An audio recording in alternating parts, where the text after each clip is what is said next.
At that time, even though the young ones, they know they get space like this. So today is a day to shine. Yeah. So let them shine. Okay, so for someone like you that is a fashion consultant, so you've seen a lot of people's aesthetics so far, what's your take on it?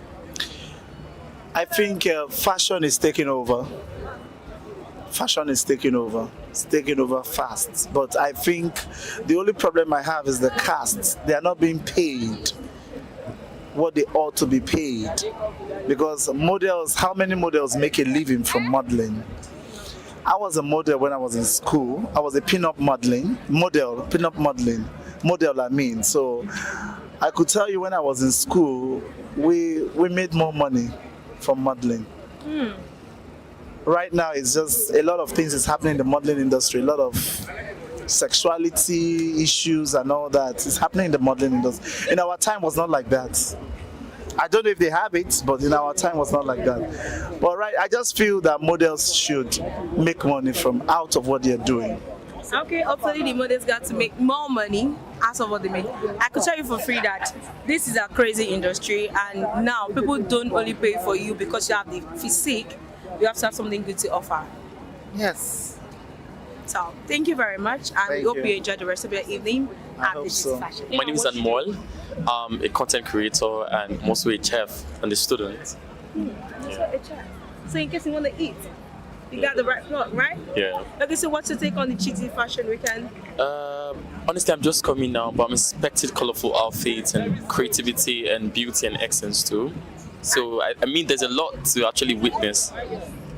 Okay, so are you, is this your first year or? Oh, this is my second time here. Okay, so if you're going to make a compare and contrast with this, the previous year and this year, what's your take? Okay, I came on the Sunday, like the last day. So this is my first time of like coming for the first day actually. So I'm not expecting I know the last is always very crowded. So it's still it's beautiful. I love the aesthetics and all.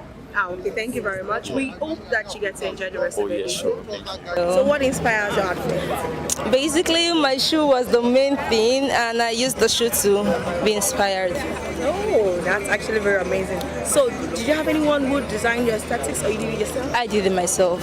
It's all me. Whoa, this is massive, guys. It's not easy. Okay, so today is day one of GC Fashion Weekend and you're here. How's the experience been so far? I just came. I can't say much, but I have been, this is like my 4th year here, and it's always been so good, so I'm expecting better this year. Okay, sorry that I'm going back to this, because looking at your aesthetics, it shows one thing. Which profession are you? I'm a model. And I'm a general creative, to be honest. You can see what I'm saying, right? You agree I'm with a general creative. Okay, so as a model, what's your take on GC Fashion Weekend? I feel like it's the best thing since sliced bread for us models and creatives. I can't even lie, because you don't get to showcase your style that much in this country, and a place where you are allowed to do that. Anybody can be anything today, and the days where we have the GT Fashion Model Week, it's like one of the best things ever. Okay, so let's kindly introduce yourself. I am bee, like the insect, and I do bite. That's really amazing. Thank you for the wonderful evening. Enjoy the rest of your evening. My name is Liz Fashion. Oh, so what inspired your outfit? I inspired it, and this is actually my brand that I'm wearing. Liz Fashion World. And it's the fact that you're representing the color of GT. Right, like I literally just planned this outfit, but when I was about to leave the house, I said, oh, it's GT's color. This deserves an award. Right. Honestly. GT should give me an award. You deserve it. Thank you. And looking at your aesthetics, it's well put together. It's actually bold and it's pretty and classy. So if you would say, rate yourself on a 1 to 10. I would rate myself 100, of course. 100 out of 10. I agree with you, because this trust me, when I saw you from afar, I'm like, oh my goodness, who is that beautiful, gorgeous lady? And your hair, your aesthetics, your lip especially is quite popping, and it makes it stand out, and it makes me feel like this person understands fashion. Yeah, I and I could see from afar. I didn't have to ask you what you do for a living. Right. I could see from what you're wearing that, oh, this is who this person is, Yeah. and you represented well. So looking at GC Fashion Weekend, how do you feel about it? I feel good. I feel really good, and the fact that I get to see a lot of people, witness a lot of fashion styles, it makes me feel good. Honestly, I feel good. Don't mind me. This is not me. The cuts. this is the fun part of her. Okay, so for someone like you, would you say you have anything you expect from GT Fashion? What to this particular season? I've not even gone inside to see what's happening, but obviously because I expect the outside the best. is wobbling and it's already making really. 100. Yeah, so of course I expect the best. And the best is gonna be sad. So we're gonna say enjoy the rest of your evening and enjoy the rest of your day at GC Fashion Weekend. All right. Hello, Your Royal Majesty. Hello, how are you doing? I'm fine, thank you very much. Can we meet you? Yeah, I'm the modeling king. I project fitness, culture, and royalty. I mean, as an African, I represent all the kings in Africa, and in fact, all over the world. Oh, so we have king of all kings in flesh. I agree with that. Okay, so what inspired your outfit? Yeah, it's just the African masculinity. The goal was to project, every African young person or African man are warriors. So it's to project that warriorness, in the public, So, and then mixing it with the culture and then with the royalty and all, to just make the vibe more interesting. And that's why they call me the modeling king. So this is like the modeling king brand. Yeah. Okay, that's very nice. Okay, so what do you do for a living? What I do? Yeah. I mean, as I said, I'm a king, so I represent all the kings. And aside from that, I'm into the entertainment, fashion, models, and I do a couple of things on the side, like business, In case you don't know, it smells rich. It's not just looking rich, it smells rich. So I'm confirming that for my audience. I feel for them you. to I feel you. So, is this your first time in GC Fashion Weekend? No, it's not the first time. I was here the last time and it was all crazy. So, unfortunately, I couldn't make it up here on time, but still, I just wanted to come to show them that the vibe is still actually there, And the vibe is very much accepted by we, the pretty ladies, on the red carpet. So thank you very much. We hope you enjoy the rest of your day. I better pass me my cup. I just want to have fun. I know I worry too much.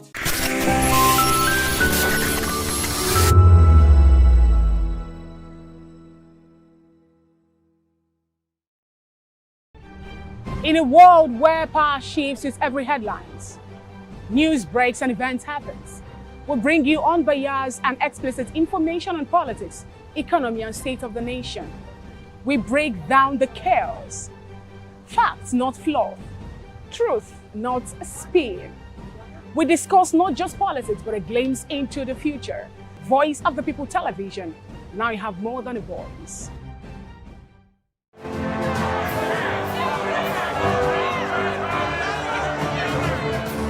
Do you want your voice to be heard? Do you know that you matter in the scheme of things? The People's Voice, the show where ordinary citizens take center stage as we discuss the biggest stories that affect you and I. With you in mind, we facilitate lively discussions, debates, and interviews on the topics that matter most to you and I, from social justice to economic empowerment, education to healthcare, governance, and more, tackling tough topics and amplifying your voice. Join the conversation and make your voice count. The People's Voice. Make your voice count. Africa is on the move, a continent of rising voices, untold stories, and powerful transformations. From the streets of Lagos to the heart of Nairobi, from the mines of Congo to the tech labs of Cape Town, the African story is being written every day. Bold, dynamic, unstoppable. This is African News on Voice of the People Television. We don't just bring you the news. We analyze and bring you Africa's heartbeat, the politics that shapes our nations, the economies that drives our future, the cultures that defines who we are, the voice that must be heard. Africa News, Africa's voice, Africa's future. Where Africa speaks, The world listens.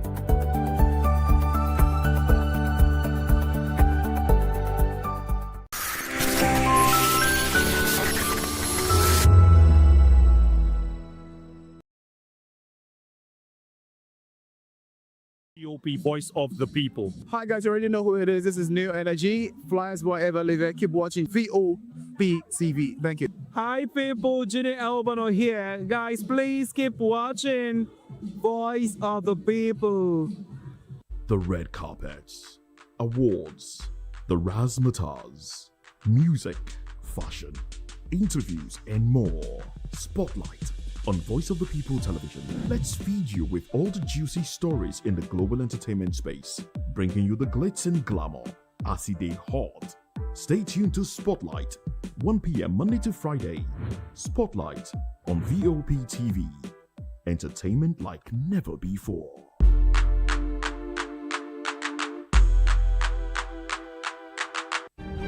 In a world where power shifts its every headlines, news breaks and events happens, we bring you unbiased and explicit information on politics, economy, and state of the nation. We break down the chaos. Facts, not fluff. Truth, not spin. We discuss not just politics, but a glimpse into the future. Voice of the People television. Now you have more than a voice. We encourage you to click on the like button and subscribe to our YouTube channel. We are Voice of the People TV. Also follow us on all our social media platforms. We are at VOP TV Live. Visit our website www.vop.ng for fresh and trending news. Also watch us live on SLTV channel 264. VOP TV, Voice of the People Television. This is African News on Voice of the People television, where we don't just bring you the news, we bring you Africa's heartbeats, the policies that shapes our world, and the economy that determines our future. African News on Voice of the People television. Stay with us.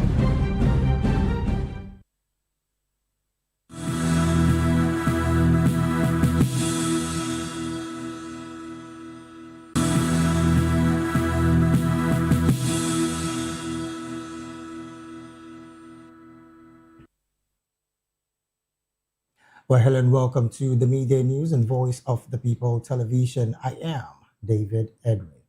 First, the headlines. President Tinubu arrives in Lagos following a landmark. Nigeria and the UK signs major deals on migration and visas.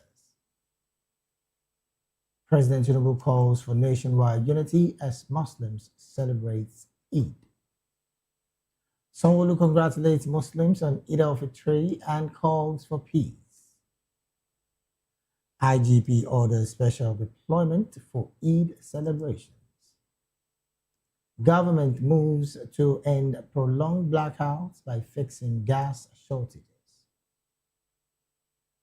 And in business, Shippers Council insists on dialogue as freight forwarders picket MSC. In the world of sports, illegal entry into football venues now carries a 5-year ban. In entertainment, Tony Abraham gets NFVCB's Box Office Champion Award. And now the news in full. President Bola Tinubu is back on home soil after touching down at the Murtala International Airport in the early hours of this morning. He was received by top officials, including Deputy Governor Femi Hamzat, following a historic 2-day visit to the United Kingdom. The president is expected to join the Muslim faithfuls at Dodam Barracks later today to observe the Eid al-Fitr prayers. In his Salah message, he urged Nigerians to carry the lessons of piety and empathy beyond the holy month of Ramadan.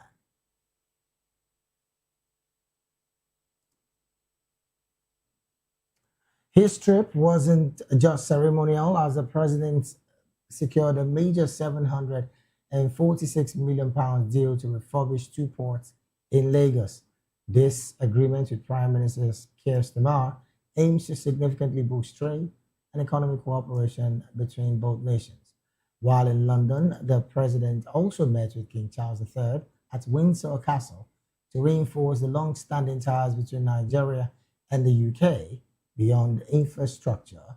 New agreements were also signed covering defense, energy transition, and a joint plan to combat immigration crime.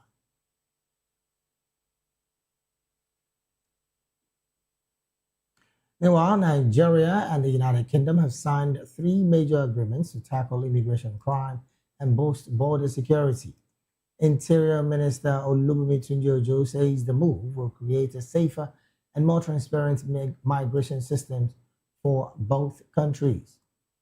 The deal also includes expanded business visas for UK firms operating right here in Nigeria. Officials believe this will remove trade barriers and help drive the nation towards a $1 trillion economy. These two MOUs were finalized during President Tinubu's high-profile state visit to London this week. The partnership aims to stop the abuse of legal travel pathways while making business mobility much easier. On the economic front, the visit also secured a massive £746 million deal for Lagos ports.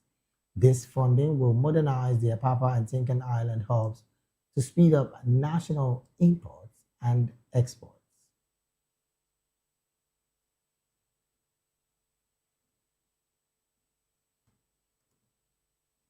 Moving on, President Bola Tinubu is urging Nigerians to embrace peace and empathy as the Muslim faithful celebrates Eid al-Fitr today. In his official message, the president noted that the lessons of selflessness, leaned towards Ramadan should guide our national life. He specifically called on citizens to extend the hand of kindness to the needy, regardless of their faith. The president believes this spirit of camaraderie is essential for the country's progress and long-term prosperity. Meanwhile, the Sultan of Sokoto has also congratulated the Umar on the successful completion of the holy month.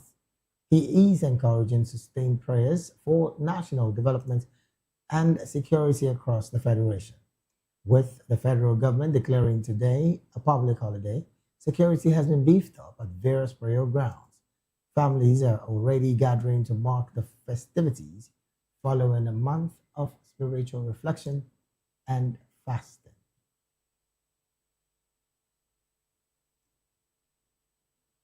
Moving on, governors across the country are congratulating the Muslim faithfuls today as they celebrate the end of the holy month of Ramadan. The state leaders are calling for collective responsibility to tackling the nation's security and developmental changes. In Oyo State, Governor Sheyi Makinde urged citizens to remain vigilant and report any suspicious activities to security agencies during the festivities. Similarly, Borno State Governor Babagana Zulum reaffirmed his commitment to ending insurgency while celebrating the spirit of renewal. Up north, Governor Dauda Lawal of Zamfara and Governor Uba Sani of Kaduna State both emphasized the need for interfaith. Governors are encouraging everyone to celebrate responsibly while keeping the less privileged in their thoughts and prayers.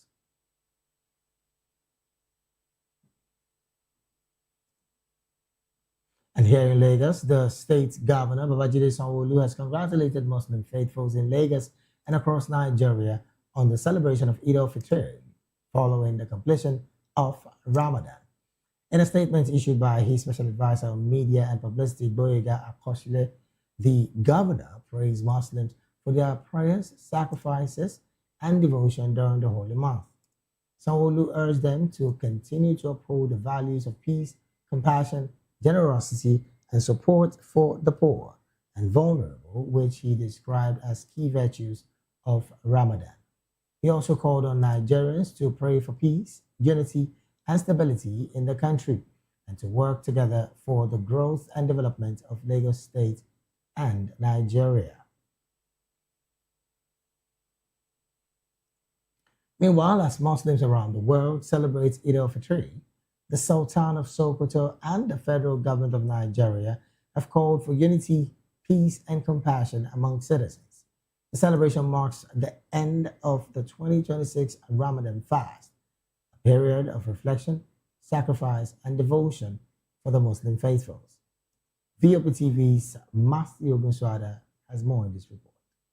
Sultan of Sokoto Alhaji Muhammad Saeed Abubakar has declared Friday, March 20, 2026 as the first day of Shawwal, marking the celebration of Eid al-Fitr across Nigeria. The announcement follows the non-sighting of the new crescent moon, signaling the end of the holy month of Ramadan. The Sultan congratulated Muslims nationwide on the successful completion of the Ramadan fast, urging continued prayers for national unity, peace, and development. Meanwhile, the Minister of Interior, Olubunmi Tunji Ojo, has called on Nigerians to celebrate responsibly and extend acts of kindness to the less privileged.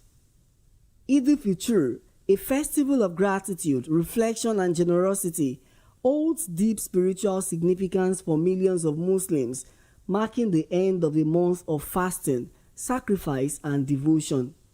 Voice of the People TV spoke to Nigerians on the significance of the celebration and what it means to them. Eid al-Fitr is the celebration that marks the end of Ramadan, and it is a celebration for us to improve our spiritual growth, give alms to the poor, giving sadaqah to the poor. And we also go to the mosques to Eid to celebrate the end of our Ramadan fasting, where we pray to God to ensure peace, unity in the country.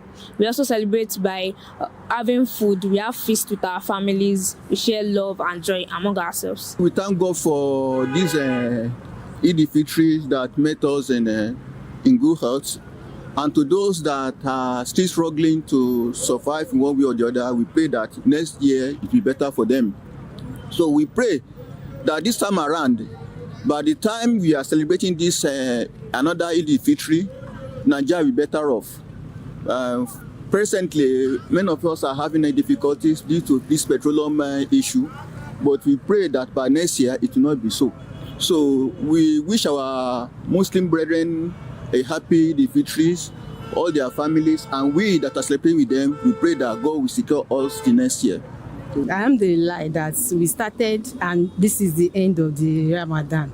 So the benefits of Ramadan is we all seek for forgiveness. We pray Allah forgive every one of us because each time we commit sin, so we pray for forgiveness. Then after Ramadan, we are to go to Eid, and that is we crown it all. Everything is just to say Astaghfirullah, and the advice I give everyone is after this Ramadan, we should continue good things that we have been doing.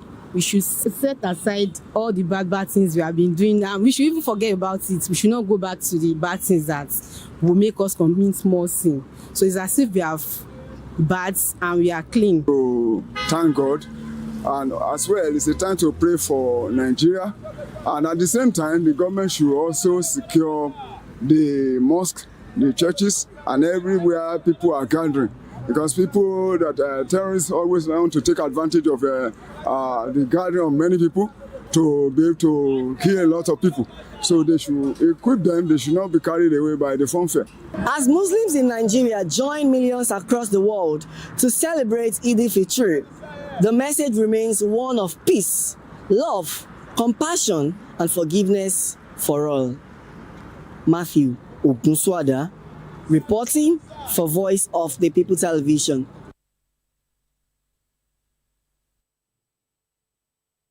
Well, thank you so very much, Matthew, for that report. Moving on to other stories, the Inspector General of Police, Kayode Betokun, has ordered special security deployment across the country ahead of the Eid al-Fitr celebration.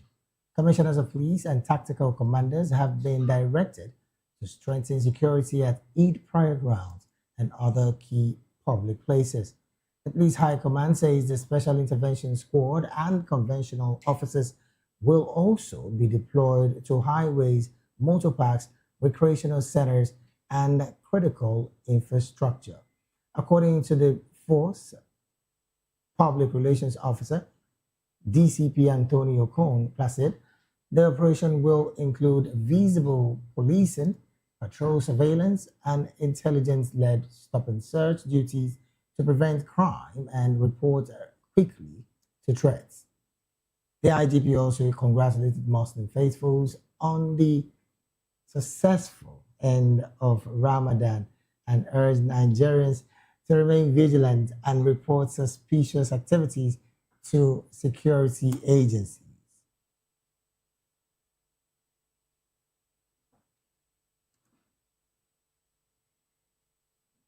Well, we do apologize for that first mix-up there. The IGF police is Tunde Diso.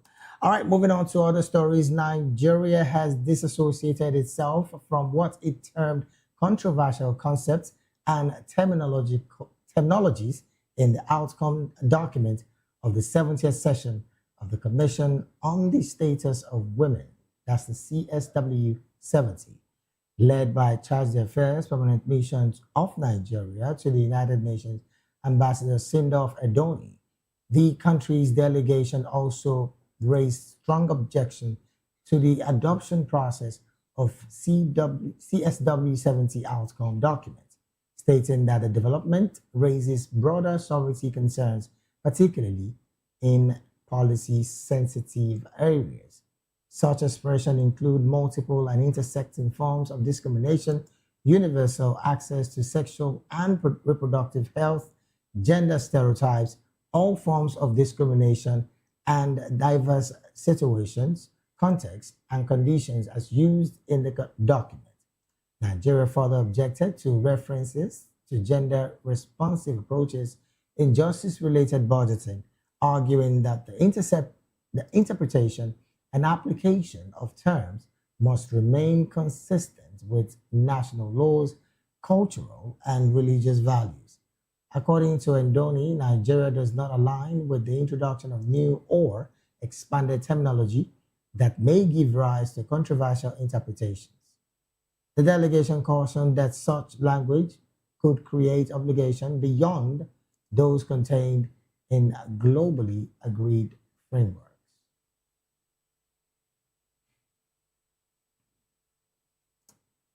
Meanwhile, the federal government says it is taking concrete steps to resolve the gas supply crisis that has left many parts of the country in darkness.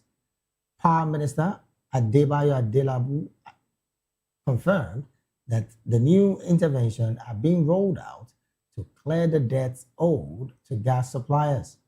Currently, power generation has dropped below 4,000 megawatts because thermal plants aren't getting enough fuel to operate.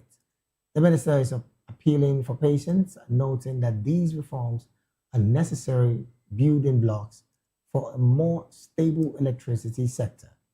Data from the system operator shows that plants are receiving less than half of the gas they actually need to run at full capacity. This shortfall has been worsened by an estimated 3 trillion naira debt currently clogging the power value chain. The government remains optimistic that recent diplomatic engagements in the UK will also attract fresh investment into national infrastructure. For now, consumers are being urged to support these transactions to the Ministry of Works to stabilize the grid.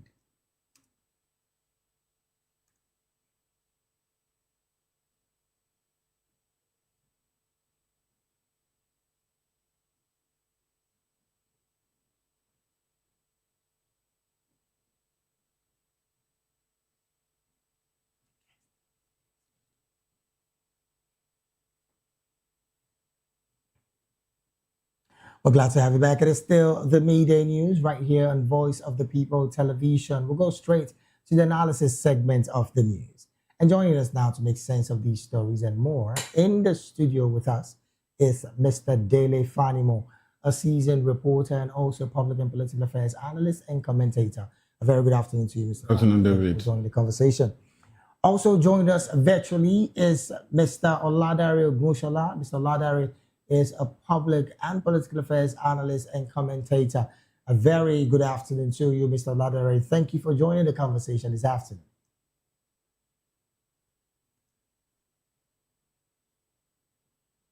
Well, we would love you to unmute your mic, Mr. Darius, so that we can get your audio feed clearly.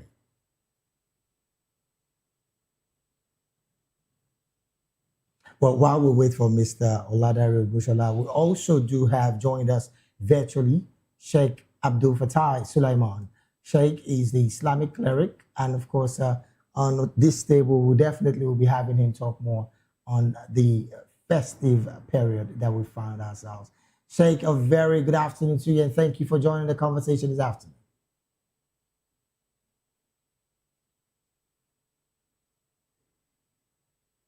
Well, Sheikh Fattah, if you can, help us unmute your mic so we can hear you clearly.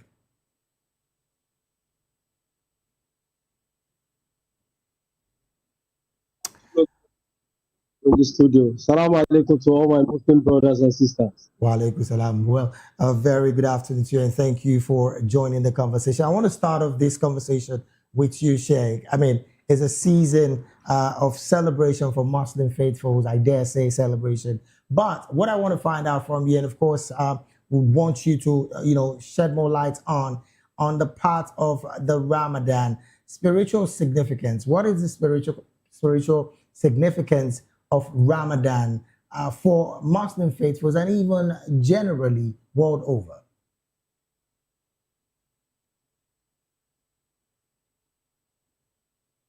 Alhamdulillah Rabbil Alameen. Ramadan is like an institution where we receive, we have courses, and the courses has been treated. So after the Ramadan, you have to achieve one or two courses, and most of the courses in the institution, they are core courses. So that means everything we learn from Ramadan, they are important that we need to work on. So let me just say, Ramadan is an institution that teaches us how to live our life in general. That's just. All right, then. Well, I like the fact that you actually spoke about Ramadan, but the question that comes to mind again is, how would Muslims assess whether their Ramadan was spiritually successful? Because some would be, clogged in that doubt. How can they carefully assess whether their Ramadan was spiritually successful?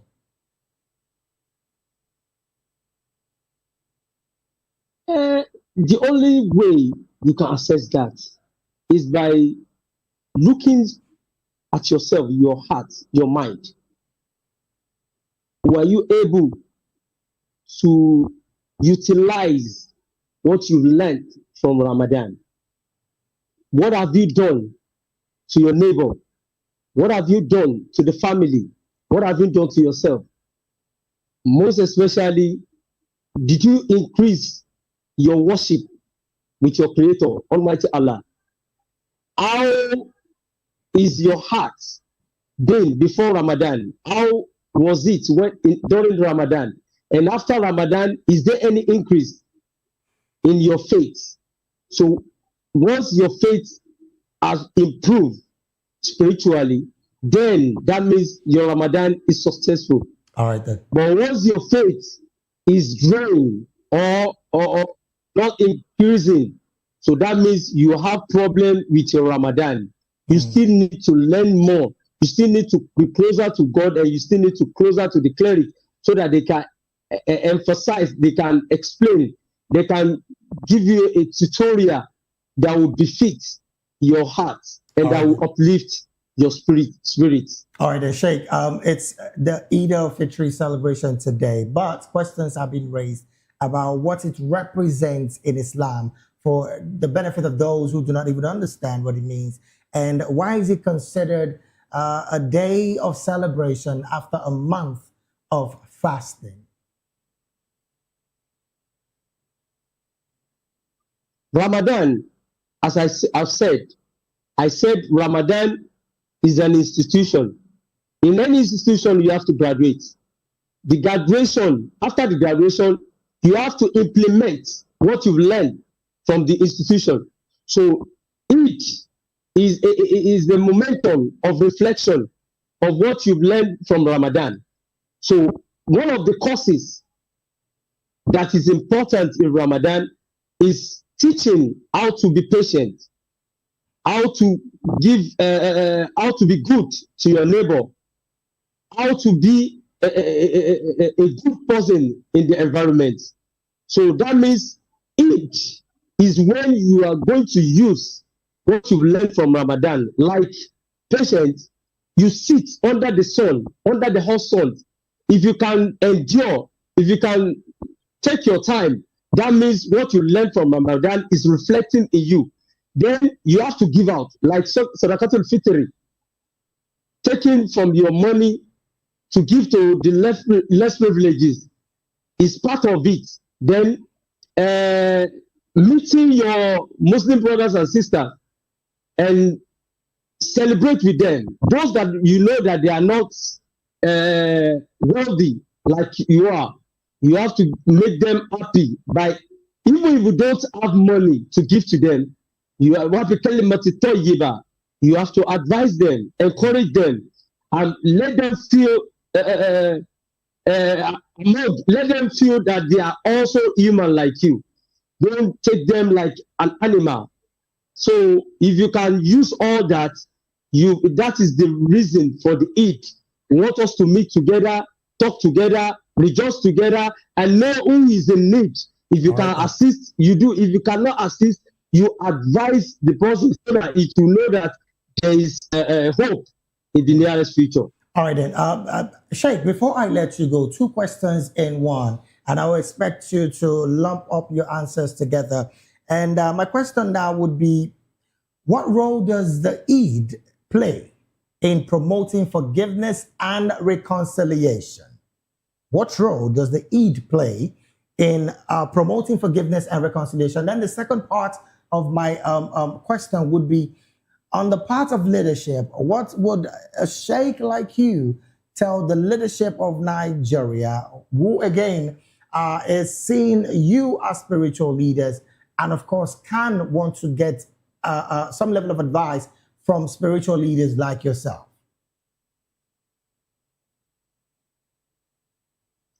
The role that it plays is you have the opportunity of meeting a cleric that will talk to you and guide you and give you way that Almighty Allah wants us to walk through.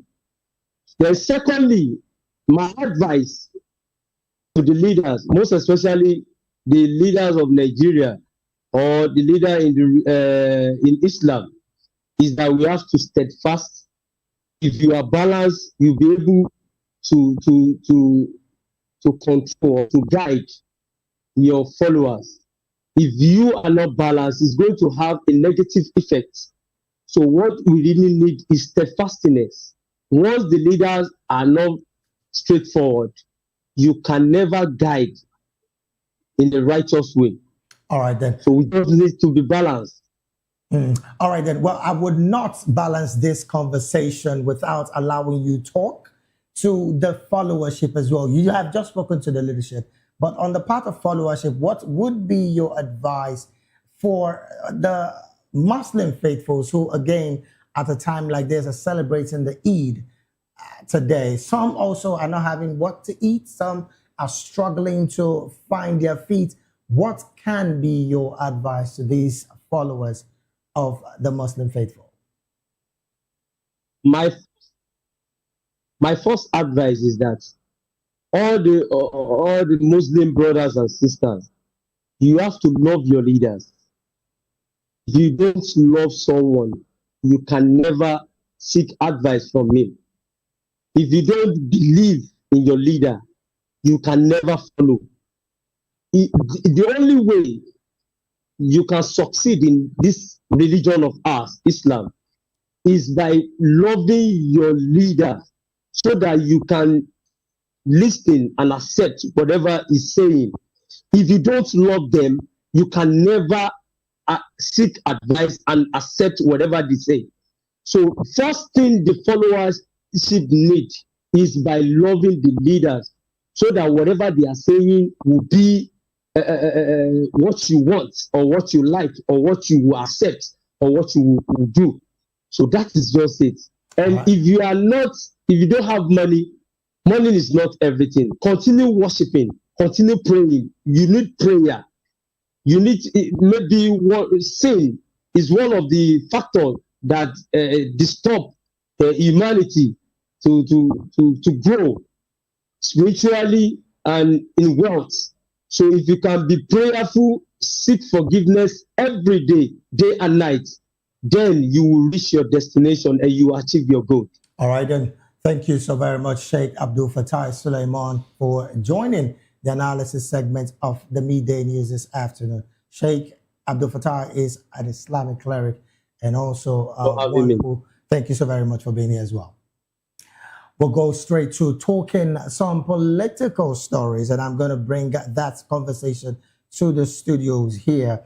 Interestingly, Mr. Fanimo, the federal government says it is taking concrete steps to resolving the gas supply crisis that has left many parts of the country in darkness. I mean, Power Minister Adebayo Adelabu clearly said that there are new interventions that are being rolled out to clear the debts being owed to gas suppliers. I mean, this debt has gone to unbelievably tune of trillions of naira. Now, looking at the fact that right now, as we speak, Nigeria is operating a very, very low minimal of about 4,000 megawatts. How much of an impact is this reduction in megawatts going to have on the economy of the country as we speak? I was wondering when you read that report and they say 4,000 megawatts. That's not true. We've been battling with between 2,000, 2,005 megawatts in the last 3 weeks. So, in other words, the stats rolled out by the minister seem to be an exaggerated figure. It's an exaggerated figure. Where I live in Ibadan, I'm a band A. Okay. And cumulatively, in the last 3 weeks, we've not had up to 48 hours in 1 month. In 3 weeks, yes. Sometimes they just beep us to announce that they are there so that you don't use their cables as your line when you want to spread your clothes. But the narrative seems to be different in Lagos. Is there some specific areas specific areas will be. That's why I said it's now a question of rationing. Some people, because of their businesses, they require more energy than domestic users. And so, most of the time they bring electricity to my area now is probably in the night, and maybe a weekend, where you can enjoy some level of comfort when you are sleeping. And then to ensure that if they bring their estimated bills, there won't be uproar, there won't be a pushback. But generally speaking, Togo is begging us to give them energy. And we are the owner, we can't get energy. Is that not a paradox? It is. And I've said this about 3 or 4 times here. Thermal stations are supposed to be backup stations. You rely more, particularly in a developing country like this, you rely more on hydro energy. Because one hydro power station can supply what 10 thermal stations will supply. Right. The average thermal station supply will be between 250 and 450. But do you know that? And of course, thereby giving that limitation of a generation as well. You understand? Whereas an hydro station can supply up to 3,500 megawatts. Is that not almost times 10? And the capital outlay. You don't use gas for hydropower. You rely on water and dam. Mambila hydropower. The sword was turned by Obasanjo during his administration. Obasanjo left 19 years ago. And that place is supposed to give us 3,350 megawatts. Up to now, nobody is talking about it. It's an abandoned project. Abandoned because the contractor that was assigned that job to do was blacklisted when Okonjo-Iweala was in World Bank. Before that contract was given. And Okonjo-Iweala was in the saddle when that contract, she couldn't remember that that contractor had been blacklisted by World Bank. And that had effectively stalled that project in the last 19 years. Imagine if Kanji is giving us over 2,000 megawatts and Shiroro Dam is giving us like maybe 1,500. Mabila is giving us like 3,000. Is that for a project is given about 100 megawatts, thereabouts? What is 100 megawatts compared to, I'm talking about 3,000, 3,500. But these are the now projects that the governments consistently celebrate that they put up. So should we also ignore the fact that there are some tiny feeds coming in from those? You rely on power to fire thermal plants. And once there is shortage of gas, it becomes idle. And because of the current war, there had been shortage of gas. Russia produces gas. And is it not even instructive that in this country today, if you know the number of cubic meters that is being flared in Niger Delta 24/7, that are supposed to be converted to what we are lacking now, then you will know that Nigeria is a paradox. Now, I like the fact that you brought up this part of gas flaring, and concerns are being raised about what the presidency has, have up its sleeve, because sometime before he got into office, he did say, if I do not give you consistent power supply for my second term, don't vote me into office. Now, this looks like political rhetoric, like some persons would say, but the part of not looking inward in terms of not looking for a way to harnessing our hydro power plants to giving us more power for a country like Nigeria, isn't that something that some would say lacks total political will? Because we're talking debts of about 3 trillion naira being owed by these operators. You see, the annoying part of all of this is these are people that have traveled around the world. They see how things work. Did you know that in today's world, the volume of cars on the highway generates electricity? I'm sure you are not. You must have been aware of this. As little as just laying cable under a road, and you are drawing power to power homes and industry. Nuclear power is there. Even those dumps generate power. Not to talk of coal. You see, the point is, we major on the minor and we minor on the major. Well, this part of majoring on the minor is one that I also want to take you on. The minister did say that the government remains optimistic that this recent diplomatic engagement with the UK will also attract fresh investments into the national infrastructure, one of which, again, is power sector. And I dare ask, where and how is that going to happen on the part of power generation in Nigeria? You see, we don't have much problem with power generation. But we're not generating. Most times, the GenCos, they generate far above what can be transmitted through the transmission lines.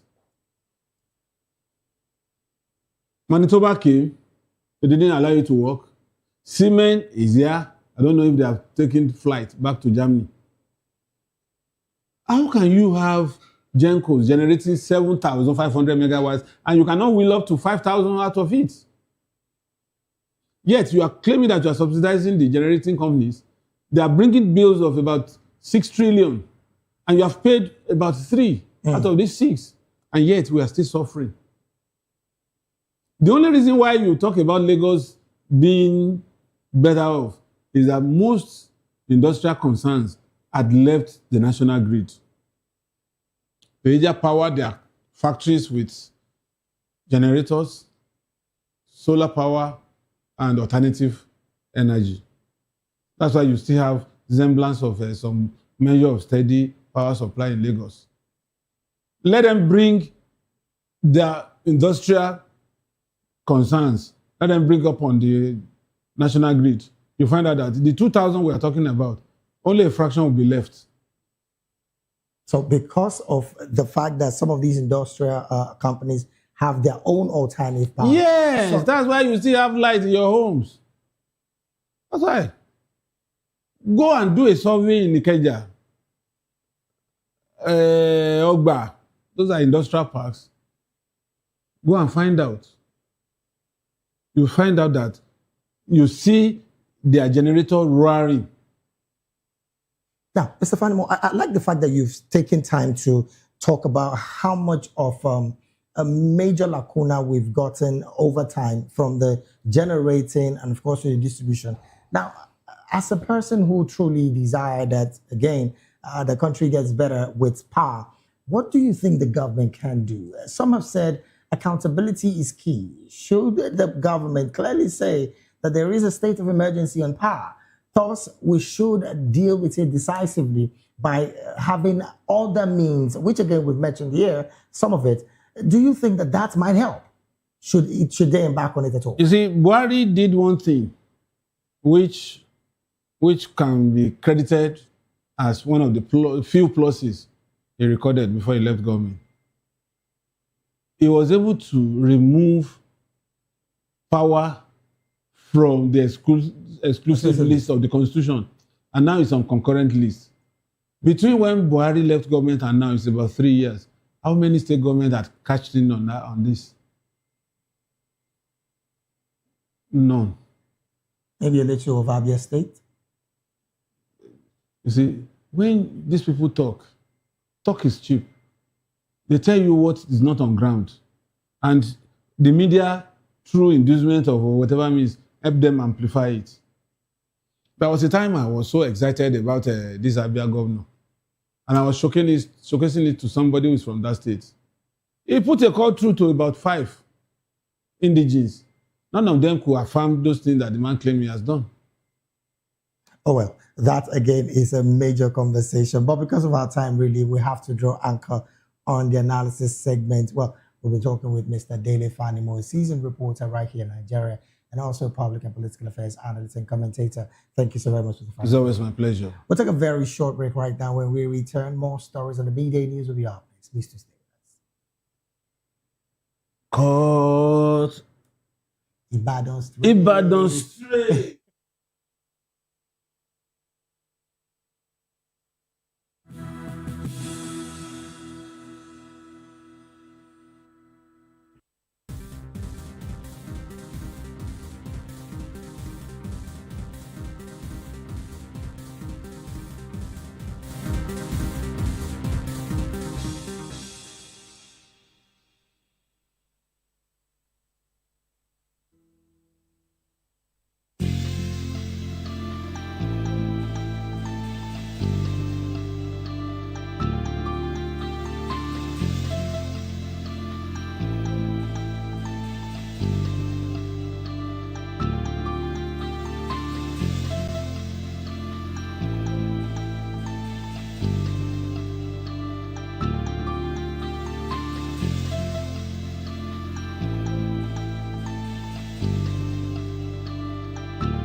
We're glad to have you back. And it's still the media news right here in Voice of the People television. Now to other stories and business stories. The Nigerian Shippers Council, that's the NSC, has called on freight forwarders to embrace dialogue as a constructive means of resolving their grievances rather than industrial actions that could undermine the economy. NSC Executive Secretary and Chief Executive Officer Dr. Akuta Pius made the appeal to freight forwarders over their ongoing picketing of the Mediterranean Shipping Company, MSC, in protest against its recent increase in shipping line tariffs. Regretting that the aggrieved freight forwarders have dialogued forward, vowing rather to continue the protest until the tariff increase are reversed. Akuta stressed that dialogue remains the most effective and modern dispute resolution mechanism, noting that it is faster, more humane, and more productive than what he described as a bottled anger approach. He warned that prolonged industrial disputes within the maritime sector could disrupt port operations and negatively impact trade and economic activities. While acknowledging stakeholders' rights to express their concern, the Council condemned as unprofessional the act of blocking regulators from assessing the MSC premises to address the matter. He reiterated the Council's commitment to mediating between shipping companies and freight forwarders to ensure their practices and stability within the maritime industry.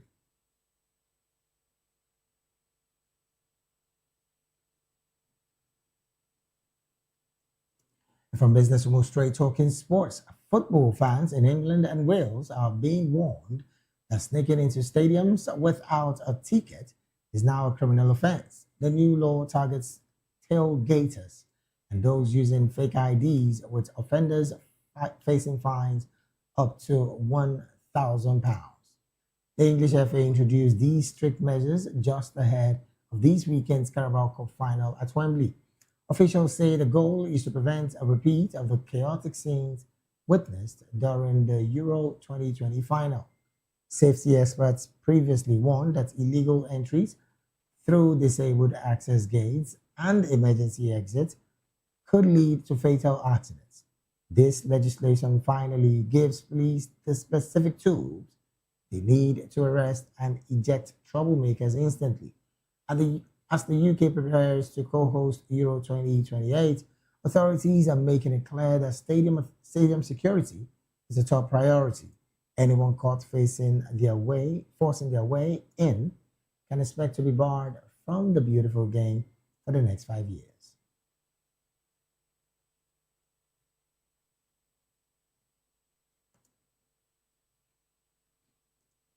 And to wrap up the media news, we'll go straight talking entertainment. The National Film and Video Censors Board has honored actress and filmmaker Tony Abraham with the Box Office Champion Award in recognition of her film Over Sabi Auntie, surpassing the ₦1 billion mark at the Nigerian box office. The feat makes Abraham the first debut director to gross over ₦1 billion in cinemas. The executive director of the board, Shuaib Hussaini, described the milestone as historic for Nollywood, saying it is an excellent and remarkable achievement within Nigeria's film industry. Hussaini said the achievement reflects the resilience and global potential of Nollywood, adding that it was not only a personal triumph, but also a testament to the industry's growing strength. Commending Abraham for inspiring a new generation of filmmakers, the board said she has entertained millions and encouraged others to dream bigger.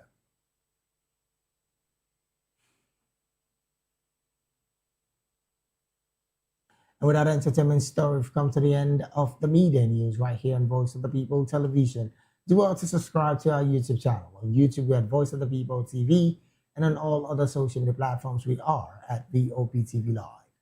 Thank you so very much for being a part of this broadcast. I am David Edwin. You have a good afternoon.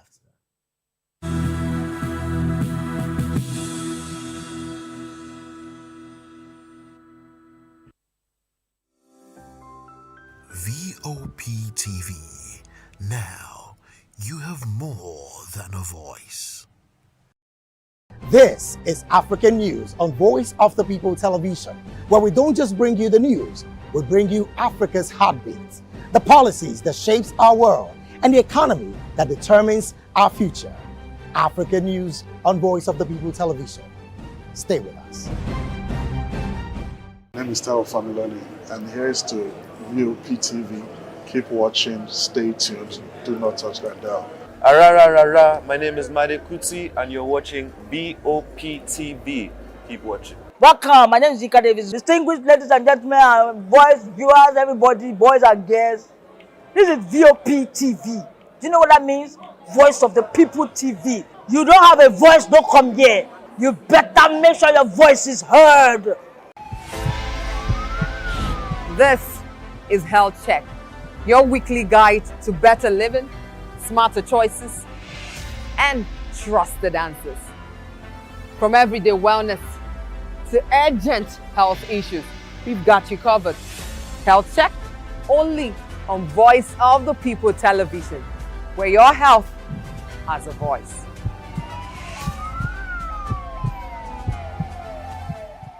Behind every broken desk lies a broken promise. Education shapes the nations. But who is asking the right questions? Introducing Edu Dialogue, the show that goes beyond the surface, exposes the cracks, the corruption, and the silence in Nigeria's education system. Edu Dialogue, Saturdays, 3 p.m., only on Vop TV. We break the biggest stories, from missing funds to policy failures. We ask the tough questions and demand real answers. Edu Dialogue, this Saturday, 3 p.m. on Voice of the People Television. We encourage you to click on the like button and subscribe to our YouTube channel. We are Voice of the People TV. Also follow us on all our social media platforms. We are at Vop TV Live. Visit our website www.vop.ng for fresh and trending news. Also watch us live on SLTV channel 264. Vop TV, Voice of the People Television. In a world where power shifts its every headlines, news breaks and events happens, we bring you unbiased and explicit information on politics, economy, and state of the nation. We break down the chaos. Facts, not fluff. Truth, not spin. We discuss not just politics, but a glimpse into the future. Voice of the People Television. Now you have more than a voice. The red carpets, awards, the razzmatazz, music, fashion, interviews, and more. Spotlight on Voice of the People Television. Let's feed you with all the juicy stories in the global entertainment space, bringing you the glitz and glamour as it is hot. Stay tuned to Spotlight, 1 p.m. Monday to Friday. Spotlight on Vop TV. Entertainment like never before.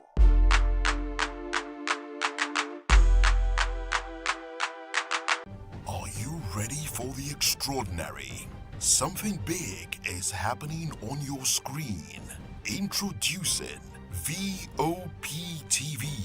Now streaming on SLTV channel 264. From breaking news to captivating conversations, news analysis, giving you all sides to the story. We bring in-depth discussions on the issues that matter, from politics to sports, entertainment, and lifestyle. Vop TV on SLTV channel 264. Join us as we redefine what television means to you. Voice of the People Television, Vop TV. Now you have more than a voice.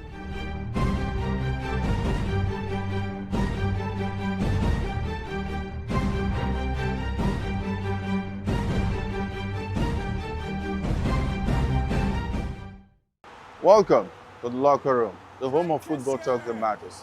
I am Jerry Arpillon. Join us every weekday, Monday to Friday at 5 p.m. Nigerian time, as we share the hot takes and hot debates in the exciting world of football. And joining me are the usual suspects, Ikechukwu and Mayowa, as we break down all the hot takes and everything that's happening in the football. Don't just watch football, Live it with us. Catch us on the Locker Room and Voice of the People television at 5 p.m. Nigerian time. And like I always say, if not 20 minutes off, with the sport. And it's Hakim Ziyech who puts the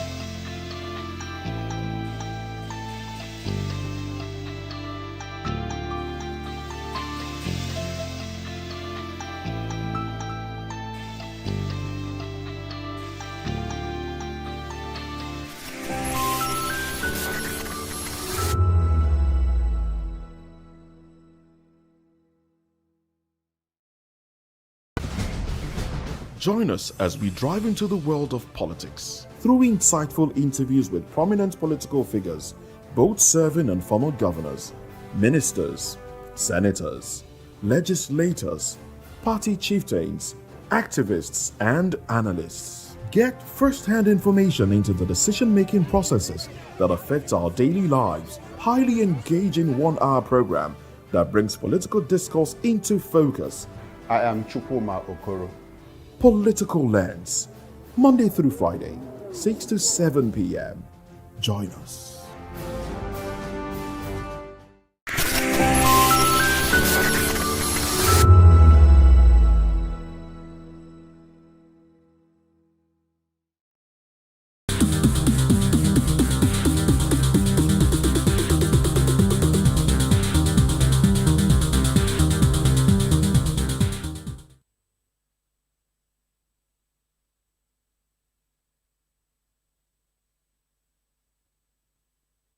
Hello and welcome to Spotlight on Vop TV, the place where stories come alive and voices matter. This is the show where we shine the light on creativity, culture, style, music, and purpose, driven people who are shaping the world around us.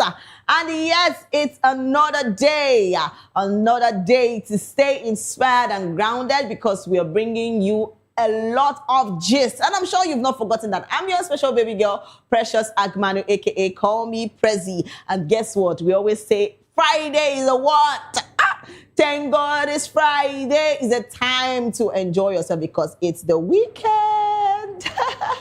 So yes, we're going to talk about a lot of things. And first on our list today, we are talking about Papa Ajasko. Recently, we know those back in the days when we watched the Papa Ajasko movies and stuff like that, the Alinko, all of them. So recently, he actually posted that he actually doesn't have a car. He doesn't have money those days when he was in that movie scene. So yes, so veteran Nollywood actor Biodun Ayoyinka, popularly known for his role as Papa Ajasko in the long-running comedy series, has opened up about his financial situation, revealing that he earns between 45,000 and 60,000 per episode. So in a recent interview, the actor explained that despite his widespread fame, income from the show is not consistent because only a limited number of episodes are produced each year. So he also disclosed that the Papa Ajasko character is owned by the show's producer, limiting his ability to use the personnel for other commercial opportunities. So Ayoyinka further shared that he currently does not own a house or car, and highlighting the financial challenges he faces despite decades in the entertainment industry. So his revelation has sparked conversations about the welfare of veteran actors in Nigeria, with many pointing to broader issues of poor compensation and lack of long-term support within the industry. So, but recently, I think the owner of the Papa Ajasko character and the rest of them actually came out to say that, that he doesn't think that Mr. Biodun is saying the truth, that he actually then, that before he had a car and he had, he had money. But I get them before no be property. That is just the truth. So maybe before he might have been getting some little money, but recently the way he was looking wasn't really good. All right, but then let's see this video of him, explaining and telling Nigerians what actually happened and the recent things that has been happening in his life. All right, let's see this video. The whole Nigerian household to always thinking every day, no car of my own, no house of my own. You don't have a car? I don't have a car. What happened? Well, it's money. It's money. And then if you have a good work, you get a car for yourself. But right now, I think you should have made a lot of money from your fame back then. I mean, do you understand what it feels like for the whole Nigerian household to watch you every day? It's not that easy,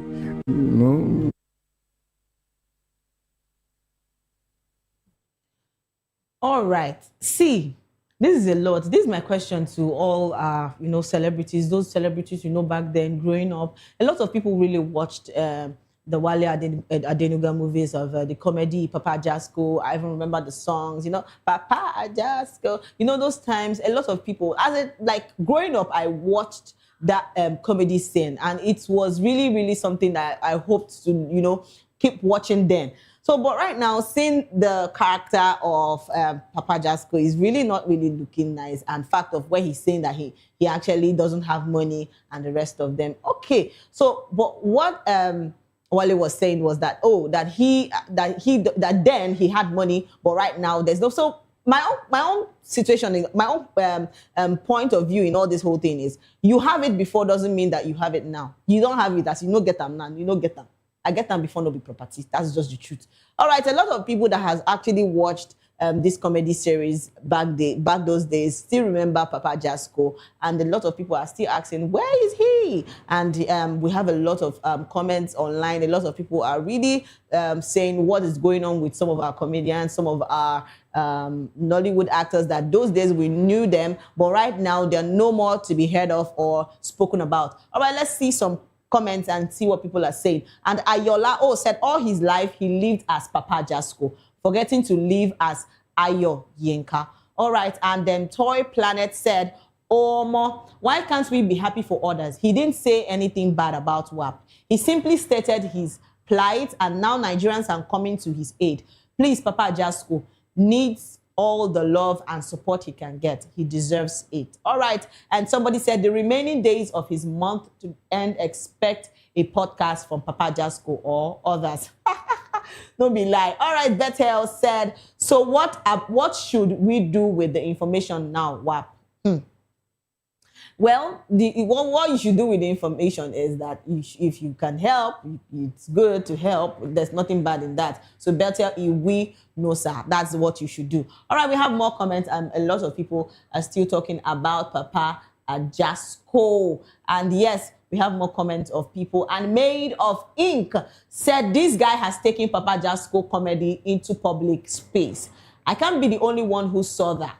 And then the Joseph Don said the entrepreneur is always the bad guy. It's well. And Cutie Sonita said, we will still help him. Thank you, sir. And Omola Bake said, Bensko, someone I used to see in Aba bus stop trekking as at 2016. Even as at that time, he didn't even have, this is serious. See, I feel people that show on this kind of things are supposed to be compensated really well. Because yes, come to think of it, they are the ones that really acted and been into this character for us to really like this movie. Because of him, I actually loved watching Papa Jasko. The character, everything, he was so real in those days. And there's a lot of, our growing up comedy series that people, young children really loved watching. I remember those days that would be in the parlor, everyone gathered together to watch, Papa Jasko. And I've always remembered his particular scene. I know there's Boy Alinko. I know there's Lady Pepeye or Miss Pepeye. They have a lot of scenes those days. But Papa Jasko was really the main character that people really loved watching. So it's not about, I feel like I always said that it's not about you having it before. What about now? Those days he might have had those things, but what about now? So if you can help him, why not?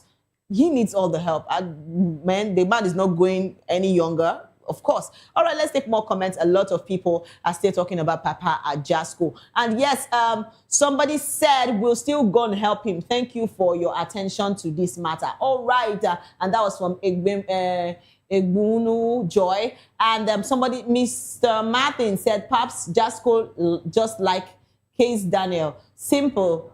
Emotions are not that man has carried that character, both in character and looks. He deserves a good life. The hairstyle alone is iconic, actually. And you remember those days when he would say, Papa Jasco, he will hit his head. I remember those scenes. It's really, really inspiring. And the urban landlady said, all this one, no concern me. Please bring back Super Story on YouTube. Thank you.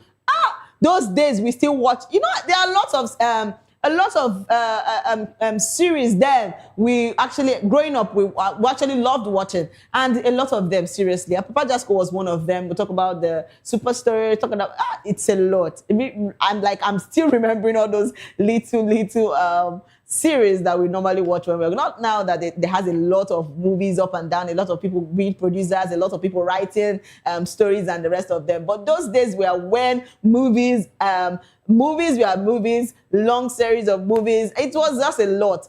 But right now we have the likes of the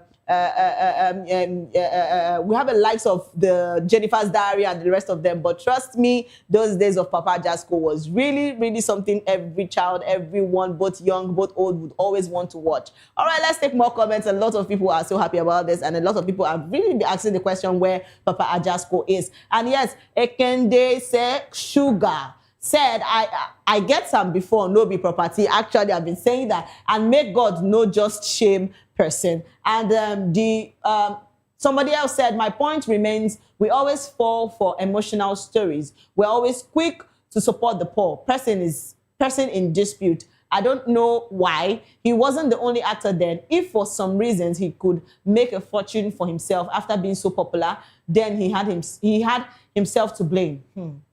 Papa Jasco character existed before him, and they have a right to the character. But all I see here is a man who got carried away in his prime and didn't make serious plans for the future. Because if he was a civil servant, what happened to his pension and gratuity? What did he use his salary to do while double earning as Papa Jasco? Did he live as Ajasco and forget to live as Ayoyinka? It happens with a lot of celebrities. They get carried away in their prime and don't try to evolve or fight for more opportunities when they still have the chance, and before they know it, it's too late. I'm glad they didn't even make it a fight. All right, you see, a lot of people live in this reign where people put in so much work in a movie scene or in a series that you're working on. So I feel Papa Jasco actually put in so much to make people love that movie, Papa Jasco. So if for anything, we should also support him at this time. Because yes, if you have to sacrifice a lot for something. That's just how it is. Right, let's take more and more comments of what people are really talking and saying about Papa Jasco. We have more comments, and somebody said, Asuna no fit help him. Make Nigerians no help him too. Okay. Chris Phenomenal said, a lot was stated here. He worked as a civil servant over 30 years. He was the face of Lagos State Cultural Troop for years. He has connection with the then Lagos State governor and now Nigerian president, but it was the person who created his most famous character that's the villain. What happened to his salary? Una gas, they leave emotions aside to think straight, sha. Let me point a scenario. I bought a car, gave someone to be driving. We had a contract and a particular amount which must be paid monthly. With a strict warning, don't give my car to any other person without my permission. And WAP owns Papa Ajasco. Ayoyinka played the character. He can simply walk away just like Miss Pepeye and Boy Alinko if the deal isn't okay with him. Anybody with a sharp pity story can easily get away with anything in this country. All right, a lot of people are just bringing up their own what they feel about Papa Jasco. And yes, Pretty Mama said, I get him before no be proper. And Dr. Tolu Adesina said, well said, but we'll still support him like that. And Hamed Sholaja said, make Papa Jasco send account number, make we help him. This one na story. All right, a bottle of rose said, this makes more sense. And Pretty Gypsy said, this is super story. All right, as well. I just feel the man is getting old, definitely, because he's no more looking younger than when he was acting Papa Jasco. So he's looking old, but his character actually made names those days. A lot of people watched it. I watched it. It made me happy. At least those days when we had the comedy scene, a lot of people always want to watch it and be happy. So why not, give back to someone that made us happy those days? There's nothing wrong in it. All right, and yes, that takes us to our next gist. And guess what?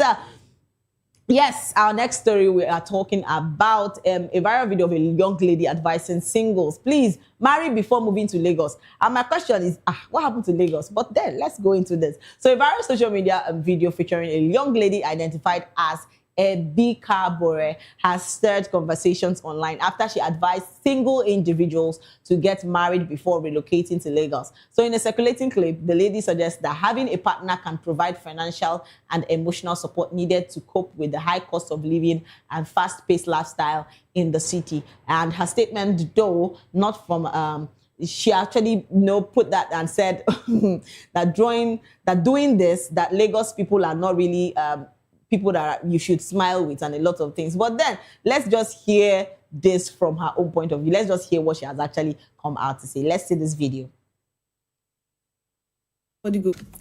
If you know say you dey plan to relocate come stay Lagos and you be young promising girl, marry first so. Marry husband before you come Lagos so. If you not see husband marry, enter fiancé. If you don't see fiancé, enter serious relationship where they lead to fiancé. Because anything make you come Lagos, cause stay now, what law. Marital status not due for Lagos. So if you visit the lie, ask what be this boy name? Excessive. Thank you, she blessing ex-boyfriend. The reason why I go back to worry now because I say he won't get marital status, he won't settle down. Anything make you enter Lagos like this, nothing like marriage again, no what law. Now deepest secrets now they got tell on this morning. So deepest, nobody go talk this thing. Even me go get the way life they go now. I will go worry, go find a fiancé and a serious boyfriend or husband before I come back to Lagos. So. For this Lagos, they know they do wedding, no, nothing like wedding. Say that time for worry every Saturday you go they see people about to wed. She's going to wed and she's already wedded. That kind of thing not the Lagos. Everything now business. Even their relationship and a business for you. You don't come Lagos now, you got the find husband. Husband not there yet. Better marry for your village before you come Lagos. Many of us now, we don't go menopause. Our prime, we don't come up for prime, don't they enter menopause. No serious boy to write on my basis. So now I come Lagos, I never fall in love. Say I can't fall in love. Me and boy, we come they talk, I come they cry. Nothing like that too. Like Mona not get sense.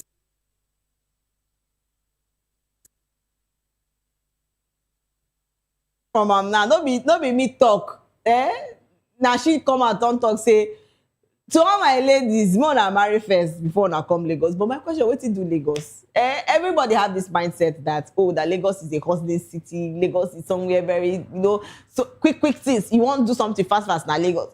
More now they calm down. You know they talk before you come Lagos. No relationship status. I beg. Now we just they put this kind view for our head. It's not supposed to be like that. Come on, you can find love anywhere.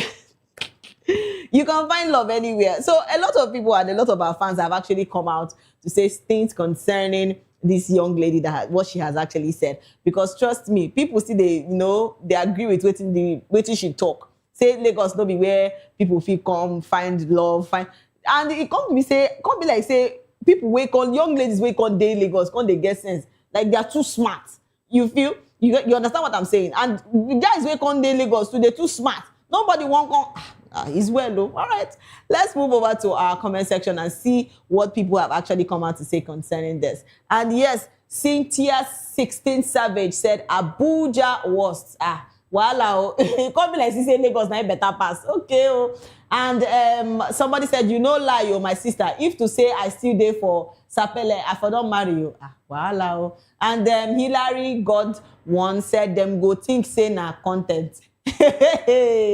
Wahala. And another person said all my friends that got married had to bring their wives in from the east. Wow. Man, I know they fear women. See, And they tell now all my ladies, no, don't reason this thing, no. There's still love in Lagos. Like, why would people come out and tell us that, oh, that the men that are here, that they don't be marital status? I don't understand. Why would I go to talk like that? Why would they calm down? You can find love anywhere. And another person said, stray bullet don't touch excessive. Voila, Okpo. All right, let's take more comments. We have a lot of people talking about things that is going on in Lagos. And a lot of people are still saying that they agree with this young lady of what she has said, that Lagos is not a place to find love. And if you want to talk about marital status, you shouldn't be mentioning Lagos. All right, Lauren 707 said, do we still have wives that will not eat until the husband comes back? They play. You are not going to finish this one. You they whine. How you go tell me say I not go chop before? Say I want my husband. I don't understand. So do we still have wives that will not eat until the husband comes back from work so that they can eat together? So make hunger kill me now because I don't marry us. Una dey wine abi. And somebody said as how I may help me ask am at Pretty King Nita. And Ebuka Ken said 80% of ladies in Lagos no go see husband. Which kind prayer be that one? Hey, if I beg, this one I cancel am for any of my friends because I don't understand what you mean by that. And YKXYX said husband dey, now you dey find Yahoo boy. Abio, tell am, may no. And yes, Emmanuel Monday, yes, Franklin Ogenero said worry, we don't cast. Wahala. And Uche said now OS full Lagos. Nothing like marital status. Okay. And Diamond Best Official said, I like him as you they give example. He make me understand well. Okay. Before you don't understand, they play. And Lauren said, do we still have wives that will not eat? All right, I've talked about that. Do we still have wives that will not eat until their husband comes back? You are how many women won't come do that kind of thing? Women where their eyes don't clear. Oh, if you like. As a woman, go away for your husband, make come back before you go chop. Hunger go buy you. You will be hungry and die hungry. All right, let's take more comments. A lot of people are still talking about this young lady. Let's take more and more comments from our comment section. And Innocent Buchim said, but to be honest, since last year that I relocated to Lagos, I never see people do wedding. Now you know one see now. You never see place where they do wedding. Me, I don't see like 5. All right, and somebody said, please take the advice serious. I beg go. No, they spoil our single people mind for a year. This one, I'm not accepting this young girl talk. Which one be say Lagos, this one, Lagos, that one. More now they calm down. And Zion said, that's not true. How about people who are getting married every day in Lagos? Abio, help me tell them. And Daniel Okoye said, hi. Well, hi, I don't know what you mean by hi. And official Obina Felix said, Nkechi blessing go come for you. Better get ready. Actually, you go where they call people name. Now they try. All right, let's take more comments. We have a lot of people still talking about this young lady of what she has said about Lagos and not finding people getting married and talking about marital status.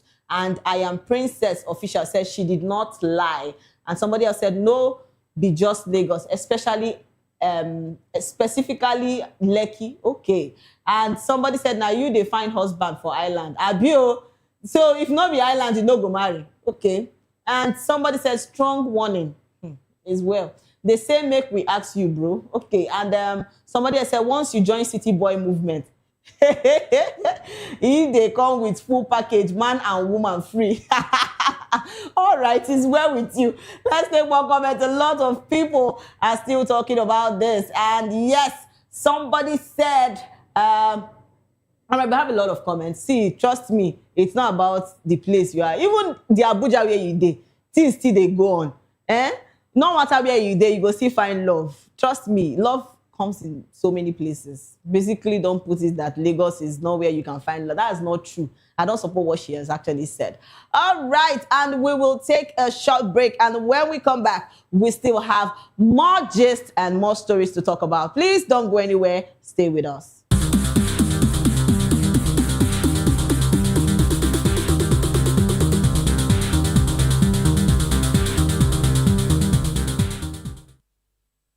Welcome to Romeo Pizza.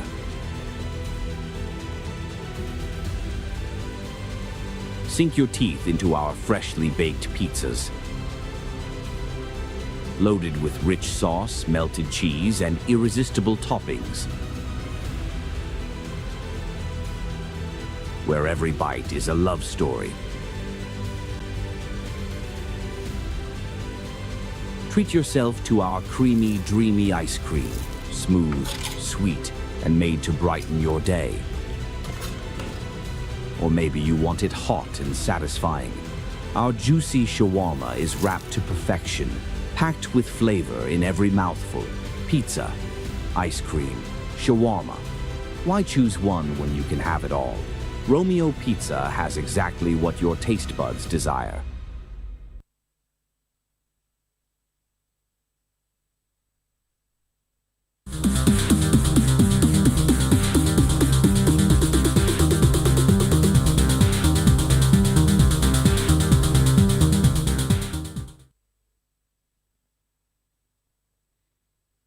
And yes, welcome back to the show Spotlight. Yes, it's happening here on the Vop TV, your favorite hub. And yes, that's because we're talking about a lot of things and a lot of stories, things that are happening around you. And I'm sure you've not forgotten that I'm your special baby girl, Precious Agubanu, aka Call Me Prezi. So next on our list, we are talking about a woman that's actually featured in a viral video circulating online. She talked about debate after. She was debating after rich marrying the rich. And she actually stated that wealthy individuals typically marry within their social class, urging women to level up if they aspire to attract affluent partners. So in the clip, she emphasized that financial capability plays a major role in modern relationships, suggesting that women should improve their value to align with standards of high net worth individuals. So her remarks have generated mixed reactions online, with some agreeing that social class and exposure influence dating prospects, while others argue that relationships should not be driven primarily by wealth.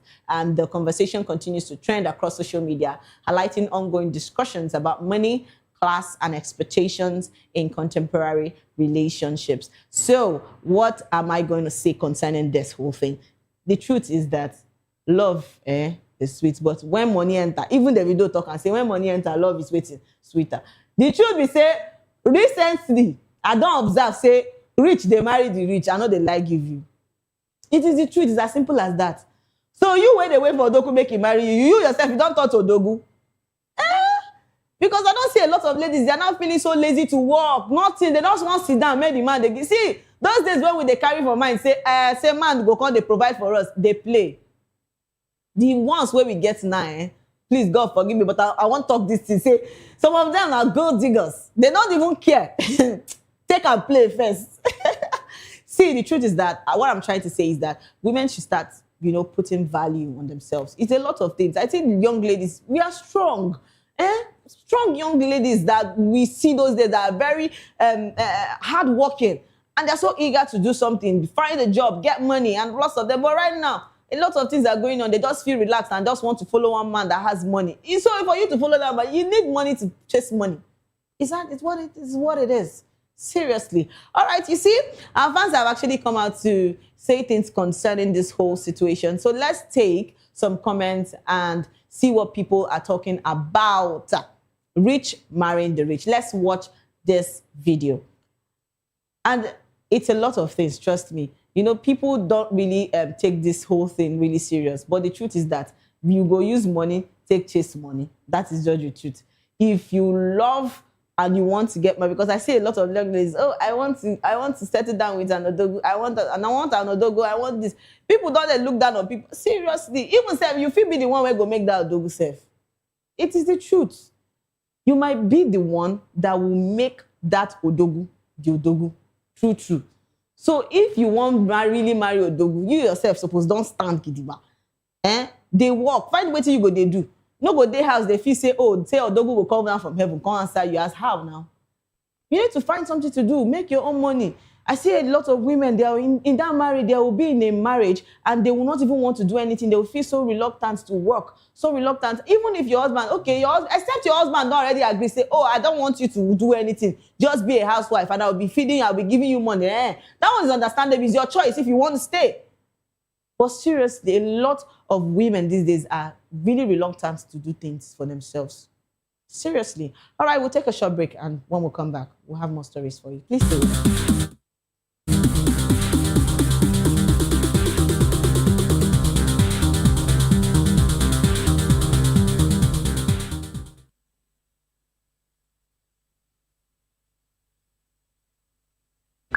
Are you looking for where to buy quality and original studio and musical equipment in Nigeria? Welcome to Iruka Online, Nigeria's biggest musical and sound equipment warehouse. Your trusted home for top global brands, reliable low-priced alternatives, and 100% original musical accessories. With over 16 locations nationwide and open 7 days a week, we deliver unbeatable service and customer support you can count on. Shop online at iruka.com in partnership with world-renowned brands like Wolfdale Pro, Prisoners, Twile Keyboards, Fender and Jackson Guitars, Marshall Amplification, Mapex Acoustic Drum Set, Tech Electronic Drums and Accessories, Evans Drumheads, Ashdown Engineering, and many more. Iruka Online, powering your sound with quality you can trust.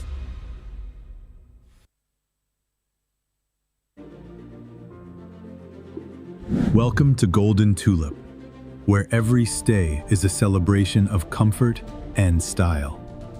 Discover beautifully designed rooms crafted for your relaxation and peace of mind. Savor delicious, expertly prepared meals at our exceptional restaurants. Relax and socialize at our elegant lounge bar. Refresh yourself at the vibrant pool bar and enjoy a soothing swim in our sparkling pool. Planning something special? Our spacious and sophisticated hall provides the perfect setting for weddings, conferences, and memorable events. Whether for business or leisure, we deliver excellence with unmatched hospitality. Comfort, class, premium experience.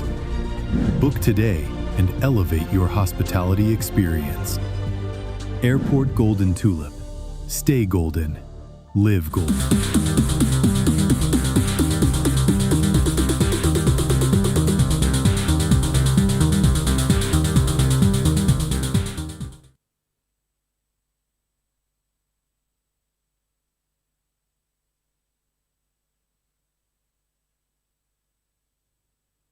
And yes, welcome back to the show Spotlight. And yes, it's happening here on Vop TV. And actually, we were talking about the rich getting married to the rich. So my own advice be say, as a lady, as a man, may you get your own work. May you get what you do. May you get money for your own self before you even go into marriage or talking about marriage or going into marriage. Yes, basically. So it's a lot because a lot of people now feel so reluctant to work. A lot of young ladies, a lot of young men. If you even come out, even self, the men sometimes don't even come out for character. If you come out the money where they get, now self character not still there. So, but it is good that as a man and as a woman, you should have a particular job you're doing. Have your own money so that if you enter your husband house, if you deal with your wife, you go fist stand. As a woman too, if you go fist stand, if anything shake you, you know go they shake. You understand? It's as simple as that. All right, and yes, we're going over to our next story, and that happens to be a woman has claimed that she was reportedly kicked out of her home at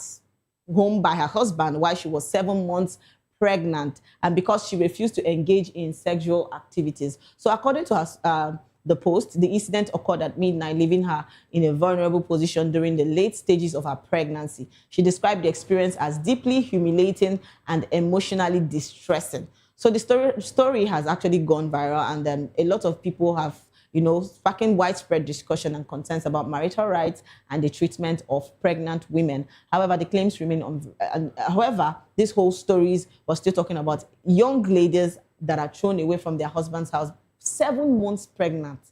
This is serious. So the issue is because she refused to sleep with the husband at that time, 7 months. It's not like, why would some men, if I talk something now, people go, they come here and say, Precious, Prezi, you don't they talk plenty things.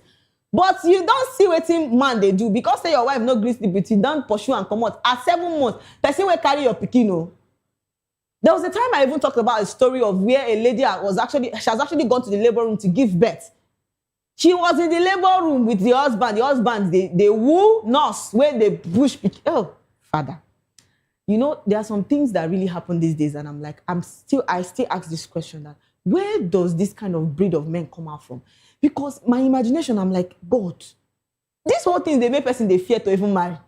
Do you get? If men they behave like this, if some men behave this way, so which people want? Oh God, this is really, really heartbreaking to see a young lady that you just be 7 months pregnant, you don't and it be like say sometimes God just need to switch hand. Make the men be like say, make them carry this pregnancy small. Make them feel the way we women they feel. Because woman go carry pregnancy for 9 months, you come born. You come the stress on top of the whole stress. You go come the still the stress. You think that you know the short man to be a man not easy to be a woman easy. It's not easy too. Seriously, a lot of people don't come talk plenty things concerning this young lady that has brought out her story that said she actually was driven out of her home because she refused to have sex with her husband at 7 months pregnant. And let's take some comments and see what people have actually come out to say concerning this. And yes, 21 stars said, make we hear from your ex. They play. And Adora111 said, you must have seen the signs before seeing the wonders, but you choose to ignore it, understanding.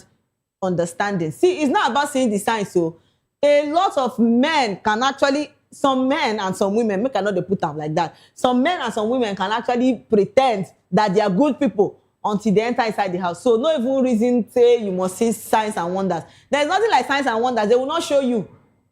I'm serious. So the fact that I always say that marriage is something that is more spiritual than the physical eyes we see it with. It is serious. Because as it is now, when you love person, the whole in fact you go they overlook a lot of things because as it is sweet, not be so it there for marriage when it end. Yes, a lot of people see things. You go see a young woman because say she want marriage, she go they behave, they do all these kinds of mess. Oh, I cannot do that. You go they see say, oh, this woman they good. I want to get married to you. Now you can't enter the marriage. You go they see shege banza. Yes, now the truth. Likewise, men they do the same thing. If man won't get you true as a woman, if man won't get you, he go do everything possible in his power to get you. You don't get what you want to talk about them. And you go they feel say, oh, I'm covered. Now when you enter the marriage, you go they see bass bulls. Let's take more comments. A lot of people are still talking about this. We have more and more comments. And yes, Vendors Home said, if women talk with waiting them don't see for marriage, many women will decide to stay single. And Echo Messiah said, na lie, she they lie. She dey find engagement, no be Twitter again. All right, see this Twitter. Shebi person don't talk say Twitter. People where they Twitter and prison na 5 and 6 because anything where they talk for them. All right, and Harriet Oma said, "Now only God know waiting una dey marry. God will help una." And Emeki said, men beat heavily pregnant wives steady, but it's this story you don't believe. And seriously, I saw something recently online about a man that actually hit his wife. The wife was pregnant. After beating the wife, he ran away from the house and left the woman. It was the neighbor that came to take this woman to the hospital. Now, my question is, why you go beat woman when get belly? In fact, like men when they even beat women self for that kind of state, they're not supposed the way normal people they live. They're supposed now they're supposed to carry them go. Because my question is, why would you hit a lady, a woman that's heavily pregnant with your child? No remorse, nothing. Una go just they do anyhow. Serious. I said, now that woman, the neighbor now come. Say, oh no. Say this man will come inside house. And for night, it be like say the man come, they try to enter inside house. Nice she catch and say, oh, Oga, so you tiptoe inside your own house. Because you know what you don't do, say they bad. Yes. Because you know what you don't do, you say they bad. Normally, we know say women will get bad mouth. A lot of women, if their husband talk 1, we don't talk 100. But that doesn't mean that you people won't have issues or anything. That doesn't mean that you will raise your hand and be hitting your wife. It's a lot of things that some men do these days. And the question is that, where do you people glean this whole thing from? My own advice is that this whole thing still boils down to the women. Because some mothers don't really take care of their child. Their male children, they don't train them well.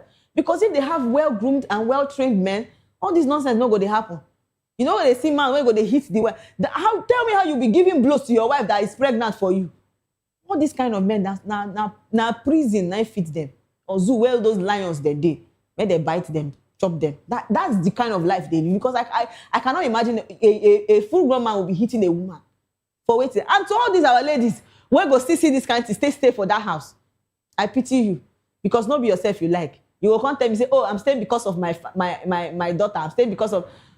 You go there marriage where they kill you, may you die. Because say you want there because of your pikin. So you want... Not be person where they're alive can take care of their child. Not be person where they're alive, you can look over your child. But no, you decide, say you want there where they kill you. May you did that place. I pity you. Is this year now they tell on say more they try they get sense. But to be like say every day now they do new one. Una no fit change. Una no fit get sense. It's too bad. It's too bad. And some all these men where they do this kind of thing, una try change. You know, I don't know how you people really imagine or reasoning this whole thing. That to hit a woman, if you want fight, why not go follow your fellow man? They exchange blow. But una decide say no, they say na woman wey no fit do you anything. Now woman say you decide say you want the exchange blow with. It's a lot of things. I just feel that men should do better these days. And women should do also better because it's not about all the men that I'm talking about. There are some women that also try to... You get women where they beat their husband, ma, I tell you the truth. Yes. Women where they day like this, they give their husband blows, they beat them for house. Waiting that man won't come talk, no be abused with that. It's a lot of things. Recently, I even saw one of a lady beating the husband, seriously beating the man. Later, the man go still inside that relationship. But it is what it is. I just feel men, ladies, women, you people should do better. It's not all about this whole thing you people are talking about, fighting and the rest of them. Understand the matters. And the way you see them as they love you, you love them. Not be so now so they start. Now love they used to start. When you enter inside the marriage, now you will know. So it's good that you person where you want to end up spend the rest of your life with you guys open your eyes. Where? No wait till you they marry. No wait till you want end up with. Because it's very, very important.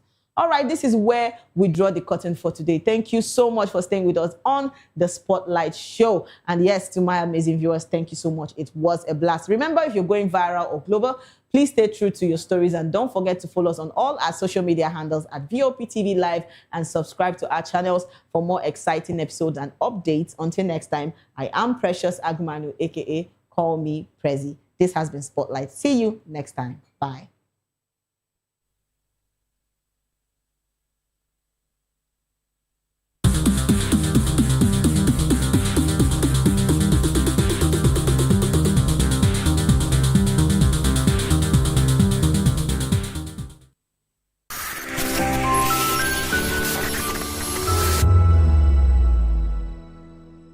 We encourage you to click on the like button and subscribe to our YouTube channel. We are Voice of the People TV. Also follow us on all our social media platforms. We are at Vop TV Live. Visit our website www.vop.ng for fresh and trending news. Also watch us live on SLTV channel 264. Vop TV, Voice of the People Television. Join us as we drive into the world of politics through insightful interviews with prominent political figures, both serving and former governors, ministers, senators, legislators, party chieftains, activists, and analysts. Get first-hand information into the decision-making processes that affect our daily lives. Highly engaging one-hour program that brings political discourse into focus. I am Chukwuma Okoro. Political Lens, Monday through Friday, 6 to 7 p.m. Join us. In a world where truth is the ultimate power and opinions scream the loudest, it's time to wade through the noise. Hunger no get tribe. Hunger no get religion. And scan the human interest and trending topics that matter. Stay tuned to The Issues, your plug to the stories making the buzz, from politics to science and technology, social justice, and more. Let's tackle the tough questions and expose the truth.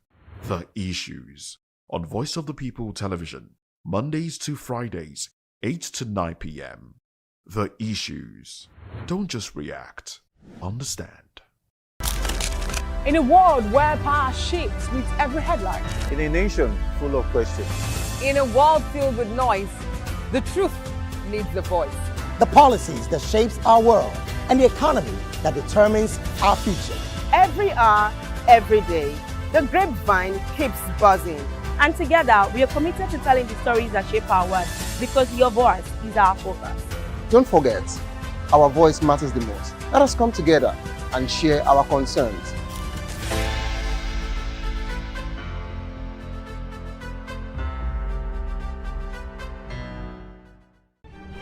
In a world where power shifts with every headlines, news breaks and events happens, we bring you unbiased and explicit information on politics, economy and state of the nation. We break down the chaos. Facts, not fluff. Truth, not a spin. We discuss not just politics, but a glimpse into the future. Voice of the People Television. Now you have more than a voice. Good evening, Africa. My name is Mamakore, actor, model, producer, and I'm giving a big shout out to Vop TV, man. Keep watching. Don't change the dial. Thank you and God bless you. My name is AY, and of course, I represent the voice of the people, and that's why I'm on VOP. AY say so. Hi everyone, it's your girl Miriam Tima from the Real Housewives of Lagos and the Real Housewives Ultimate Girls Trip Africa. Shout out to VOP, the voice of the people. You already know. Stay tuned, keep watching. And don't forget, VOP is the best. All right, hello, everyone. It's a brother shagging the man fine back with Melanie Poppy Black Skin Boy. This is VOP TV. If you're not watching VOP, I don't know what you're watching. Maybe you're watching your weight. Hello, beautiful people. This is Wale Ojo, and you're watching VOP, Voice of the People. Hi, guys. You already know who it is. This is New Energy. Flyers, whatever, live it. Keep watching VOP TV. Thank you. Hi, people. Ginny Albano here. Guys, please keep watching Voice of the People. To know the happenings in the maritime sector, join us on the program Maritime Frontiers on VOP TV as we discuss key areas in the maritime sector from aquaculture, maritime transportation, maritime labor regulation, oil and gas exploration, ferry and passenger insurance, marine pollution and prevention, port operations, and lots more. Maritime Frontiers, exploring Nigeria's blue economy. Are you ready for the extraordinary? Something big is happening on your screen.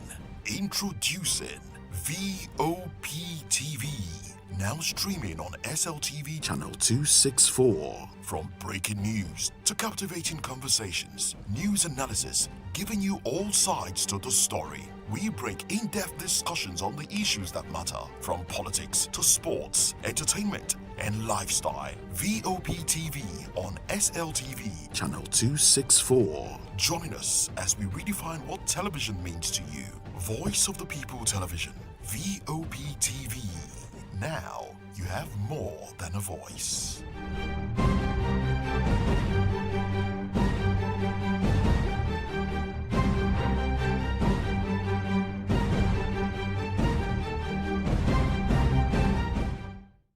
Welcome to the locker room, the home of football talk that matters. I am Jerry Arpillon. Join us every weekday, Monday to Friday at 5 p.m. Nigerian time, as we share the hot takes and hot debates in the exciting world of football. And joining me are the usual suspects, Ikechukwu and Mayowa, as we break down all the hot takes and everything that's happening in the football. Don't just watch football, live it with us. Catch us on the locker room and Voice of the People Television at 5 p.m. Nigerian time. And like I always say, if not 20 minutes off, please discuss. This is African News on Voice of the People Television, where we don't just bring you the news, we bring you Africa's heartbeats, the policies that shapes our world, and the economy that determines our future. African News on Voice of the People Television. Stay with us.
Food remains one of the most powerful tools in maintaining health and preventing disease. As the commemoration of World Registered Dietitian Nutritionist Day, nutrition experts and healthcare professionals are drawing attention to the role of proper nutrition in improving the quality of life. The event, themed Discover the Power of Nutrition, highlights how food choices can influence lifespan, productivity, and overall well-being. Speakers note that balanced diets that include fruits, vegetables, adequate water intake, and controlled portions can help reduce the risk of several health conditions. They warn that unhealthy eating habits and excessive consumption of processed foods continue to contribute to a growing number of non-communicable diseases, including obesity, cardiovascular disease, and hypertension. Is when you get your diet right, you are physically and mentally alert, which you know that eating healthy is one of the master key of good health. Down to the hospital setting, they come in as clients. We have those on admission across board, from cradle to geriatric, which is the elderly people. So from the pregnant woman, for your child, for you to be healthy and the child to be healthy, and you come out having a bouncing and beautiful or handsome baby, you need the touch of a dietitian. That is in terms of a promotion of good health. Experts also emphasize the important role dietitians play within the healthcare system, particularly in providing specialized nutritional care for patients who are unable to feed normally. We need to improve on our policy. We need to improve on our policy. We need to make sure that food is one of the highest allocation is given to food in the policy. 1, 2, during the policy for nutritionists, dietitians should be included in this policy making table, because we are the ones that actually knows where the feet is pinching. We are with the grassroots. We know them. We see them. They come to us. Some of them, we know the reasons why some of this thing is happening. So with this, we can actually tackle this thing. The second thing is that we need to train more of nutritionists and dietitians in Nigeria. Beyond hospitals, nutrition advocates say that raising awareness about healthy eating habits remains key to building a healthier population. They add that schools, institutions, and communities must work together to promote better nutrition practices. And the message we have out there is that nutrition is the bedrock of healthy living. If we talk about people being healthy to go about their businesses and being away from disease, out of disease, you have to make your nutrition a top priority in your life. So when you get the nutrition right, it takes care of every health condition as well as healthy living. For organizers of the event, the goal is to encourage greater recognition of the role institution and nutrition plays in everyday health and national development. Just like the way they normally say that information is power. So we want to empower people all on the aspect of malnutrition. When I say malnutrition, we have undernutrition, we have overnutrition. And when we talk about malnutrition too, some can resort to health challenges. You understand? And even excessive to overnutrition resort to health challenges. When we talk about malnutrition, many of us, our understanding is about the children, it's about the toddlers. Fine, they have it on the side. We have that challenges, and we want them to get information. If they are rightfully fed, if they are adequately fed, they will see every child is not expected to sleep in an hospital. If it is not a kind of a epidemic kind of situation that is happening, every child should stay at home, come for hospital for just checkup or immunization, and go back home and live healthy. So, but for the adults too, you discover a lot of adult-related health challenges. they are diet-related challenges. We want to talk about hypertension. We want to talk about diabetes. We want to talk about obesity. We want to talk about renal-related. Renal-related condition. When we say renal, we have acute, chronic till you get to the end stage. Depending, it's about liver cirrhosis or fatty liver or disease, or even alcoholic fatty liver. So a lot of health challenges that people are having, the common in our client, which is malaria. It is hemolysis. Hemolysis, that the red blood cell is being destroyed, and then we have a nutritional anemia, and then we have anemia on its own too. And one of the things you see many people after treating malaria, they say they need a blood tonic too. So a lot of things that this program we address. If Nigeria embrace this profession, if Nigeria put this profession in the appropriate place, put us where we belong, to encourage us, we are ready to give out our best. And we have people, we have professors, we have doctors, we have professionals that are practicing day in and day out, that have current knowledge about what is happening. But if the environment does not encourage, then you are unnecessarily overworked, you are unnecessarily short-staffed, then you become weary, because how will you? Knowledge is not static. You need to be improving in knowledge every now and then. So what this program is the message is trying to pass across is that individual can actually live healthy, and those that are having health challenges too can also maintain it. If it is uncurable one, if it is the one that they need to manage, they can also live healthy with the knowledge of nutrition gotten from the appropriate quarters, from the expert, because it is like a medicine. You need to review, you need to come for follow-up, we need to make assessment. It is not a one-time thing. So, and it's not surgery. And if it is not surgery too, you have to come for follow-up too, for the site, for the operation that has been carried out, for the surgeon to ensure that everything is working out fine. And if for it to working out fine too, nutrition is needed, because the wound will still need to be healed. Then you need a vitamin C, you understand. You need a protein, replenishment of tissues, and then you need adequate iron supply, so that everything will go. You need a vitamin A for the epithelial tissue, for everything to work effectively. So that is what we are here, and that is the message we are passing out. And on the topic, discover the power of nutrition, I'm so much interested in this year program because it has a very powerful theme, and we want the world to know about it. Participants were also taken through simple physical exercises, highlighting the importance of combining good nutrition with active living for improved health outcomes. All over the world, every dietitian is celebrating this month as our month where we create more awareness about the goodness of nutrition, right? The goodness of food. Everyone you see here, majority of people you see here are professionals of nutrition and dietetics, where the group that have been equipped with the knowledge of passing right nutrition information to the people of the world, right? So here today, we want people to know that there's power in nutrition.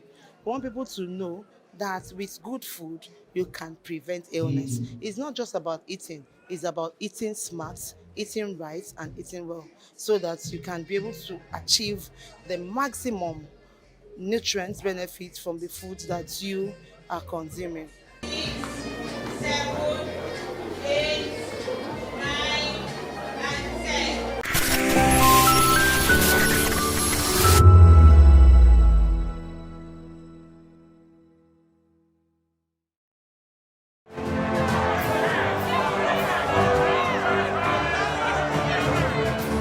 Do you want your voice to be heard? Do you know that you matter in the scheme of things? The People's Voice, the show where ordinary citizens take center stage as we discuss the biggest stories that affect you and I. With you in mind, we facilitate lively discussions, debates, and interviews on the topics that matter most to you and I, from social justice to economic empowerment, education to healthcare, governance, and more, tackling tough topics and amplifying your voice. Join the conversation and make your voice count. The People's Voice. Make your voice count. The red carpets, awards, the razzmatazz, music, fashion, interviews, and more. Spotlight on Voice of the People Television. Let's feed you with all the juicy stories in the global entertainment space, bringing you the glitz and glamour as it is hot. Stay tuned to Spotlight, 1 p.m. Monday to Friday. Spotlight on Vop TV. Entertainment like never before.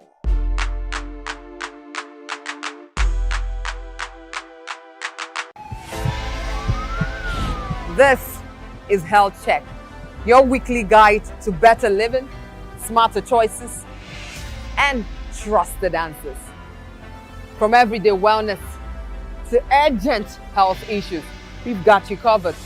Health Check, only on Voice of the People Television, where your health has a voice.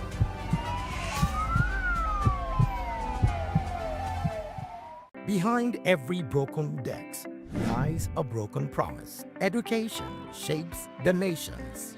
But who is asking the right questions? Introducing Edu Dialogue, the show that goes beyond the surface, exposes the cracks, the corruption, and the silence in Nigeria's education system. Edu Dialogue, Saturdays, 3 p.m., only on Vop TV. We break the biggest stories. From missing funds to policy failures, we ask the tough questions and demand real answers. Edu Dialogue, this Saturday, 3 p.m. on Voice of the People Television. VOP TV. Now, you have more than a voice.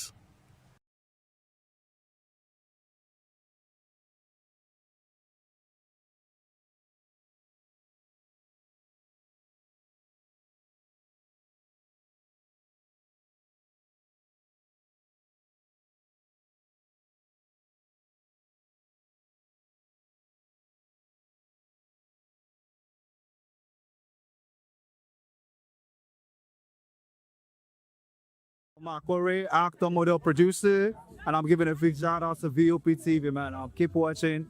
Don't change the dial. Thank you and God bless you. My name is AY, and of course, I represent the voice of the people, and that's why I'm on VOP. AY say so. Hi everyone, it's your girl Miriam Tima from the Real Housewives of Lagos and the Real Housewives Ultimate Girl Trip Africa. Shout out to VOP, the voice of the people. You already know. Stay tuned, keep watching. And don't forget, VOP is the best. All right, hello, it's a brother shagging the man fine back with Melanie Poppy Black Skin Boy. This is VOP TV. If you're not watching VOP, I don't know why you're watching. Maybe you're watching your weight. Hello, beautiful people. This is Wale Ojo, and you're watching VOP, Voice of the People. Hi, guys. You already know who it is. This is New Energy. Flyers boy ever live. Keep watching VOP TV. Thank you. Hi, people. Jenny Albano here. Guys, please keep watching Voice of the People. The red carpets, awards, the razzmatazz, music, fashion, interviews, and more. Spotlight on Voice of the People Television. Let's feed you with all the juicy stories in the global entertainment space, bringing you the glitz and glamour as it is hot. Stay tuned to Spotlight, 1 p.m. Monday to Friday. Spotlight on VOP TV. Entertainment like never before.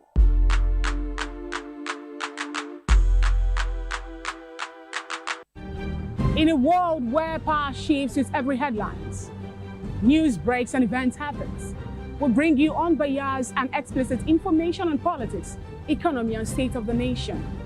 We break down the chaos. Facts, not fluff. Truth, not spin. We discuss not just politics, but a glimpse into the future. Voice of the People Television. Now you have more than a voice. We encourage you to click on the like button and subscribe to our YouTube channel. We are Voice of the People TV. Also follow us on all our social media platforms. We are at VOP TV Live. Visit our website www.vop.ng for fresh and trending news. Also watch us live on SLTV channel 264. VOP TV, Voice of the People Television. This is African News on Voice of the People Television, where we don't just bring you the news, we bring you Africa's heartbeats, the policies that shapes our world, and the economy that determines our future. African News on Voice of the People Television. Stay with us. Africa is on the move, a continent of rising voices, untold stories, and powerful transformations. From the streets of Lagos to the heart of Nairobi, from the mines of Congo to the tech labs of Cape Town, the African story is being written every day. Bold, dynamic, unstoppable. This is African News on Voice of the People Television. We don't just bring you the news, we analyze and bring you Africa's heartbeat, the politics that shapes our nations, the economies that drives our future, the cultures that defines who we are, the voice that must be heard. Africa News, Africa's voice, Africa's future.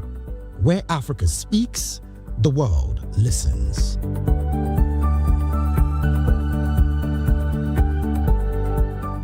When I first heard VOP, I thought they were talking about me because I'm a voiceover.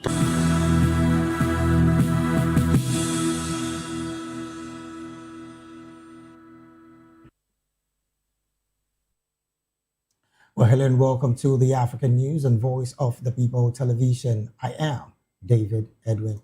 Before we begin the news, we would urge you to kindly visit our website. It is www.vop.ng for fresh and trending news stories. We begin the African news from the story where the Global Terrorism Report says the Sahel region of Africa, which has become the global epicenter of terrorism, accounted for nearly half of all terrorism-related deaths for 2025, a third consecutive year. Compiled by the Institute of Economics and Peace think tank, the index ranked 163 countries for 13 years, according to the impact of terrorism based on indicators such as the number of attacks, deaths, injuries, and hostages. It defines terrorism as the systematic threat or use of violence by non-state actors, whether for or in opposition to established authority.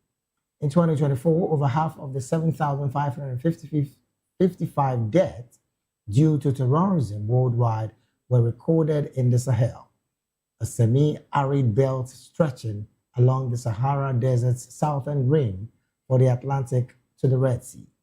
The trend remained largely unchanged in 2025, with nearly half of the 5,582 deaths attributed to terrorists occurring in the Sahel, though the total number of victims in the Sahel fell, the Australia-based think tank has said.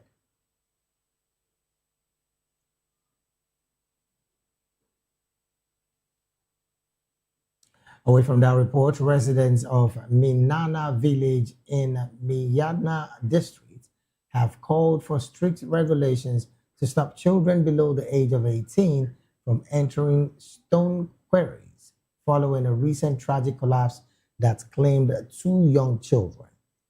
This incident occurred at a stone quarry in Tamil division when part of the quarry wall suddenly gave way, burying 3 children who had entered the site, one of whom later survived with injuries. The disease, identified as Docus Mowanguzi, age 7, and Florence Nakyejwe, age 6, were reportedly living with their grandmother, Elizabeth Nabosa, who worked at the quarry. Following the incidents, a community member, Lewaiga Owen, said the site has previously claimed the lives of children, raising concerns about the lack of safety measures. Local leaders further condemned the involvement of young children in quarry activities, describing the practice as extremely dangerous. They announced plans to introduce strict regulations to ensure that no child below 18 years is allowed to work or access quarry sites.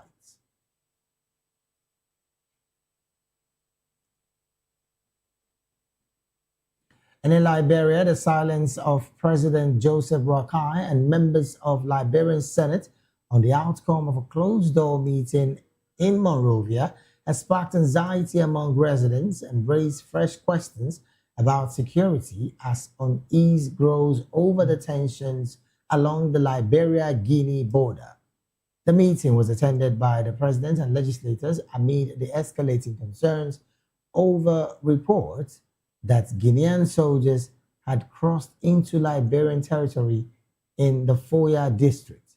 The tension stems from incidents reported in Solumba town, a border community along the Makona River, which serves as a natural dividing line between the two neighboring countries. Residents alleged that armed Guinean troops entered the area and remained there for days, during which they reportedly hoisted the Guinean flag on Liberian soil, disrupted road construction activities, and confiscated equipment used by local miners operating along the river. The situation reportedly intensified when local youths confronted the foreign troops and raised the Liberian flag in protest, with the standoff drawing regional attention and prompted diplomatic engagement.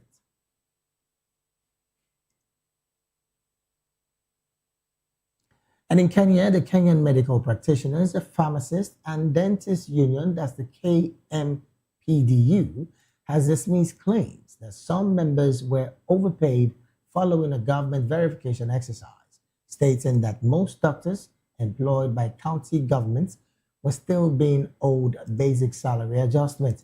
In a statement, the union said a two-day engagement with the government resolved a technical issue concerning a special payroll code required to process the salary adjustment. The verification exercise aimed to determine both the individual salary adjustments owed to doctors and the total financial obligation of county governments. According to the organization, the data presented by government agencies indicated that approximately 95% of doctors were being owed salary adjustments, while around 5% were flagged as having been overpaid. The union rejected the overpayment classification as directly contravening the ELRC 2020 judgment, arguing that routine annual salary increments were incorrectly treated as part of the collective bargaining agreement adjustments.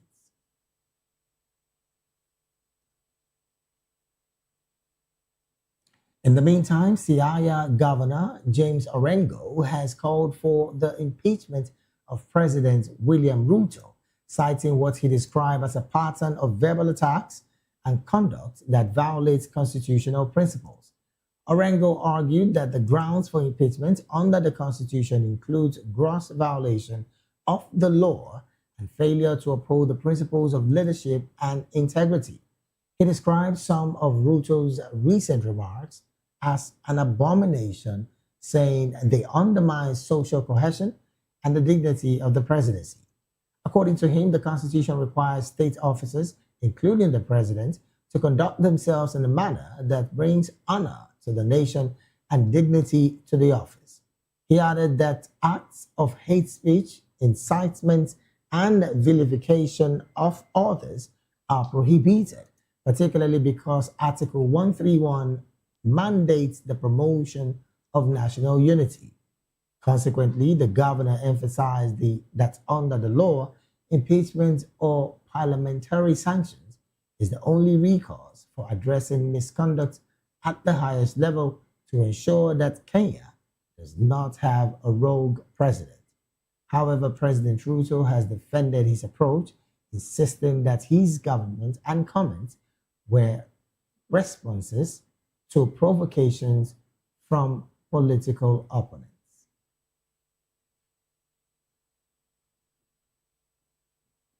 Still on constitutional issues and now in Zimbabwe, Zimbabwe's opposition groups say they will continue resisting a proposed constitutional amendment that could extend President Emerson Mnangagwa's rule, in spite of reports of intimidation Violence and Surveillance. Law professor Lovemore Madhuku said he was assaulted in early March by individuals he believes were linked to state security forces after they disrupted a meeting of his National Constitutional Assembly. The incident is one of several reported by activists mobilizing against the amendment, which was approved by cabinet last month. However, the police have denied involvement. Human Rights Watch has warned that authorities were using violence and intimidation against critics of the proposed changes, with opposition lawmaker Jameson Timber saying he and a colleague had been under surveillance after speaking out. The proposed constitutional changes would extend the presidential term from 5 to 7 years and replace direct elections with a parliamentary vote, effectively allowing Ngangagwa, who is 83 years of age, to remain in power beyond his current two-term limit ending in 2028.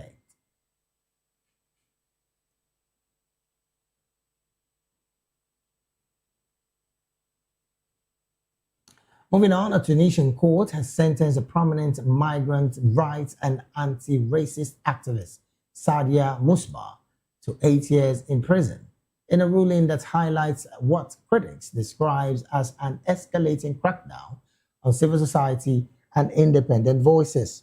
Musba's lawyer, Hela Salem, said the verdict was a major shock and it was part of a broader effort to dismantle civil society groups and shift responsibilities for the state's failure to address the migrant issues onto these groups.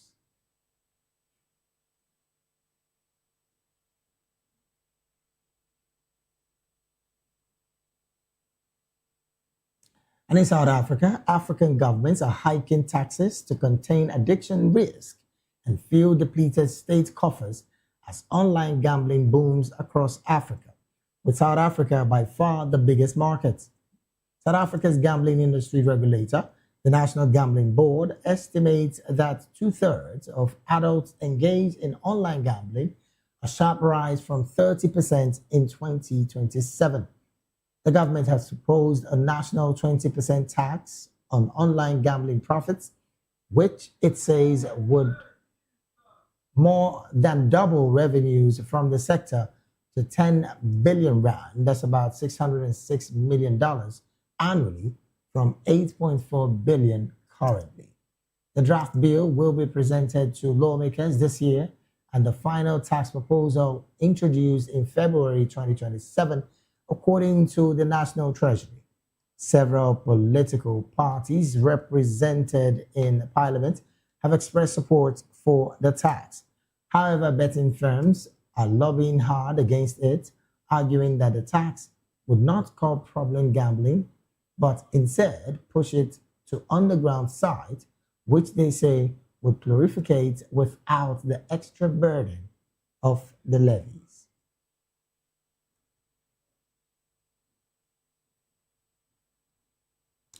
Just a word to the African news right here on Voice of the People Television. We'll go straight to the analysis segment of the news.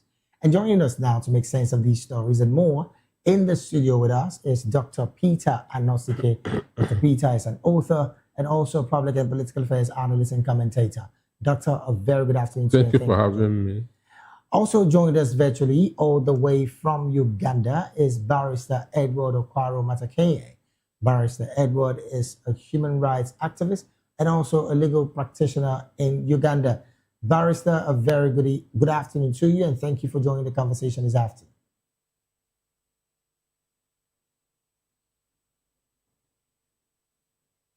Well, I would like you to unmute your mic, Barrister, so we can get you clearly if you have joined. All right, then.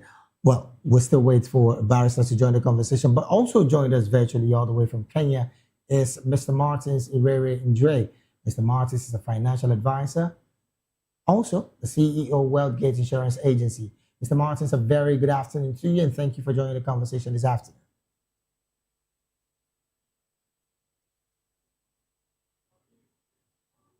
We would like you to unmute your microphone, Mr. Martin, so we can get you clearly as well. A very good afternoon to you. Oh, well, I think some technical situation is happening around here. I can barely hear your audio. But also joined us virtually is Hansen Blayan, who is a media and communication professional. Hansen, a very good afternoon to you, and thank you for joining the conversation this afternoon.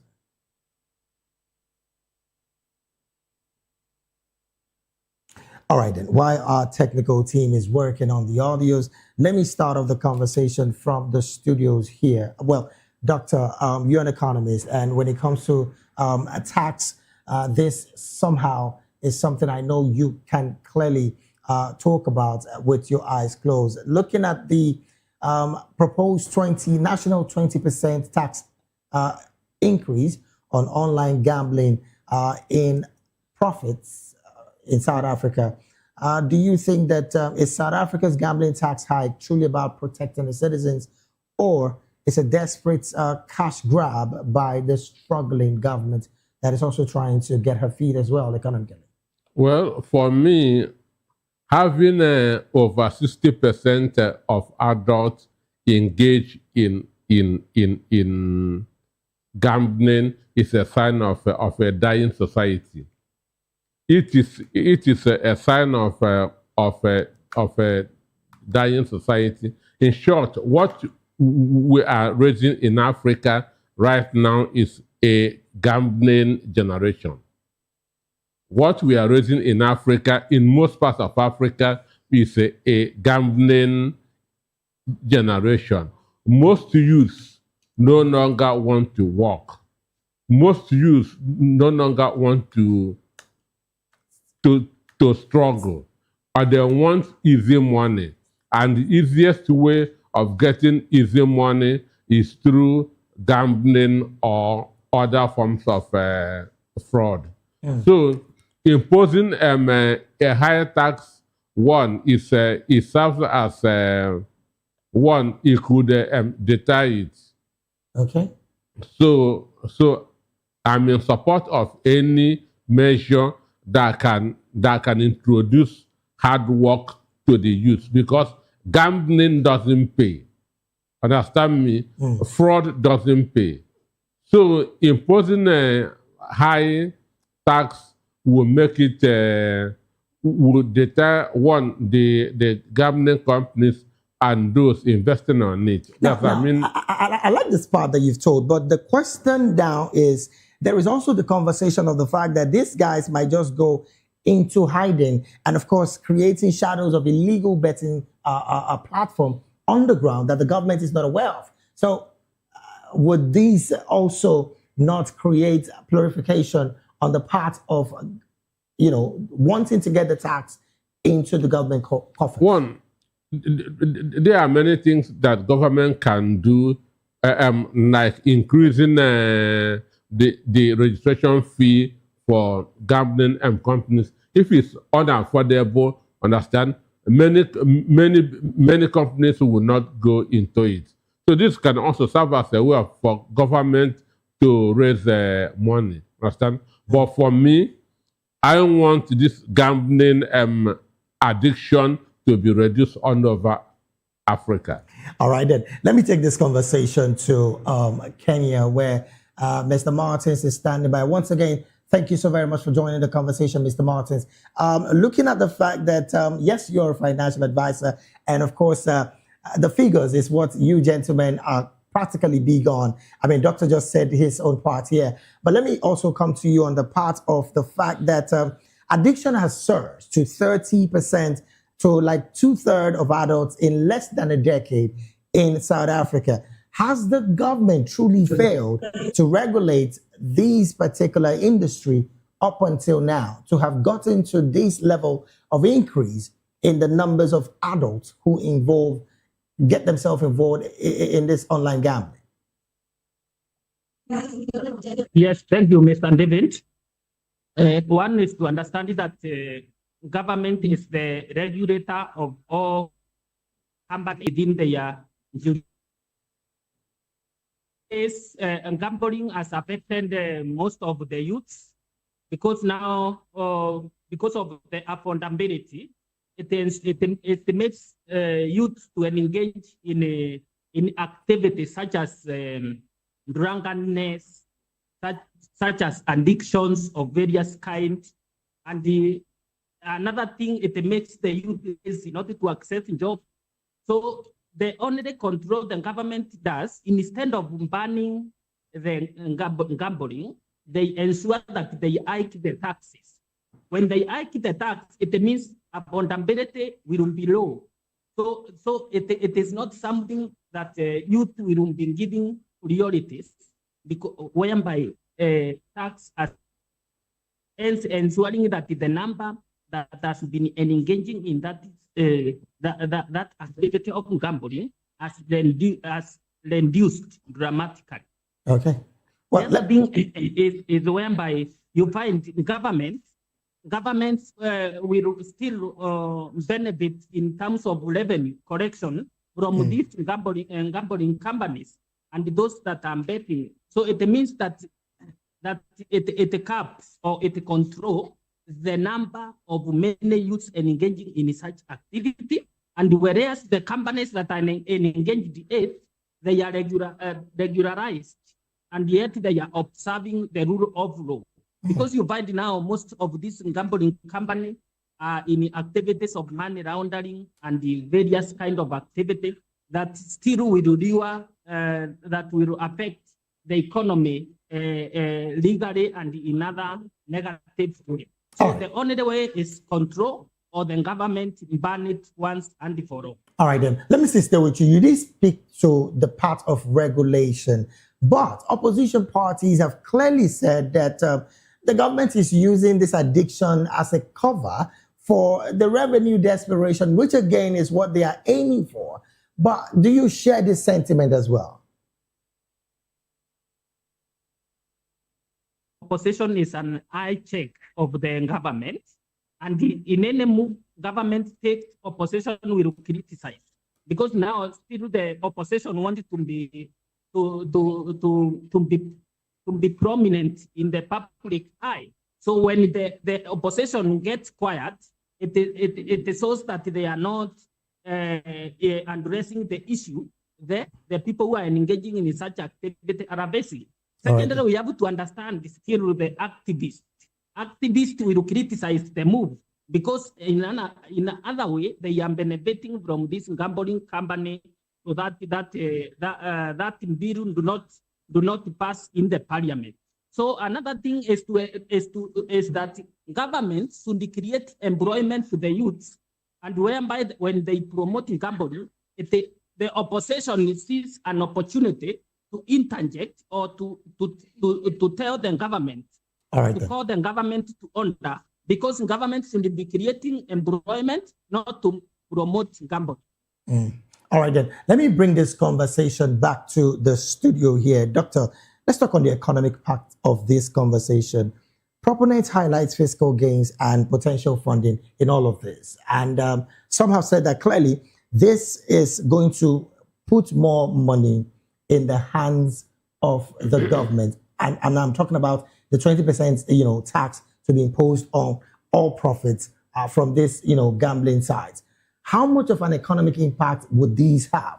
Because like I said earlier, 2/3 of the young generations in South Africa are involved in this. How much of an impact would these figures have? 20% of every profit made. Well, for me, I'm not really interested in the profit. My concern is the people, saving the people. Understand? So we should be thinking of people over profit and not profit over people. And for the opposition, it's not everything that you criticize. When the government in power do what is good, you should appreciate them. Understand? Gambling is not a good thing. Gambling is only lazy people that engage in it. If you are hardworking, if you are occupied, if you are productive, you will not go into gambling. So for me, gambling is a sign of a society that is that is in ruins. So for me, we should be looking at that money as a way of making it unattractive, both to the companies that engage on it and the people who and the people who also engage on it. When you make it unaffordable, understand? Now, if the registration fee of establishing a government company is raised, understand? Many people will not want to, cannot afford to register, and as the space is shrinking, those who are engaging in it will also be shrinking. How about those who now go do the illegal side, go doing it with the illegal side? What would you make of that? There are police who maintains law and order. Wouldn't that also dampen the same economy? Because the brain behind this is a 10 billion rand annual returns for the government. I don't think if that should be the major priority. The major priority for me is to discourage gambling. This is even for me, it's worse in Nigeria. Understand me? Okay. Most Nigerians are now engaged in this. Everybody, even students on their phone, you see gambling apps. So for me, this discourages hard work. All right, then let's move this conversation to another conversation, and I'm going to take this conversation to Kenya, where interestingly another Tunisian court has sentenced a prominent migrant rights and anti-racist activist Sadia Mosba to 8 years in prison. Now, in a ruling that, of course, highlights what critics describes as an escalating crackdown on civil society and independent voices. Looking at this conversation, Mr. Martins, another activist, so to say, is being sentenced in court in Tunisia, 8 years, as against the oppositions that are currently in jail in Tunisia. What do you make of this story? Do you also share the sentiment of opposition figures who have said that President Kais Saied is clearly clamping down on dissent in Tunisia? And this, again, might lead to another Arab Spring. What's your position?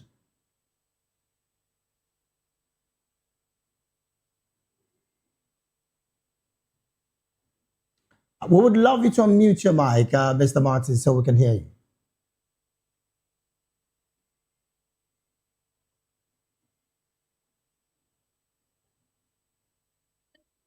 Thank you, Mr. David. You can hear me? Yeah, I can hear you. Go ahead. It's just a little... Hello? Go ahead. We can hear you. Oh, thank you. I think this is a trend that is happening in Africa continent, whereby president of certain country want to restrict civil. This one we call them activists from meddling on the political issue in this African continent or countries. And we find that in some countries whereby a president will deport the activists their country of jurisdiction. Secondly, you find others are being kidnapped, or in a way they have been put in a communicando whereby their family will start looking at these people. So it is a law that means there is a law that needs to be passed in a Eastern African court or African continent, whereby the activists should be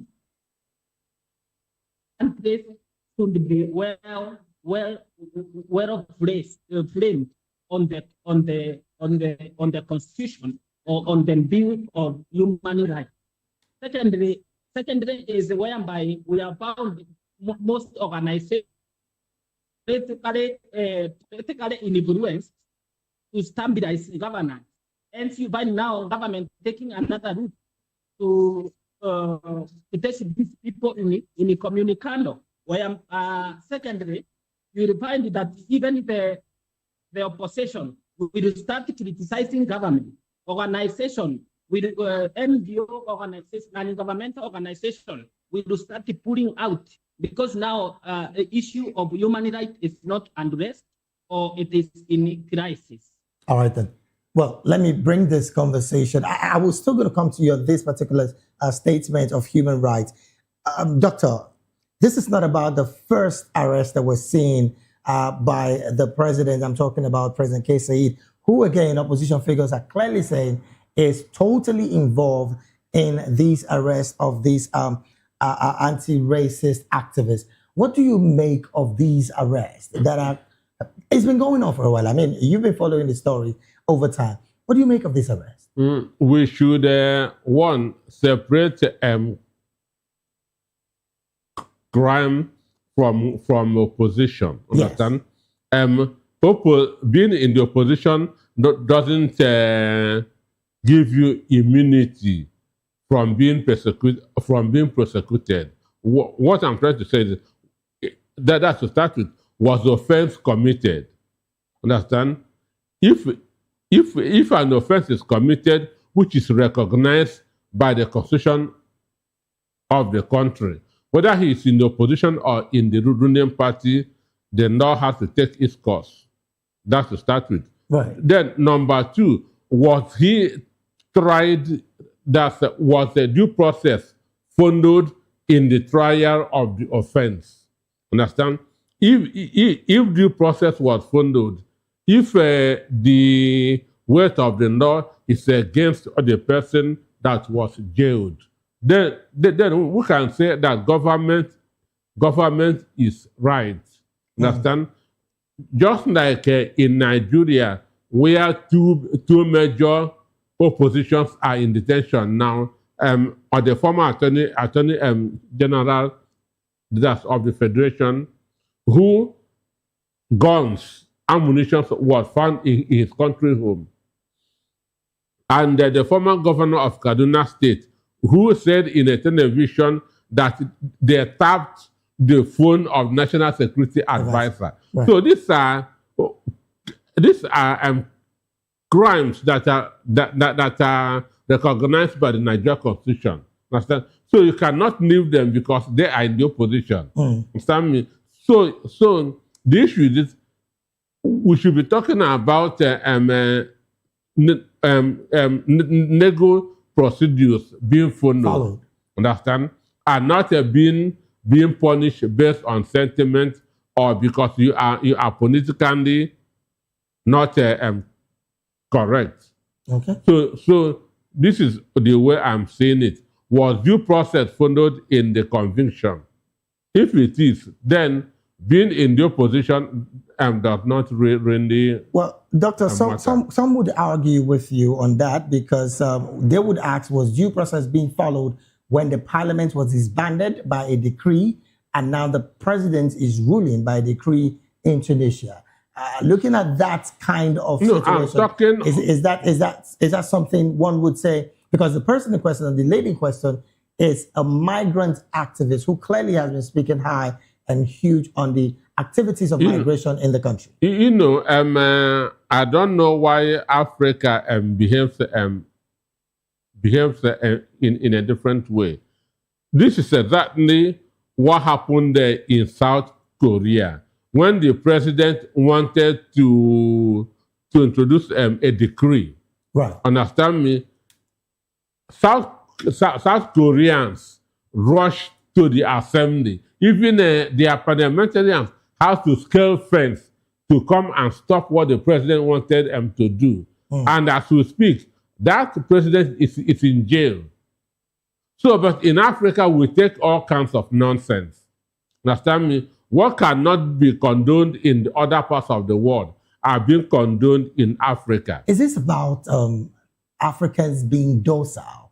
Or is this about we are totally docile. We are docile. We are docile. That is it. But some have said that this is about being weaponized with poverty. Do you share that sentiment as well? If you are weaponized by poverty, poverty is a motivation. Understand Well, me? for some climes, not Africa. It's a motivation that to say no. I cannot take this. Understand? But Africans, when you push them to the wall, they hardly bounce back. So, which is very, very unfortunate. All right, then. Let me move to another conversation because of our time. There is also the ongoing extension of office by the president of Zimbabwe, Emerson Mnangagwa, who, again, in spite of several conversations of taking that proposed law out of the parliament, it is still in the parliament. Now, opposition figures, I'm talking about law professor Lovemore Madhaku, has said he was assaulted in early March by individuals he believes were linked to the state security forces after they disrupted a meeting of his National Constitutional Assembly. What do you make of this, Doctor? Before I go to Kenya, what do you make of this? Tenure extension? Well, he want to take continue from where Robert Mugabe stopped. And at 85, it's not supposed to be ruling any country. Does age matter? No, that's above 80. There's nothing much you can do. The office of a president is a 24-hour job. Right. It requires energy. It requires speed. So it is not for very old people. It is not for very old people. But he wants to do what Robert Mugabe did. Now, some have said that these constitutional amendments clearly looks like a legal coup designed to leave the presidency and the legitimacy of what it's designed for. Do you share that sentiment as well? And that is exactly what it is, and the good coup. Understand? And that is what it is. And we shouldn't be tolerating all these things in Africa. Doctor, I'll come to you on the part of institution, and that, of course, is clearly talking about the legislators. But let me go to Kenya. Mr. Martins, what's your position with this situation as well? Looking at the fact that right now there is a constitutional amendment clearly on the tables of the parliament, which again is going to extend the reign and the rule of President Emerson to 2030. What do you make of this? Some have said that the repeated Mugabe-era authoritarian tactics is what we're seeing coming out to play out again with President Emerson Mnangagwa.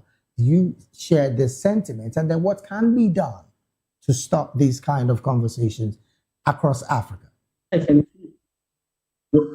What I can see in this case scenario is whereby we have developed a system of governance that is called gerontocracy. Gerontocracy is a system of governance by the whole. I have seen this is happening even to Western countries like Russia. You can see the president is almost reaching 80 years. You can see Israel, the president is reaching 80 years. You can see United States, the president is 80 years. So it is a system of governance, gerontocracy, a system of governance, and the plutocracy, whereby if you have money and you are aged, you can take the system of governance. And you can see this president that wants to extend the term limit of governance. They are presidents who are not observing the rule of law. You find human rights has become a crisis in Africa, but even in Western countries. You can see another issue, corruption. Corruption has taken root in Africa, and we cannot see in infrastructure development. We cannot see the rise in job creation, industrialization. So this is the issue that we should address in day-to-day life that is affecting our growth and our governance. All right, then. Let me bring it back to the studio while we round up this conversation. Okay, now, I thought you were saying something, but let me bring it back to the studio here. Doctor, economic survivor as against political freedom. Is this what we're seeing with the amendment presently in the parliament? And of course, from all indications, some are saying this is going to pass through. Of course, bringing back the Robert Mugabe era, which you did mention earlier. Survival, economic survival, and political freedom. Which do you think is happening here in Zimbabwe? One is economic survival, because in most countries in Africa, including Nigeria, it is only the executive that is functioning. Understand? The executive has appropriated both the parliament and the judiciary. So whatever the executive wants, they get, because they have put the lawmakers in their pocket, using both economy and security to be threatening them. Understand me? And if this thing succeeds, which I know will succeed, by 2030, this man will be 89. What do you expect from somebody who is almost 90 years in office? For Biya is ruling from France. Understand? Cameroonians don't see him in months because he is a vegetable. Understand? So the issue is this. What the answer to this is stronger institutions that will be able, to contend with the presidency. Stronger institutions on the part of the legislators. Is that what you're saying? Both in the national orientation, the legislation, the judiciary. Understand me? Okay. Coming out that to boldly tell the president, this is wrong, you should not do this. If this is done, just like you said, that will clearly mean a major oversight on the part of the legislators to the executive, something that it's quite difficult to achieve right now across Africa, because you would recall in Nigeria, a lot of persons have called the 10th Assembly a rubber stamp assembly. How can we get past that level where we get into power, elect into power, some people who would not hold their own and defend the people who have entrusted their vote to them? One, if I'm to use Nigeria as a case study, most of our politicians buy their way into office. Understand? And they say, who pays the piper that takes the tune? Assuming we are doing crowdfunding in Nigeria, understand? You can say it is we that send them there. But right now, they send themselves there with their money. Anyways, so much to ask, Doctor, and of course, Mr. Martins. But this is where we have to draw anchor on the analysis segment of the African News. I want to say a big thank you to Dr. Peter Anosike, who is an author and also a public and political affairs analyst and commentator. Thank you so very much, Doctor, for being here. Thank you for having me. Also, big thank you to you, Mr. Martins Irere Njue. Mr. Martins is a financial advisor, public and political affairs analyst and commentator, also the CEO and founder of WealthGate Insurance Agency. Thank you so very much for being here, Mr. Martins. We'll take a very short break right now. When we return, more stories on the business and African sports news will be up next. Please stay with us.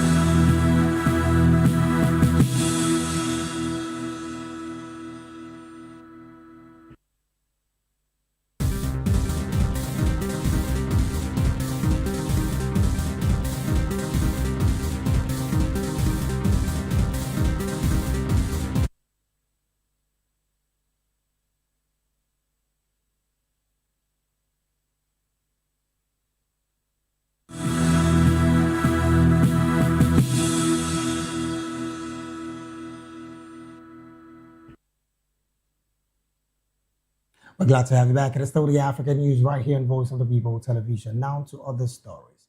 On a sad note, officials and rescuers say no fewer than 18 African migrants, including 2 children aged 3 and 10, who were trying to reach the French Indian Ocean island of Mayotte, have drowned off the Comoros. They were part of a group of about 50 persons dropped off by the smugglers in the same area, distance from shore, as they tried to reach the neighboring island, some 30 of whom survived. Comoros Interior Minister Mohamed Asramani said the bodies were recovered by the residents of Mitsamwili, fishermen, and authorities. Meanwhile, survivors said they were from the Democratic Republic of Congo and had been headed to Myote, an attractive destination for migrants because of its relatively French infrastructure and welfare.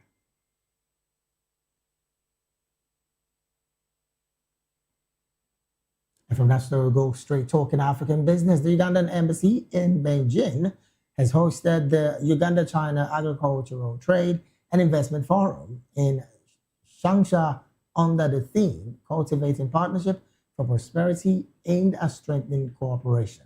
The forum gathered government officials, investors, and business leaders to strengthen cooperation between Uganda and China, especially in human province, with a focus on agriculture, agro-processing, and value addition. According to the Ugandan ambassador in Beijing, Olivier Woneka, new opportunities arising from China's zero-tariff policy on many African exports could boost the country's access to the Chinese market and encourage higher value exports. Key focus areas include agro-industrialization, mechanization, cold chain logistics, tourism, mineral development, and agricultural innovation. Officials said the forum aligns with Uganda's development strategy and aims to increase agricultural exports to China, attract investment and partnership, advance projects like the Ugandan Human Industrial Park, and strengthen institutional collaboration, amongst others. According to the official, overall, the event marks a strategic step towards turning strong Uganda-China relations into concrete economic gains such as industrialization, job creation, and increased trade.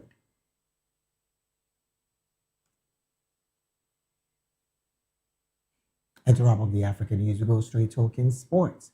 The Senegalese Football Federation says it rejected the decision by the Confederation of African Football (CAF) to strip the country of its title earlier this week, stating that the African Cup title cannot be taken away from Senegal. CAF defended its decision on Wednesday based on a moment during the chaotic African Cup of Nations final when Senegalese players walked off the field. Though the players returned, CAF ruled that they had violated the rules of the tournament and thus forfeited the game. The title was consequently given to Morocco instead, in a decision that has been met with widespread controversy. On its part, the FSF called the decision unfair, unprecedented, and unacceptable, with the Federation's president Abdoulaye Fall stating that from a legal standpoint, Senegal cannot lose the match by forfeit, adding that CAF cannot take the title away from Senegal. Fall also stated that the Federation was providing legal support to Senegalese soccer fans still in detention in Morocco following the match, where they were arrested and later charged with damaging sporting facilities and committing violence during a sporting event after they tried to storm the field.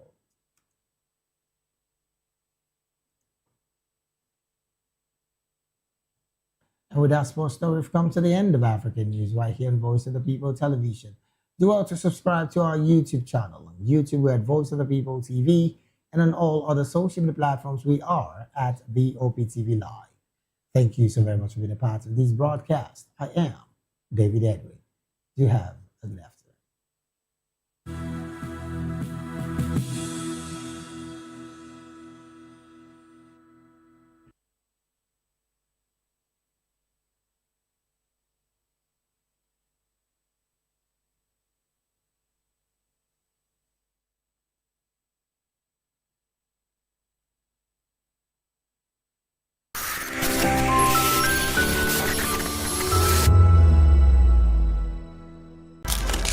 In a world where power shifts with every headline. In a nation full of questions.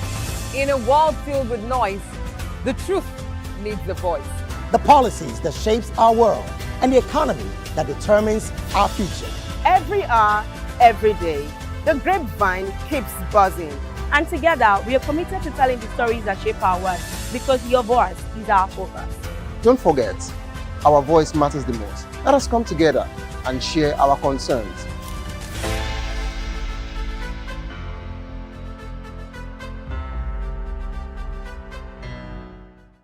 To know the happenings in the maritime sector, join us on the program Maritime Frontiers on VOP TV as we discuss key areas in the maritime sector from aquaculture, maritime transportation, maritime labor regulation, oil and gas exploration, ferry and passenger insurance, marine pollution and prevention, port operations, and lots more. Maritime Frontiers, exploring Nigeria's blue economy.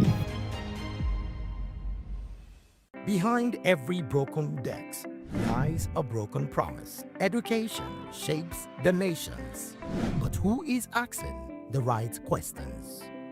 Introducing Edu Dialogue, the show that goes beyond the surface, exposes the cracks, the corruption, and the silence in Nigeria's education system. Edu Dialogue, Saturdays, 3 p.m., only on VOP TV. We break the biggest stories, from missing funds to policy failures. We ask the tough questions and demand real answers. Edu Dialogue, this Saturday, 3 p.m. on Voice of the People Television.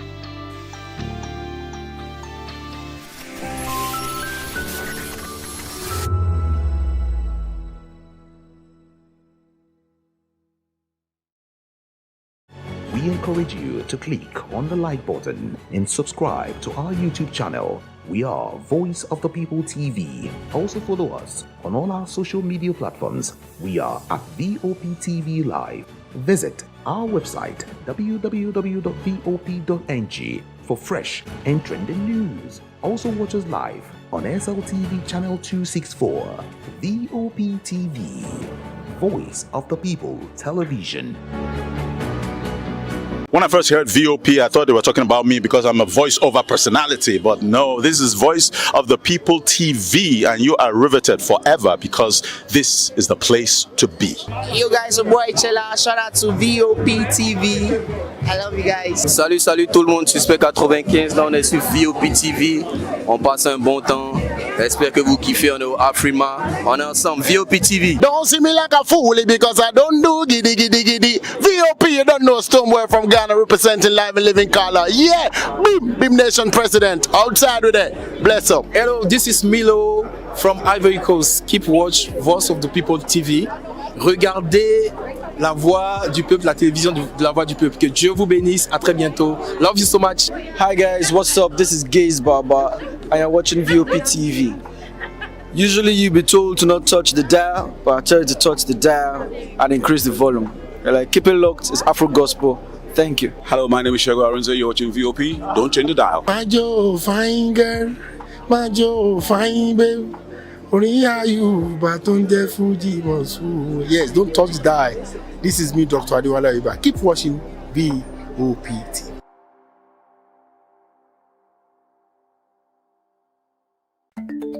Africa is on the move, a continent of rising voices, untold stories, and powerful transformations. From the streets of Lagos to the heart of Nairobi, from the mines of Congo to the tech labs of Cape Town, the African story is being written every day. Bold, dynamic, unstoppable. This is African News on Voice of the People Television. We don't just bring you the news. We analyze and bring you Africa's heartbeat, the politics that shapes our nations, the economies that drives our future, the cultures that defines who we are, the voice that must be heard. Africa News, Africa's voice, Africa's future. Where Africa speaks, the world listens.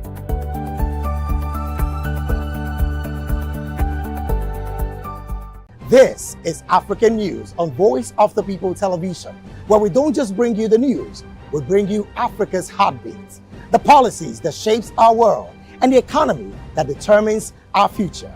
African News on Voice of the People Television. Stay with us. My name is Tao Familoni, and here is to Vop TV. Keep watching, stay tuned, do not touch that dial. Arararara, my name is Made Kuti and you're watching Vop TV. Keep watching. Welcome, my name is Zika Davis. Distinguished ladies and gentlemen, boys, viewers, everybody, boys and girls.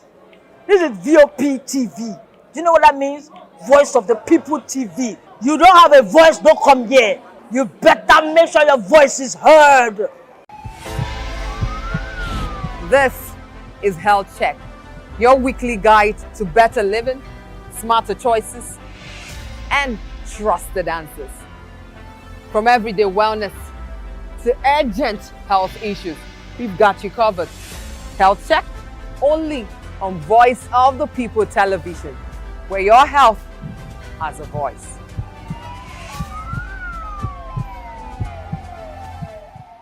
In a world where truth is the ultimate power and opinions scream the loudest, it's time to wade through the noise. Hunger no get tribe!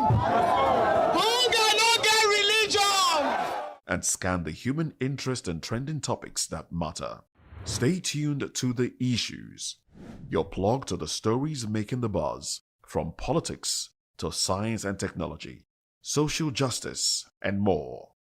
Let's tackle the tough questions and expose the truth.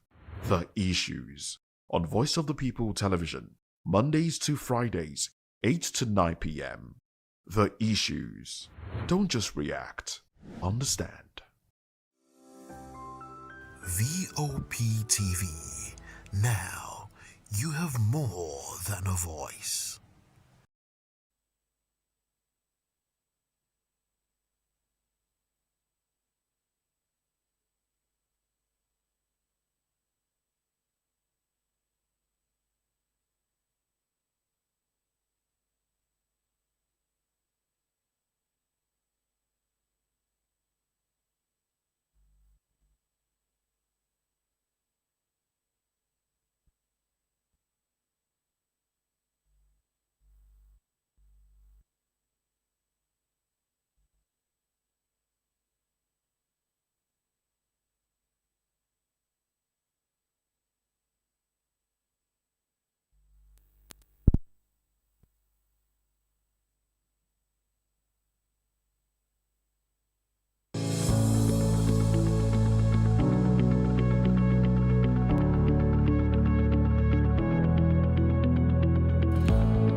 Hello, good day, and welcome to Health Check on Voice of the People Television, the program where we have meaningful conversations about your health, your well-being, and the everyday choices that shapes how well we live. I am Praise Peters, and it is always a pleasure to have you join us.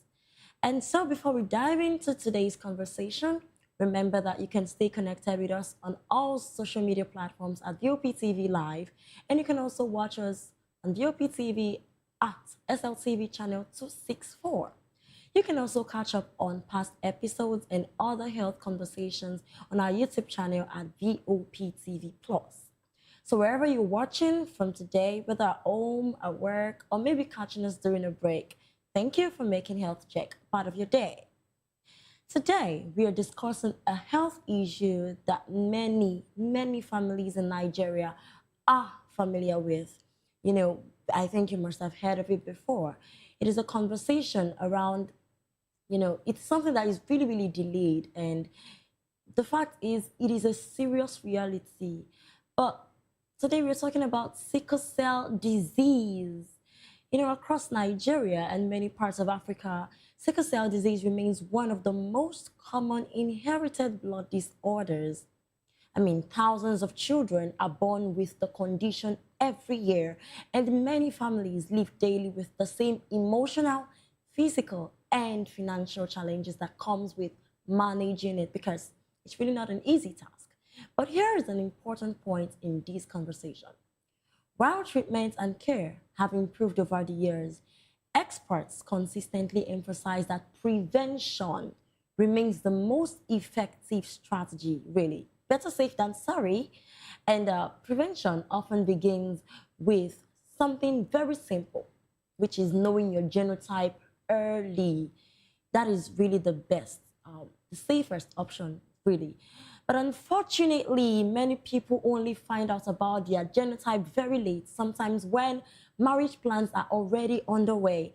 And that can suddenly turn what was supposed to be a joyful moment into a very difficult situation if you get unlucky. But today on Health Check, we'll be discussing how sickle cell disease occurs, why genotype awareness matters, and what individuals and families can do to help prevent it. And towards the end of the program, we'll also briefly raise awareness about silicosis, a serious lung disease linked to exposure to silica dust. But joining me today is Richard Nyanime Eyengato, a health researcher, writer, and health data analyst. He's also an author, and he collaborates with international partners on health research initiatives. Richard, welcome on Health Check. Welcome on board. Thank you very much. It's good to have you on the show. Yeah. Did I pronounce your name correctly? Actually, the name is Richard Nyanime Inyangeto. Okay. Yes, please. All right, it's good to have you on the show. How have you been? Pleasure. I'm fine. How are you? How's the job? How's everything? How is your field, literally? Yeah, it's been impressive all around. So what I do basically is to go research. If I hear of something that is not very rampant, especially sickness, diseases, I try to do research on it, then go into the field and go to where I can find people that are affected with such things, and then I interview them, get a good report before I start writing.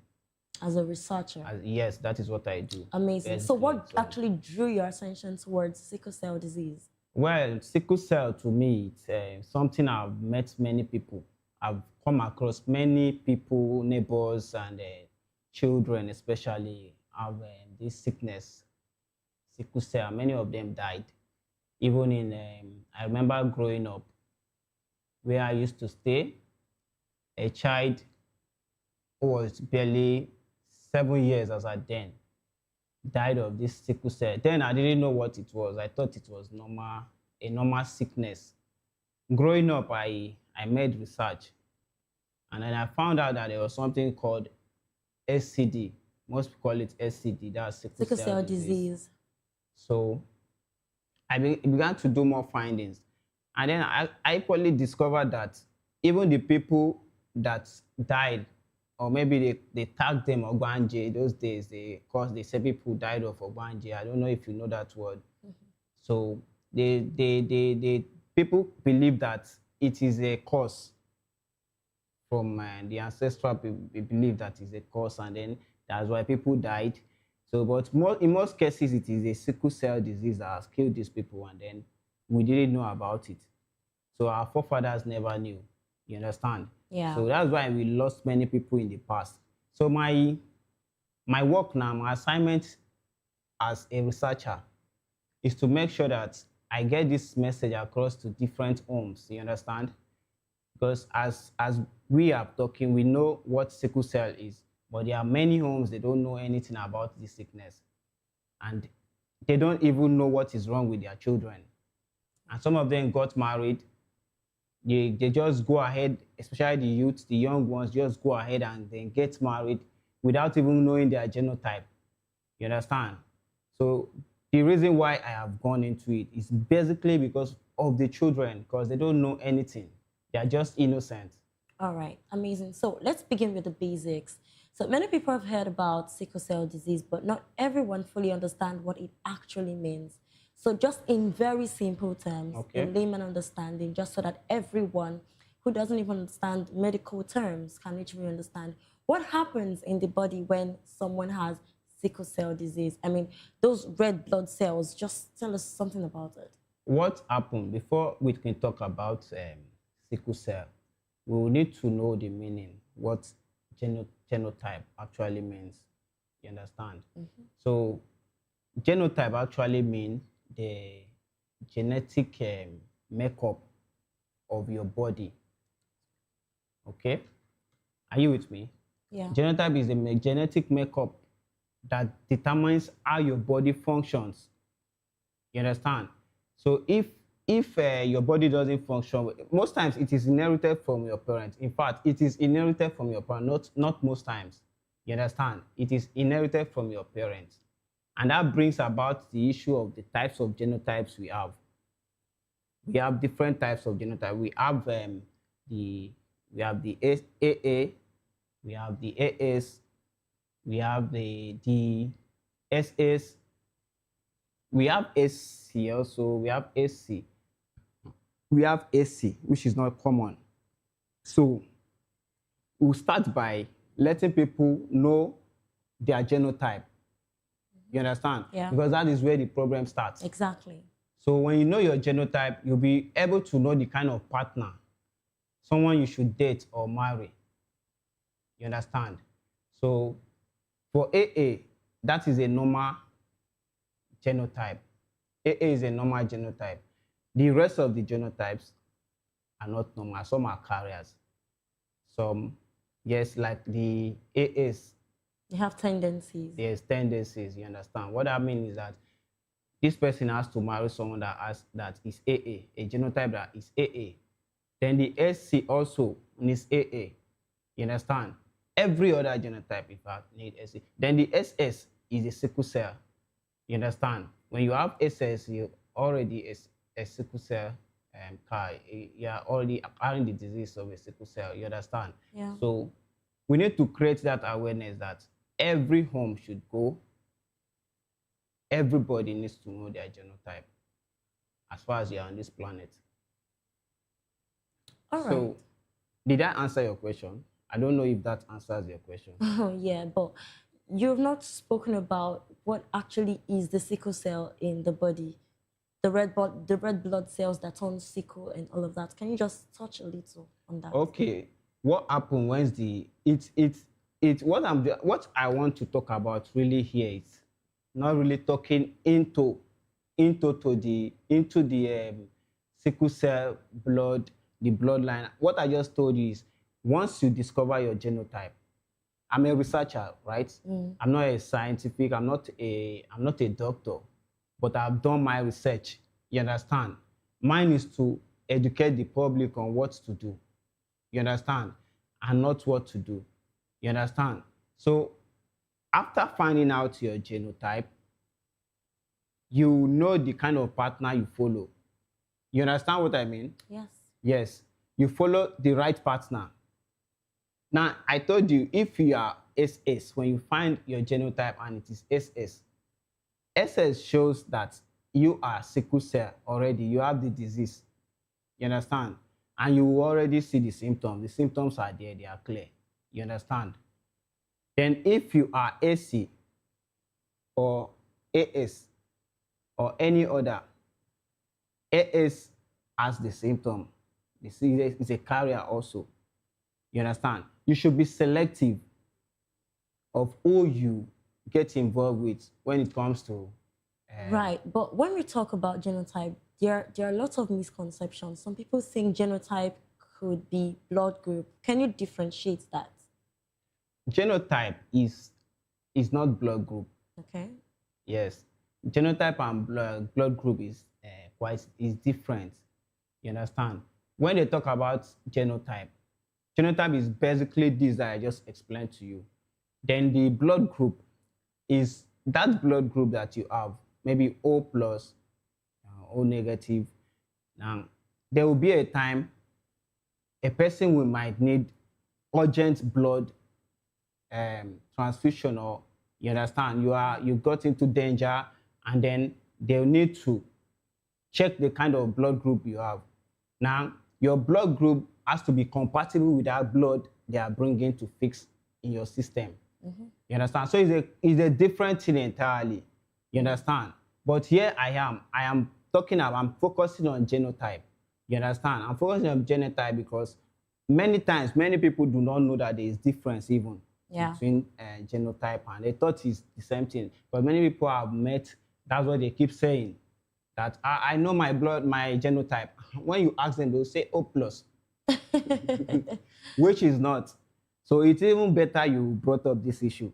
So I want the viewers out there to know that there's a big difference between genotype and blood group. Is different. You understand? Your genotype is something else entirely. You understand? Well, when you talk about genotype awareness and all of that, it actually dawned on me that the majority of people do discover their genotype late, mostly when they want to get married. Why do you think this awareness is always late? Is it that Nigerians are just naturally, not attentive to the necessary things in their bodies and all of that? So, okay.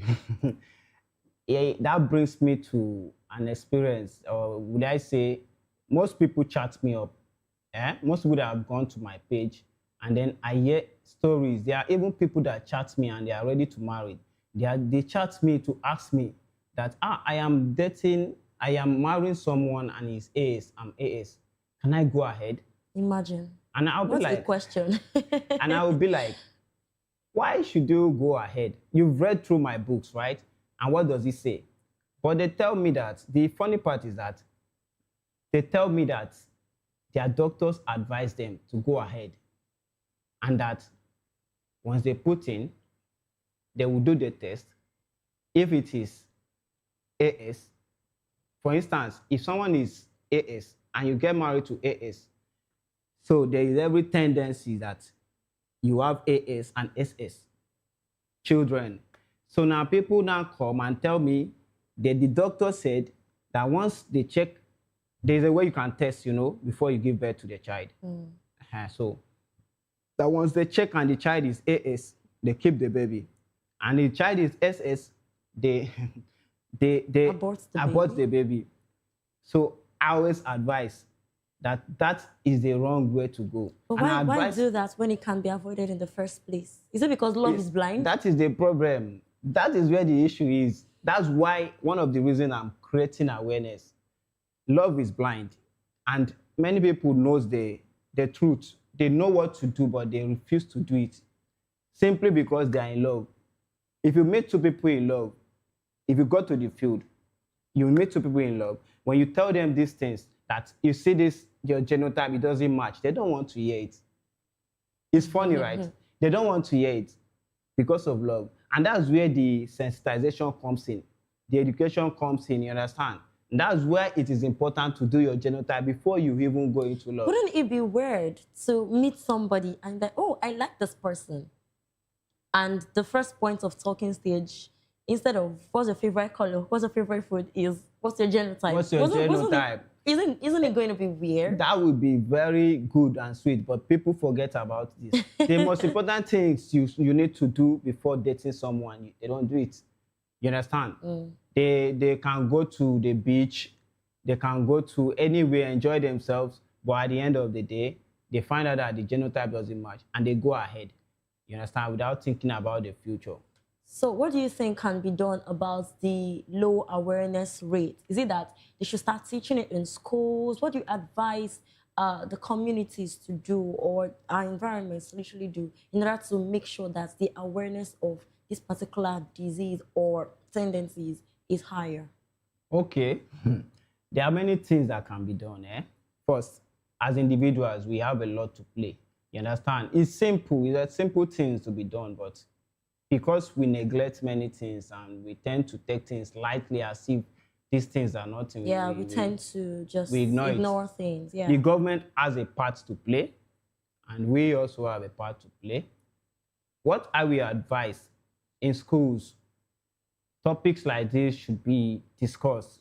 It should be in our curriculum. You understand? We should include these things. In churches, they should demand for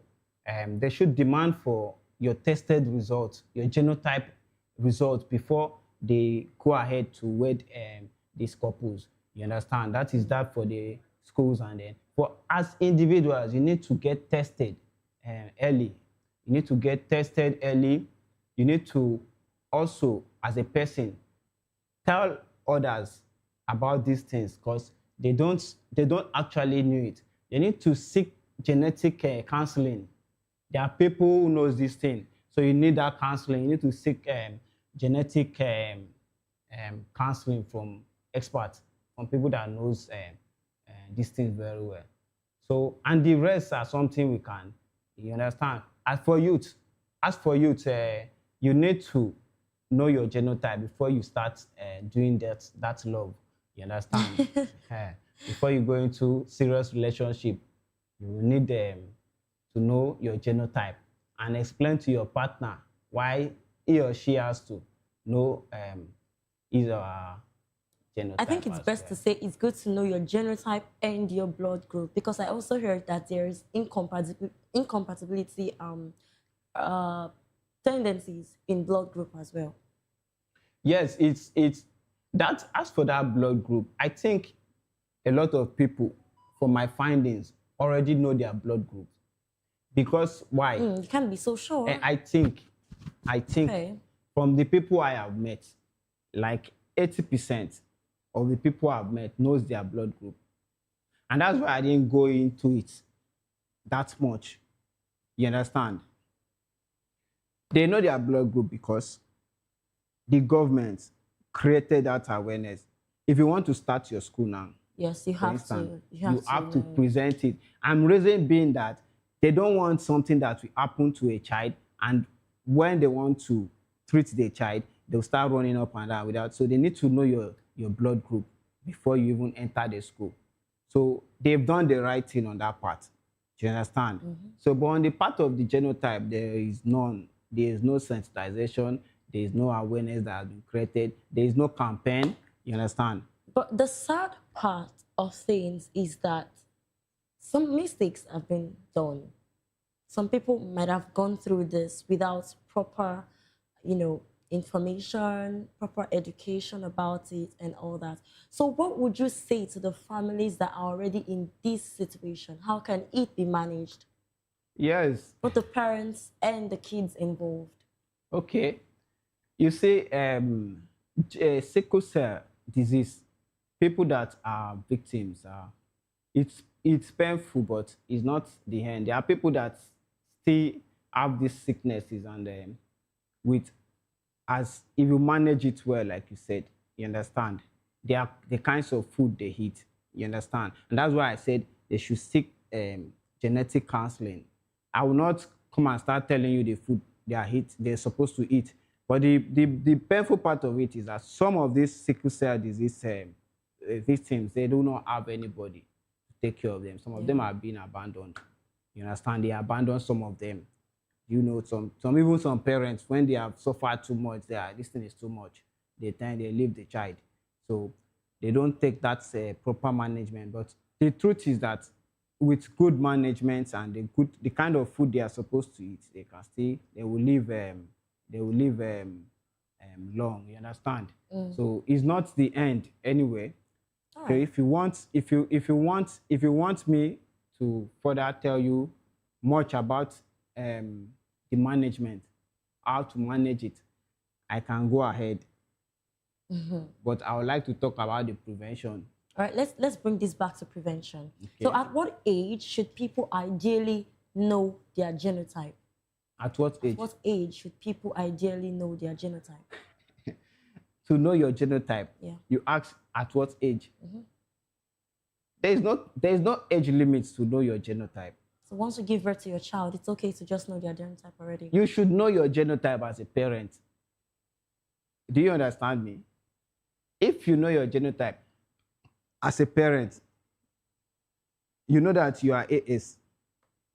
Your wife or you are AS, and your husband is AS, and you gave birth to a child. What do? You check the genotype of your child. They are not the one to grow up and check it. So that is why I'm creating. Every parent is expected to check the genotype of their children after delivery. Yes. All right.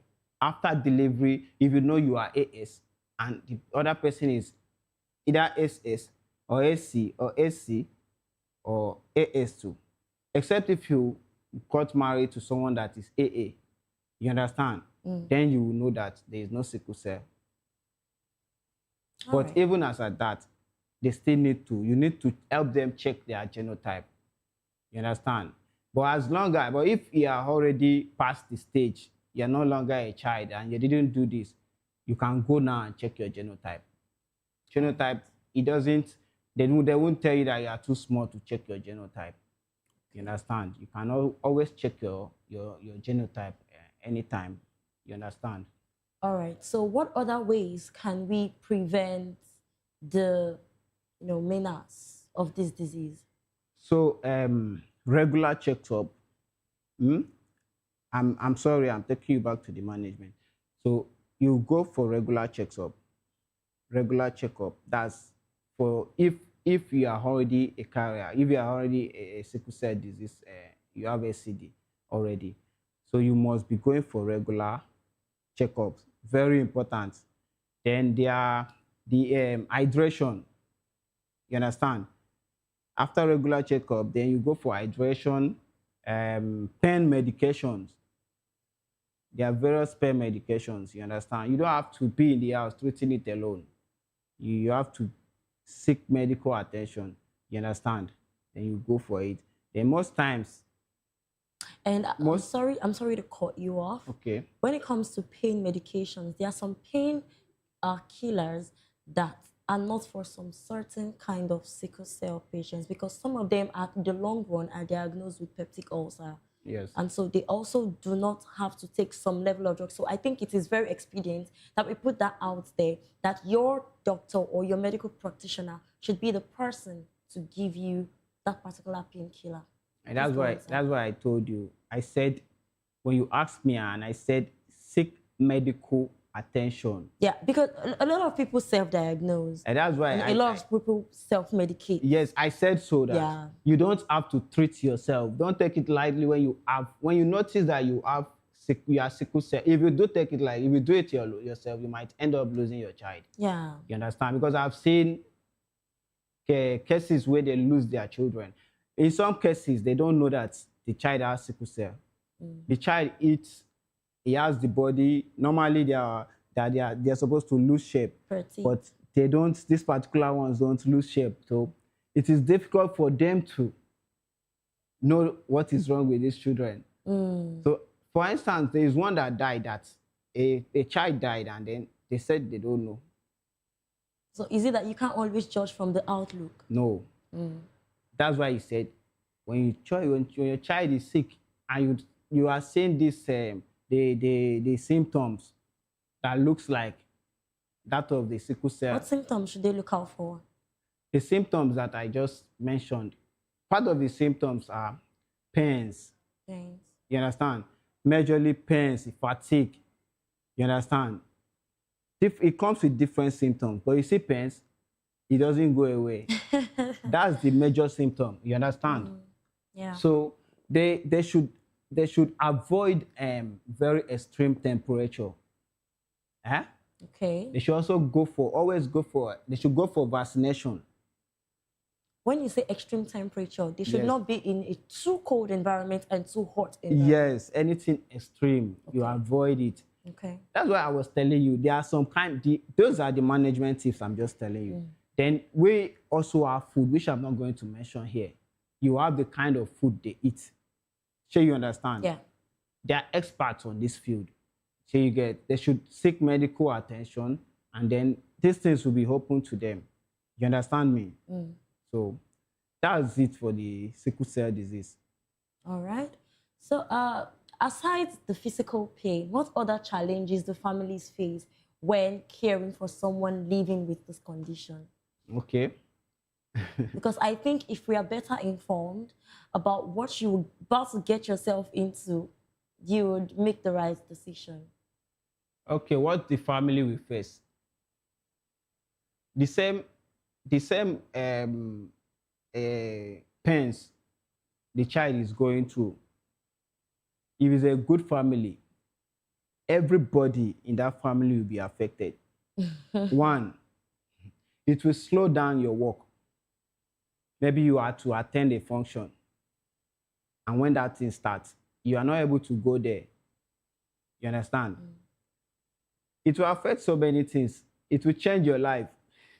It will negatively change your life. You will be tired of spending money financially. You understand? It will drain you. You will spend money on that child. You understand? So I advise, because prevention is better than cure. Yeah. You understand?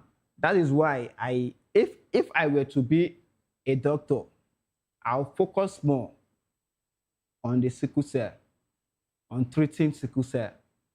You understand? But what I know I've researched on is that if you're already having sickle cell, the orthodox, sorry to say, is just for prevention. Most orthodox, you see, those painkillers you're talking about, and then they are majorly for prevention. They can prevent, they can calm down the situation, you understand? The major things that you need is that management and the food, kind of food they eat. Then you can go for herbal.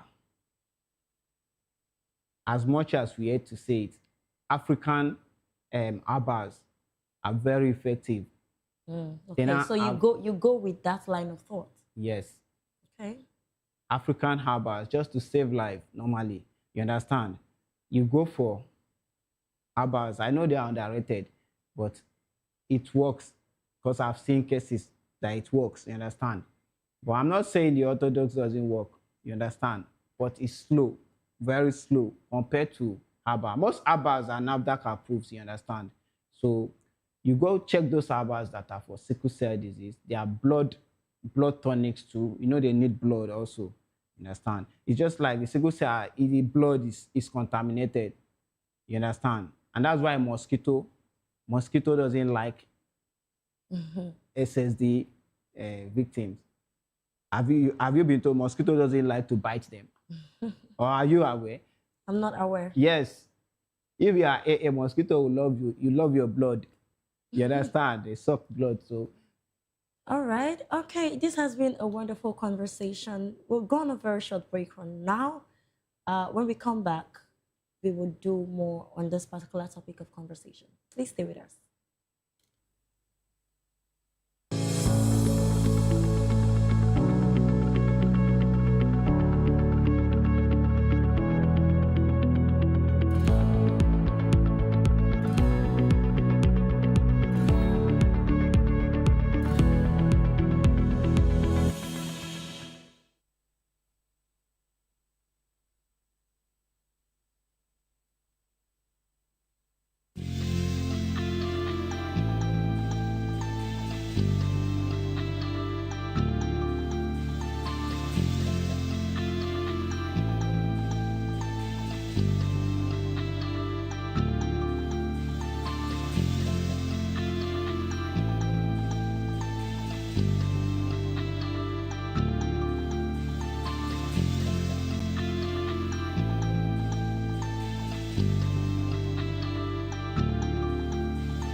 Welcome back to Health Check on Voice of the People Television.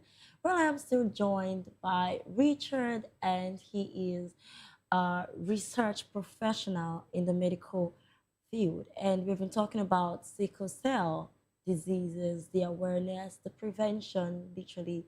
And right about now, we're talking about the stigma around sickle cell. So, Mr. Richard, I would love you to talk about the stigma. I mean, people that are stigmatized and people that even unconsciously or knowingly or unknowingly still put the stigma on others when they notice that they are experiencing something like this. So what advice do you have for them? For people that stigmatize others that have this sickle cell disease, I feel it's a very wrong thing, and it tells on the upbringing of a person. Anybody can be sick actually. This sickle cell is not different from the malaria that affects us. And we all know all of us are exposed to malaria. So if we can treat it the same way that we handle malaria, you understand? For instance, now your child has malaria, you're able to tell everybody that, my child is having malaria, I'll take him to the hospital. And in most cases, we help our neighbors take their children to the hospitals to treat malaria. So I think that instead of stigmatizing, you would need to help these children. You understand? Even the stigmatizing alone can kill them. The thinking can affect the well-being of these victims, not only children alone. So I think we need to move from a silence to conversation, and then from stigma to science, so that we move from heartbreak to hope. You understand? So for those people, you said those people that are thinking or they are feeling they are being stigmatized, because it comes with that feelings when your child have something like that. I want them to remove that kind of thought from their mind. As for most people, they already know that it is never anybody's fault. Anybody could have fallen victim. The only thing we need to do is to look for ways of eradicating this sickness. And it is very possible. For emphasis purposes, AS cannot be with AS, right? Very SS correct. cannot be with AS. Very so correct. everybody should be with AA. Is that what you're saying? Yes, then we need more of AA. Or maybe we'll stop AA from getting married. They need to start, government need to call all AAs. AA, rather. As the golden genotype. Because if they keep getting married, then the other genotypes will not see who to marry. So that's so we should start making sure that we do this matchmaking thing where AA only get married to AS or exactly, SS. Oh, okay. So in a simple language now, if I could speak all the languages, I would have spoken in Igbo, every language I would have used. You understand? I would have used pidgin for the sake of clarity. Let them understand. You understand? It's just like when they said the gospel, when it gets to the last man, the world will end. So some people tend to turn deaf ears to things like this. At the long when they're run, in love. yes, when they are in love. So at the long run, they cry. So your children will blame you if you are this time and age, this season that we are, and then you do not know your genotype, and you went on to get married to the wrong partner. Then your children, anything that happens to them, just know you are the cause. So for clarity purpose, AA can marry AA, right? Then every other genotype needs AA to survive. Yeah. Don't be like that woman that said if the child is SS, then they will eliminate the child. That is killing. That is abortion, and it's not advisable. So everybody should know their genotype. So we have AA, we have AS. Yes. We have SC, we have SS. Yes. We have CC. Okay, Exactly. so but the best bet is everyone can see that AA is a potential perfect compatible partner. Exactly. All right. Okay, with that being said, I really believe that we've all understood that, and we should really, really stick with this template, really, just so that everyone can live in better health. But before we wrap up, okay, you'd like to say something? Yes, please. So the key advice to why I'm emphasizing on youth, the advice to youth, they especially the Gen Zs, They don't listen. You understand? We need to tell them, we need to sound it to their ear that love is good, but it's not the solution to everything. It's when it comes to genotype. So you should know your genotype early as young couples, as people who are getting in love. So you should openly talk these things with your partners. You understand? You should openly talk these things with your partners, educate your peers, and then choose love wisely. That's all I have to tell you.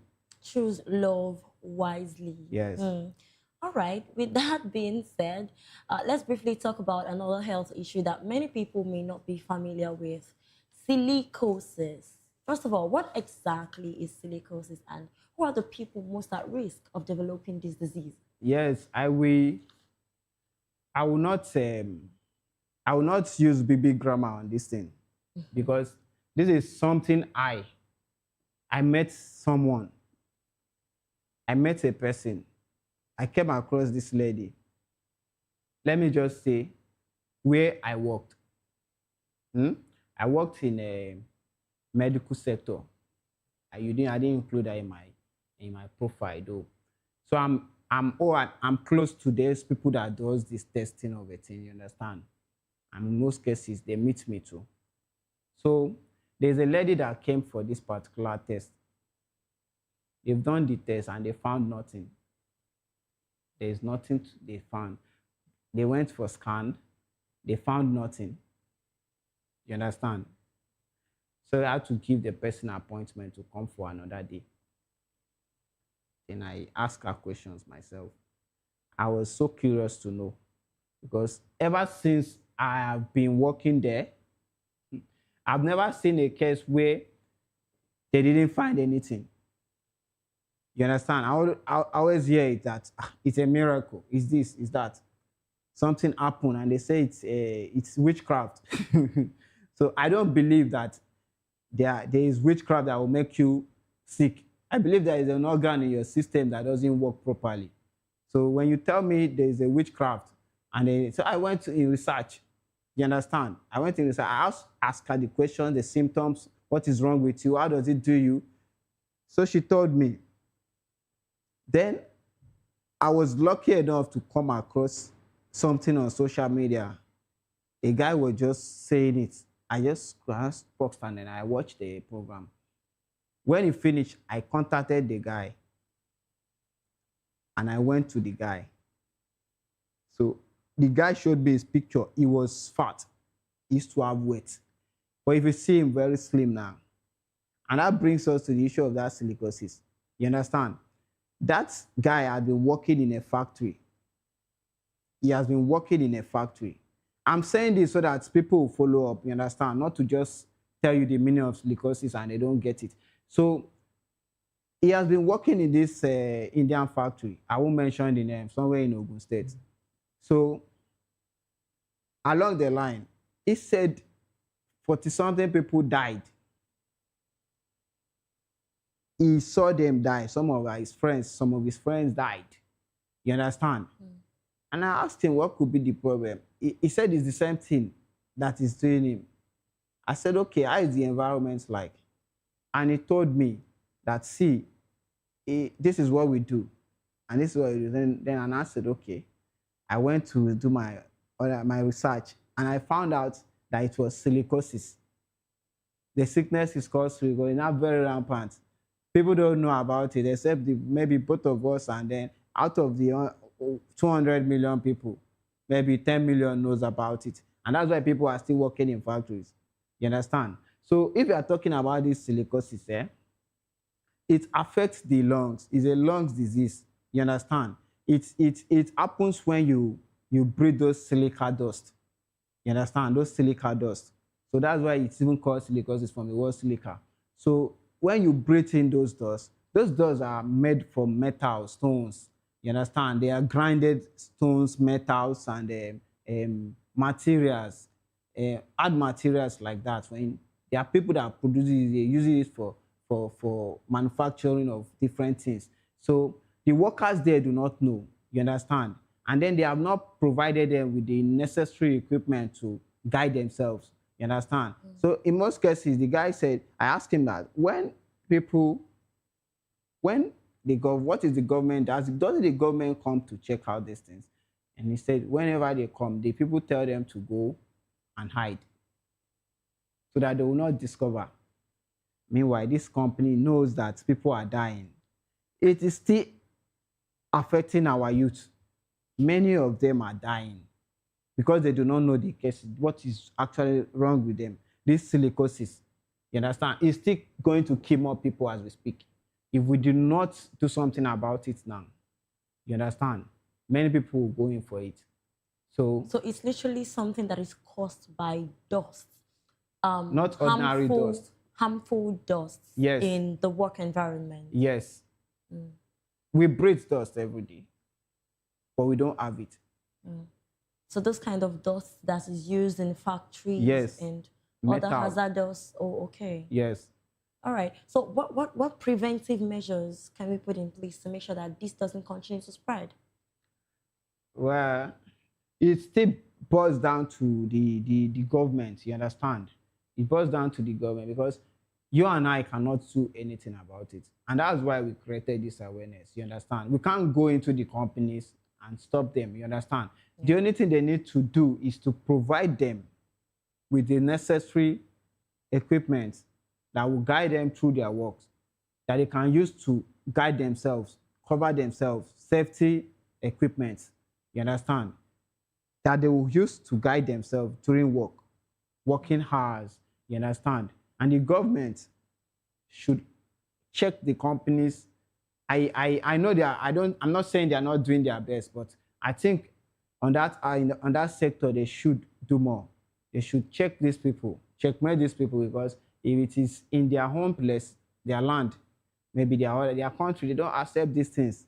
You understand? And they do this. And to make matters worse, the payment for these people is not even, it said 700, 1,000 per day. And then they end up dying. You understand? This is our youth. I'm bringing this up because we talked about sickness from the sickle cell, which leads to death. This is another thing that is killing our youth. And we need to act on it. You understand? We need to act fast on it. So the major symptoms for these things, I don't know if you're coming to ask that. Okay. Okay. The symptoms, if you are working in such a place, the symptoms is always shortage of breath. You feel that shortage of breath. You have cough and fatigue. You understand? In most cases, when it is being tested, it will show you something like a fibroid. You understand? But it's not there. For the case of that lady, it wasn't there on scan. You understand? But along the line, discover, most cases you think it's tuberculosis. That is a problem. It is not. It's caused by that.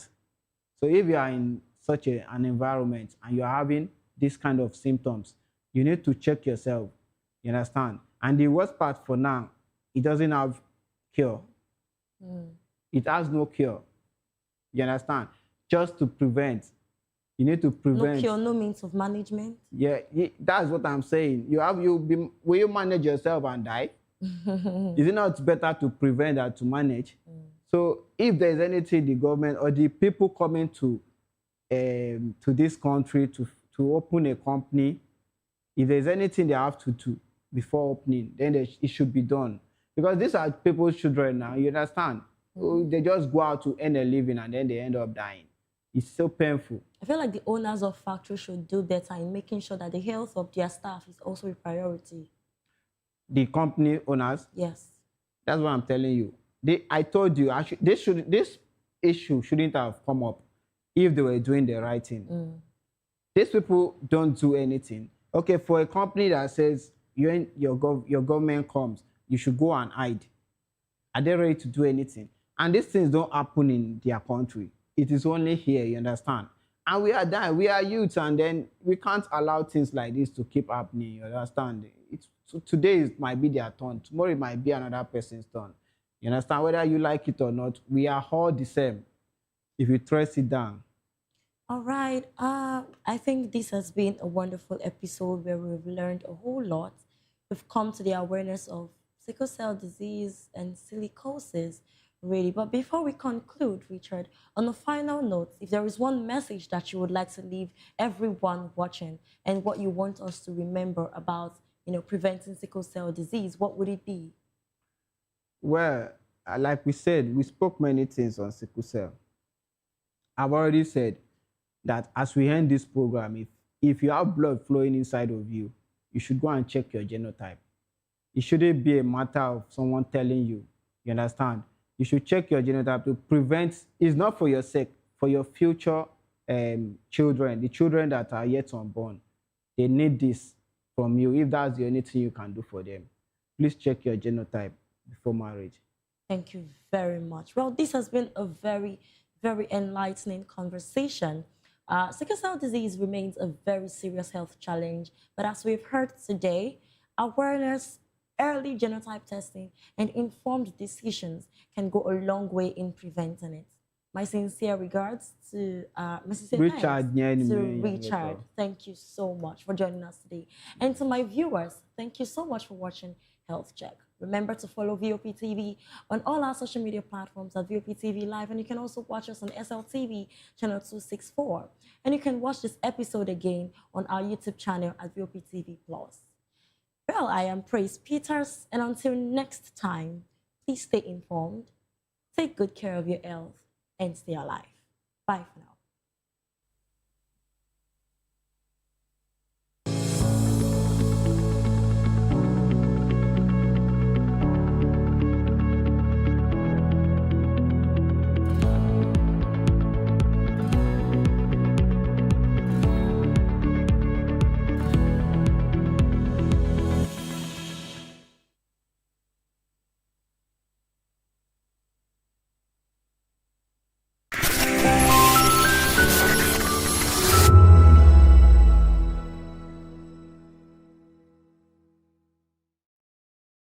In a world where truth is the ultimate power and opinions scream the loudest, it's time to wade through the noise. Hunger no get tribe.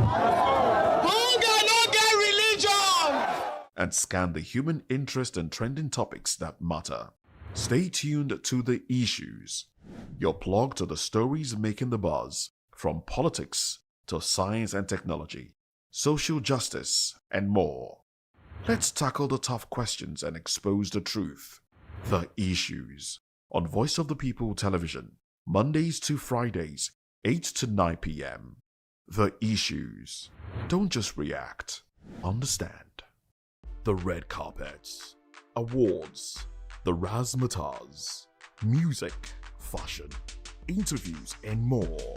Spotlight on Voice of the People Television. Let's feed you with all the juicy stories in the global entertainment space, bringing you the glitz and glamour as it is hot.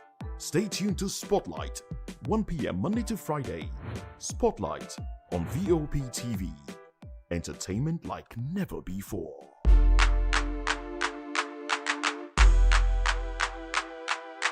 To know the happenings in the maritime sector, join us on the program Maritime Frontiers on Vop TV as we discuss key areas in the maritime sector, from aquaculture, maritime transportation, maritime labor regulation, oil and gas exploration, ferry and passenger insurance, marine pollution and prevention, port operations, and lots more. Maritime Frontiers, exploring Nigeria's blue economy.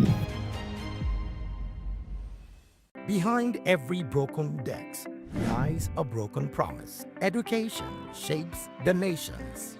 But who is asking the right questions? Introducing Edu Dialogue, the show that goes beyond the surface, exposes the cracks, the corruption, and the silence in Nigeria's education system. Edu Dialogue, Saturdays, 3 p.m., only on Vop TV. We break the biggest stories, from missing funds to policy failures. We ask the tough questions and demand real answers.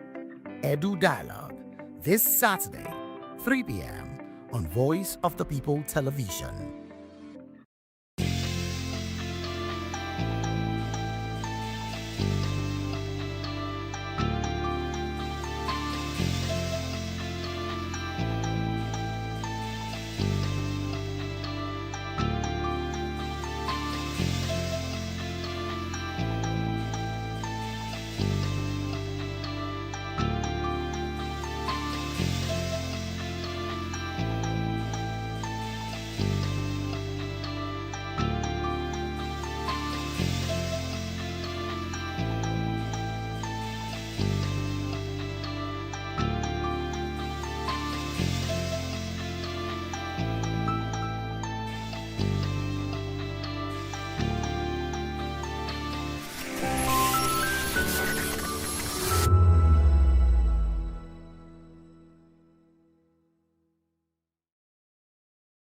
we encourage you to click on the like button and subscribe to our YouTube channel. We are Voice of the People TV. Also follow us on all our social media platforms. We are at Vop TV Live. Visit our website www.vop.ng for fresh and trending news. Also watch us live on SLTV channel 264. Vop TV, Voice of the People Television. Join us as we drive into the world of politics through insightful interviews with prominent political figures, both serving and former governors, ministers, senators, legislators, party chieftains, activists, and analysts. Get first-hand information into the decision-making processes that affect our daily lives. Highly engaging one-hour program that brings political discourse into focus. I am Chukwuma Okoro. Political Lens, Monday through Friday, 6 to 7 p.m. Join us.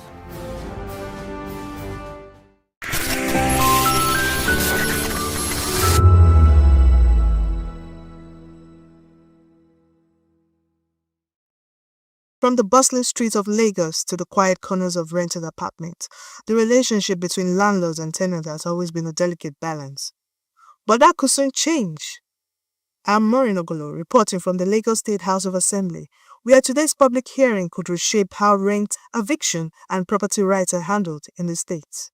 It was landlord versus tenant inside the Lagos House of Assembly today. A landlord should give tenant at least 5 years before any increment of apartment fee. Government is to provide housing for all. Unfortunately, when government build houses, people now buy these houses, invest in them. Some buy 2, 3, 4 flats, now sell. And government is concerned about high rents. You cannot control rents outside. I will want a situation where when you build houses, Honorable Commissioner for Housing, ensure that people do not sell them and people who are going to live in there are owner-occupier. But when they do now want to rent, control the rent in your own houses before controlling those people outside. There are several areas in which the House of Assembly has looked into that they deem as fitting. However, it is not commendable in the fact that they did not make use of the legal and the enacted professionals who should guide them. The purpose of public hearing is for professional bodies to come around and guide us and tell us as the public, to come and tell us what we need to know and what you want. Laws are made for the people, and that is the purpose of the public hearing. As the Tenancy and Recovery Premises Bill 2025 came under public scrutiny, the one-day hearing at the Latif Jakonde Auditorium in Elausa brought together landlords, tenants, legal experts, property developers, and house advocates. So we are here to support the bill, but we have concerns. And our lens, the lens at which we are looking at this is the social justice lens. As an NGO, we are concerned about some social justice issues, and the first one is discrimination. We have noted a concerning trend in Lagos where houses are reserved for certain category of persons. The vacancy that is advertised, you will see that it's usually said that the houses are not for single persons, single women, single mothers, not for Igbos, only for Igbos, not for Yorubas, only for Yorubas. We think this is concerning. Firstly, the Constitution, Section 42, outlaws that kind of behavior. It calls it discriminatory. It outlaws it. So to allow that to persist is not good for the sector. So we are recommending that the bill should take on this particular challenge and include a provision in the bill where anybody who discriminates by virtue of sex, religion, or where they come from or economic status should be penalized by the bill.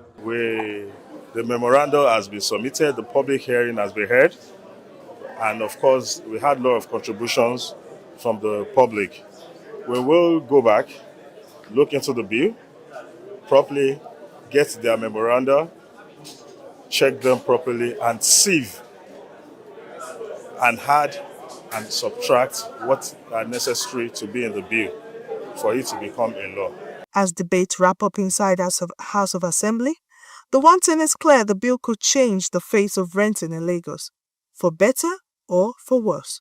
For tenants is a hope of stronger protection. For landlords is a call for clearer rights. But until the final law is passed, the tug of war over rent and eviction continues. From Alausa, I am Maureen Okolo, reporting for Vop TV.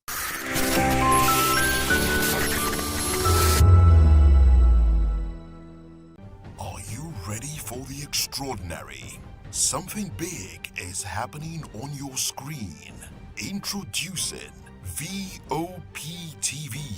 Now streaming on SLTV channel 264. From breaking news to captivating conversations, news analysis, giving you all sides to the story. We bring in-depth discussions on the issues that matter, from politics to sports, entertainment, and lifestyle. Vop TV on SLTV channel 264. Join us as we redefine what television means to you. Voice of the People Television. Vop TV. Now you have more than a voice.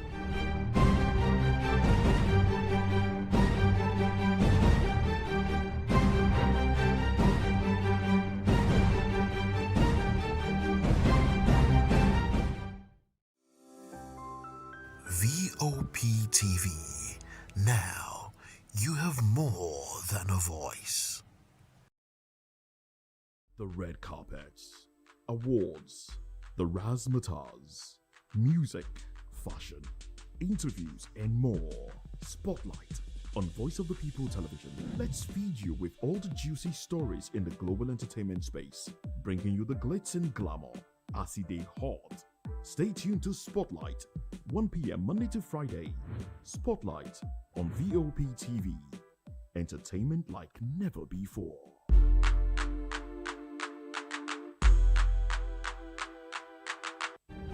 In a world where power shifts with every headlines, news breaks and events happens, we bring you unbiased and explicit information on politics, economy, and state of the nation. We break down the chaos. Facts, not fluff. Truth, not spin. We discuss not just politics, but a glimpse into the future. Voice of the People Television. Now you have more than a voice. We encourage you to click on the like button and subscribe to our YouTube channel. We are Voice of the People TV. Also follow us on all our social media platforms. We are at VOP TV Live. Visit our website www.vop.ng for fresh and trending news. Also watch us live on SLTV channel 264. VOP TV, Voice of the People Television. This is African News on Voice of the People Television, where we don't just bring you the news, we bring you Africa's heartbeat, the policies that shapes our world, and the economy that determines our future. African News on Voice of the People Television. Stay with us. Africa is on the move, a continent of rising voices, untold stories, and powerful transformations. From the streets of Lagos to the heart of Nairobi, from the mines of Congo to the tech labs of Cape Town, the African story is being written every day. Bold, dynamic, unstoppable. This is African News on Voice of the People Television. Are you looking for where to buy quality and original studio and musical equipment in Nigeria? Welcome to Iruka Online, Nigeria's biggest musical and sound equipment warehouse. Your trusted home for top global brands, reliable low-priced alternatives, and 100% original musical accessories. With over 16 locations nationwide and open 7 days a week, we deliver unbeatable service and customer support you can count on. Shop online at iruka.com in partnership with world-renowned brands like Wolfdale Pro, Prisoners, Twile Keyboards, Fender and Jackson Guitars, Marshall Amplification, Mapex Acoustic Drum Set, Tech Electronic Drums and Accessories, Evans Drumheads, Ashdown Engineering, and many more. Iruka Online, powering your sound with quality you can trust.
Assalamu alaikum wa rahmatullahi wa barakatuh. Eid Mubarak. Taqabbalallahu minna wa minkum. May the joy of Eid bring peace, family warmth, and of course, accepted prayers to all. Juma Mubarak. Welcome to the program. It is People's Voice on Vop TV, where seeing stories shape the narrative. And of course, today we'll be dissecting a major story that is dominating the headlines, sparking conversation across the nation. 2027 governor seat, gatekeepers versus grassroots. There's quite a very serious conversation there because if you look at the political landscape and of course the trajectory so far that we've been seeing in our gubernatorial area or the sectors, you would agree with me that we usually have the predecessors and the successors and the anointed son and the godfather situation, and we'll be talking about that particular one and of course a more conversation today on the show. Join the conversation with expert insight and citizen perspective. Share your thoughts with us. I am Savior Udo. Let's look into audience with details.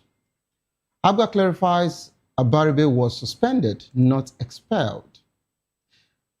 Abga leader told a press conference, of course, that Senator Inaya Abaribe was only suspended for alleged anti-party activities and later resigned. They urged him to vacate his Senate seat, accusing him of misleading the public by claiming expulsion.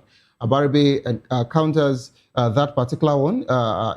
He said that the infinite suspension left him effectively partyless. And of course, he cited precedent of defectors keeping their seats. This is another drama that will be unfolding in the Senate as we speak, because most senators are actually, against that particular defection. But we'll see how this particular drama would unfold. Let's move away from that particular and talk about the NSA office now. Calls grow to strengthen Nigerians' NSA office amid security threats.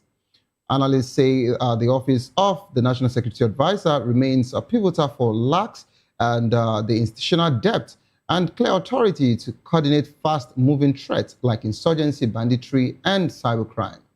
They urge a permanent analyst corps and, of course, a sharper crisis command role without turning the NSA into a field commander to boost Nigeria's security response. This particular one is coming amid all of this security situation, and we've been talking about this over and over again. We want our NSA to be properly structured. We want so much to be beefed up when it comes to that particular, department, because without, a working, and a prolific and a proactive NSA, I don't think the country, will be safe to an extent when it comes to intelligence, gathering. All right, now let's move from there and come to the NLC portal now. NLC wants leaders. You can't govern ghosts as Nigeria bleeds. The Nigerian Labour Congress, in a Salah message, said the country is bleeding from worsening security, citing Maiduguri bombings, and urged political leaders to end violence ahead 2027 general elections. One that they cannot govern ghosts. Okay, it's called on authorities to prioritize peace over ambition and power politics. Of course, you would agree with me that this also came from Senator Ndumi as well, because he called on the president and he said that the people who wants to vote you are the ones being killed. So you should leave politics alone. You should forget about 2027 and make sure that Borno is also safe. Yeah? So this is not just about Borno, in as much as this is, the state that has been hit for now, or that has been, one of the, biggest deficits when it comes to this calamity, this particular, bad or wrong situation that has been happening to, us in this country when it comes to our security, situation. But Borno has taken a very large share of, this effect. And that's the reason why when we saw, that particular data that has to do with IDP camps, Borno housed over 1 point something million IDP camps, all around that particular state. And it's a conversation that we cannot just, take lightly. So we just hope that our government would do more and do better when it comes to our security situation in this country. Let us move on to the deal that the Nigerian government actually signed. The president and, of course, every of his entourage, that accompanied him down to the UK. Nigerian UK seal 746 million pounds Lagos Port upgrade deal during Tinubu's London visit by a West African leader in 37 years. Britain and Nigeria agreed a 746 million pound plan to refurbish Lagos Apapa and Tinkan Port, including a 70 million pound British steel contract for 120,000 tons of steel. UK Export Finance is backing the loans with at least 236 million pounds in contracts following two UK firms. Talk also covered trade, terrorism, climate change, and of course, a new MOU is expected. All right, some people have actually criticized this particular journey, but for us here, we'll just give you the information that you need to know. As join the conversation, kindly call the number 09044732605. Follow us on social media at Vop TV Live. You can use the hashtag People's Voice on Vop TV, and of course on YouTube with Voice of the People TV. Kindly hit the subscribe button, and together we can make our voices heard. It is time for us to go on a quick break. As soon as we return, we'll be taking the conversation here. 2027 governors' seats, gatekeepers versus grassroots. Who would prevail? You don't go nowhere, please. Stay tuned. We'll be right back.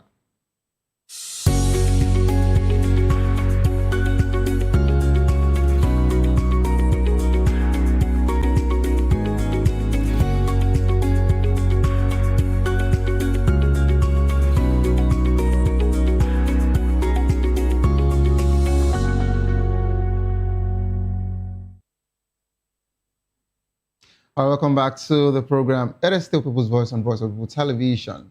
The race to replace 10-term limited governors, Lagos, Oyo, Bauchi, Ogun, Yobe, Borno, Adamawa, Gombe, Nasarawa, and Kwara is already reshaping Nigeria's political landscape more than a year before the January 16, 2027 presidential election and, of course, National Assembly elections. Governor Babajide Sanwo-Olu, Seyi Makinde, Bala Mohammed, and their peers can't run again. So aspirants are mobilizing alliance, shifting, and zoning debates are flaring.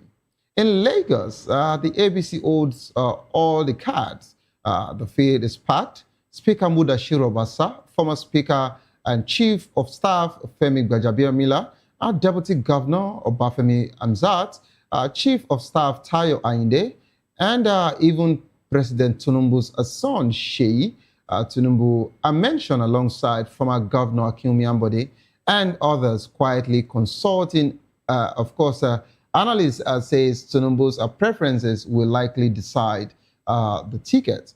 With the Governor's Advisory Council playing a supporting role, opposition party, PDP, Labour Party, ADC have declared hopefuls. Gbadebo Revival, Jandor, Funsho Doherty, but they remain marginal in a state. The APC has actually held this particular state since 1999, and of course, Oyo's PDP is also there defending its advantage, but internal fractures are evident.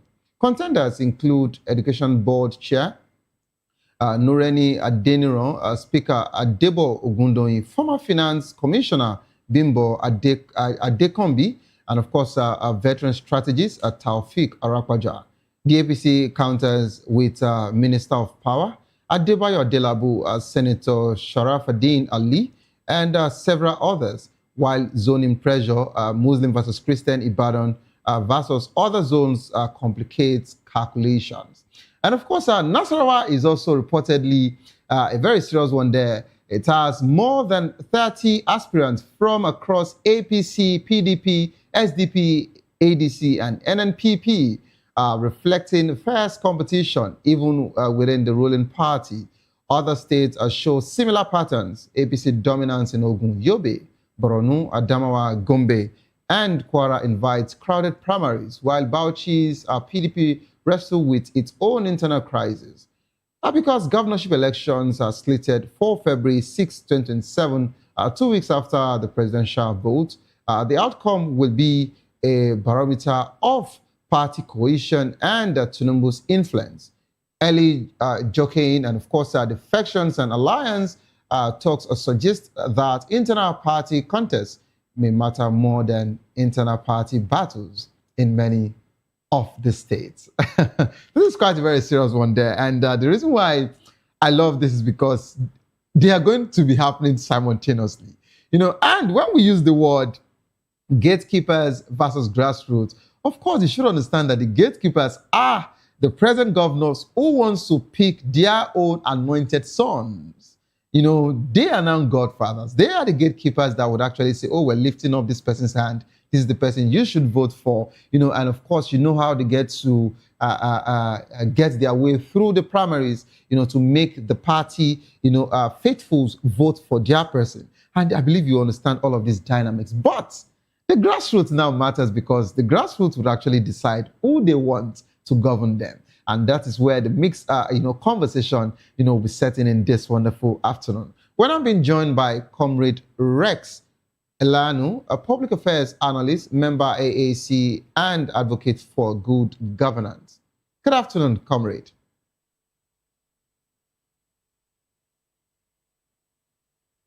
Good afternoon. Thank you for having me. Comrade, how is Abuja today? Thank you for joining. Well, Abuja is hot, and of course, our AEDC have been doing what they've known how to do best, take the light away from us, and that's the conversation for another day. But, Comrade, by now, I was thinking you should be dressed like me, going out to see friends and, your Muslim brothers and sisters where they have to give you ram, give you, I would have loved to wear, a big agbada. In fact, some of my Muslim friends are actually waiting for me to join them. But I thought as the much. weather is not permitting me. And in the words of Fela, the weather no good, so if you dress like gentleman. I totally understand. You're welcome on board, Comrade. All right, joining us in the studio, we have Mr. Ekundayo Lawai, social and political analyst. You're welcome on board, sir. Thank you. Juma Mubarak, Eid Mubarak. Thank you.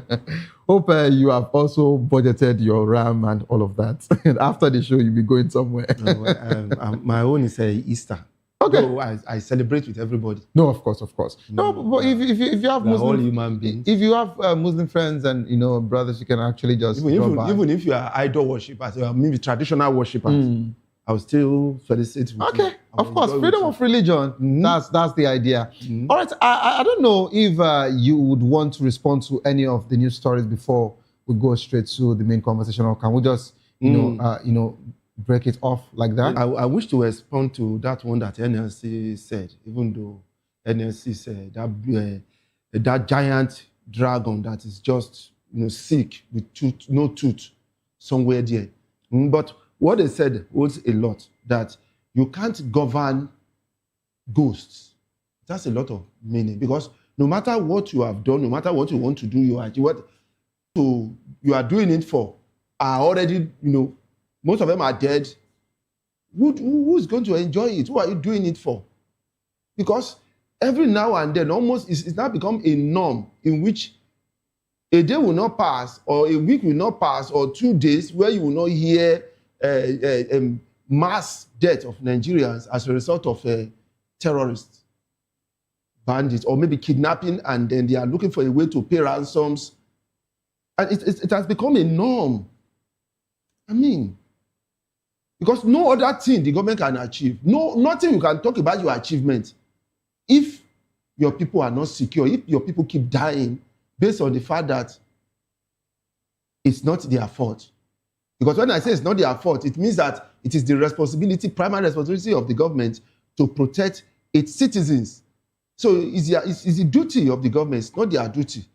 Now, we keep seeing death every day. Even at the day the president was traveling to UK to have a banquet or a gala night, Nigerians are being killed in mass. So that caps everything up. You can't rule over ghosts. Any other thing, no achievement. Okay, I understand the significance of this particular conversation. And of course, I love the fact that you picked it up from this particular angle. And one of the conversation that actually disturbed me over the weekend. Of course, we are, moving into a new weekend. But yes, the last weekend, the just concluded one. A chieftain in this nation, went to see the president. And upon coming out from the State House, I was surprised about what he said. He said the president has done well and is doing his best. And not only that, he said the president has really done his best on every phase. And he said there is nowhere the president has not done, well, and it doesn't need improvement. We just need to support the president. And these are the people that should understand the nation, more than we do. Talking about a state, Benue, and, looking at Borno, Maiduguri, who happens to be the state of the vice president. We know how insecurity has actually, taken toll on this nation. Yet you still have people, of this caliber coming out to say that this administration has done well on every phase. Is it not a thing of concern for us? I don't know what I'm going to say, because there's a big word I want to say, but I'll hold it. It's an elder statement. It's not an elder statement. It's not. Because go on is. It's not an elder statement. Elder statement over ghost or IDP camp. In your state, you have IDP camps, and you are telling the president has done good job, is doing very well. That what is happening now is the normal thing, is the norm that's supposed to happen to Nigeria. Is it what he's saying? That they can't go beyond this because this is the best and it's very good and it's acceptable before Nigerians. That's not an elder statesman. An elder statesman is somebody in which everybody, respects based on what you say, who you carry along, and how people see how you care for them. Do you know how many IDP camps are in Benue? Savior. Do you know how many IDP camps in his own area? That is go on. No. Do you know the meaning of IDP camp? It's like they take you away from your house, course, internal and they put you on the street for you to remain there because you cannot go into your house. And one of the biggest somebody pass by and say you are fine. Why you are fine. Yes, and one of the biggest problems is that we've never for now seen any of the people that were displaced in these camps that were given the opportunity to return back to their community. Oh, not a single one. And they are even they are in a serious trauma in that place. Those people, because one, you can't go to work. Somebody can be in IDP camp and say he wants to go to work and come to IDP. Maybe you are working in a place. Maybe you are working in a bank or in a place like this. You are doing well. You go to work and then you find yourself the next day in IDP camp. Can you go from IDP camp to your work place? That means that place, their source of living is shut down.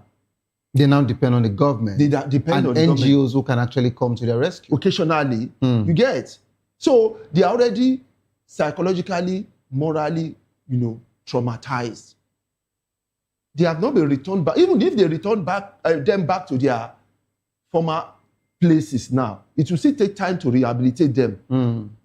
And then it's somebody you called elder statesman come out to say, hey, it's fine where they are. They are okay. How many times has he gone to visit those people in IDP camp? You are calling such a person an elder statesman. Who made him an elder statesman? He has been demoted. Since this is not the major conversation here, of course, it was part of the news story. So we'll just have to take a lift from that particular one and move to the major conversation here. Thank you so much, Mr. Lawa, for that wonderful submission. Let me bring in my comrade now. Comrade, are you there? Yes, I'm here. All right, comrade, we're talking about the 2027 governor seats, gatekeepers versus grassroots. Of course, we all know who the gatekeepers are, we are talking about the people who preside over, all internal election before we actually see elections. People who actually anoint, their godsons and say this is the person that should actually become the next governor. And this is actually happening, simultaneously in over 10 states as we speak, where all their tenures, would be over in 2027. And of course, they would need a new governor to take over from them. I took you through, different states, Lagos, Ogun, the likes, And I would like us to pick it up from Lagos, where the president is from. And you'd agree with me that the president has actually been in control of this state since 1999 till date.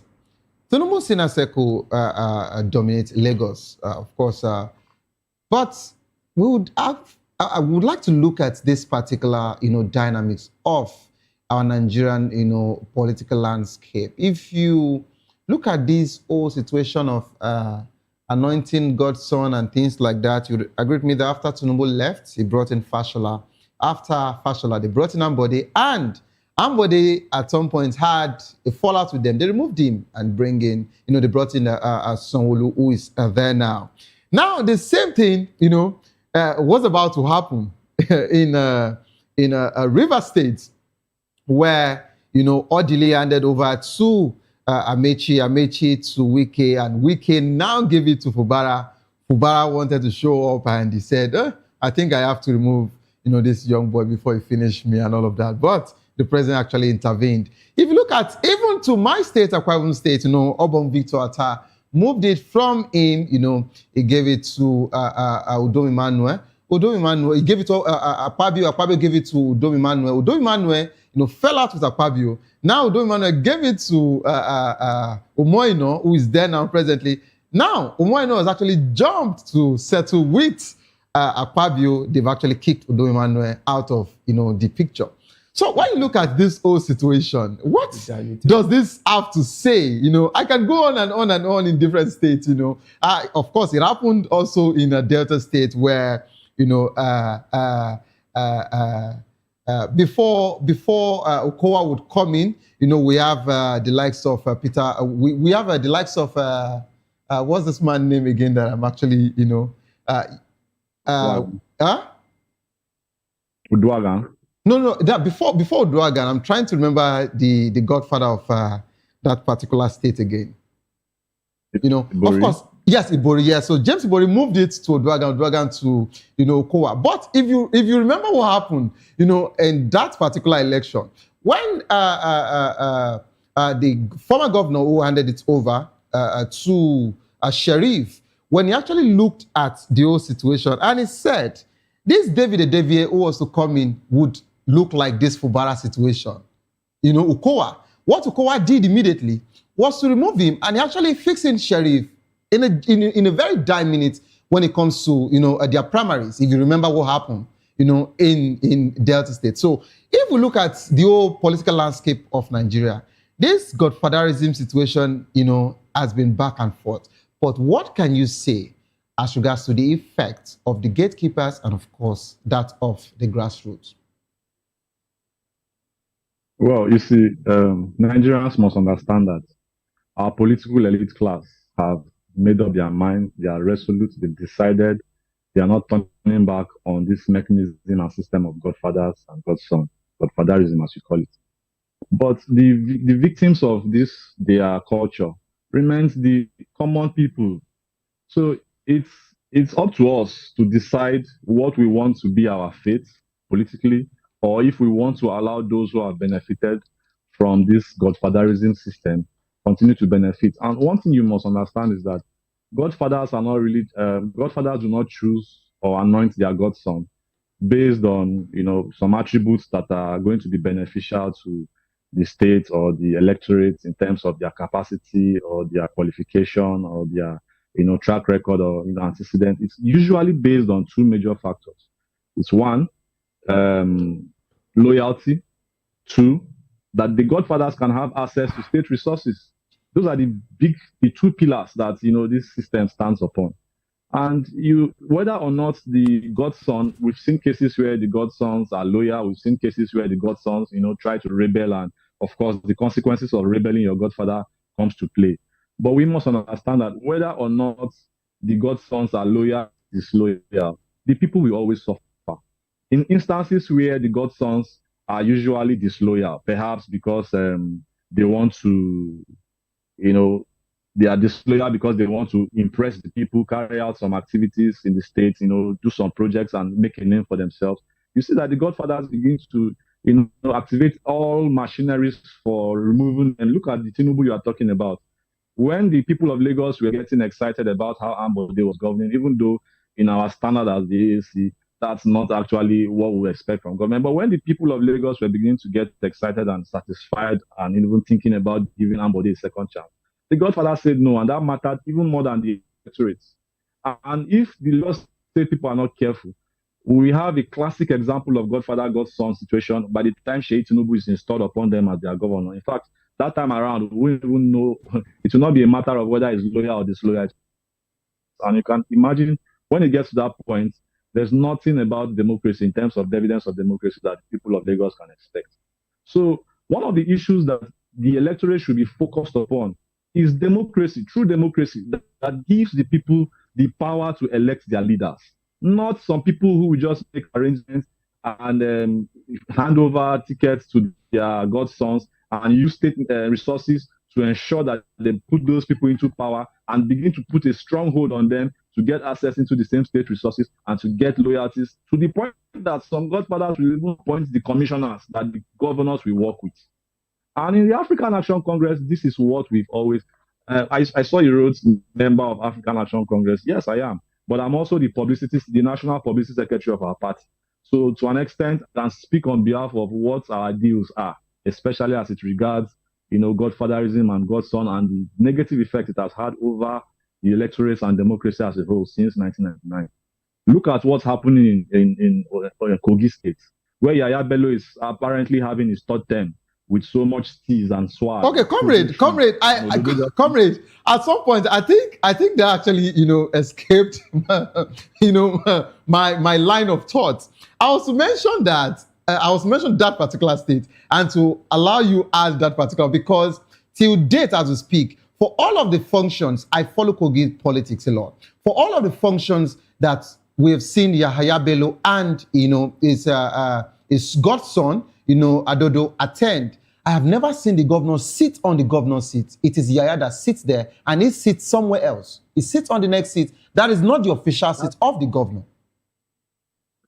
Of course, that's loyalty. That's the kind of people they call loyal people. And you see, if we allow this system of politics continue, people who are deemed loyal by godfathers often rise in their political careers because he's loyal. He will be recommended for the next political. If he's going for Senate, they will say, the caucus of his kind in politics will say he's loyal. But if people like Fubara who come out, it's not as if Fubara is a good leader, it's not as if Fubara was chosen by the people, but because Fubara tried to rebel against his godfather, people like that don't ascend their political career because they are deemed disloyal. So whether loyal or disloyal, I'm trying to say that the people will always suffer the detriment of this system, because if you are loyal, you will become subservient like Ododo, you will be unable to even sit on the governor's seat, and someone like Yaya Bello will be enjoying his third term in office, and of course, he will have a strong influence and interference in your budget, in your cabinet, in your policies, even using state funds that should be used for the state to prepare for the next elections, because these same men have created a system that makes election very expensive. Buying a nomination form in their party alone is not what common Nigerians can afford to buy. So even if you are disloyal, like the case of Fubara, you see that your state will be dragged where a governor can be suspended for almost half a year. Someone else is brought in to run the state, make it for them to run the next election, and when they are satisfied, they tell you that Tinubu as a father has mediated over his son's disagreement and he has brought Fubara back, and Fubara stays there as a puppet, not even knowing his left from his right. So either ways, the people who suffer is the electorate, whose commonwealth will be looted, with outright impunity.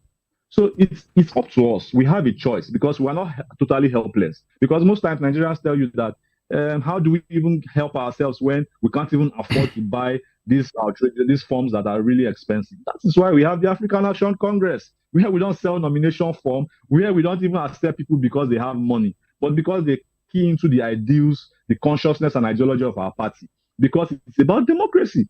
This is where the people must take their stand and decide not to have this system of Godfather being rewarded with no resistance at all, being rewarded with cheers. When these guys come to the community to share palliatives or to share palliatives to people who they deliberately make poor, You see people clapping, singing, youth group, women group, tying different rappers and, making so much ceremony for them. And at the end of those ceremonies, we go back to those same policies that have not helped us. What is their policy on education? What is their policy on healthcare? Of government, you see that nothing happens. Buhari, who was called Megeskia in quotes, the very corrupt late Buhari, President Buhari, whose children are still begging for Nigerians to forgive their father. He tried how many times, and Lukan said, oh Lule, that he was crying and he had to help him. This was because godfathers, Tinubu and Co. and Amechi and all the coalition of godfathers came together in the name of APC and installed Buhari. And you saw that when Buhari got into power, 6 months after he was sworn in, he couldn't even select his cabinet. That's because the godfathers will have to select the cabinet, push it to you, and you people are selected to work with me. Okay, comrade. So, yeah. All right. Thank you so much for that particular wonderful submission, in as much as I know you still have so much to say. But I would like to quickly, take you on this so that you can, we're trying to follow up time.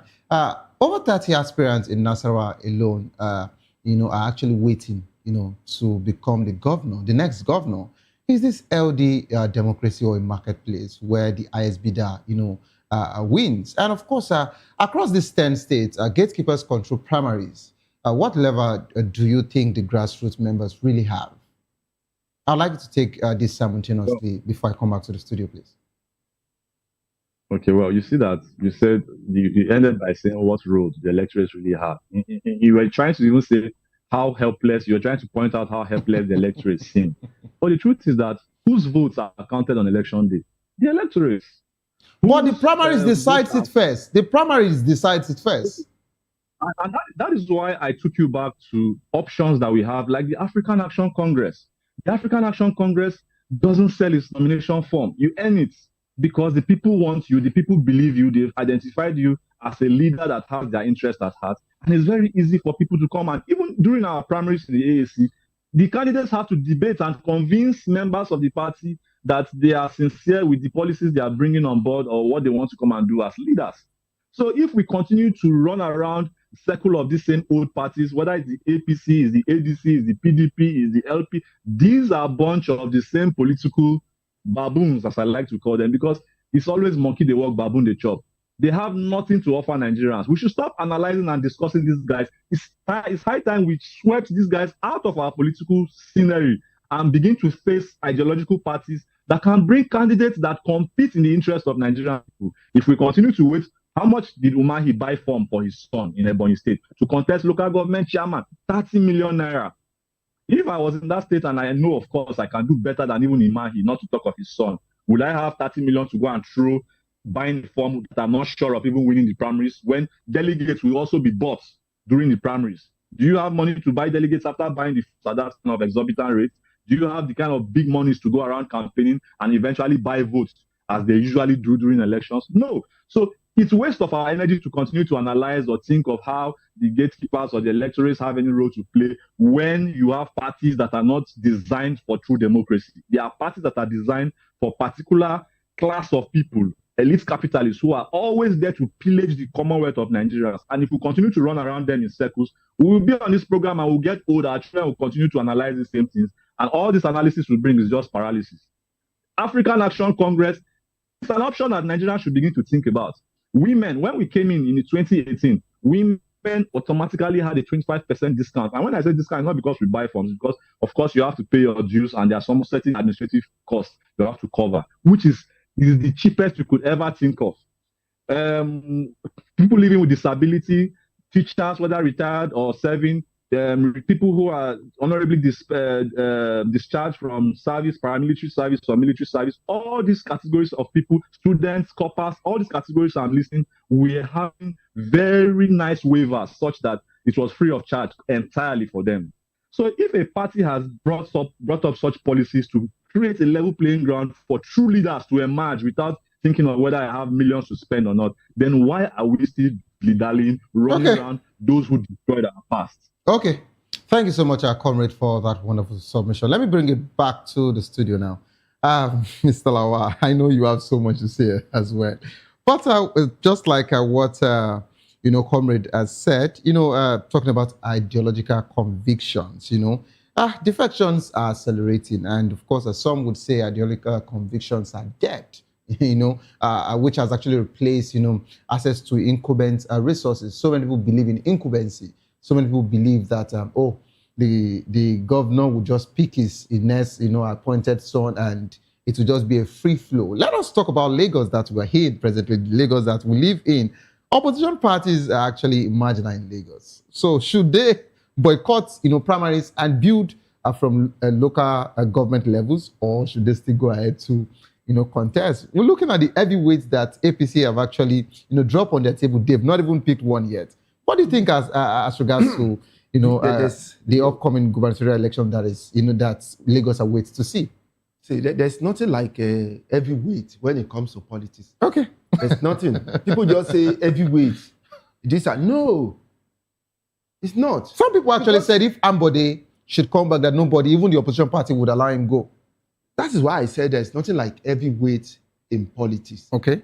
Politics is simply how to, maneuver yourself through the minds of majority. Okay. How you can convince majority. Somebody can come from nowhere and beat somebody who has been, a big person who is so popular, and then you see a very minor person who doesn't even have, will just beat you off.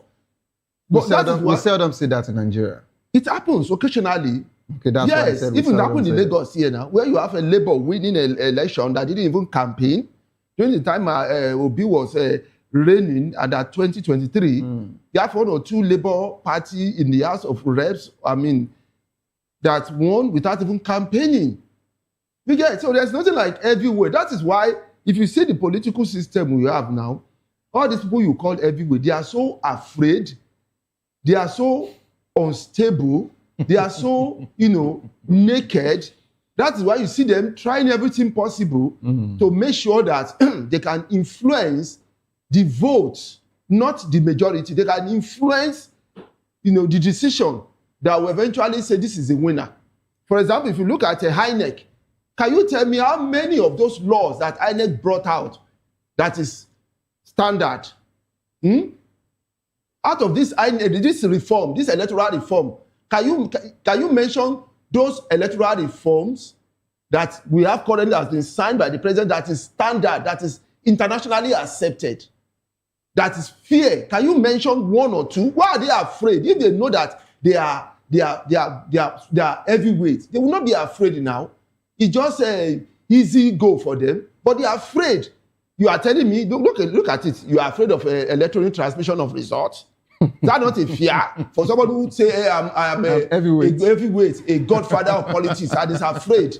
You remove a certificate forgery. That certificate forgery is not something that can be used to qualify. Till now, we are still all shocked in the country. And this is the only country in the world, not even country, even in an organization, a non-governmental organization, or in a company, that something like that will ever go. Do you see it? That in a company, the head of the company will say, no, certificate is not something you can use as a yardstick to say whether this person is qualified for this post or not. So where in the whole world, where? You can't even use it in primary school or secondary school to move from one class to another. Somebody in primary 2, you now say, no, say no, his certificate with performance is no. Certificate is not what we are going to use to admit. Let's just promote the person. Let's just promote. That's a fake certificate. And you call yourself heavyweight. I think Mr. Lawal is angry with that particular word, heavyweight. No, because you know what? It's a national disgrace to Nigeria that this kind of law could be in Nigeria. It's a national disgrace. That means they are telling us in that house, that Senate, that all of them have questionable certificates. You get what I'm saying? Because if your certificate, you have your certificate, you boast of it. Can you pass that law? Can you? I'm asking, can anybody pass? Even in primary, secondary school, you can't tell a student, they will frown at it. And then our Senate passed such a bill. And then you are telling me they are heavyweights. Of what? Heavyweight is never afraid of the grassroots. So you can see so many things that we have created in order to do all this, what we call mago. So that's why you see all of them lining up, 30 candidates for a political party. 30, 20. Why? Because they know that it is not about performance, it's about who put you there. Talking about who puts someone there, if an incumbent governor backs a weak successor, for example, for loyalty, does party democracy, become meaningless? I would like to get that part, because sometimes, just like what Comrade said, when you look at Adodo of Kogi State, some would actually say, oh, this one is loyal, even if they know that this particular person cannot actually perform. They will still pick this particular, person and say, this would be my successor. What do you have to say as regards to, situations like that, being forced on the people? We've seen it happen in several states. That is why, you get it? That's why we have this rubbish. Let me use the word rubbish. You get it? Going on all over, what we call politics. This is not politics, for God's sake. This is not politics. Go and look at the definition of politics. I did science, you did art. It's even in your area. But I took time to study this thing, theoretically and in practice, look at it internationally, locally, and I discovered that we are doing nothing that has to do with politics here at all. Talk less of saying we are doing democracy. Because politics is what are your ideology. People want to listen to what you have to offer. You say it. And the people then follow you. Even if you are going to influence at the background, you will come out and prove yourself. But it's only in Nigeria that you really see the person who is a candidate coming out, or contest an aspirant coming out to try to convince the people. Somebody will sit somewhere, and then before you know it, this person wins the election. Is that politics? That's not politics, for God's sake. So we are not practicing politics in Nigeria, and we are not practicing democracy. Because democracy has nothing to do with what we are doing at all. How can a governor sit, and then somebody who is not a governor will sit in the seat of a governor? How's that possible? It's like because you influence a judge to be in a seat, to get that judge, to be a judge. And then you are the one sitting in the seat. Anytime you sit, you are the one to sit, you will sit on the floor. They say it is out of respect, and because... What type of respect is he even said that this is my father, Didn't you also see in the video where the former governor was actually telling the House of Assembly members, you must work with him. They were all prostrating, and, he was all talking to them. Okay, lastly, Mr. Lawa, before I go back to Comrade, we are pressed for time now. If you look at the whole list that we've been seeing, across 10 states, we've not seen anywhere where women are actually enlisted. And of course, we heard that the daughter of the former president of this nation, President Obasanjo, that she also wants to contest. Yeah, but yes, that she wants to also contest. But we're not even seeing, the name of any woman, on any of their lists. So what is really going on? Is it like a woman cannot actually become a governor? Because we saw what happened in Adamawa, and, overnight it was changed off, and the lady actually lost. So what's happening? Is it like gubernatorial candidacy, or becoming a governor in Nigeria as a female is quite difficult? No, there are two things to that. Okay. There are so many things that influence it. The major ones are, one, religion. There are some areas in this country, because of their religion, they will never allow a woman, because to them, women are inferior to men. You understand what I'm saying? In this 2026, we're still believing in all of this ideology. I understand. Now. Please go ahead. Then, in some other ones, because the godfathers, don't see these women as, well, let me just, this one as, so they have a focus on the men. We have women doing very well, not all over the world, even in Nigeria. One of the best reps we can ever have in this country that we ever had up to now is still Natasha Uduaghan. That's still one of the best reps we ever had in this country. Okay. That's one of the, if not the best rep we ever had. Okay, okay. I would say she's one of the best. As of because she's acting what a rep's supposed to do. You are a rep. You need to represent your people. You need to fight and get it for your people. You don't go there and smile. You go there and fight. You see, when I watch, especially Britain, You see, I find it interesting. See the way that house of common behaves. The prime minister is a commoner by the time he entered that house. Do you know that? The prime minister that controls the whole United Kingdom. The moment he entered that house of common, he become an ordinary rep. See the way they tear him into pieces. You see the way he shakes and fear. So when he's coming in, he comes in prepared. But here, when the president gets to the House of Reps, House of our own reps in Nigeria here, they stand up or Senate. They stand up and sing. Okay. The mandate we shall stand. Okay. Thank you so much, Mr. Lawal. Let me quickly take concluding thoughts from Comrade. Hello, Comrade, are you there? Hello, Comrade. Okay, I think we're having a network glitch there. Comrade, I would have wanted you to respond to this rising primary cost of favor money bags that has been going on. Who funds this aspirant? And of course, what strings comes, attached with it? But since the network is not allowing you, this is how far we can actually go. Thank you so much, Mr. Lawa. I think we would have to adjourn this conversation to next week. We'll look into it. It's a developing story. Since the election has not been done, so it's a developing story. We'll look into it again, some other time. Please, so we can actually I expected the media houses to be doing one or two opinion polls. You do this opinion polls of people about the direction of the government, what they feel. Look at that, the one they did about Trump. Okay, so when it gets to polls, I think we've not gotten there yet, but as soon as we get close to the election period, we would actually do all of that. And of course, reassessment and reevaluation, we'll do all of that. And I think you should be part of the panels as well. So thank you so much, Mr. Lawa, for being part of the show today.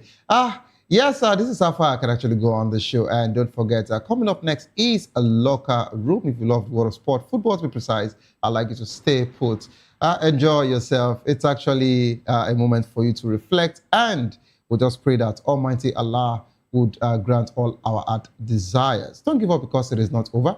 Tough time doesn't last, but tough will last. Whatsoever you face will soon be over, and you will definitely smile again. My name remains Xavier Udo. Have a good evening. Rest.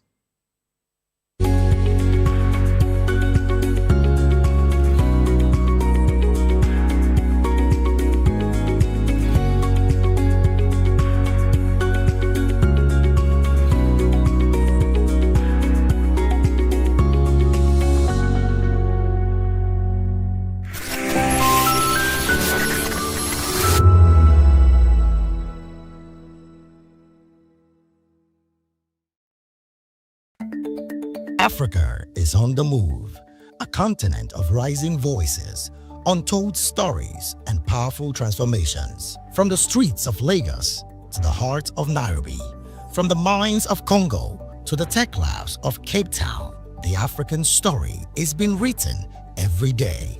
Bold, dynamic, unstoppable. This is African News on Voice of the People Television. We don't just bring you the news.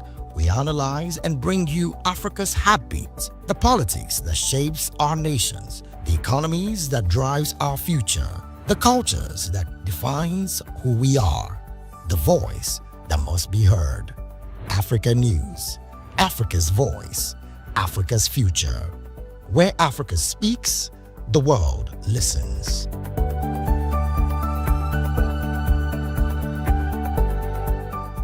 To know the happenings in the maritime sector, join us on the program Maritime Frontiers on Vop TV as we discuss key areas in the maritime sector from aquaculture, maritime transportation, maritime labor regulation, oil and gas exploration, ferry and passenger insurance, marine pollution and prevention, port operations, and lots more. Maritime Frontiers, exploring Nigeria's blue economy.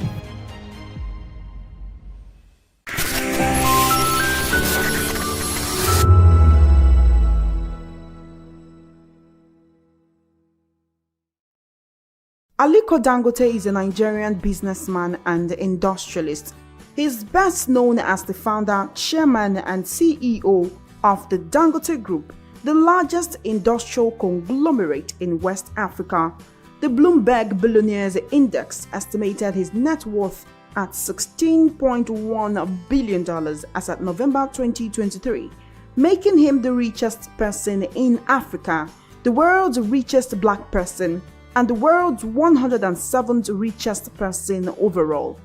Dangote was born into a wealthy Hausa Muslim family on April 10, 1957 in Kano, which was then part of British Nigeria. Through his mother, he is the great-grandson of Alhassan Dantata, the richest person in West Africa at the time of his death in 1955.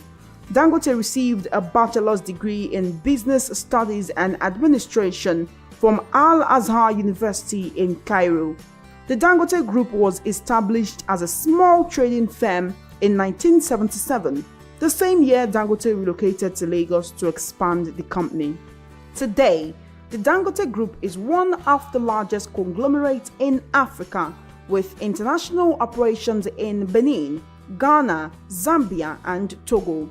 The Dangote Group has moved from being a trading company to being the largest industrial group in Nigeria, encompassing divisions like Dangote Sugar Refinery, Dangote Cement, and Dangote Flour. Dangote Group dominates the sugar market in Nigeria, and its refinery business is the main supplier to the country's soft drink companies, breweries, and confectioners, supplying about 70% of the market. The company employs more than 11,000 people in West Africa. In July 2012, Dangote approached the Nigerian Ports Authority to lease an abandoned piece of land at the Apapa port, which was approved. It is now the largest refinery in Africa and the third largest in the world, producing 800,000 metric tons of sugar annually. The Dangote Group owns salt factories and flour mills and is a major importer of rice, fish, pasta, cement, and fertilizer. The company exports cotton, cashew nut, cocoa, sesame seeds, and ginger to several countries. Additionally, it has major investments in real estate, banking, transport, textiles, oil, and gas. On May 22, 2023, Dangote commissioned the Dangote Refinery, Lekki, Nigeria. The plant plans to export surplus petrol, turning Africa's biggest oil producer into an export hub for petroleum products. It also plans to export diesel, according to Dangote, who funded the refinery's construction. The refinery is situated on a 2,500-hectare site at the Lekki Free Trade Zone, Lekki, Lagos. It is supplied with crude oil by the largest subsea pipeline infrastructure in the world at 1,100 kilometers long. Dangote founded the African continent's largest cement producer. Aliko Dangote is regarded as an astute businessman with diverse interests who has contributed to the economy of Nigeria and West Africa immensely.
Behind every broken desk lies a broken promise. Education shapes the nations.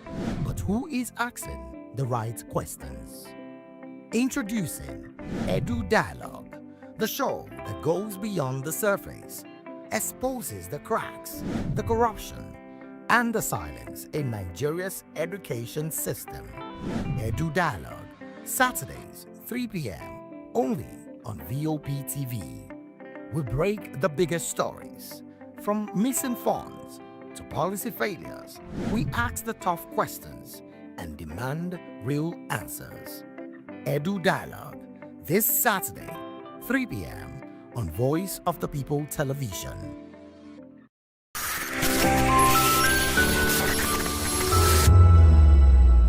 Spotlight on Voice of the People Television. Welcome to the locker room, the home of football talk that matters. I am Jerry Ampelon.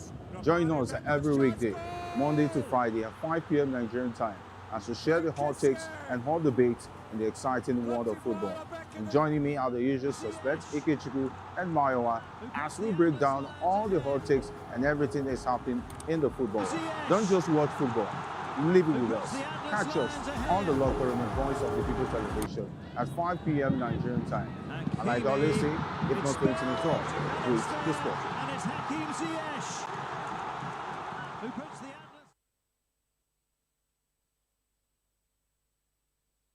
Welcome to the locker room, the home of football talk that matters. I am Jerry Ampelon. Join us every weekday, Monday to Friday at 5 p.m. Nigerian time, as we share the hot takes and hot debates in the exciting world of football. And joining me are the usual suspects, Ikechukwu and Mayowa, as we break down all the hot takes and everything that's happening in the football. Don't just watch football, live it with us. Catch us on the locker room and Voice of the People Television at 5 p.m. Nigerian time. And like I always say, if not 20 minutes off, with the sport. We encourage you to click on the like button and subscribe to our YouTube channel. We are Voice of the People TV. Also follow us on all our social media platforms. We are at VOP TV Live. Visit our website www.vop.ng for fresh and trending news. Also watch us live on SLTV channel 264. VOP TV, Voice of the People Television.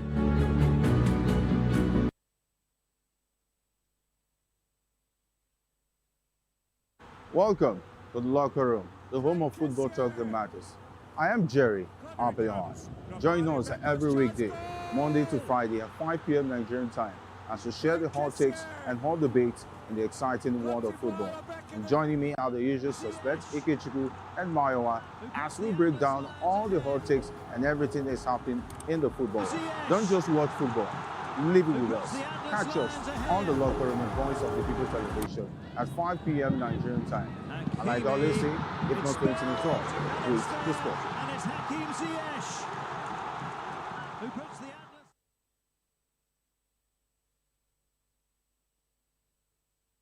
Good evening, Africa. My name is Bamakore, actor, model, producer, and I'm giving a big shout out to VOP TV, man. Keep watching.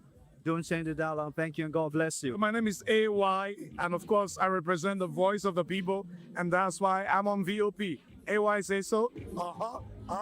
Hi everyone, it's your girl Miriam Tima from the Real Housewives of Lagos and the Real Housewives Ultimate Girl Trip Africa.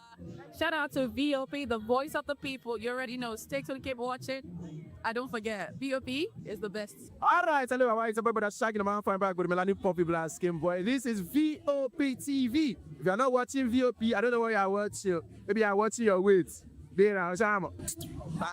Hello, beautiful people. This is Wale Ojo, and you're watching VOP, Voice of the People. Hi, guys. You already know who it is. This is New Energy. Flyers boy ever live. Keep watching VOP TV. Thank you. Hi, people. Ginny Albano here. Guys, please keep watching Voice of the People.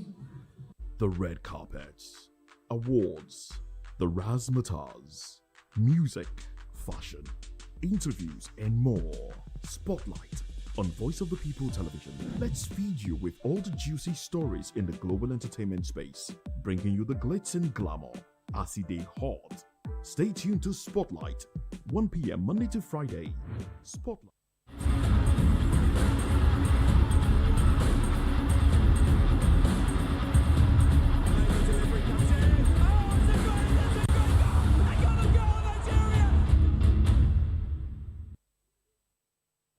All right, welcome back to the locker room. I am Jerry Ampelon, and today it's all about big games and even bigger decisions because this weekend all eyes are on the Carabao Cup final as Arsenal go head-to-head with Manchester City in a clash that could define their season. But that's not the only story dominating the headlines. And over in the England national football team camp, eyebrows are being raised after Trent Alexander-Arnold was left out of the squad amongst other names. Is it a tactical decision? Or is there more going on behind the scenes? And joining me today are the usual suspects. Ikechukwu makes a return with us, and hopefully Maiwa gets to join us virtually. I know he's been trying to make his way down to CAS to make sure that this NFF appeal goes through and see whether Manchester United can come from the doldrums and maybe somehow make the top 4 this season. No filters, just a straight talk and hot takes. And of course, can Arsenal stop City's dominance? What does this final mean for both managers? And has Trent been treated unfairly by England's coach? Talking about Thomas Tuchel. That's and more we'll be finding out on this episode of The Locker Room. Ikechukwu, it's great to have you join us. I know you've been a Chelsea fan for the season. It's like you left Man United with their troubles. And now Chelsea, in as much as I hate to say this, Chelsea are in trouble too. Now you are with them. It's great to have you join us. Well, good evening, Jerry. It's good evening to viewers. It's so good to be back here in the locker room. Even though you hate to say this, you're actually very happy that Chelsea actually, lost that game 8 goals to 2 in on aggregate. But it's so good to talk football here, Jerry. When all of these games were actually played during the midweek, so many conversations actually came out. Victor Osimhen also got injured alongside, and we also witnessed, a very interesting Barcelona who showed dominance against Newcastle United. Not to also forget, Real Madrid showed their superiority when it comes to the UEFA Champions League, and of course Liverpool. A lot of persons actually didn't give them that, didn't expect the game to be a walkover like we saw right there at the Anfield. But like they always say, they never walk alone. It was more like a 13-man game against 11 in that particular encounter. And of course, it promises to be another very exciting, quarterfinal fixtures that we've seen. A lot of interesting pairings. Return of Liverpool against PSG, what we witnessed last season. Is that going to actually go the same way it went, or will Liverpool actually get their own pound of flesh this time around? And this is Madrid versus FC Barcelona. Another very, very interesting game that we'll also witness, considering that Atletico Madrid actually ousted Barcelona in the Copa del Rey games, and Ademola Lookman is actually living his life right there at the Wanda Metropolitano. And of course, the Bodo Glimt that we're seeing at the Giant Killers were also taken to the cleaners. They were destroyed in that particular game as, Sporting CP actually took them apart in that particular match, 5 goals to nothing, and of course set up a, match-watching encounter against Arsenal. It promises to be a very, very interesting evening. And also forget the drama that's actually happening in, Africa. I'm talking about, Morocco and Senegal issue, and of course, Super Eagles petition. I mean, lots of conversation tonight, Jerry. Let's hit it on the road. All right, of course, and just because it looks like the issues between CAF and Morocco as well as Senegal continues, we just have to at least pipe down and look at this weekend. Well, let's start off with the Super Eagles, where the goalkeeper of the team, who just recently got reinvited, talking about Maduka Okoye, has shifted his focus away from the disappointment of missing out on the 2026 World Cup, expressing hope that the Nigerian national football team will make the most of their chances and qualify for the 2030 edition to be hosted by Morocco, Portugal, and Spain. Taking a look at the situation, I don't think a lot of those who participated in the qualifiers are over the fact that they are not going to be a part of the 2026 World Cup. Maduka Okoye is still fresh. Definitely you understand why he's talking about 2030. He was not part of the whole huddle, what the team went through. The man is very focused on 2030 because he believes he will have more chances of playing, knowing that Nwabali for now is without the club side.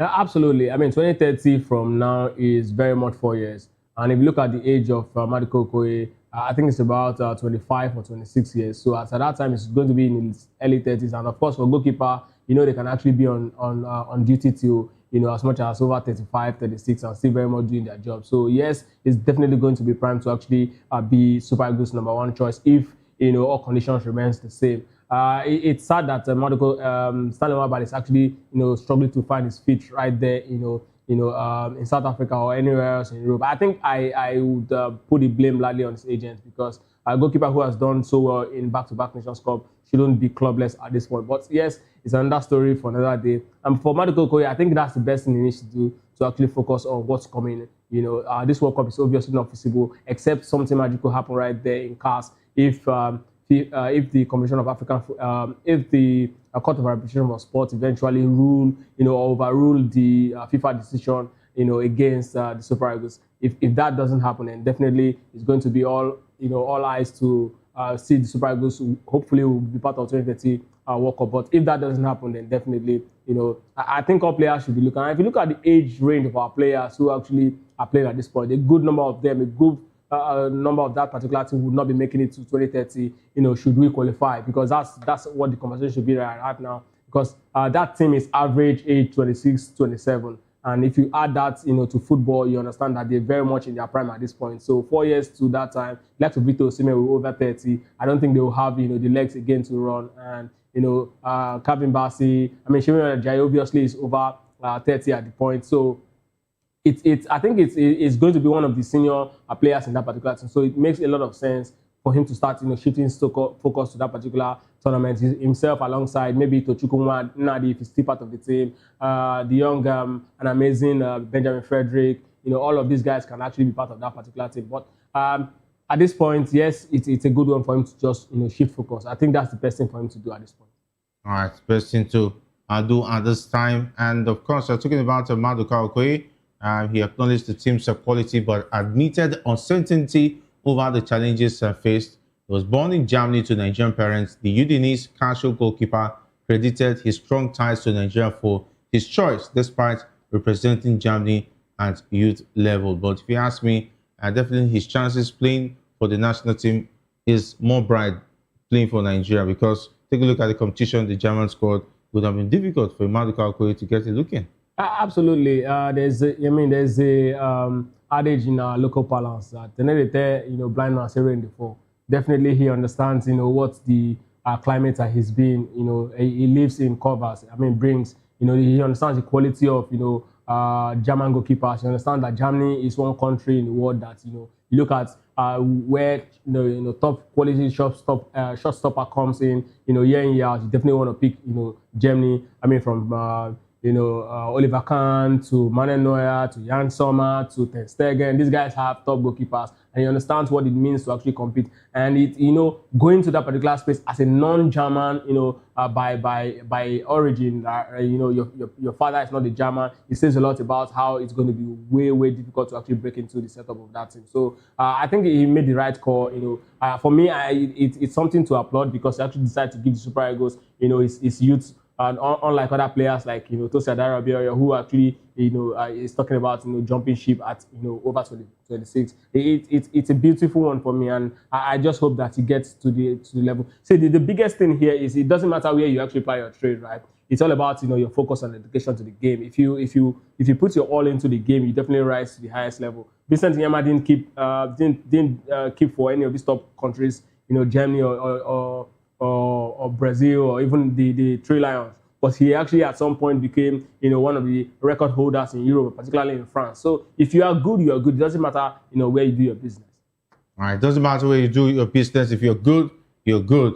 All right, let's talk about Victor Osimhen. Turkish champions Galatasaray are anxiously awaiting updates on the fitness of the star striker, who faces a potential spell on the sidelines of 3 to 5 months after sustaining an arm injury in the UEFA Champions League round of 16 second leg clash against Liverpool at Anfield on Tuesday. Osimhen was brought down under a challenge from Ibrahima Konate in the first half, and the club confirmed that the Nigerian fractured his arm in the process.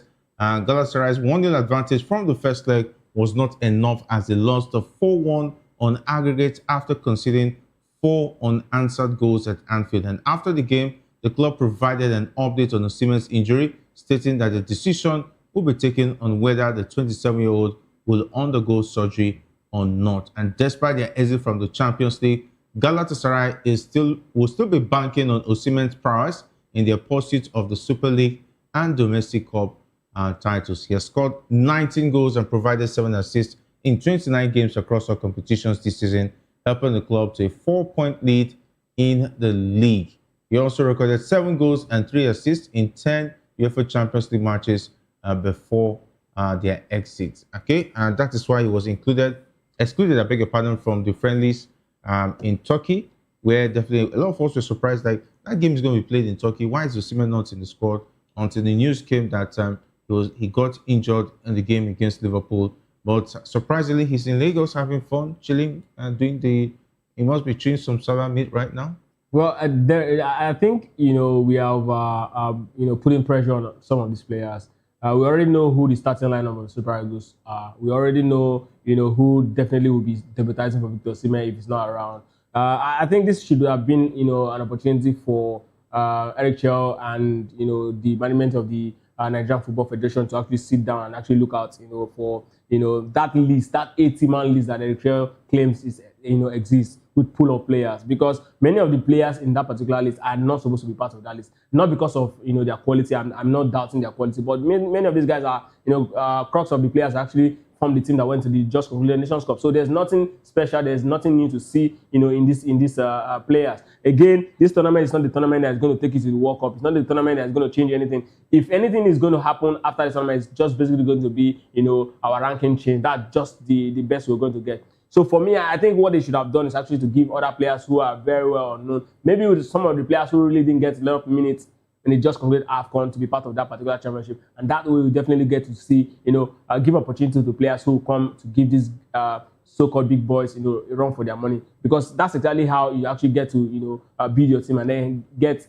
top quality players, even, to third or fourth team. That's exactly how you do it. But because the NFF actually, or Shell actually decides, it must be a win at all points, that's exactly why I opted for this. Because for me, this is not the time to actually look out for, whether you want to win a game. It's all about, rebuild. And when you're rebuilding, you have to actually make through a lot of corrections and then bring in players who that, even if you have an emergency, they can step up. But of course, it's a good one for, the players who definitely be executing this one. And of course, for Victor Osimhen, I just hope that he gets better, in time, go back to doing what he loves. All right. And of course, if they have to decide on the surgery, he'll be out for as much as 4 months, 2 to 4 months. That's a long time. Because we're already in March, if you add 2 months to that, the season is already over. Absolutely. I think there are 2 ways it can actually happen. Maybe if the fracture is not that serious, he might actually play with painkiller through the season and then they will have to operate on it. But if it's quite serious, then definitely they don't have any option than to operate on it. But whatever the case is, I just hope that he gets better, and that's exactly one of the prize for being a top player and of course a footballer or an athlete, because these injuries are definitely part of the game. It's unfortunate. I of course know that whatever happened between himself and Ibrahim Konate wasn't as a result of him being malicious. It's just part of sweating for your team, and that's exactly what comes with it. It's so unfortunate it happened the way it did, but of course Victor Osimhen, we hope to see him back as soon as possible. All right, Victor Osimhen, we hope to see you back as soon as possible while still having fun amongst your peeps out there in the holiday season. I hope the arm is not too injured not to pick up some chewable and of course pick some bottles while clubbing and having pick up some mosquitoes as well. I don't know what you're talking about. I don't know what mosquito is. And spark some mosquitoes. That's malaria, Jerry. Yeah. I spark the mosquitoes from biting him, Okay. Yeah, anyway. We'll get to that. All right. Let's talk about Ademola Lookman. The Atletico Madrid forward is eager to go again after reaching the quarterfinals of the UEFA Champions League with the Spanish club, even as a tough battle against La Liga champions Barcelona awaits them in the last 8. Diego Simeone's side booked their place in the quarterfinals despite suffering a 3-2 defeat to Tottenham Hotspur on Wednesday night, and their progress was made possible by a strong first leg performance, a 5-2 win, which saw them advance to 7-5 on aggregate. Lookman was not involved in any of the 5 goals in the first leg, but he set up Julian Alvarez for their first goal against their hosts on Wednesday, and the assist was the Nigerian international's 8-goal contribution, 4 goals, 4 assists since his winter transfer from Atlanta. Atletico will now face Barcelona in the quarterfinals in a repeat of the recent Copa del Rey semi-final between the two sides, where Atletico advanced to the final. Barcelona will need no reminding that they lost the first leg 4-0 in the Spanish capital before winning the return leg 3-0 at Camp Nou. Lookman acknowledged the difficulty of securing a place in the last 8, highlighting the high caliber of competition in the Champions League. Do you think the Barcelona would definitely take it easy on them? Because now this is the biggest stage, talking about the UEFA Champions League. They will be waiting to exact revenge on this team. Absolutely, it's going to be a very big game. But if there's anything I know about football, revenge is one way to, easily lose a game. When you actually have that, revenge before going to a game, it's going to actually make you very, very too cautious. And then because you want to win, you have to be extremely cautious. And when you're too cautious in the game, you're prone to making too many mistakes. The Copa del Rey should actually be left behind. Barcelona should focus on the La Liga, which they are very much comfortable at this point in the lead. And also the UEFA Champions League, it's just a double header the same way it happened in the Copa del Rey. So let them go into that particular game and then do what they have to. They have the quality to actually decide the game. And for Ademola Lookman, he's living his life, like I said, at the Wendo Metropolitano ever since he moved there. And every single thing he's been doing has been magical. I think this is more like, the best place for him at this point. Before he actually made this move, there were a lot of conversation about him moving to Inter Milan, Juventus. But trust me, this is the right move because Cholo has actually made him, one of the integral part of the team. He has actually been part of the team where now he's not just the main character. He's not the man who is relied upon solely for, inspiration to create chances to score goals. A lot of other top players, Julian Alvarez, these guys will always, give him opportunity because of their presence to always, create chance, opponents to chase these guys, and then he's going to be more dangerous, than we've ever seen him. Against the Barcelona side, we saw what he did in the first leg in the Copa del Rey, and of course, Barcelona would definitely be putting a very strong eye on him in the second leg. It's a big game. It's a game that can really, really decide the season, for Barcelona and for Atletico de Madrid. But then I just hope, for being a Nigerian sake, I would want Ademola Lookman to go the way. But of course, Barcelona has got the quality, and Lamine Yamal is one player who is very, very prime for the Ballon d'Or, and he's definitely going to want to take this one, very, very serious. But if you ask me very well, I'll tell you that my head is tilting towards, Barcelona, or my heart is tilting towards Ademola Lookman's Atletico Madrid. Yeah, a lot of Nigerians would love to see Atletico Madrid move through to the next stage, talking about the semi-finals. But it's going to be a difficult ask from this Barcelona side that's been on form. We saw how they ruthlessly destroyed Newcastle United, who Elanga, would I say, asked for trouble. Yeah. And it was looking like there was going to be a comeback for Newcastle United, but somehow I think Barcelona wouldn't have it. And of course, Hansi Flick, quite a very experienced manager in comparison to Diego Simeone. Anyway, yeah. Simeone has tasted a lot of defeats and a lot of things in the Champions League. Yeah, absolutely. If you look at them, in terms of experience on the job, definitely Diego Simeone do have, Hansi Flick. But when it comes to achievements, the big trophy, he's done it with Barcelona.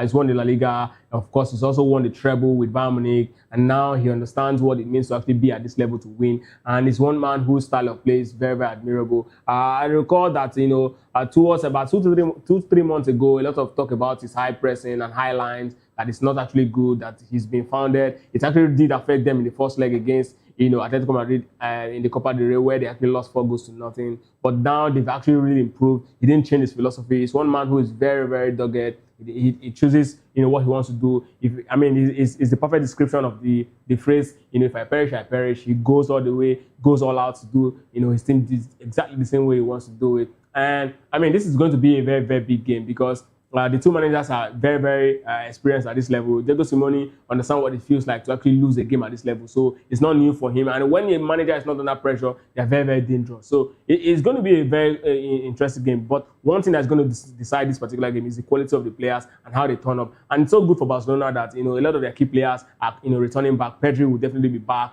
All these guys are back now, so it's going to be quite different from what we saw in the first leg of the Copa del Rey. So that's exactly why I'm actually looking at Barcelona as most likely to actually pick the victory in this particular type. But you do not take it away also from Atletico Madrid because they've also got players Solot and Julian Alvarez, Ademola Lookman. These guys are quite also dangerous. He can also turn a game on his head. So we'll be asking ourselves the big question: will Hansi Flick at this time, flip the switch against Atletico Madrid and Diego Simeone's haram ball? Will he actually come into that particular game with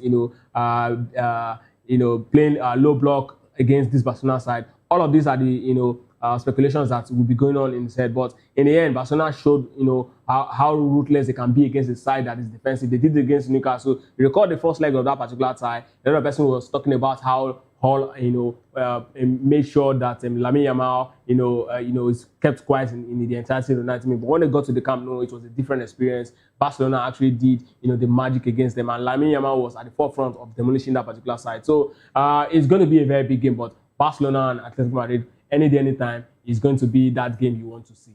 All right, our producers just have to preempt us to talk about the Europa League because Terry Murphy, who's currently with Portugal, is going to be dealing with Zaidu Sanusi and, of course, Super Eagles. Prior talking about Terry Murphy, Zaidu Sanusi, all play for Porto. They'll be dealing with Nottingham Forest in the Europa League, and they'll be coming face-to-face with each other in this season's UEFA Europa League after Nottingham Forest was pitched with Porto in the quarterfinals. I know came on in the second half as Forest overcame Danish outfit FC Midtjylland in the round of 16, winning 3-0 on penalties after a 2-1 victory to overturn the tie around following their 1-0 success at the City ground in the first leg. Porto, who featured Murphy and Sanusi, progressed to the quarterfinals after a 4-1 aggregate victory over VfB Stuttgart, rounded off with a 2-0 win on Thursday evening. And Forest have already faced Porto in this season's competition with goals from Morgan Gibbs-White and Igor Jesus, enough for 3 league phase points in October. And the first leg will be played in Portugal with the return leg on in Trent's side, because definitely it's going to be a killing contest. I want to see Zaidu Sanusi and Terry Murphy up against Olajuwon and Nottingham Forest. This is actually one of the hallmark of top teams. This is exactly one image we always see among Brazilian players, French players playing against themselves at club level, at the highest level. That's what makes your team a very top team. When you go to European competitions, you have your players pitting their tent against one another. I like they always say iron sharpened iron. That's in itself is one of the things we'll be hoping for. And when you say a team is actually very good, you get to see your players playing at the highest level of every competition.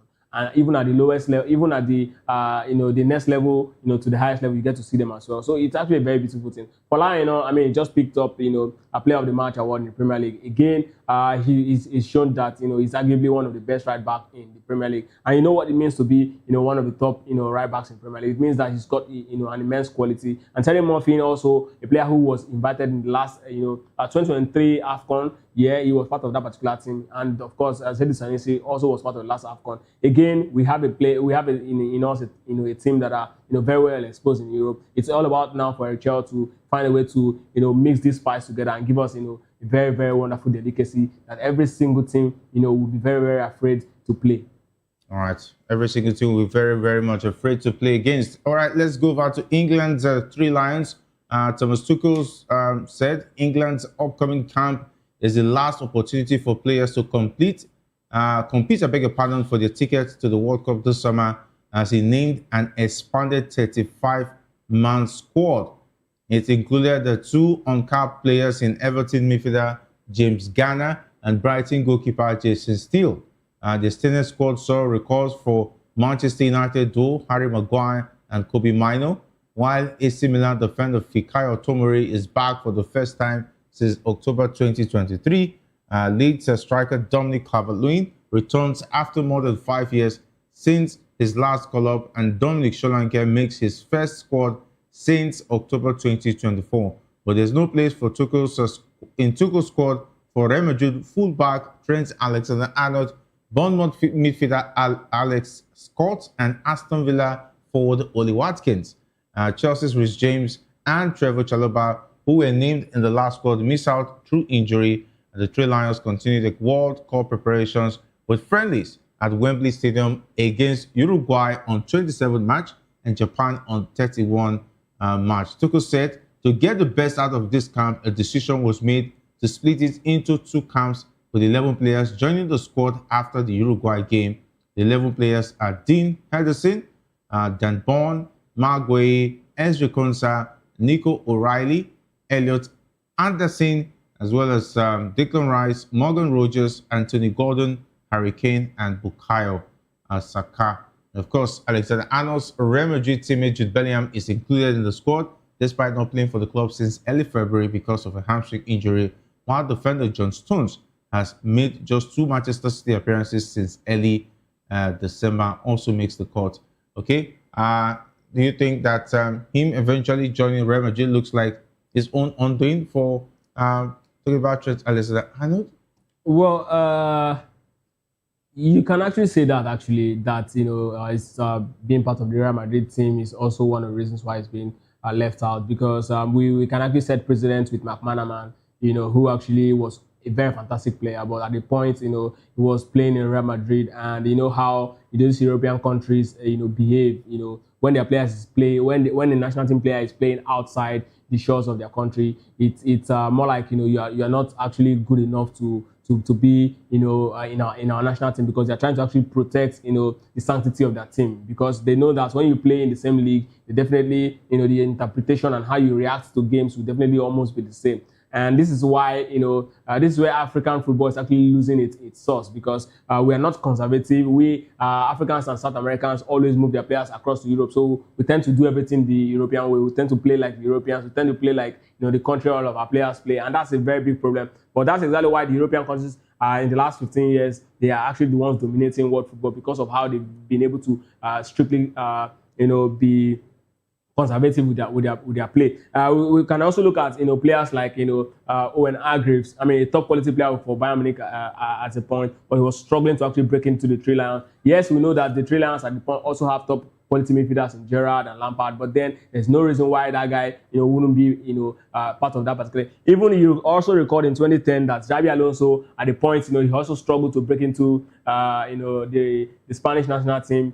In 2008 he was very much in Liverpool, and then it was Marco Senna, who was playing with Villarreal, was the one who was trusted with the role to be the anchor man for the Spanish midfield, and then until he moved up to Real Madrid before he also got a lot of playing time to play in national team. So it's all about conservatism for the Europeans, and it's not surprising for anyone who has been following this. I trust Alexander-Arnold is one player who is expected to actually take over, especially now that Kyle Walker is out. Trippier is also out, so he's expected. Yes, so Reece James is also out injured. He's the next man in line when it comes to experience, exposure. He's done it. He's seen it. He's done every single thing. There's no other person in that position that's better than him in terms of exposure. But unfortunately, he's playing outside England, and that's definitely going to be counting against him.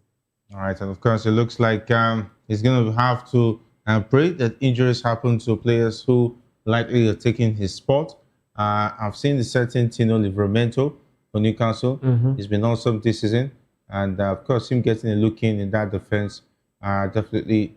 If you take a look at his form this season, I think he has been awesome. And of course, there's also an opportunity for Jarek Kwanzaa, the reject at Liverpool, doing big things for Bayer Leverkusen. He can play in the right back as well as play in the centre back position. Okay, but I'm really worried about the invitation of John Stones, who have only played few games since December. I think he's only played 2 games since December. Yeah, 2 games. He's been in and out injured, but I don't know why his invitation is crucial. And of course, Kobe Mino is not in the form that we used to know, but he gets a look in. No, Kobe Mino in the last 1 month or thereabouts since Carrick took over the job has been immense for Manchester United. I think he's been the one who's been deciding every single thing in the middle of the park alongside Casemiro. So yes, he's definitely going to get a look in, and of course playing for a top club, a team that is in top 4 at the point. I think he deserves to get a look into that particular team. And for John Stones, yes, when coaches pick, especially these top countries, when they pick players like that, they tend to actually look at experience. They tend to actually look at energies in the team. They also tend to look at the person who has actually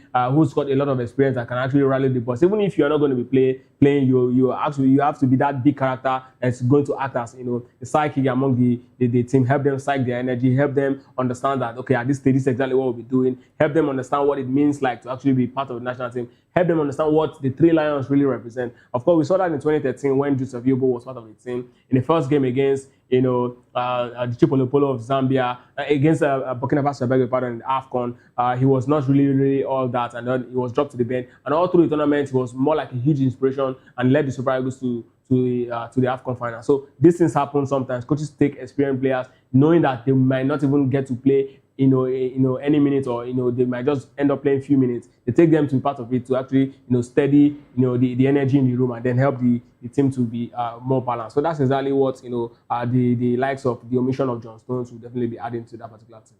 All right, of course. And now let's go to the Carabao Cup, where it looks like it's getting more interesting as far as updates in regards to that match is concerned. Pep Guardiola, just some few minutes or hour ago, he had a press conference where he confirmed that James Trafford will be in goal for Sunday's Carabao Cup final against Arsenal. The 23-year-old, who was included in England's squad for the friendlies against Uruguay and Japan, has played in every round of the competition so far and impressed throughout.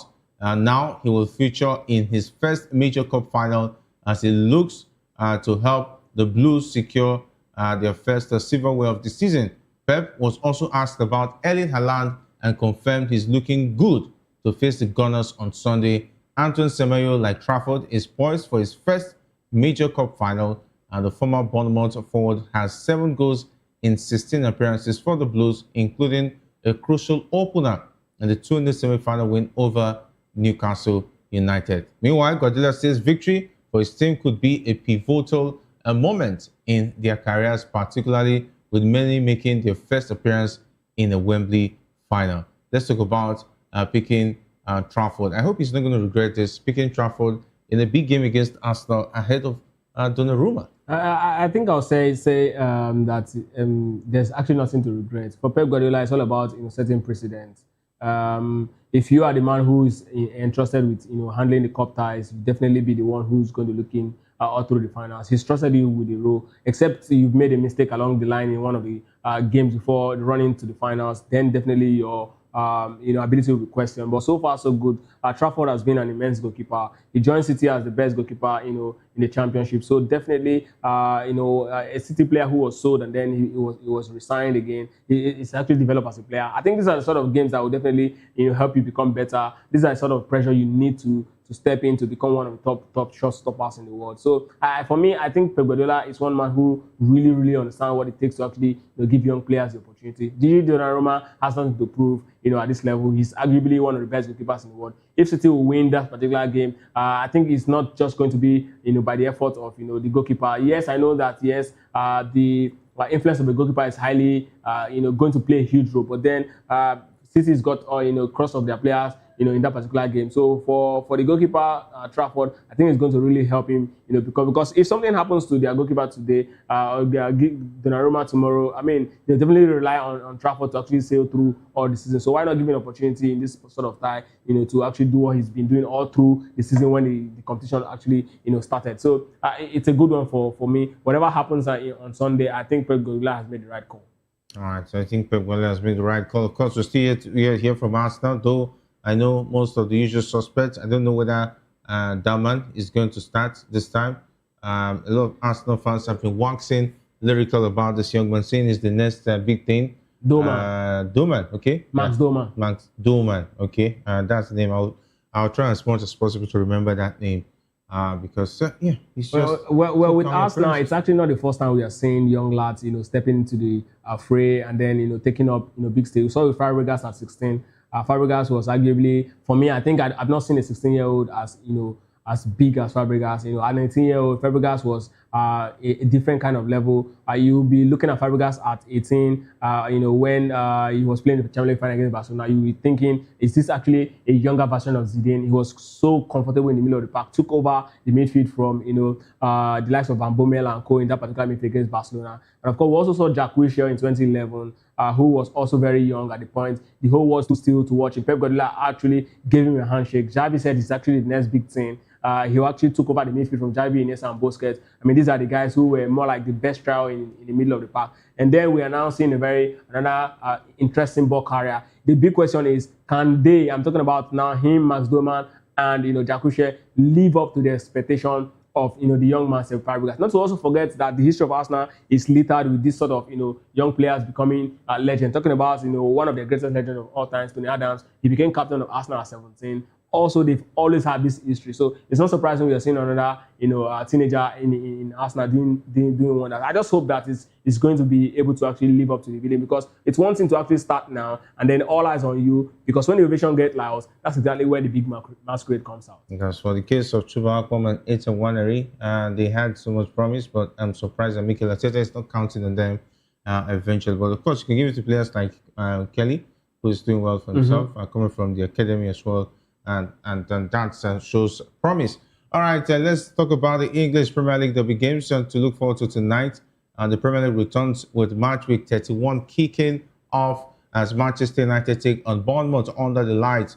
With Manchester City and Arsenal not involved in league action due to their cup final commitment, the focus shifts to a packed weekend featuring several pivotal fixtures. Liverpool travel to Brighton in a clash that could shake up the race for European places, while Chelsea visit Everton as both sides look to strengthen their push up the table. There's also pressure on at the bottom with Fulham versus Burnley and Leeds up against Brentford, carrying major implications in the relegation battle. But the headline encounter comes on Sunday with the team where derby as Newcastle United and Sunderland collide in one of English football's fiercest rivalries. Bournemouth versus Manchester United is going to be a very, very interesting one tonight. Bournemouth are unbeaten in their last 5 Premier League games against Newcastle, against Manchester United. Of course, scoring more goals in these 5, and of course, than they did in their first 12 games against the Red Devils in the division. Okay, Manchester United is doing very well for themselves. Manchester United have lost just 2 of their 8 away Premier League games against Bournemouth. And of course, they've won 4, drawn 2, and their last 2 visits to the Vitality Stadium have seen them come from behind to draw. And Bournemouth have won 3 of their 4 Friday night games in the Premier League, with the exception being a 4-2 loss at Liverpool in the opening game this season. Manchester United have won just 1 of their 5 away Friday night games in the Premier League, drawing 2 and losing 2, beating Aston Villa 1-0 in August 2015. Of course, Bournemouth have drawn each of their last 4 Premier League games, 3 of which have been goalless. The last side to draw 5 consecutive matches in the competition were Fulham in December 2020 and January 2021 season. All right, Michael Carrick took charge. Since he took charge of Manchester United in January, the Red Devils have won more Premier League games, 7, and more Premier League points of 22 than any other side. Yes, it's on the roller coaster, but if there's any team that's going to put a full stop to that, it has to be Bournemouth. They are at the Vitality Stadium. Well, the Vitality Stadium might not actually be vital for them tonight, because Manchester United is actually on a very different level. And of course, you recall that the last time they actually played, Krupi actually came into that particular tie to almost seal the game for them before United eventually, before I actually equalized the game for them, before it ended in a draw. And of course, you recall that one of the players that actually was, the tormentor in chief in that particular game was, certain Antonio Semenyo, who has actually moved to Manchester at this point. So it's not going to be the same Bournemouth, but it's going to be a better Manchester United. So it's going to be a very different particular game going to the Vitality Stadium. And trust me, if there's any team that's going to be going to that game with a lot of vigor, and it's going to be Manchester United. All right, it's going to be Manchester United. It's already brimming with confidence, and coming from Ikechukwu, I don't blame him. Anyway, each of Caspero's last 5 Premier League goals this season has been assisted by Bruno Fernandes. He's been on the form of his life. A lot of talk about Bruno Fernandes. There's even the talk about he might win the Premier League Player of the Season. Well, that's actually going to be a stretch, because I think Declan Rice has done a lot of job to actually end that particular one. But then, the season is still quite, we still have about 6 or 7 games before the end of the season. So yes, it's very much in the running for it. He's broken the record for Manchester United most assists in the season, making it 16 ahead of David Beckham legend, who actually had 15 of it. And now he's actually chasing, Premier League assists of the season that is actually held by, certain Kevin De Bruyne, who actually did, Mesut Ozil, who actually has, 18 assists in the season. And of course, if he can actually, pull out one, then trust me, he's done so well for himself. And I don't know, just about 2 from that particular one. So if he can actually pull up to that particular number, or even gets up to 19, which is very possible, he can actually do it 2 against Bournemouth, and then will be very much close to the record for Premier League assists of the season. He's done so well for himself, trust me. So yes, he's going to be in the running to actually get it. He might not bag the Premier League player of the season, but definitely he's going to bag one of the 2. If he does so well until the end of the season, he might win the player version of the award, or of course he might also win Sport Writers Award as well. So there are a couple of awards that he can actually bag at the end of the season. But I think Declan Rice is definitely going to pick one of those major gongs as well.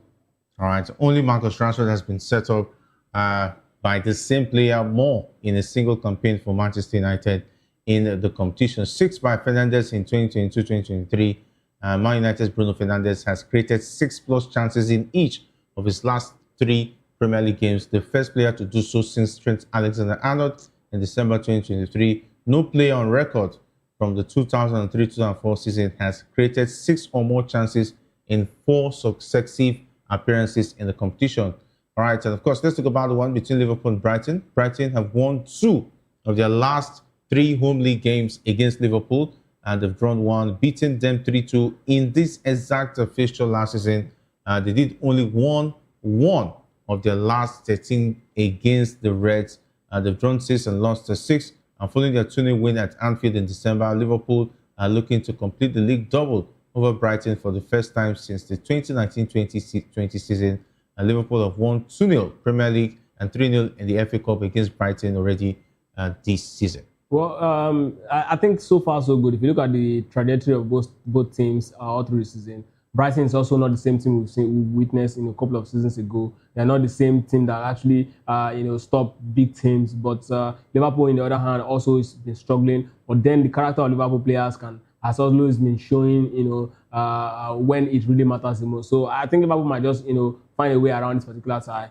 They know that, winning every single game at this point, or picking vital points in every single game, before the end of the season is very important, and for them to actually make it to the top 4. So if they cannot get those numbers, it's definitely going to become a huge problem for them. They know, there's no, it shouldn't be, a bargain for them. They must get to the UEFA Champions League next season. That's exactly where, they belong. So if they must get it, they start with games like this, before the end of the season. Now that the teams like Chelsea are actually very struggling, so Liverpool may also want to, cement their place, knowing that Manchester United is also in a very good shape. And that's the only, there's also a certain Aston Villa also, fighting for that particular spot. So Liverpool understands what the assignment is, and they know that, dropping any point at this point is not a very good feel for them. And for Brighton, I don't think they really have anything to actually play for. So they are not in a relegation hot water. So for the Liverpool has more hunger to actually get the entire 3 points in this particular one. I think it's going to be a Liverpool win or draw for me in this particular time. A Liverpool win or draw for you. Okay, I understand why. Anyway, there will also be a lot of games to look forward to this weekend. So many fixtures. And of course, the weird derby, talking about Newcastle United against Sunderland. I hope there will be no issues this time around. It's always a big derby out there in England. And of course, Spurs versus Nottingham Forest is also another big game. But let's talk about Aston Villa. They look like they were going to make the top 4. But things are not looking too good for them. And for Chelsea, even as much as I hate to talk about them, they go with Everton with all of their problems. And Chalobah looks like he might not be available. He has a knock, and they have problems in defense, going up to face up the likes of Tarkowski, who's on form. And of course, Everton is having some kind of interesting form this season. Absolutely. The fixtures are actually, quite interesting. Everton against Chelsea is another very big one. Chelsea is, I don't know if Rosinho will be able to actually pay the fans back over after what actually happened during the midweek. Again, a very, very interesting one, like you highlighted, Newcastle against Sunderland, Terry derby. The last time we actually played out a 1-1 draw, it was huge. And now we just hope that the atmosphere is calm, and then we get to see Newcastle do the business. And Newcastle is also not in the running for the top 4 again at this point in the season. So for me, I think there's going to be less tension. The only thing they'll be chasing is for them to be in a very safe space, not to battle relegation after 2 to 3 games before the end of the season. And then, of course, Leeds United versus Brentford game is another very big one. Leeds United also started conceding a lot of goals. At some point, they became a team that, you don't want to actually play if you're not, ready to, stop them from scoring, because their side, Dana Fakis has found a way to actually ensure that side score a lot of goals. And then Igor Thiago for Brentford is one man who's been, on fire. He's been scoring loads of goals, and I'm not going to be surprised if he finds the back of the net in that particular tie. And not to also forget that this particular game that you just talked about, talking about the Fulham against Burnley, it's another very, very big game. And Spurs against Nottingham Forest, weekend game, that on Sunday is going to be another very, very powerful game. And Aston Villa against West Ham, a huge game, right?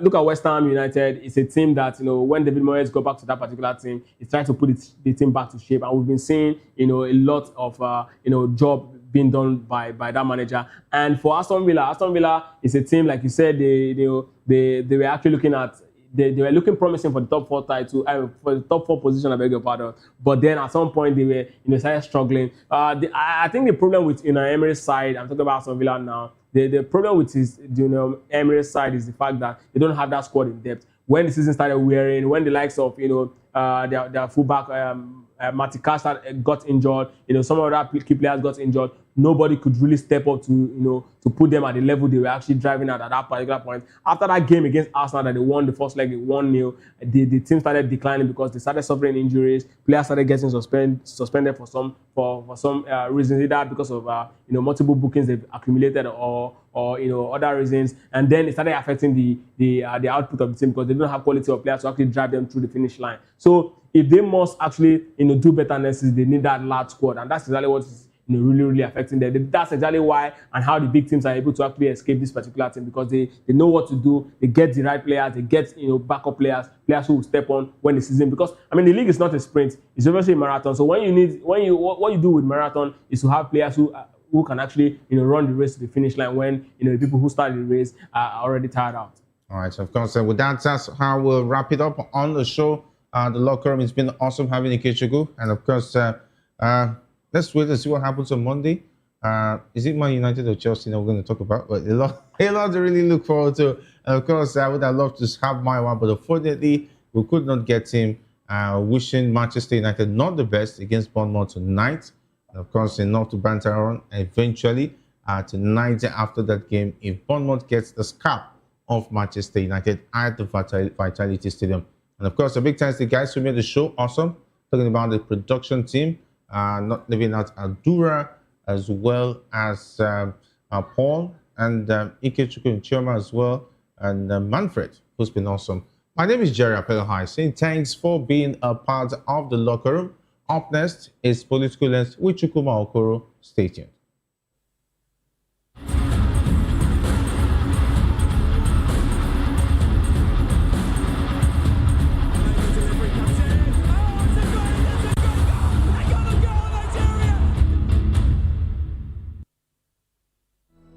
To know the happenings in the maritime sector, join us on the program Maritime Frontiers on Vop TV as we discuss key areas in the maritime sector, from aquaculture, maritime transportation, maritime labor regulation, oil and gas exploration, ferry and passenger insurance, marine pollution and prevention, port operations, and lots more. Maritime Frontiers, exploring Nigeria's blue economy.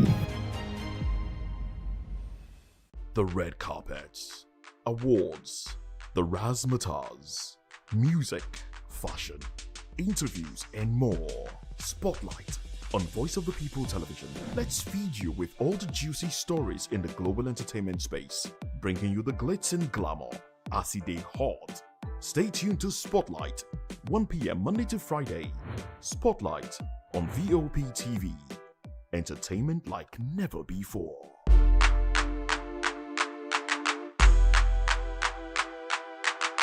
Are you ready for the extraordinary? Something big is happening on your screen. Introducing Vop TV, Now streaming on SLTV channel 264. From breaking news to captivating conversations, news analysis, giving you all sides to the story. We break in-depth discussions on the issues that matter, from politics to sports, entertainment, and lifestyle. VOP TV on SLTV channel 264. Join us as we redefine what television means to you. Voice of the People Television, VOP TV. Now you have more than a voice.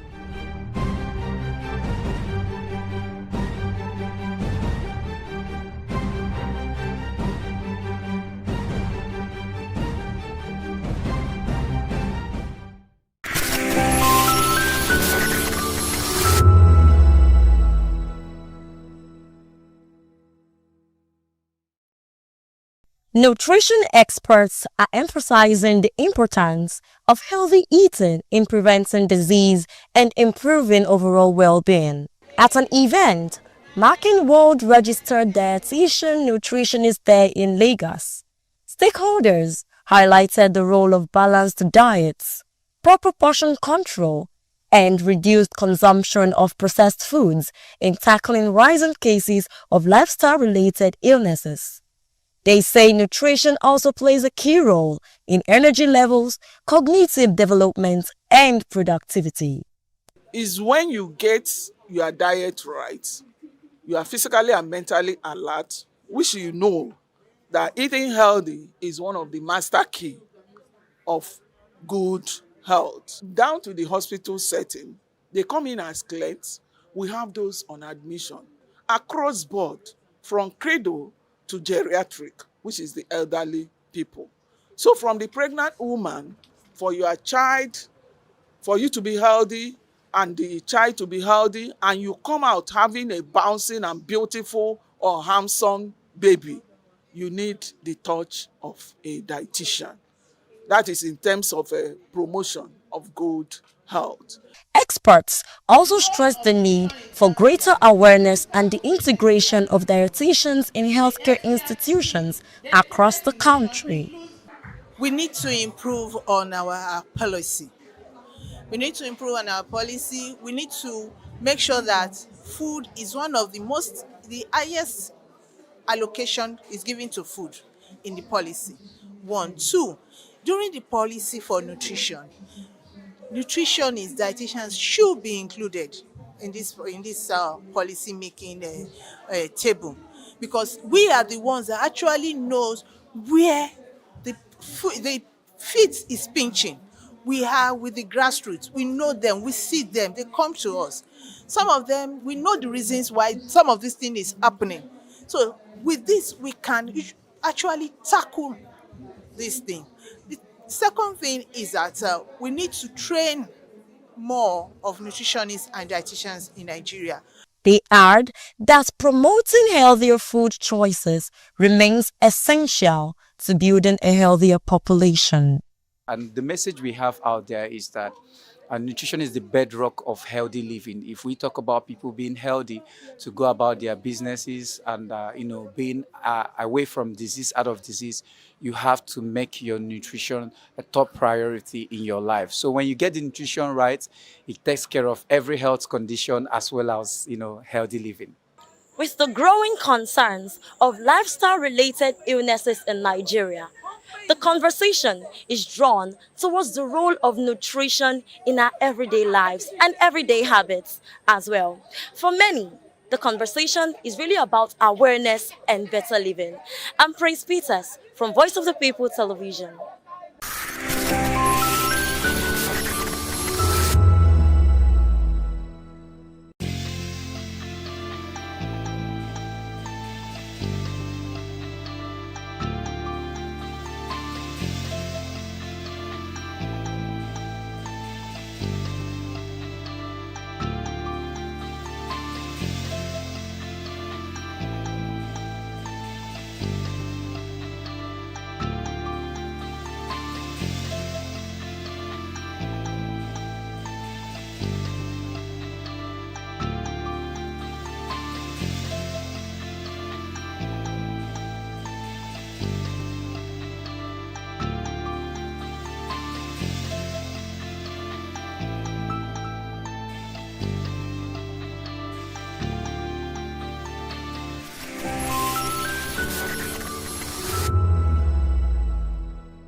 We encourage you to click on the like button and subscribe to our YouTube channel. We are Voice of the People TV. Also follow us on all our social media platforms. We are at Vop TV Live. Visit our website www.vop.ng for fresh and trending news. Also watch us live on SLTV channel 264. Vop TV, Voice of the People Television. In a world where power shifts with every headline. In a nation full of questions. In a world filled with noise, the truth needs a voice. The policies that shapes our world and the economy that determines our future. Every hour, every day, the grapevine keeps buzzing. And together, we are committed to telling the stories that shape our world because your voice is our focus. Don't forget, our voice matters the most. Let us come together and share our concerns.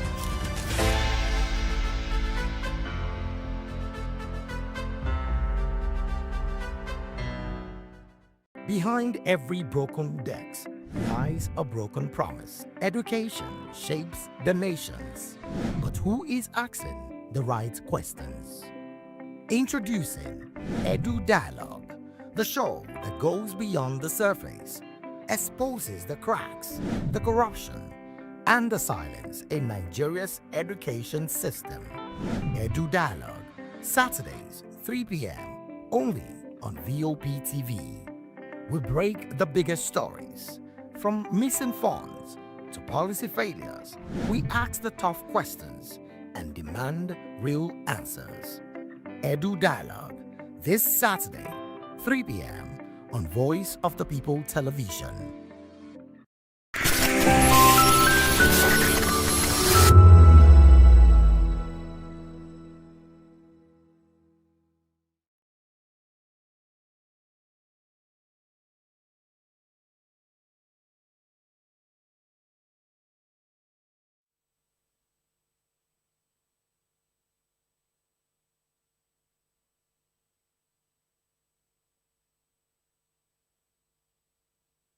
Present the voice of the people, and that's why I'm on VOP. AY say so. Hi everyone, it's your girl Miriam Tima from the Real Housewives of Lagos and the Real Housewives Ultimate Girl Trip Africa. Shout out to VOP, the voice of the people. You already know. Stay tuned, keep watching. And don't forget, VOP is the best. All right, hello, it's about that shaking the man fine back with Melanie Poppy Black Skin Boy. This is VOP TV. If you're not watching VOP, I don't know why you're watching. Maybe you're watching your weight. Hello, beautiful people. This is Wale Ojo, and you're watching VOP, Voice of the People. Hi, guys. You already know who it is. This is New Energy. Flyers boy ever live. Keep watching VOP TV. Thank you. Hi, people. Ginny Albano here. Guys, please keep watching Voice of the People. The red carpets, awards, the razzmatazz, music, fashion, interviews, and more. Spotlight on Voice of the People Television. Let's feed you with all the juicy stories in the global entertainment space, bringing you the glitz and glamour as they hot. Stay tuned to Spotlight, 1 p.m. Monday to Friday. Spotlight on VOP TV. Entertainment like never before.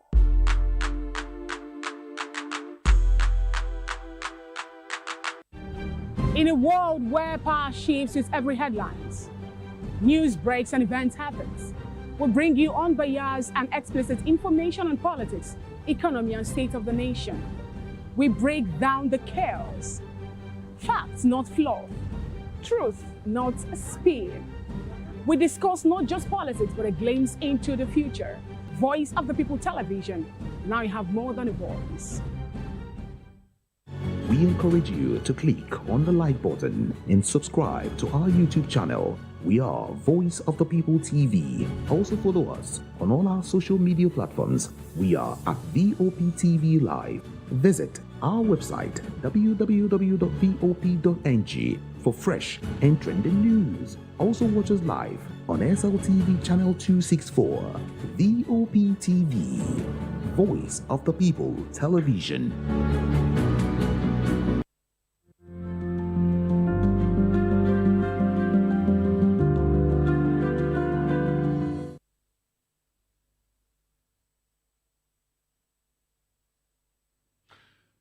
2027, APC working to re-amend Electoral Act to make Tinubu sole candidate exclude others. Tinubu signs deal with UK to send foreign criminals to Nigeria. Nigeria signs £764 million deal to renovate ports a year after 700 million naira port renovation contract to Chagori. Good evening and welcome to Political Lens. I am Chukwuma Okoro. We are broadcasting on Metro SLTV channel 264 on YouTube and other social media platforms. We are at Vop Tv Live. You can also be a part of this conversation by sending in WhatsApp messages or calling on the number that is scrolling on your screen. You can also go to the YouTube comment section and let us know your take on our topics of discussion, but we'll also advise you to obey community rules and regulations. Now, let's bring in our guests. We've been joined by Dr. Peter Anosike. Dr. Anosike is a philosopher, journalist, business consultant, and political affairs analyst. Good evening, Peter, and thanks for joining us on Political Thank you for having me. I appreciate your presence. Now, before we get into this, let's just take a brief moment and go on a short break. And when we return, we get into the first major topic of discussion. Please do stay with us. We'll be right back.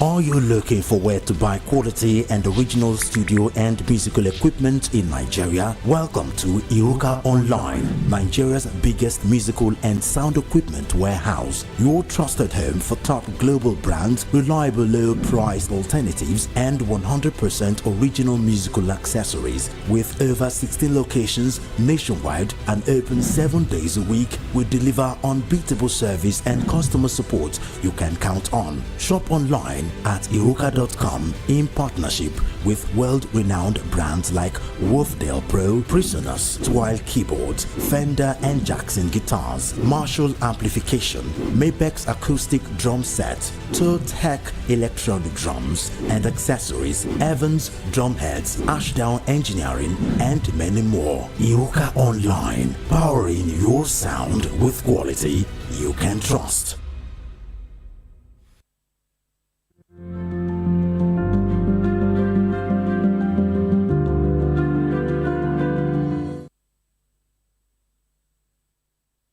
Welcome back and thanks for staying with us. This is Political Lens, and we've been joined in the studio here by Dr. Peter Anosike. Peter is a philosopher, journalist, business consultant, but he's here in the capacity of a public affairs analyst. Now, let's quickly run into it. Nigeria's House of Representatives has amended the Electoral Act 2026 to criminalize dual membership of political parties. The new provision makes it unlawful for any individual to belong to more than one party at the same time, and such overlapping membership will be declared void. Under the amendment, anyone found to have dual party membership will lose recognition in all political parties until their status is properly regularized. The law also introduces strict penalties, including a fine of 10 million naira, I beg your pardon, or an up to 2 years imprisonment, or both upon conviction. Lawmakers argued that the dual membership undermines political integrity and complicates party primaries and candidate selection. However, some raised concerns that the restriction could conflict with constitutional provisions on freedom of association, suggesting the need for careful alignment with existing laws. Peter, how do you react to this development? I mean, Nigerians have been talking about it, re-amending the Electoral Act that was recently signed into law by our president just in February 2026, and less than a month. After it was signed, I say that this is not just at the end, you understand? Even that those who are not happy with what Tinubu signed into law can still go to court for redress. Okay. So this confirms it. But every right-thinking person should know that it is wrong to belong to two different political parties at the same time. Okay. It doesn't happen. Understand me? It does not happen. It doesn't in any way conflict or go contrary to the freedom of association. You cannot be a Christian and a Muslim at the same time. You cannot be a Hausa and an Igbo at the same time. Understand me? So amending that portion to me is valid. Okay, but now Nigerians are asking what. But when you said that, you said that the Electoral Act will be revisited. You recall that after it was assented into law by the president, the opposition party, approached the House of Representatives, National Assembly, and said, "Hey, gentlemen, you quickly." And you recall that it was when it was sent to the president in less than 24 hours, it was assented to. When the opposition fastest bill that has been signed into law, and Nigerians were kicking at that point. The same House of Representatives that has gone back to amend it in less than 1 month said, "Nigerians, sorry, there's nothing we can do about it. Nobody will go back to it." And in less than 3 weeks or 1 month, they are going back to it. So what does that tell you? Doesn't it tell you that this clause that is being smuggled in, is for a purpose? Well, maybe there could be people that they are targeted. Okay. Because right now, some people are undecided. Okay. You don't know whether they are in ADC or PDP, whether they are in Labour Party or ADC. Okay. So some people could be seen as a witch hunt. Okay. But for me, it is not right to belong to two political parties at the same time. Understand me? Yeah, okay, it's not right to belong to two political parties at the same time. Mm. But Nigerians feel that there are traps, entry barriers created with this clause. For example, the 2026 Electoral Act stipulates that at some point, parties must have submitted their digital register and to INEC. And so, if let's simulate now, you, Peter, you belong to ADC, and the ADC has captured you as a registered member. That's an example because I don't. No, I said simulate. That means it's an example. We are creating a scenario. You understand? And you have registered as a member of the political party. Digital has been submitted to INEC. Now INEC has that record. Now, you're a candidate, you aspire to become president of Nigeria, and you are in ADC. Now, there's a timeline within which the party must submit the list of candidates. Yes. Now you have done that. The digital registration, the time has passed. Now, as it is now, you can't even move from one party to the other because the timeline for submission of digital register has elapsed. Now, there's also a deadline for the submission of list of candidates after primaries. Yes. Now you go to do a primary and you are not favored in that primary. You can't leave the ADC again to say, I want to go to party XYZ. Simply because the timeline has exceeded, has elapsed. So isn't that a way of disenfranchising some people so that they could not be voted for? Because as a matter of fact, it limits them. So they can't get into another political party like we saw happen the other time. There are a few people, I know a couple of people, who missed the PDP primary ticket and they went to the Labour Party, secured spots and slots in the Labour Party. So what was wrong in that? So why create this entry barrier now, limiting the space? It's not right. It is not right. What is not right now? This is this can be called a prostitution in politics. Okay, prostitution in politics. Sure, it could be described as a prostitution in politics. You are either in or you are not. You cannot just be running from one political party or the other because you want to contest for an election. Understand? So even as it is, even a majority of the National Assembly members are of the APC. Okay. It will also affect them. Understand? It will also affect because they are now because they have made promises that defectors will be given automatic tickets. This is one of the assurance that they were giving to those that are defecting to APC. Okay. Both senators, House of Reps, governors. Understand me? Okay. But now, or they are seeing that it's going to affect their own members. Okay. And somebody in APC who didn't get an APC ticket may want to run to PDP or to any of the other political parties. So for me, it's not right. Okay, it's not right to move from. So when you describe it, you frame it around political prostitution. And that is exactly what it is. And that's exactly what it is. Okay, so would that be a difference between that and defection from one party to another? When has it become illegal to leave one party and go to the other? No, a defection is when you defect from party A to party B, you are no more a member of party A. It's open. Okay, so but this stops defection at this point because there's a time lag. Sure. So do you agree with that? Do you approve of it? So it's a kind of sanitizing our political parties. So before you move in, you make sure that you are going there to stay there. Okay, before you move in. Now I'm asking you, when has it become a crime to defect from one party? Because this is actually trying to stop people from defecting from one party to the other, isn't that? That's on the surface. That's what it is. But I'm saying as a way of sanitizing our political parties.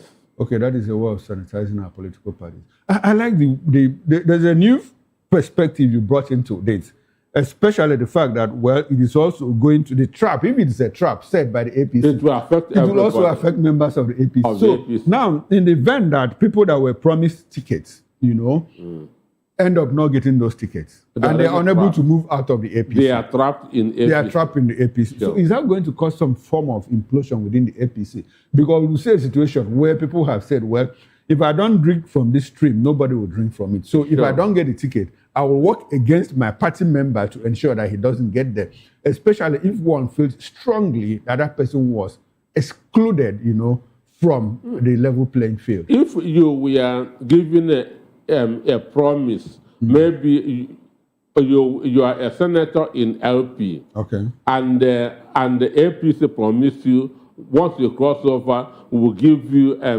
ticket for a return. Okay. At the end of the day, you did not get it.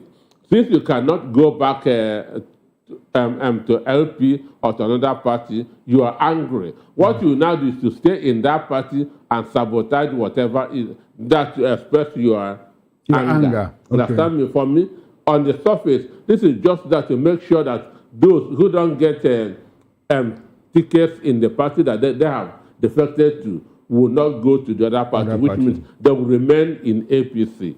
Okay, so according to Dr. Anosike, that is an effort to sanitize political party participation in Nigeria.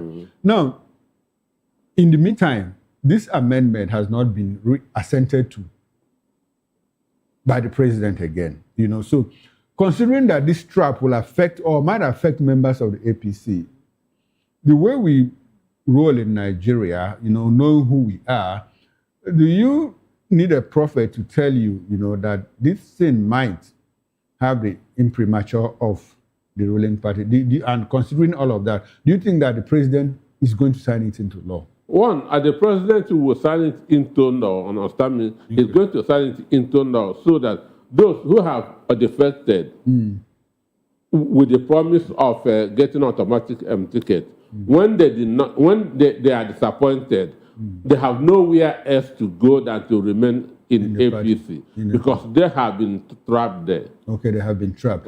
Sure. Okay, so now if people have been trapped in APC, what it clearly means is that people like P2B, Atiku Abubakar, Rotimi Amechi have also been trapped in the ADC. In ADC. Okay, now some people, as Nigerians, are saying this is a clever way by Tinubu to ensure that either P2B or Atiku, does not jump from ADC to another political party, probably NDC.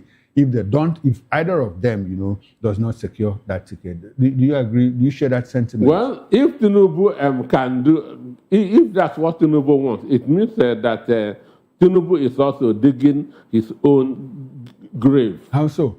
Because if it will be, maybe if they cannot move to another party and they remain in ADC and work together as a team, Tinubu will go. I like that. Now, do you think they can work together as a team? That's the problem Nigerians have been expressing. That's the fear Nigerians have been expressing. Do you think they can, at the end of the day, do you think they can work as a team? I mean, Amechi, Atiku, Peter Obi. One, Amechi is not aspiring. What is he doing? He's not aspiring. He's just trying to show that he still exists. He understand me, aware of hurting APC. Okay. Understand me. The only serious contenders there are P2B and Atiku. Understand?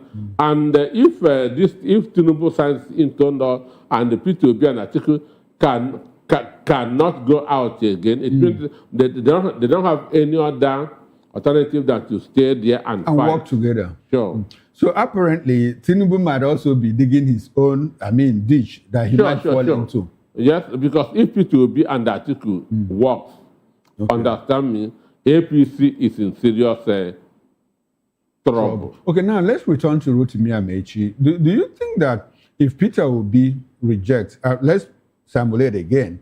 Now, Atiku Abubakar secures the ADC ticket, right? And he offers Peter Obi an olive branch. Come, let's run together as we did in 2019. And Peter Obi rejects it. What about Rotimi Amechi? Well, if Peter Obi rejects it, Rotimi, that Amechi cannot mobilize the South. Rotimi Amechi cannot mobilize the South? At all. He cannot get a vote from the Southeast. Okay. So between Rotimi Amechi in 2020... Man, he has never contested. Who? Rotimi Amechi? He has not contested presidency. Or primaries? Presidency. He contested the primary in 2022 for APC. And he was first runner-up after Tinubu. There's no... He put off a very wonderful performance. There's no number two. There's no, but he did. Two. The number of votes he garnered shows that he was a strong candidate. He was someone to beat in that election.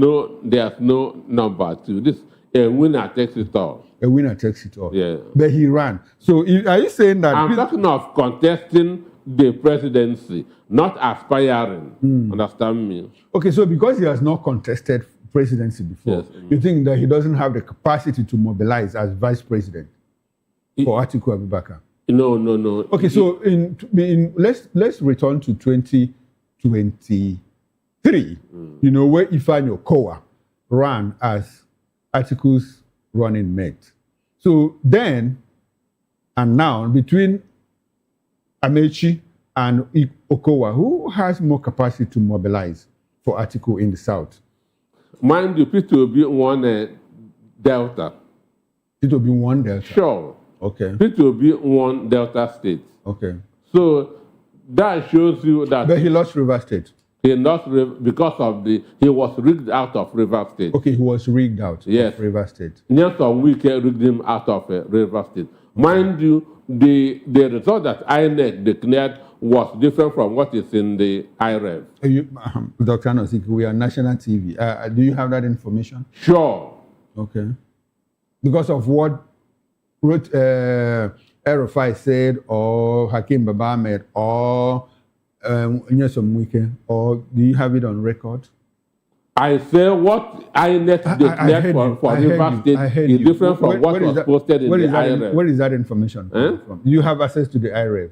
All of them said it. Oh, all of them. Okay, so you are relying on what they say. Yes. Did they show you? Even Nyesom Wike even said it. Did they show you? Did you see it? Nyesom Wike said you're a journalist. Did you see it? Erufai said it. Erufai said it. Understand me? Okay, so now you are basing your decision on hearsay, on not evidential proof. That's on people who played major role during the election. Anyway, let's move away from that. Apart from this double registration, there's another amendment, regarding the issue of certificate forgery, which was clearly expunged from the Electoral Act, and from what you understand now, is now treated as pre-election matter. And so if you're unable to stop someone before the person gets the ticket, contestant wins, you better forget it, because the courts are not going to entertain your suit, because clearly it's pre-election matter. How do you react to that? Well, for me, that's actually it should be pre-election matter, because this is the form that is submitted, that is to INEC, before contesting the election. So, and whatever things that happened post-election matter is what happened from the election day upwards. Maybe the election was manipulated, it was rigged. It doesn't concern what you filled in your form. Understand me? So if somebody forged the certificate and you want that to go to court, you should go that to court before the election. Understand me? But Nigeria judiciary, which is under the payroll of APC, which is working for APC, has a way of not bringing up cases until the election is over, as they did with the state of emergency that's in River State, where the governors under PDP went to court, but court did not bring it up until the 6 months elapsed, which now made it academic. So apparently your position is that, well, it should be a pre-election. It's supposed to be a pre-election matter. Okay, are you aware that in our law books, laws of the Federation of Nigeria, that forgery is a criminal case?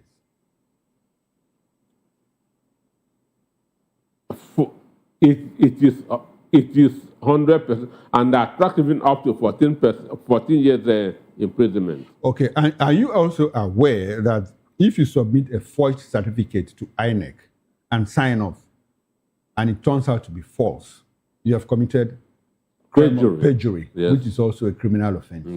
Now, legally speaking, I'm not a lawyer, I know you are not one too, but both of us know and understand that criminal cases are not status barred. You can bring it up even 10, 15 years after crime does not grow old. Crime does not grow old. Why is the Electoral Act trying to make it status barred? How does that help our jurisprudence and in our criminal justice? It does not. It does not help. Understand?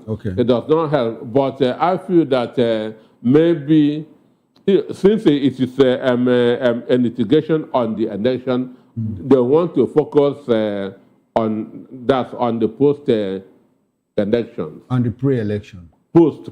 Who wants to focus on the post?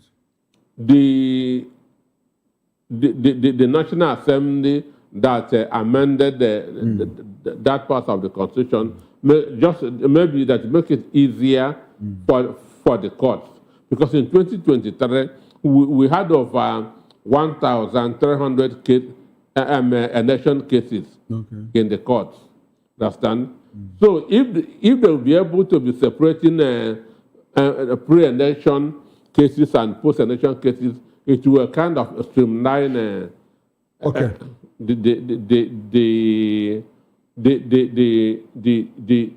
judicial process. At least we've been able to establish that, well, criminal cases are statute barred, but what this law is trying to do is to make sure to say that, well, if you commit a crime of forgery in your certificate and you're able to smuggle yourself into office, it ends there. Because until after, you finish serving, then Nigerians can go back to it. But Nigerians are saying, well, that this is clearly crafted, to ensure that the president doesn't get into, he has certificate forgery issues. That's very clear. He's been going back and forth between Nigeria and CSU. Atiku has been going to US, and Reno Mokri went to US to ensure that, well, the president said he finished from CSU and all of that. So let us make sure that he did. And Nigerians are saying, well, this is a clever way, to protect the president. Do you share that sentiment? Could there be a truth to it all? There could be because for now, you cannot take Tinubu that to court now because he has immunity. And he will continue to have this immunity until the 2027 election comes up. So even if he wins, understand me, now this particular section of the Constitution has covered him. Okay, so it's clearly not crafted to protect the president because he already has immunity. As he has immunity now, you cannot take him that to court now. Assuming that there's a time of him coming out of office and another election beginning. But when he was sworn in as the president, the case was all still in court. So why didn't they stop it? Because there wasn't this at that time. No, but at that time... This section of the Constitution had not been amended. No, this section of the Constitution had not been... So it was post-election. And the case was in court, and he had immunity. So why didn't they stop it if immunity stops it? I say this particular section now has not been amended. No, the section says, now forgery, or if you're in doubt of someone's certificate, you have to treat it pre-election. Pre-election. And now what I'm saying is that, now, which means you can't do post-election. Now, before this law was made, it was post-election. And even when he was sworn in, the case continued in court. Because it was post-election. It was post-election. Yes, now that's what I'm saying. Point. But now it's no more post-election. So is it crafted to protect him? So I said this section that protects him. It protects him. Yes. And I'm not saying that it doesn't protect him because even when it was post-election and he had immunity, the case was still in court. Because we have not had this thing that we have now. I don't think you seem to not to understand my question.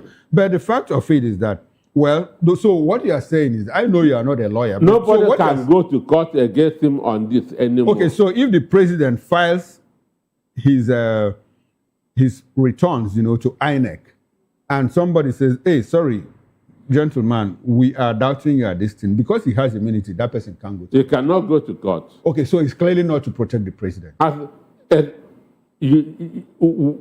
We are misunderstanding. No, you are misunderstanding it. One, Tinubu is going for that all things being equal. Okay. If the universe, God, keeps him up to then, understand? So he's not meant to protect. So he's not meant to protect the president, as some people have opined. Yes. All right, let's move away from all this forgery and dual registration thing. Now, forgery and dual registration thing. Now, Nigeria has signed a new agreement with United Kingdom to enable the return of failed asylum seekers, visa overstayers, and convicted offenders. The deal signed during President Bola Tinubu's visit allows UK authorities to deport individuals who have no legal right to remain, including those who have exhausted their appeal processes. A key feature of the agreement is Nigeria's acceptance of UK letters as alternative identification for deportees without valid passports, removing a major barrier that previously delayed removals. Well, data from UK authorities suggest the policy could fast-track deportations, affecting hundreds of Nigerians currently awaiting returns. Beyond deportations, both countries agreed to deepen cooperation on tackling illegal migration and organized immigration crime. This includes intelligence sharing, joint enforcement efforts, and measures to combat visa fraud, online scams, and other cross-border offenses, alongside plans for Nigeria to strengthen its legal framework on migration-related crimes. Dr. Anosike, Nigeria has become a penal colony. How do you react to that? Well, it is shameful. It is very, very shameful because about a year ago, United States, want to send about 300 Venezuelan criminals to Nigeria. Okay. At the presidency said no. Okay. Understand? That Nigeria shouldn't be a dumping ground for bad people. But you have accepted. Why? Understand? So it means that you are afraid of that you are not comfortable with the United States. Understand? But for me, I feel that anywhere somebody commits a crime, he should do his time there. Okay. Understand me? If you commit a crime in Nigeria, you have to do your own time in Nigeria. If you commit in UK, you have to do your own in UK. Because this also involves finance, money. Understand me? Taking care of... taking care of prisoners. That's of prisoners, their welfare, and so on and so forth. So for me, he just... he just wants to show that, yes, these are our colonial masters. Okay. Understand? We have to do their bidding. Do you think that he was twisted? Does it look like a quick No, he wants to look good to a superpower. Okay, he wants to look good to a superpower. Yeah. I wonder the kind of superpower UK is at the moment.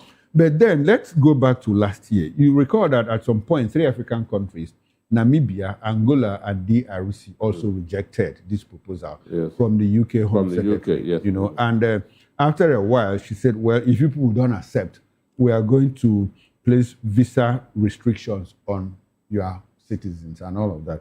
And in early February this year, you know, Namibia, Angola, DRC accepted. That's why I'm asking. Do you think that the president might have been twisted? You know, he also signed a certain deal, you know, and there's this cooperation, security cooperation between Nigeria and... did he just agree like that because he wants to look good? Or do you think that he might have been twisted? For me, I don't believe that he was untwisted. Okay. This is just a kind of to brighten his image, you understand me? America should not be against you, and Britain will also be against you, understand me? Okay. So he just agreed to look good to Britain, understand me? Because I don't see them I'm twisting him that at all. Okay, he wants to look good before the British. Sure. He's not looking good before the Americans. Before America. But we also understand that America and UK are, you know, inseparable partners in global politics. So do you think that America might not pressure UK to come against Tinubu in case they feel that he's not doing good? Well, America is the police of the world. That's as we speak, and we also know that economy of Britain is not doing good at all. Okay. And again, America. That's even the NATO nations are looking up to the United States. So I know anywhere that Donald Trump mounts pressure, he will get whatever he wants. Get whatever he wants. Yes. Okay. Now, should anybody fault the UK for trying to control their borders and flush out criminals from their base? Nigerian people are saying, well, what is the meaning of, like you said, now, I mean, about jurisdiction, if you commit a crime in UK, you should serve in the UK. You recall that at some point, Nigeria made a request to let Ike Ekweremadu come home and serve, you know, and do his time. But the British government said no, but now they are willing to do all of that. So what changed between then and now? One, I said that their economy is not really doing well, that's at all. So this is a kind of, and what pained me there is that they want to decongest their own prisons, while our own is over-congested. Understand me? Our prisons are over-congested. And you are still accepting them. You want to decongest their own and congest your own. So for me, this is just should I use the word inferiority comes next, or just not having that capacity that to say no? Okay, not having the capacity to say no. Shouldn't it bother African leaders, you know, that their citizens, you know, are living in their droves, some of them putting their lives in harm's way, crossing the English Channel, you know what happens in the Mediterranean and all of that, you know, to go to Europe, Sahara, even the Sahara Desert. African leaders. So when they go for AU meetings, what do they talk about? Are they not ashamed, or, you know, and every little thing? Look at how Namibia, Angola, and DRC is just, you know, little pressure, visa restriction, and they succumbed and all of that. So when they go for AU meetings, what do they talk about? What do they are all poopers, understand me? The minutes of African meetings are being written abroad, written by the Western countries. Okay. Understand me? So, and you cannot be truly sovereign when you cannot feed your own people, when you are still going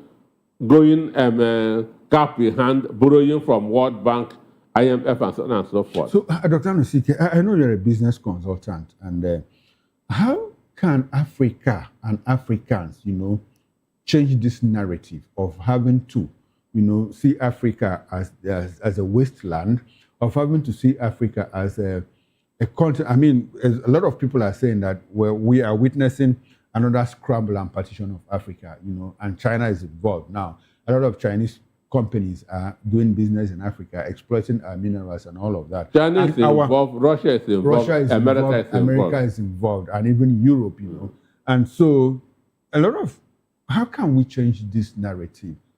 What should be the responsibility of citizens, not leadership? Now, if we have a leadership that has failed us, what should be the role of Africans, in taking back their continent? There's not, now, this is one, it's just a mind shift. Okay. Understand me? Having that at the back of your mind that these people are not superior to you. Okay. Understand me? That what they do to to develop their own country, that you can do that here. It will only take time. Now we have a leadership that is not understanding what you are saying now. So what should be the role of citizens in saying, well, if we have leaders who cannot wrought a change, how do we as a people, take our destinies in our hands and make that change? Well, by doing the little that we can, that's individually. Which is? That's a saying that when leadership fails, community arises. Okay. Understand me? So Africans should arise. Africans should arise. How can they do that? Through the communities. Okay, how can they do that? Through the community. Is it by going out to vote out bad leaders, or is it by violent change in form of what happened in Europe and in some parts of like the Chinese and the Russian Revolution? Is that what? No, I'm not a proponent of violent change. Okay. Whatever comes through, violence will always beget violence. Okay, so but you can talk of democratic rebellion of the people. Democratic rebellion of the people. When you say that violence beget violence, I mean, we are looking at the freedom that you and I today take for granted was secured for us by the French Revolution. And nobody's preaching revolution anywhere, but I'm just saying, like... That's why I say democratic rebellion. Democratic rebellion, probably going to, to the ballot to change. Sure. Yes.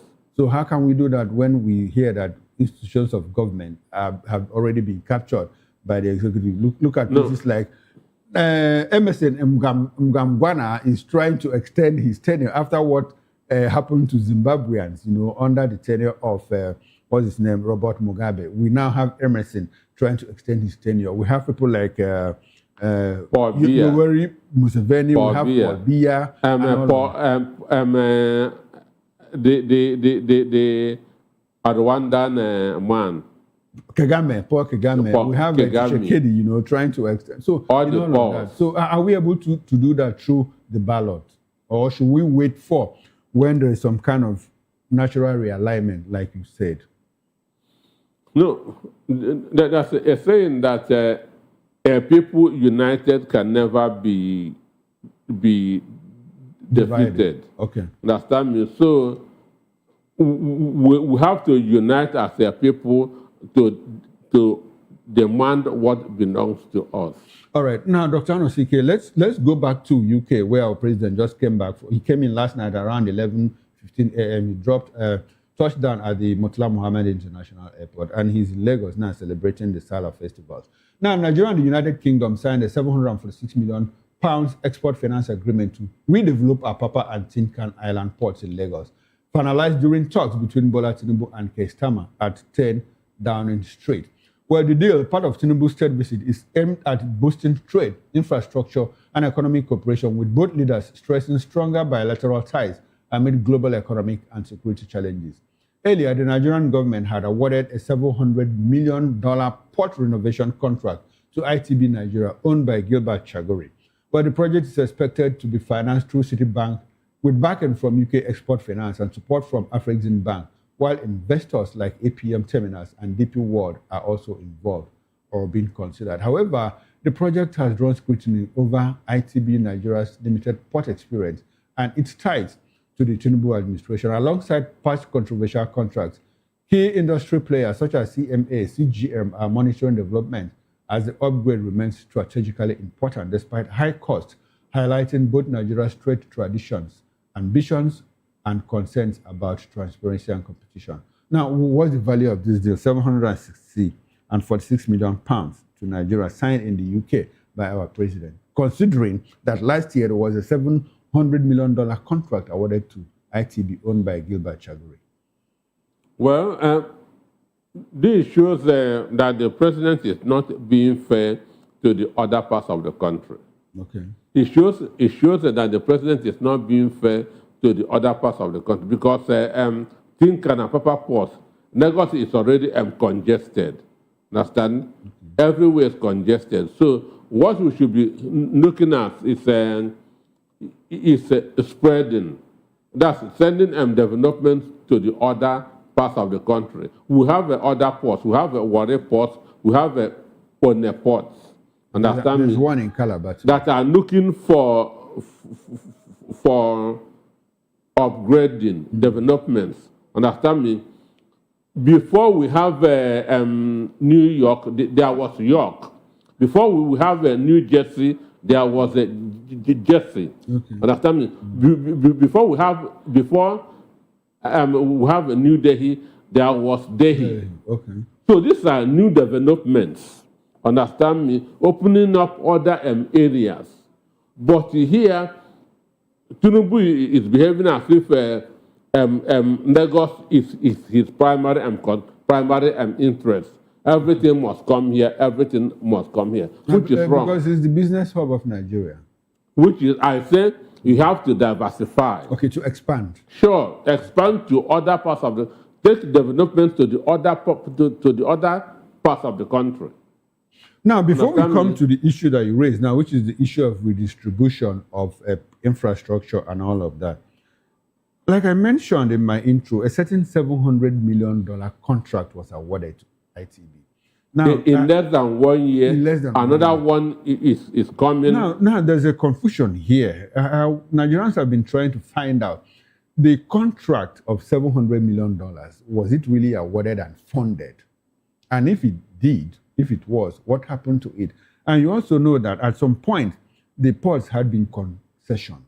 Yeah. So who is doing the revamping now? Are you revamping on behalf of the concessionaires or on behalf of the Nigerian government? Have you seen? Or did you award a contract, without funding, now started shopping for funds, which you now went to the UK and got? What will it be for you? Do you know any of that?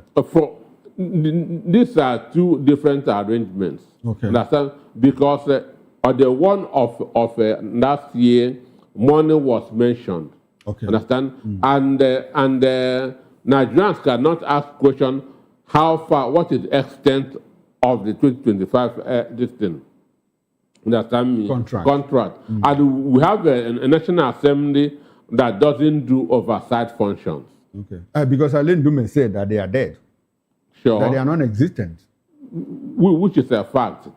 So when you give somebody money, you have to watch and see what he's doing with that one. Okay, this one now, are you still going to give it to that person without him accounting for the one of 2025? Exactly my question. That's I'm asking. Are you aware if that 2025 contract was actually funded or was it just on paper in expectation that these funds will come? Are you aware? Do you know? I'm not aware. You are not aware. Now, the UK Trade Secretary, Kyle, said that this contract will help grow jobs in the UK. UK Trade Secretary. Now, we have a situation where our own presidential spokesperson, Sunday Dare, said that this contract, this deal will reposition Nigeria in the global arena. Now, what is the difference in the value of both operators, those government operators? What are their interests? Now, this one says, well, this deal is going to grow jobs for us in the UK. It's good business for us. Now, Sunday Dare says it's going to reposition Nigeria in the global arena. Well, when you talk of countries with viable ports in the world, you don't even mention UK. Okay. You don't even mention UK. You talk of Dubai, Saudi Arabia, that's even Malaysia, Singapore. These are people with busy ports. Okay. So I don't know why it should be going to somebody who is as incompetent as you are for a deal. But the Trade Secretary just said he's going to create jobs for them. And our own operator didn't say anything about job creation. He just told us that the deal is going to reposition Nigeria globally. I'm asking you the value. Between the two of them, who do you think is offering value to citizens? It's the UK, but I'm still thinking of how it's going to create jobs for them. Because is it going to create jobs in Nigeria or in the UK? Because there's a certain 120,000 tons of steel, that will be imported from UK for this job. And mind you, they are not just going to pay the 746 million into your account. It's going to come in bits and pieces, in components like 120,000 tons of steel from UK Steel Company. That Nigeria will buy. No, they will send it to you and they will write it off that you have bought from that loan, from that deal. And then there's another 20 million pounds, another component that will come. As a matter of fact, at the end of the day, Nigeria might not be able to access 1/3 of this loan. Everything, the trade components will all come from the UK. So they use Nigeria for business. Okay. Understand me? So that's how you see it. They use Nigeria for business. So if you understand, just like Ukraine, America going to Ukraine and telling Zelensky, you have to buy your arms from the United States. Okay. We are here to help you, but you have to buy your arms from the United States. Okay. So which means America is making business from Ukraine. Understand me? So UK is doing business with us, and that is so. If you understand all of that, what as a pair of you're concluding to us, what do you think is the value of this deal? Is it going to help Nigeria, or what do you think? It is not going to do us any good. Understand me? It is not going to do us any good. This is a master-servant relationship deal. Understand me? This is a master-servant relationship deal. This is like going to Buri. Understand me? Signing water would not favor him. Okay. Understand me? So this mentality, this slave mentality that Tinubu went to UK, and just signed everything without even looking at the value of what he is signing. All right, then now this would be a good place to end this conversation. I must say a very big thank you to you, Dr. Peter Anosike, philosopher, journalist, business consultant, and political affairs. And I appreciate your presence on my show, and I hope that we can do this some other time. Thank you for having me. All right, now on behalf of the backroom staff, the technical director, sound engineer, ingest manager, and bus manager, I am Chukwu Makoro. Up next is Issues with Nena Ndemjuto. For me, enjoy the rest of your weekend. I'll see you on Monday, 8 o'clock on the morning show. Bye for now.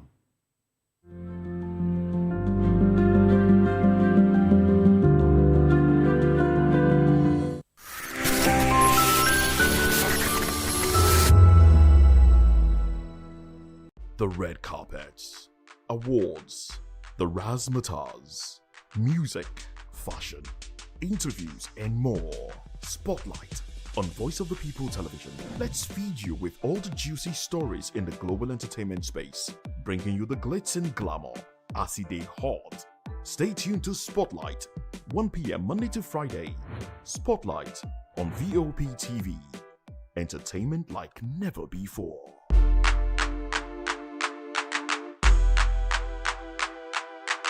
To know the happenings in the maritime sector, join us on the program Maritime Frontiers on Vop TV as we discuss key areas in the maritime sector from aquaculture, maritime transportation, maritime labor regulation, oil and gas exploration, ferry and passenger insurance, marine pollution and prevention, port operations, and lots more. Maritime Frontiers, exploring Nigeria's blue economy. Welcome to the Locker Room, the home of football talk that matters. I am Jerry Arpillon. Join us every weekday, Monday to Friday at 5 p.m. Nigerian time, as we share the hot takes and hot debates in the exciting world of football. And joining me are the usual suspects, Ikechukwu and Mayowa, as we break down all the hot takes and everything that's happening in the football. Don't just watch football, Leave it with us. Catch us on the Locker Room and Voice of the People television at 5 p.m. Nigerian time. And like I always say, if not 20 minutes off, please the sport. Behind every broken desk lies a broken promise. Education shapes the nations. But who is asking the right questions? Introducing Edu Dialogue, the show that goes beyond the surface, exposes the cracks, the corruption, and the silence in Nigeria's education system. Edu Dialogue, Saturdays, 3 p.m., only on Vop TV. We break the biggest stories, from missing funds to policy failures. We ask the tough questions and demand real answers. Edu Dialogue, this Saturday, 3 p.m. on Voice of the People television.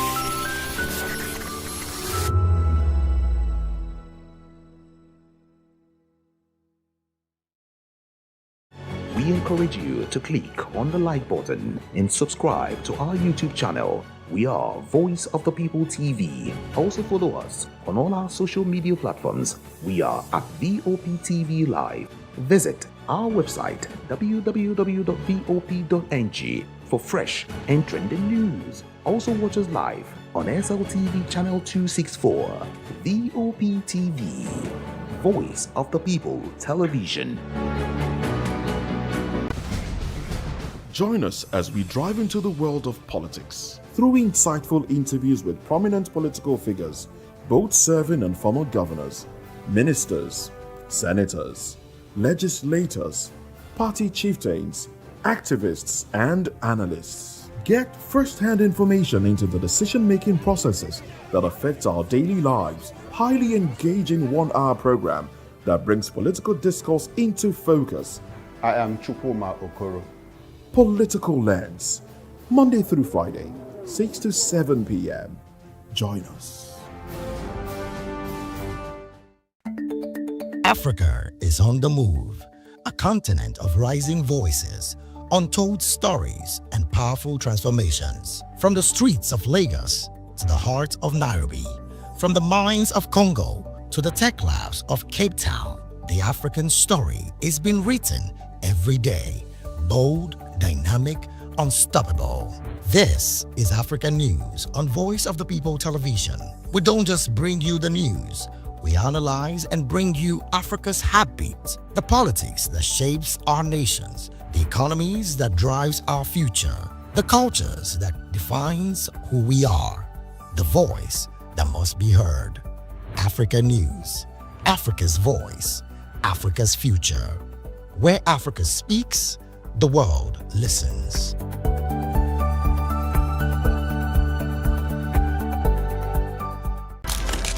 In a world where power shifts with every headline. In a nation full of questions. In a world filled with noise, the truth needs a voice. The policies that shapes our world and the economy that determines our future. Every hour, every day, the grapevine keeps buzzing. And together, we are committed to telling the stories that shape our world, because your voice is our focus. Don't forget, our voice matters the most. Let us come together and share our concerns.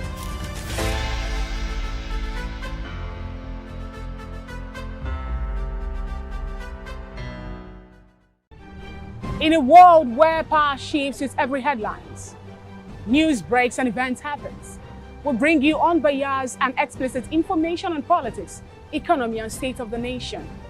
We break down the chaos. Facts, not fluff. Truth, not spin.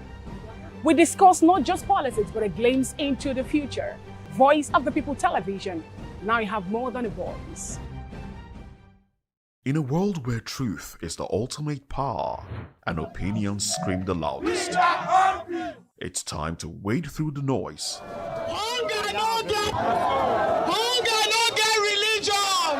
and scan the human interest and trending topics that matter. Stay tuned to The Issues, your plug to the stories making the buzz, from politics to science and technology, social justice, and more. Let's tackle the tough questions and expose the truth. The Issues on Voice of the People Television, Mondays to Fridays, 8 to 9 p.m. The Issues. Don't just react, understand. Are you ready for the extraordinary? Something big is happening on your screen. Introducing Vop Tv. Now streaming on SLTV channel 264. From breaking news to captivating conversations, news analysis, giving you all sides to the story. We bring in-depth discussions on the issues that matter, from politics to sports, entertainment, and lifestyle. Vop TV on SLTV channel 264. Join us as we redefine what television means to you. Voice of the People Television, Vop TV. Now you have more than a voice.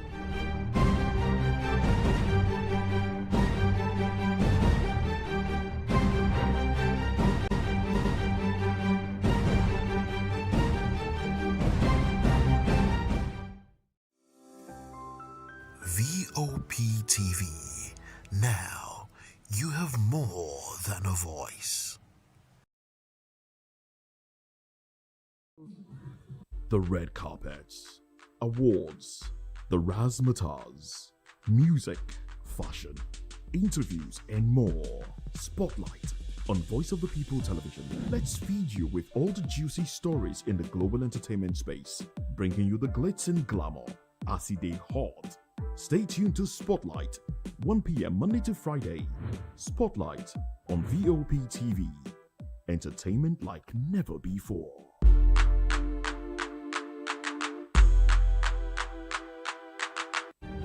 In a world where power shifts with every headlines, news breaks and events happens, we bring you unbiased and explicit information on politics, economy, and state of the nation. We break down the chaos. Facts, not fluff. Truth, not spin. We discuss not just politics, but a glimpse into the future. Voice of the People Television. Now you have more than a voice. We encourage you to click on the like button and subscribe to our YouTube channel. We are Voice of the People TV. Also follow us on all our social media platforms. We are at Vop TV Live. Visit our website www.vop.ng. Heart of Nairobi. From the mines of Congo to the tech labs of Cape Town, the African story is being written every day. Bold, dynamic, unstoppable. This is Africa News on Voice of the People Television. We don't just bring you the news. We analyze and bring you Africa's heartbeat, the politics that shapes our nations, the economies that drives our future, the cultures that defines who we are, the voice that must be heard.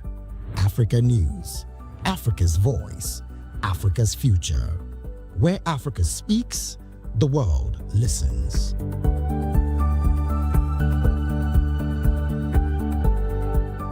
When I first heard VOP, I thought they were talking about me because I'm a voice-over personality. But no, this is Voice of the People TV, and you are riveted forever because this is the place to be. Yo guys, your boy Chela. Shout out to VOP TV. I love you guys. Salut, salut tout le monde. Suspect 95. Là, on est sur VOP TV. On passe un bon temps. J'espère que vous kiffez. On est au Afrima. On est ensemble. VOP TV. Don't see me like a fool because I don't do giddy giddy giddy. VOP, you don't know somewhere from Ghana representing live and living color. Yeah, Beam Nation president. Outside with it. Bless up. Hello, this is Milo from Ivory Coast. Keep watch Voice of the People TV. regardez la voix du peuple, la télévision de la voix du peuple. Que Dieu vous bénisse. À très bientôt. Love you so much. Hi guys, what's up? This is Gaze Baba. I am watching VOP TV. Usually you'll be told to not touch the dial, but I tell you to touch the dial and increase the volume. Like, keep it locked. It's Afro Gospel. Thank you. Hello, my name is Shego Arunze. You're watching VOP. Don't change the dial. My Joe, fine girl. My Joe, fine babe. Only are you, but on the Fuji was who. Yes, don't touch the dial. This is me, Dr. Adiwala Iba. Keep watching VOP TV.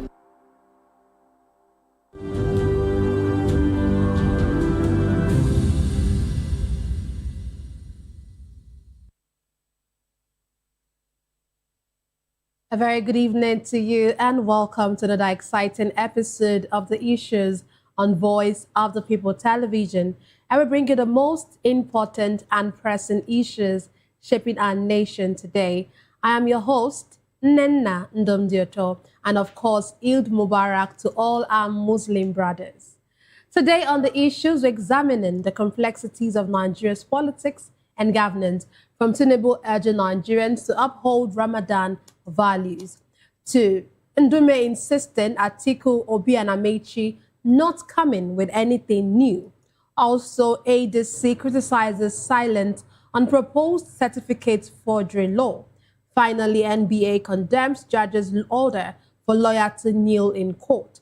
Join us as we break down the fact and provide context to help you stay informed. We'll take a short break, and when we return, we'll dig deeper into these topics. Don't go away.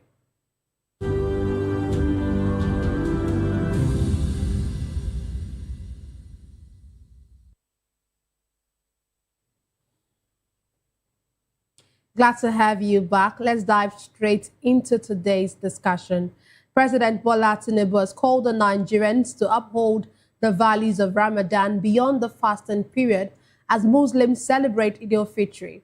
Speaking after Eid prayers, the president urged citizens to embrace peace, tolerance, compassion, and unity, stressing that these values are essential for nation building. Let's get to hear from the horse's mouth. Let's get to hear the president, give his Eid Fitr message to Nigerians.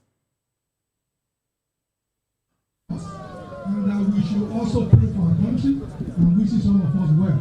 Salam alaikum wa rahmatullahi wa barakatuh. Eid Mubarak, Your Excellency. Eid Mubarak.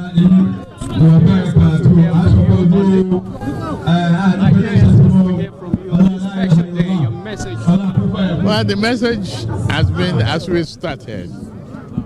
We give thanks to God for guiding us through the month of Ramadan. We accepted the principles, the philosophy, the doctrine of give, peace, security, and love of a nation, of neighbors, and kindness to all humanity in any way we can, giving assistance to the needy and helping the vulnerable. That is the teaching. The sacrifices that we've made, may God accept it. Is the question that we must continue, not because of the Ramadan has come and is over. We thank Almighty God for giving us, but the teaching must continue even after Ramadan. We must continue to be of our brother's keeper, good behavior, good neighbors, love to humanity, and kindness to all of us. And pray for peace in our country. The stability of our peace and security of the nation is not just one man's responsibility. We all are involved. Information, suspicious information, movements of people across the length and breadth of this country. It's our responsibility. We must give.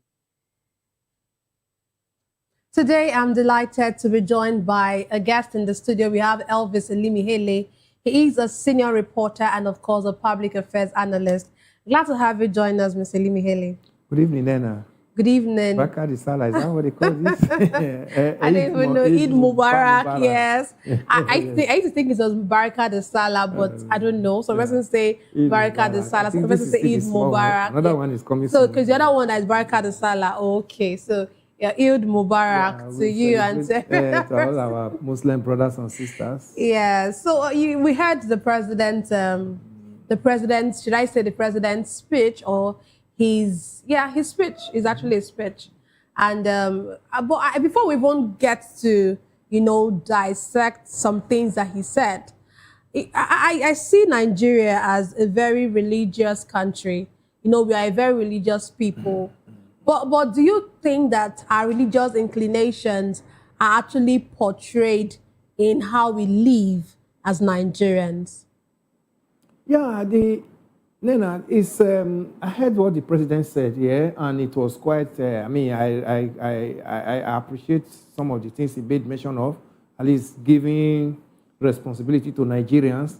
But the only area, too, that I would have loved the president to also say that if this responsibility he gave to Nigeria, if Nigeria act on it, let the necessary agency that is involved, also act as expected. If he said, if you see any movement, suspicious movement, or whatever, actually alert, sometimes people have done that, like whistleblower. And at the end of the day, they become culprits. You understand? Because some of this information now get leaked, and the persons that are involved in even giving it to the appropriate authorities now get the brunt. So if the president is telling Nigerians, do this, he has to also remind the armed forces and whichever agency that these people that he has mandated to do this today must be kept and must be adequately secured. Yeah, we pray that the value for all the fasting and for these 30 days, God should actually use it to bring peace to reign in this country. We're talking about religion in this nation, Nena. It is one of the biggest things that have brought us to where we are today. A country where constitutionally religion is secular in our constitution, but government officials, the people that have the power of government that rule us, they've taken it out of the constitutional value that was bestowed in it. You said it's secular. That means I have my own right to say this is my religion, and I should not use it to impede constitutional matter or national matter. Just the same thing it's your private thing.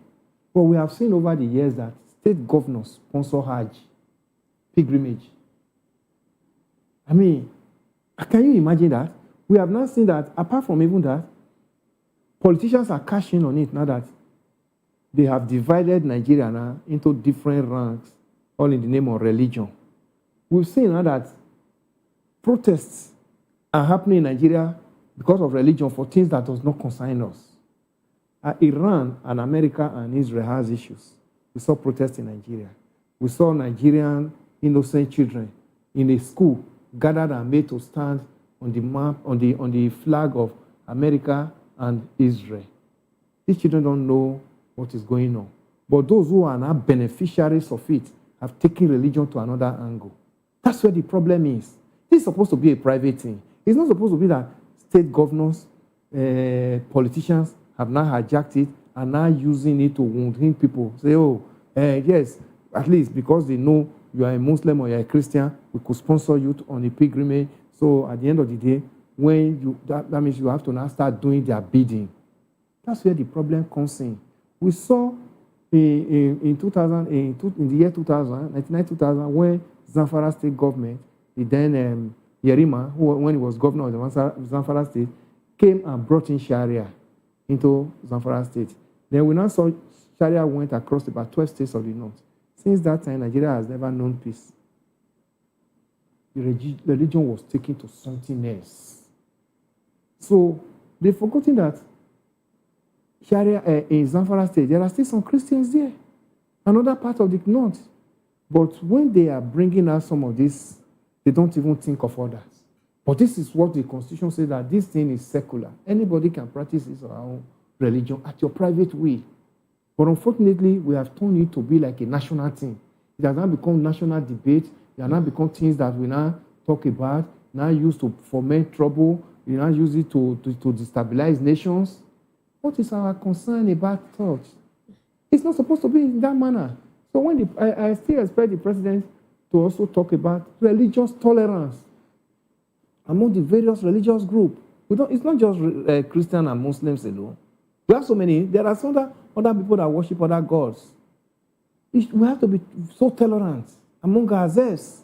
And we should not use it now to spite others.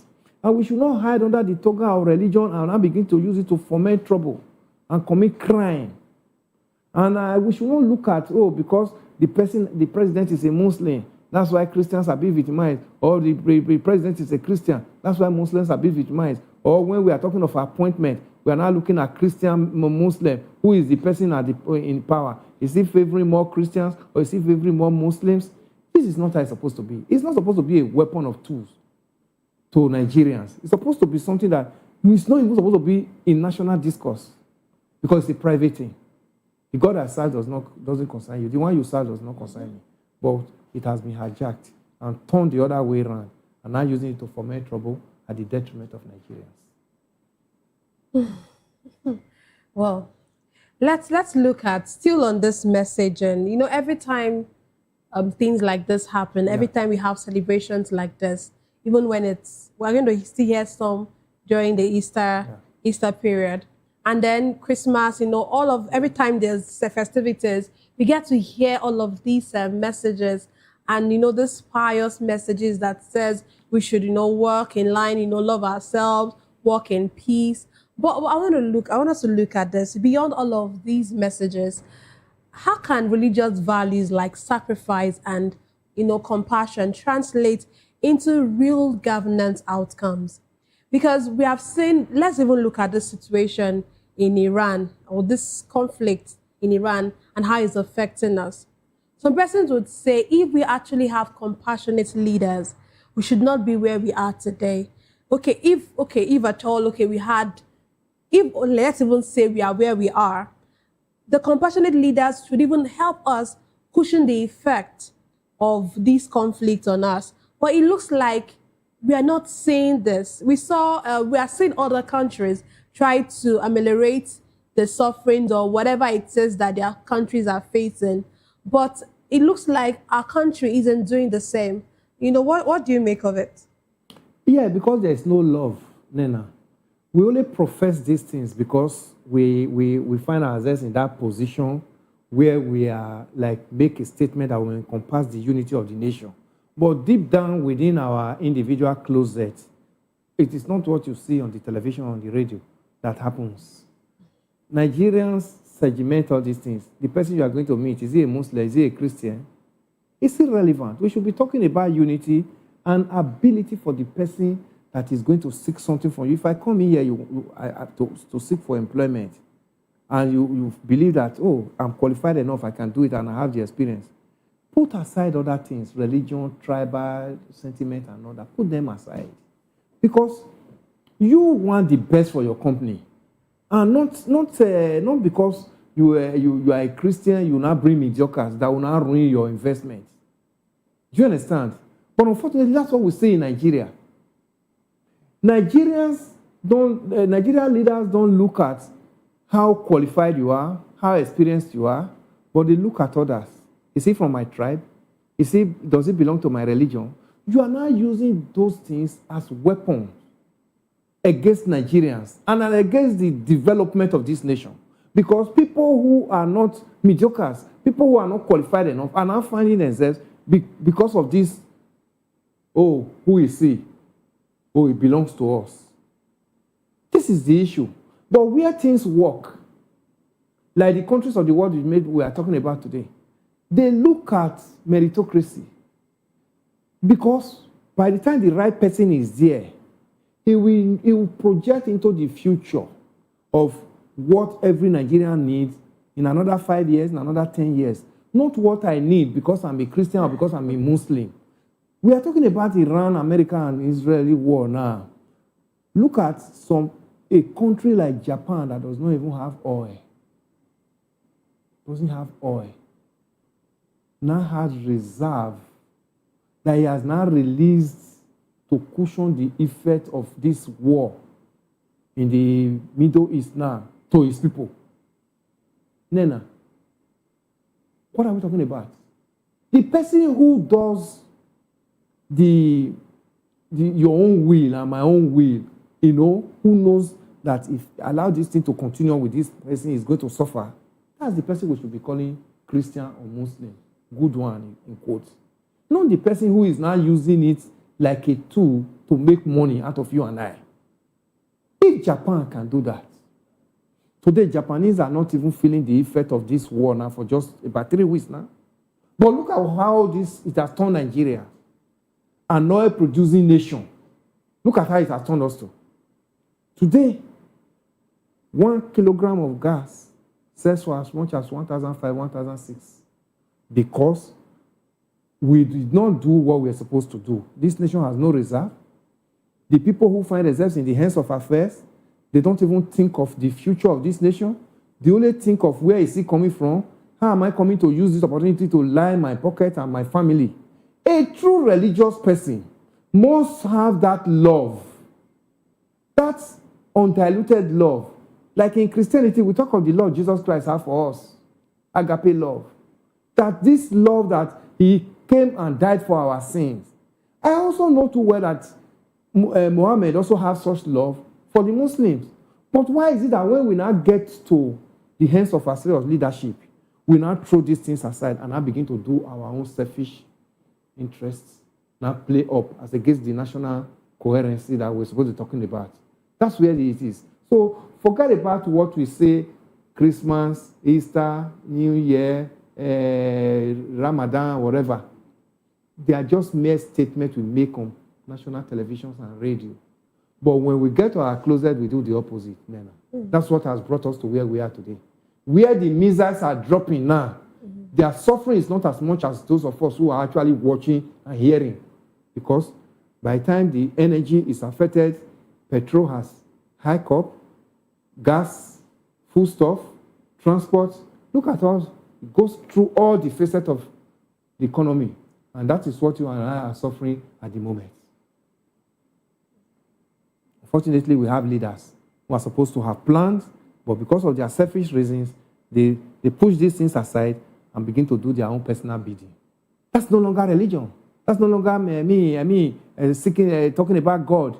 You are not talking about yourself because you are not transforming yourself into that shoe that you are not the God of the people. It's so embarrassing. So if I hear you correctly, you're actually saying that there's a need for our leaders to focus more on policy actions and doing the right thing. Doing the right thing for rather humanity. Than moral appeals during situations like this or during festivities like this. That's what Christianity is all about. That's what God, in the Bible, say, there's a quotation in the Bible where he talk about, oh, I was hungry, you did not take care of me. I was sick, you did not visit me. But the Bible say, when were you hungry that I didn't take care of you? Say, for you did not do it to your own fellow human being. That's when you did not do it for me. Do you understand what I'm talking about? Are they doing it for us now? We see them now, in their home now, they are celebrating. But how many Nigerian Muslims are actually celebrating now? How many? How many? Easter is just about maybe 2 weeks from now, 2-3 weeks from now. How many Nigerians, Christians will be able to celebrate Easter as expected? So don't let them bamboozle us with some of these statements that they make on national television. They are not there for you and I. Because if you are not for the survival of humanity, you are not doing the will of God. That is just the truth. You don't consider your fellow human being, and you now call yourself a Christian or a Muslim, you are not doing the will of God. Let's shave that aside. You are only doing those things that you believe that will favor you. So they should not confuse us with all these sending greetings. Do we not hear these greetings every year? We're going to hear more this year because Easter is coming. Another Salah is coming. We're still going to hear more during Christmas. Has it ever changed? It has never changed. So we are not carried away with all this because we know what this means. People make money around religion now at the detriment of you and I. Politicians are turned into that level. Get me the number of persons you feel they do our bidding, want to sponsor them for pilgrimage. That's what it means. So it's no longer the way it's supposed to be, Nena. You know, you spoke a bit about the security statement our president made. But I want us to dwell on it a little. You know, he said it is not just one man's business. It is a collective effort. And some days ago, the CDS actually was, when he was speaking at Borno, he told the Borno people that there's a need for them to take ownership of the fight against insecurity, and that is how they can actually, or we can actually win the fight against insecurity. You know, when you hear all of this, and some persons would say, how can you be telling someone to take ownership when are you asking them to, because in Nigeria we have laws, we don't have the law to actually carry arms, and you're telling someone to take ownership. So are you saying that these people should go and fight with the same people, with the people who have more sophisticated weapons and even our military sometimes? Then you're asking individuals to take ownership. What kind of ownership would you actually want individuals, to take? I don't know if you want to speak to that. Yeah, the ownership, I believe the CDS was talking about, and even with the president also, harp on a little bit just now, that, we should, when we see, we should be able to, speak out. It's just intel. It's intelligent gathering, Nena. That's what we're talking about. If, like in my street where I live in Lagos, you can't know it more than me if you just visit me. The same way I will not know your own street more than you. So for everybody that lives somewhere, like we are here, by the time we close from work, we are going somewhere. We came from somewhere and we are going back. Put your eyes down on the happenings around your environment. That's your own duty. But unfortunately, even when you try your best to actually say, okay, I'm seeing some suspicious movement, let me report to the appropriate authority. How is the response time? And how are you protected? We saw the Woro matter that happened in Kwara. These people said people came and started preaching a different doctrine that is different from the Islam they know. They reported, but what happened? There was no action. And you saw what happened to them. You saw what happened in Woro. Over 200 people were massacred because they felt, you are reporting us. If at that point of reporting, then the appropriate authority that is concerned actually do what it's supposed to do, Nena, you will be eager next time. But when you see an example that happened to your person, in a very gory manner, at the end of the day, will you be able to do that again? So when they tell us, security belongs to everybody, we should do our own part, they should also try to do their part by protecting us when we give them intel. We are ready to give them intel. We are ready to tell them, we are seeing some suspicious movement. We don't know what this person is carrying. We don't know the kind of job he does. He's just relocated, and we need to profile him and all that. But at the end of the day, are we protected? Are we shielded? So whistleblowing in Nigeria is dangerous. What they're actually talking about is that we should just, recruiting you to be a whistleblower. But are you covered? Are you protected if you do that? That's the issue. When it is done in civilized world, you are coded. Nobody knows who brings in the information. So, for example, is one of those ones that even as the CDS and the president is talking about this, they should also talk to at their own level, armed forces paraphernalia, that no, we need the civilian, we need the populace to at least assist us. But we should also make sure that the people that comes to give us information must be adequately covered. I want them to also speak on that. It's important because security is actually everybody's business. They are not feeling it the way we feel it. So if they are saying we should secure ourselves, look into ourselves, they're actually telling us that we have a responsibility. But when we try as much as possible to give this responsibility as expected, are we protected? That's the big question. Okay, we're going to move to our next conversation on what Aline Dume talked about politics. But before we go into that, still in that same interview where he talked about politics, which we'll look into, he talked about security. I know Aline Dume looks like someone, I don't know if I would say he doesn't mince words, if I could use that word, if I could use that phrase. Then about insecurity, he made a statement, a very striking statement.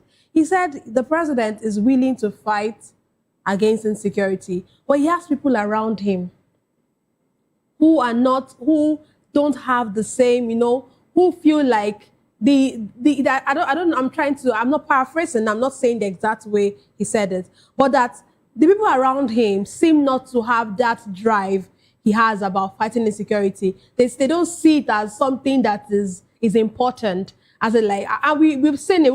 We've heard our NSA come out to say that these people are our brothers. We've heard even the past Minister of Defense. We've heard him say, before he resigned, or before he was asked to resign, any of it, but there was a resignation. So, we've heard things like that, and then we even heard the things he said, even when he was the governor of his state. When you look at all of others, you now ask yourself, are these people really, is there really a real power to actually fight this insecurity? Esther, I'm sorry, Nena. Anybody that is not doing your bidding as the head of the government, what do you do to that person? You hire and fire. If there are those that are dragging you backward, and you know too well that the people expect a better result from you, the people you come back to in 4 years' time to ask for their vote, what do? It shouldn't be an excuse that there are some people who are not doing the bidding of the president, who are like dragging the hand of the clock backward. That one is supposed to be looked into by the president himself, and immediately, because when he was coming into this job, and even the constitutional requirement of him says that welfare and security of Nigerians. Anybody that is coming to work with you, being the head of that team, must toe into this. And if any of them is going contrary, what do? It's not part of your team. And you ease him or her out. But a situation where you don't see it in that manner, and you are waiting for people to remind you, it means you yourself don't even know what you are supposed to do. That's what we are talking about, that nobody should remind the president of what to do. Nobody should remind the governors what to do, because there are constitutional requirements for these offices. Go and read them. The Constitution favors the people who gave you the vote. By the time you are now doing contrary, people are kidnapped, they are in the bush because you refuse to give them security. People cannot go to school because you don't think about whether these people must have education. There was a time in this nation that we have free education. From secondary school, primary, secondary school to university.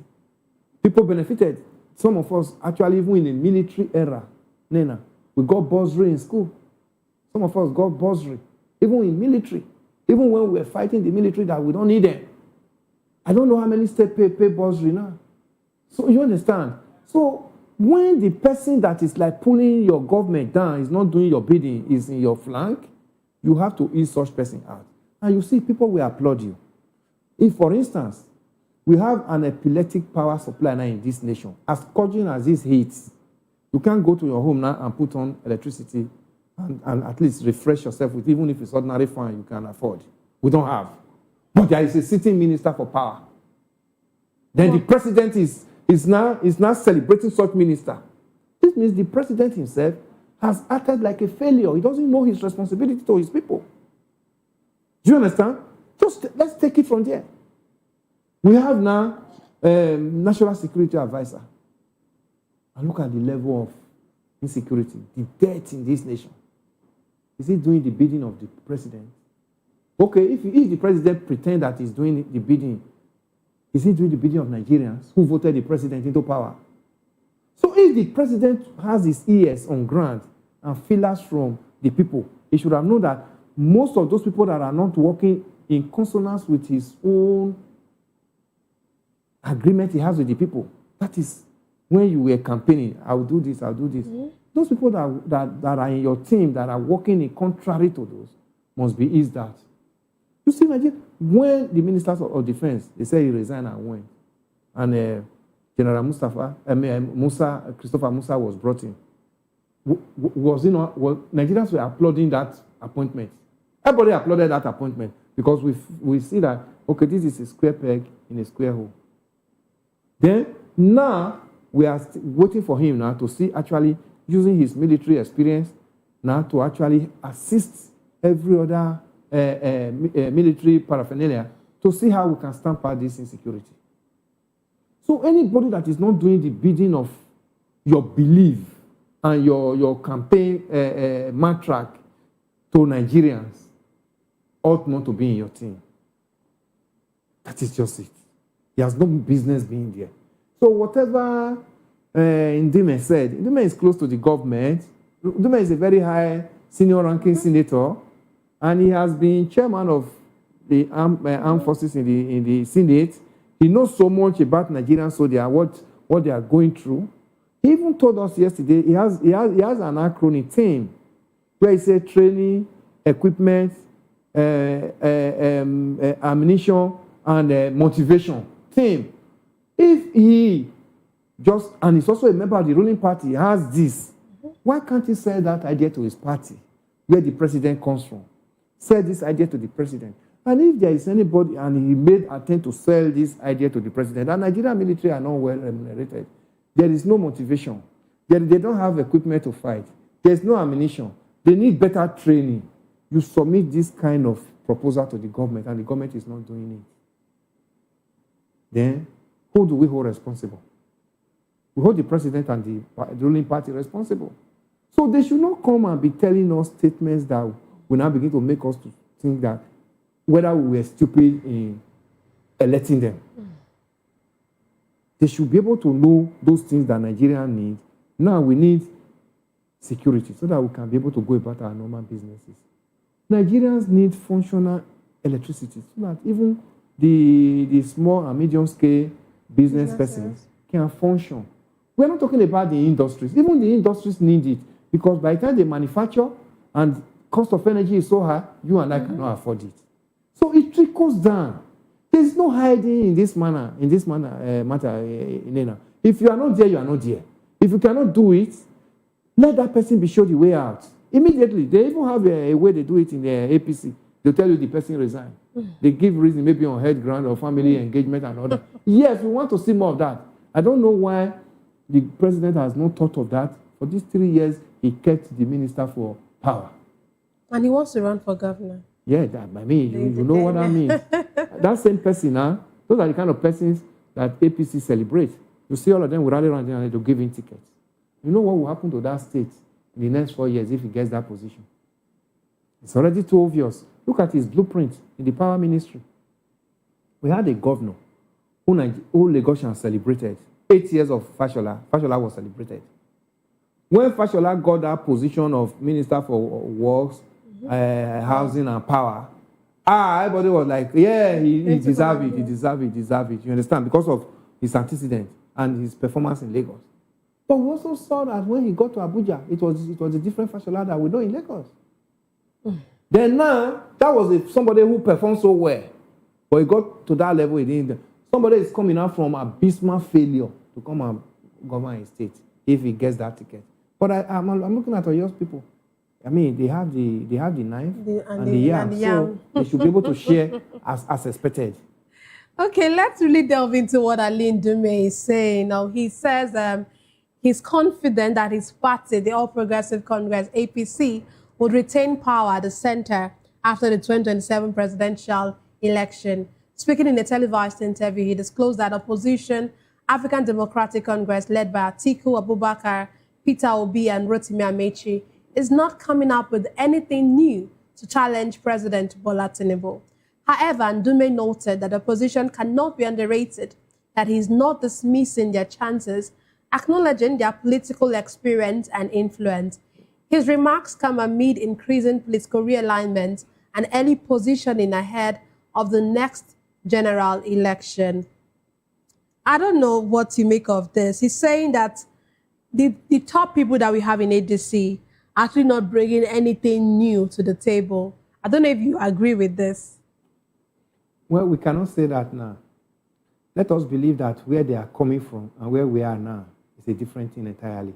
If we want to look at where we are coming from, yes, you will actually look at David Mark. He was Senate president on 2 tenure, 8 good years.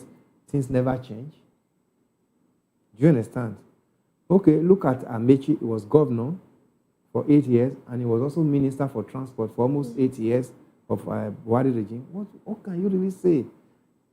Today, a country that's populated as Nigeria ought not to be, having this issue of transportation. Say, oh, because of fuel crisis now, Nigeria can no longer move because of Iran and America war. Nigeria ought to be talking about rail line. At least I've visited India. I know India has a population of over 1.something billion. And because of that, the biggest means of transportation in India is rail. It's through rail. Why won't a minister, somebody who has been in that kind of position as a minister, also design such thing that if I want to travel to Enugu, I can simply board a rail here and move down to Enugu. I want to go to Kaduna or Kano or even Abuja. None of this one is working. So we have known some of these persons. But let us believe now that they are coming where they were before and what they are expected, what is expected of them now is a different ballgame. But if we want to take what they did before, want to judge them, analyze it by it, I'll tell you that there is nothing much that is going to happen. Atiku Abubakar was vice president for this nation for 8 years. Somebody will say, oh, he was not the one that had the saddle as the head, but he was part of the team. He was part of the team. But now that Nigerians are crying so badly, because we are seeing the worst of it now, are these persons that we know that the Dume made mention of that he knows so well, are they changed Nigerians now? Are we going to see something new about them? That's the big question. We're going to see something new. But if we want to analyze them from where they were coming from, Nigerians will tell you that they didn't really fare well. But now that the rain has started beating us now for almost 10 years of this APC's government now, everybody is drenched. Are they now new persons? Were they also part of the APC? Some of them, they were part of the APC during Buhari's regime. That now that administration, now that Tinubu has just done only 3 years, is this just these 3 years now that everybody is like, oh, this way APC is no longer the bride, and now we are coming up with our own. They have to tell Nigerians what is going to be the difference. I said it that day that the manifesto that they started talking about just some 3-4 days ago ought to have been something that they are supposed to throw at Nigerians before now. Nigerians will now start scrutinizing it and start asking questions, not setting up another committee or whatever to now go and draft a manifesto. Nigerians know, we know where our problem is. Execution is always the problem. That booklet now, everybody will read it. This is what we're going to do. Are they going to follow it when they get here? These are the issues. So the names are not new to Nigerians.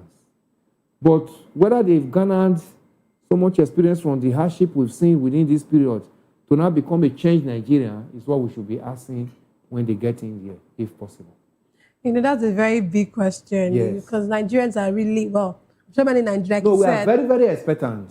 Very expectant. But, yes. There was something, what's his name, Aline Dume said that really, that's really very interesting.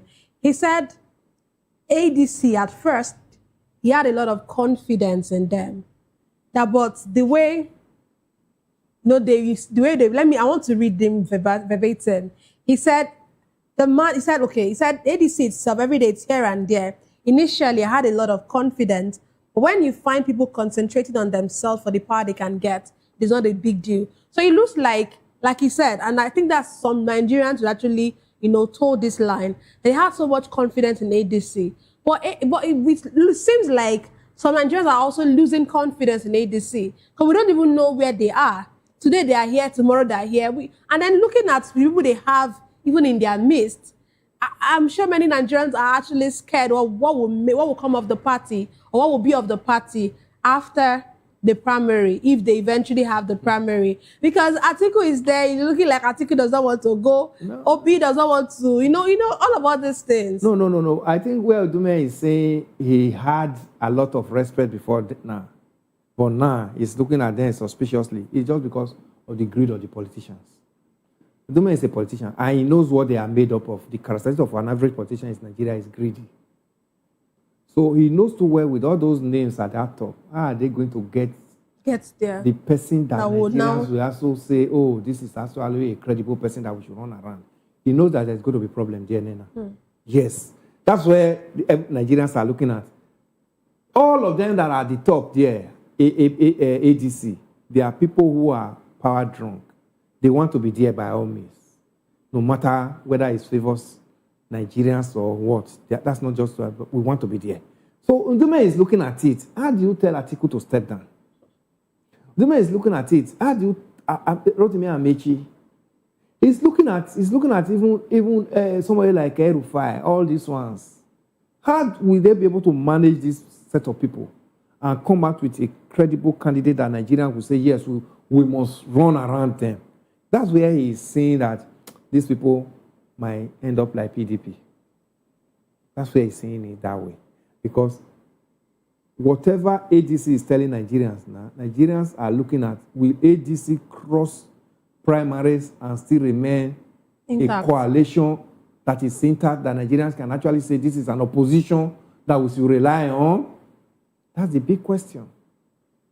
Primaries of ADC will determine whether Nigerians have an opposition against APC come 2027 general election.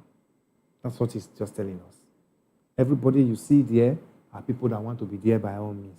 Not whether it favors you or not, but I have to be there. That's what we saw in 2023. It is my turn, and that's what we are facing today. So it's not different.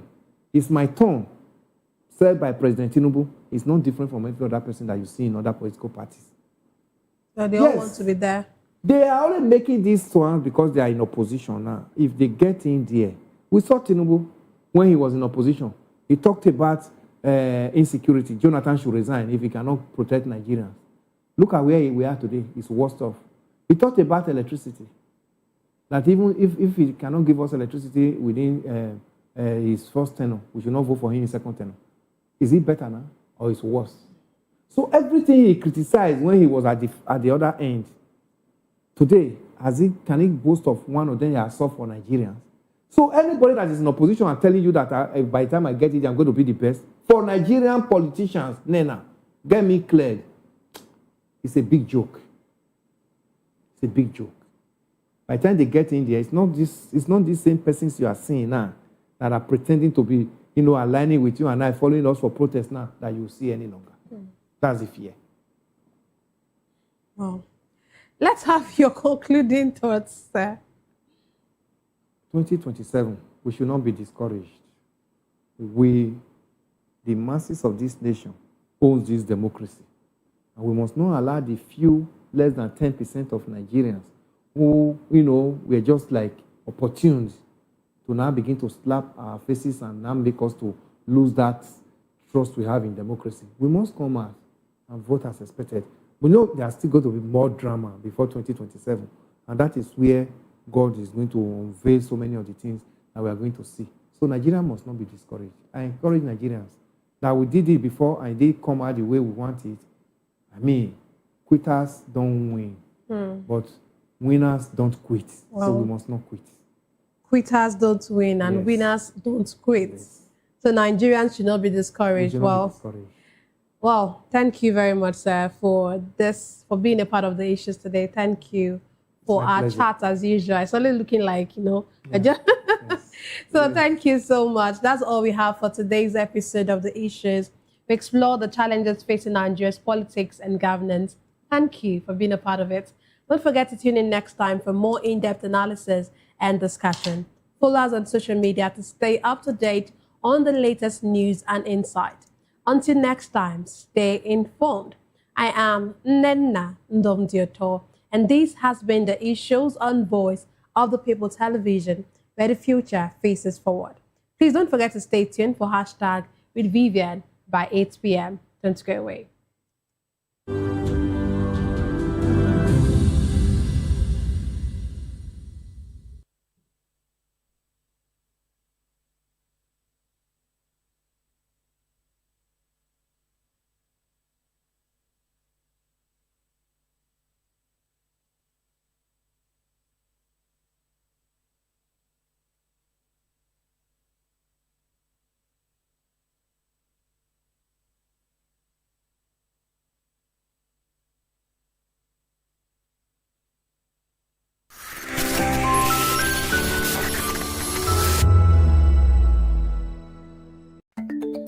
Africa is on the move, a continent of rising voices, untold stories, and powerful transformations. From the streets of Lagos to the heart of Nairobi, from the mines of Congo to the tech labs of Cape Town, the African story is being written every day.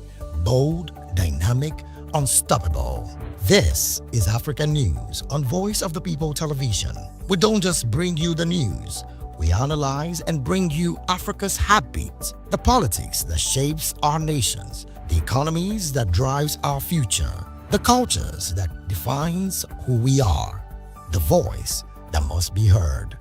Africa News, Africa's voice, Africa's future. Where Africa speaks, the world listens.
Behind every broken desk lies a broken promise. Education shapes the nations.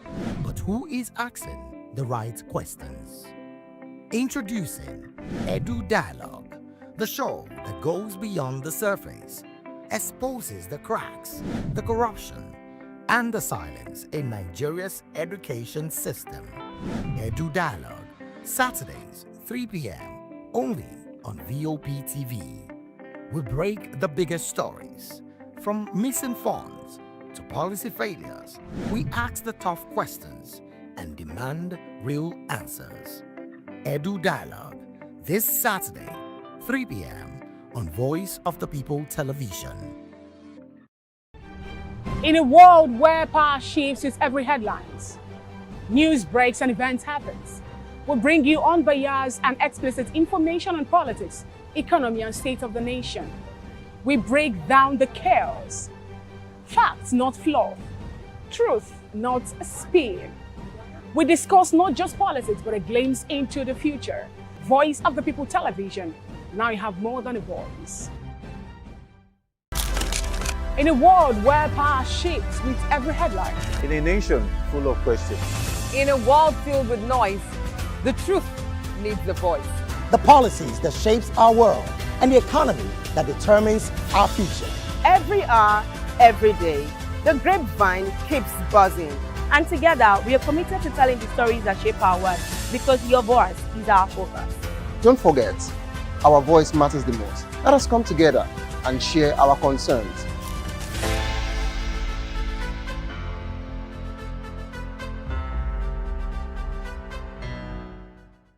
Welcome to the locker room, the home of football talk that matters. I am Jerry Arpillon. Join us every weekday, Monday to Friday at 5 p.m. Nigerian time, as we share the hot takes and hot debates in the exciting world of football.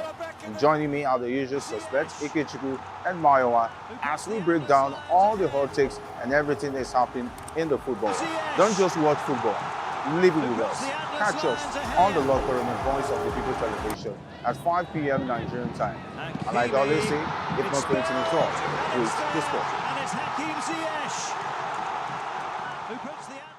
In a world where truth is the ultimate power and opinions scream the loudest, it's time to wade through the noise. Hunger no get tribe. Hunger no get religion. And scan the human interest and trending topics that matter. Stay tuned to The Issues, your plug to the stories making the buzz, from politics to science and technology, social justice, and more. Let's tackle the tough questions and expose the truth. The Issues, on Voice of the People television, Mondays to Fridays, 8 to 9 p.m. The Issues. Don't just react, understand. When I first heard VOP, I thought they were talking about me because I'm a voice-over personality. But no, this is Voice of the People TV, and you are riveted forever because this is the place to be. Yo guys, your boy Chella. Shout out to Vop Tv. I love you guys. Salut, salut tout le monde. Suspect 95. Là, on est sur Vop TV. On passe un bon temps. J'espère que vous kiffez. On est au Afrima. On est ensemble. Vop TV. Don't see me like a fool because I don't do giddy giddy giddy. VOP, you don't know somewhere from Ghana representing live and living color. Yeah, Beam Nation President. Outside with it. Bless up. Hello, this is Milo from Ivory Coast. Keep watch Voice of the People TV. Regardez la voix du peuple, la télévision de la voix du peuple. Que Dieu vous bénisse. À très bientôt. Love you so much. Hi guys, what's up? This is Gaze Baba, and you're watching VOP TV. Usually you'll be told to not touch the dial, but I tell you to touch the dial and increase the volume. You're like, keep it locked, it's Afro Gospel. Thank you. Hello, my name is Shego Aronzo. You're watching VOP. Don't change the dial. My Joe, fine girl. My Joe, fine babe. Only you, but on the Fuji was. Yes, don't touch the dial. This is me, Dr. Adiwala Iba. Keep watching VOP TV.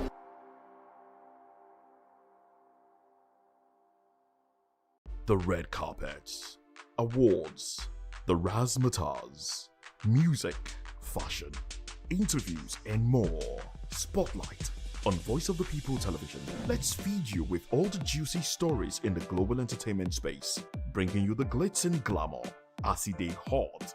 Stay tuned to Spotlight, 1 p.m. Monday to Friday. Spotlight on VOP TV. Entertainment like never before.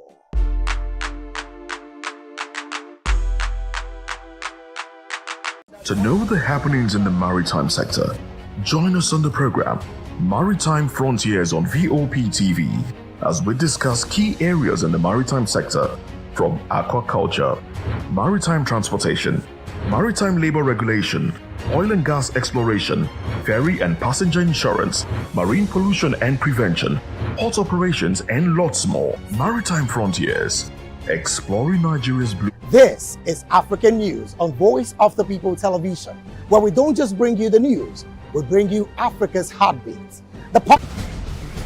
Join us as we drive into the world of politics through insightful interviews with prominent political figures, both serving and former governors, ministers, senators, legislators, party chieftains, activists, and analysts. Get first-hand information into the decision-making processes that affect our daily lives. Highly engaging one-hour program that brings political discourse into focus. I am Chukwuma Okoro. Political Lens, Monday through Friday, 6 to 7 p.m. Join us.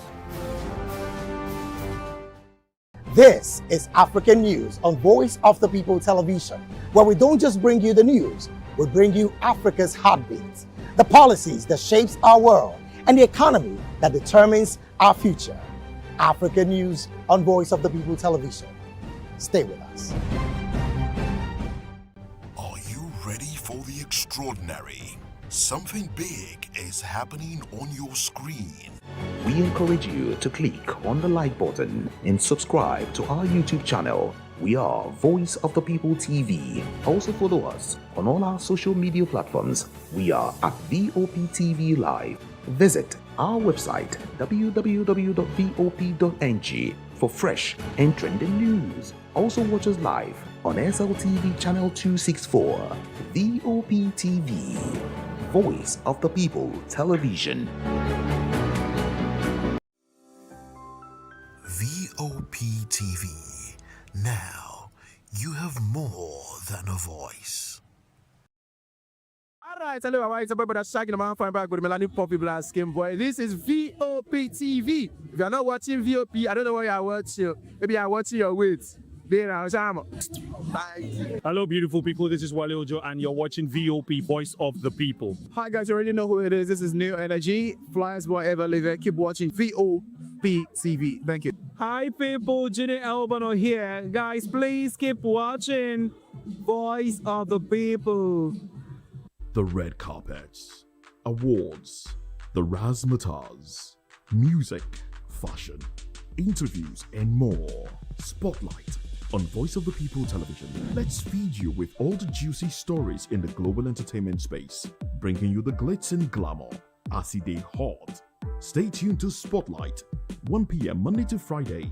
Spotlight on VOP TV. Entertainment like never before.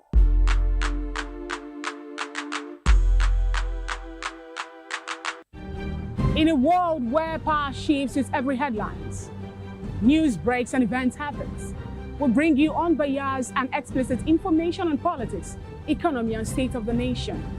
We break down the chaos. Facts, not fluff. Truth, not spin. We discuss not just politics, but a glimpse into the future. Voice of the People Television. Now you have more than a voice. We encourage you to click on the like button and subscribe to our YouTube channel. We are Voice of the People TV. Also follow us on all our social media platforms. We are at VOP TV Live. Visit our website www.vop.ng for fresh and trending news. Also watch us live on SLTV channel 264. VOP TV, Voice of the People Television. This is African News on Voice of the People Television, where we don't just bring you the news, we bring you Africa's heartbeat, the policies that shapes our world, and the economy that determines our future. African News on Voice of the People Television. Stay with us. Africa is on the move, a continent of rising voices, untold stories, and powerful transformations. From the streets of Lagos to the heart of Nairobi, from the mines of Congo to the tech labs of Cape Town, the African story is being written every day. Bold, dynamic, unstoppable. This is African News on Voice of the People Television. We don't just bring you the news, we analyze and bring you Africa's heartbeat, the politics that shapes our nations, the economies that drives our future, the cultures that defines who we are. The voice that must be heard. Africa News, Africa's voice, Africa's future. Where Africa speaks, the world listens.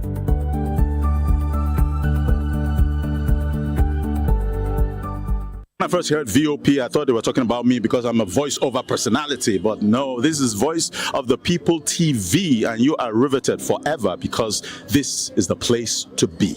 Yo guys, your boy Chela, shout out to VOP TV.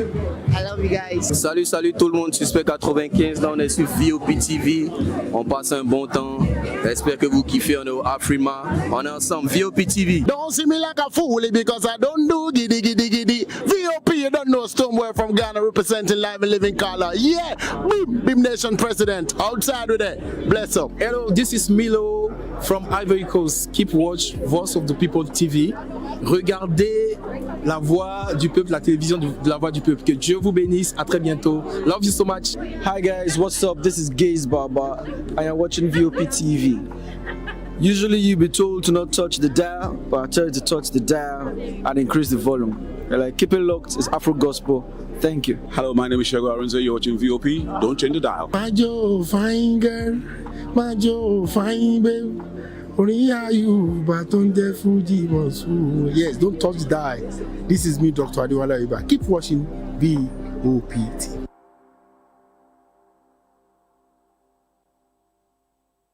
I'm Sarah Nystrom from Sweden, aka Chief Omobawale, Communication Queen. Keep watching VOP TV. Hi, I'm Samantha Jacobs representing the States. Miami's in the house, and I want to make a shout out to VOP TV. I'm a humanitarian, and I'm also a rep in the film industry and the art industry. I help dreams come true, and I help you keep on that path. Shout out to VOP TV because you're helping people stay on their path too. Cheers. All right, my name is John Odibo. Keep watching Voice of the People because it's a fantastic station to be with all the time. Thank you very much. My name is Pastor Elvis Siro, the convener of the Voice Achievers Award, and keep watching VOP. Yes, that is the channel for all the people. No color, no race. Thank you so much. Yo, ladies and gentlemen, this is Abasunkan from the Netherlands. I am a designer and I'm here in Eco Hotel and Suits. Keep watching VOP, the voice of the people. Don't touch that dial. Behind every broken desk lies a broken promise. Education shapes the nations. But who is asking the right questions? Introducing Edu Dialogue, the show that goes beyond the surface, exposes the cracks, the corruption, and the silence in Nigeria's education system. Edu Dialogue, Saturdays, 3 p.m., only on VOP TV. We break the biggest stories, from missing funds to policy failures. We ask the tough questions.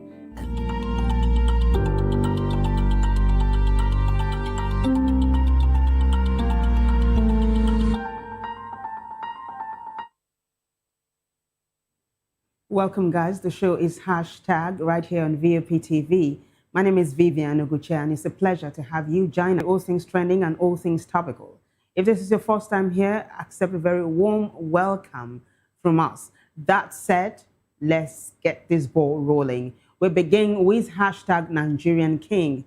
There is fire on the mountain in South Africa, and smack dab in the middle of this drama is a Nigerian king that was installed, an Igwe that was installed over the weekend. South Africans are saying that this is a threat to the nation's sovereignty and that is an affront to their culture, their custom, and they are rejecting it. Even though some South Africans are saying, hey, take it easy. Do not think South Africans are better than other Africans. So it's a huge debate that is raging online at the moment. We're going to take a look at how South Africans are responding and how Nigerians are responding. So for context, let's take a look at the story, right? Let's take a look at the very first post to give us some meat to it, and then we will fly with the responses.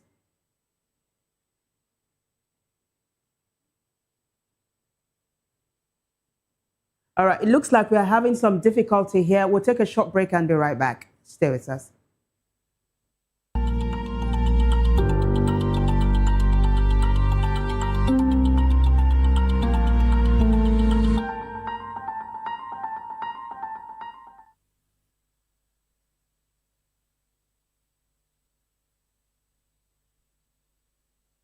Good evening, Africa. My name is Mama Kore, actor, model, producer, and I'm giving a big shout out to VOP TV, man. Keep watching.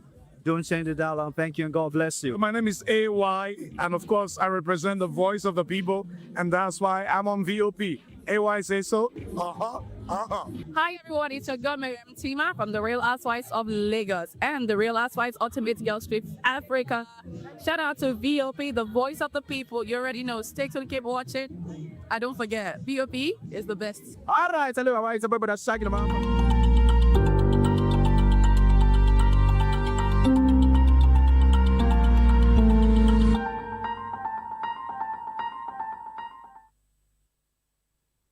Welcome back, guys. Apologies for that mix-up earlier on.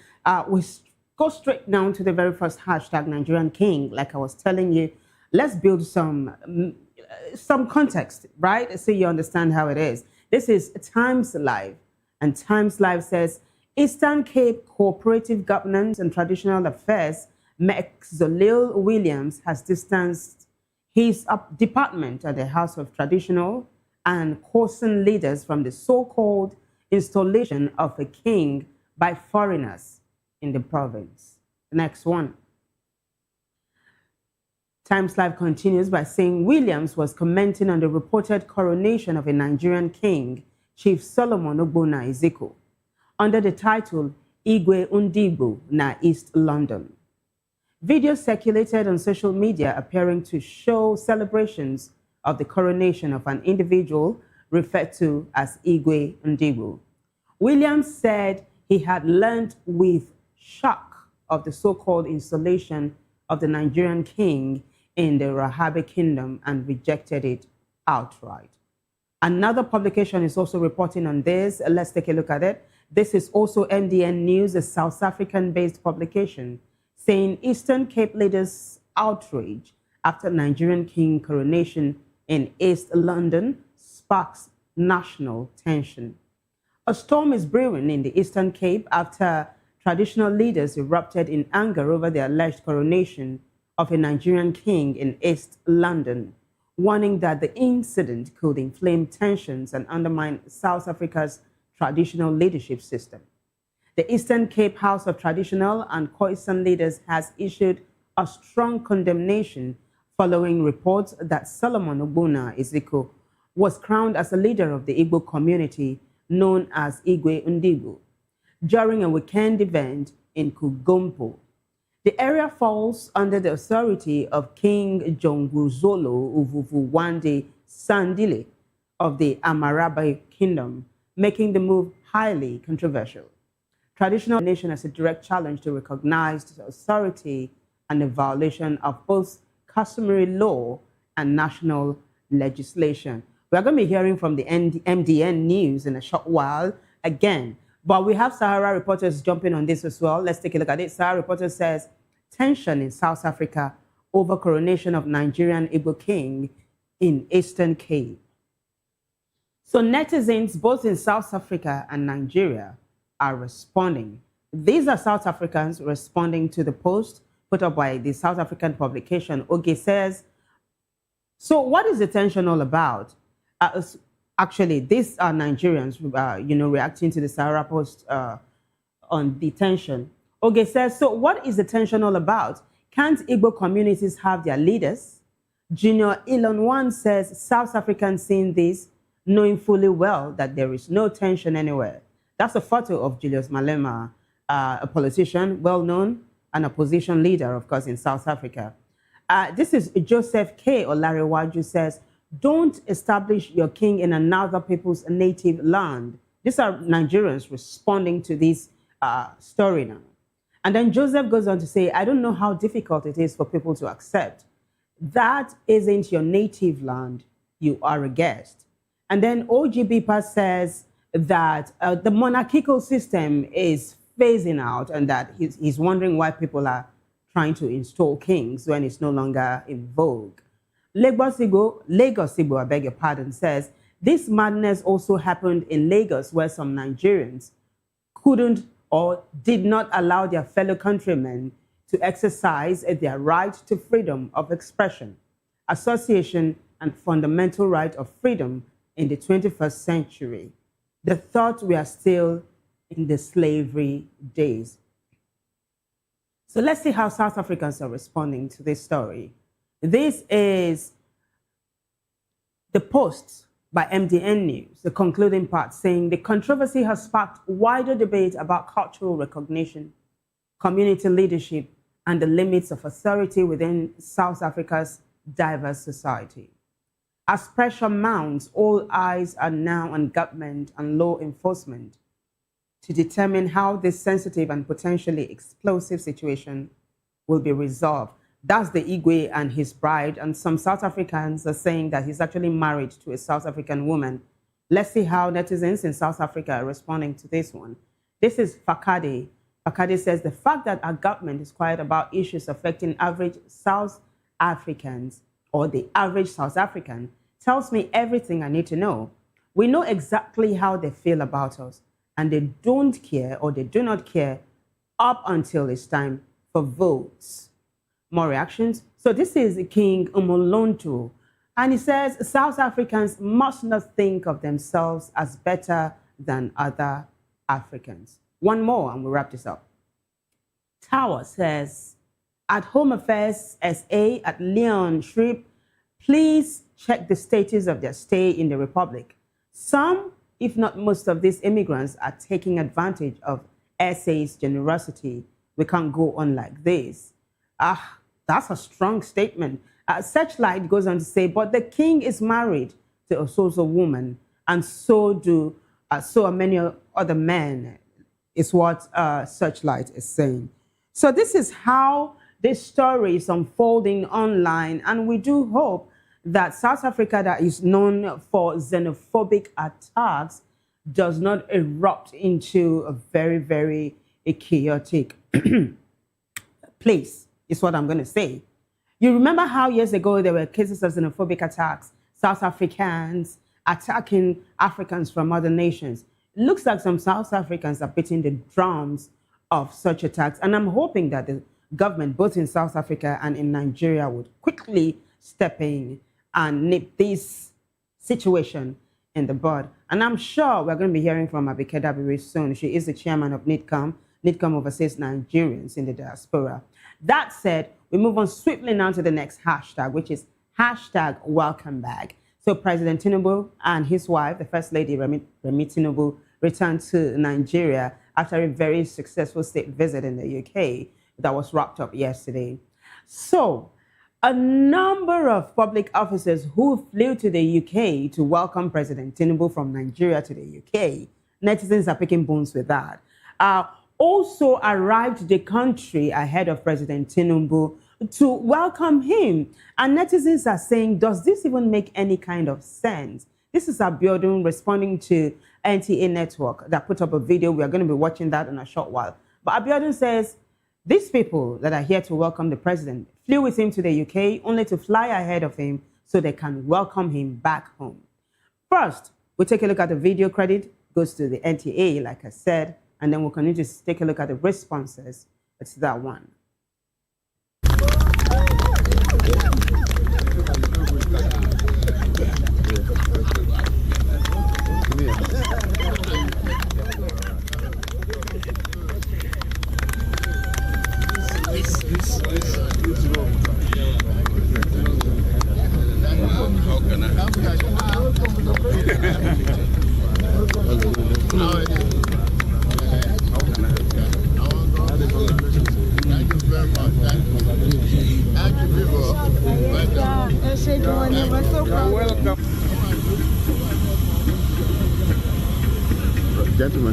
Gentlemen.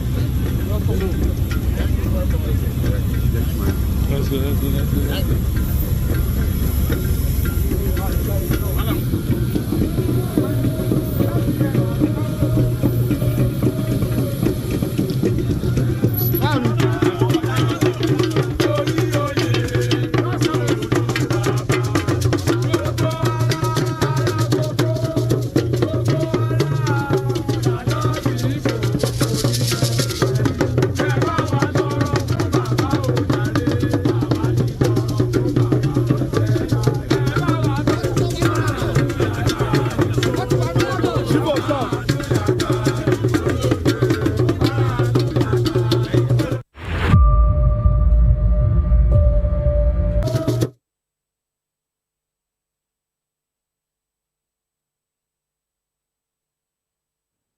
Well, that's it. You don't need any sermon for you to understand exactly how it played out. And of course, we give credit again to the NTA for that video. So netizens are responding. They're wondering, what is the fanfare about, for crying out loud?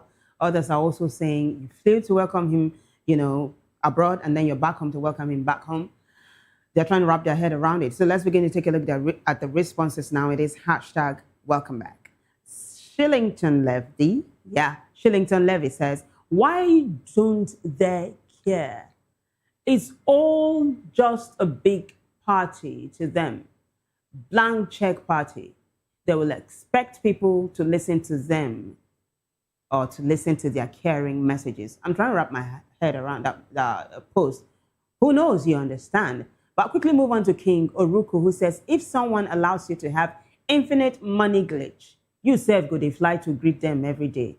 Worldwide said, if every sector or parastatal worships or sees the president as a demigod to be adored, then we have a serious problem. Temi says the way he's pretending like he's not just seen them, or that he had not just seen them in the UK is surprising, is what Temi is saying. All right. So this is actually a microcosm of how it is playing out online. Netizens are spitting fire and they're saying this is not the way taxpayers' money should be used, is what they're saying. But we quickly move on to something else that is trending massively. It is hashtag Eid Mubarak. So we have a number of videos, one from the president, another one from the governor of Osun State, Ademola Adeleke. We also have one from Rotimi Amechi, former River State governor. And then we have one from Tunde Perry, all the way from Mecca. And of course, we have a message from Peter Obi through his media outreach. It was penned by Tanko Yunusa. So walk with me, yeah, it's a timeline. By the way, Eid Mubarak to the Muslim faithful. I do hope you enjoy every bit of the day today. So we'll take a look at the very first video. It is the President Tinubu, wishing Nigerians a very, very happy affair today and saying that Nigeria will continue to pursue peace and love and unity. Take a listen. Our country and wishes all of us well. Salaam alaikum wa rahmatullahi wa barakatuh. Eid Mubarak, Your Excellency. Eid Mubarak. You are very glad to ask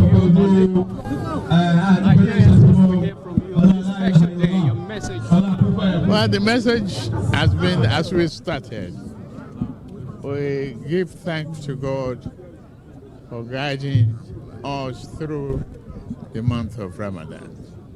We accepted the principles, the philosophy, the doctrine of give, peace, security, and love of a nation, of neighbors, and kindness to all humanity in any way we can, giving assistance to the needy and helping the vulnerable. That is the teaching. The sacrifices that you've made, may God accept it. Is the question that we must continue, not because of the Ramadan has come and is over.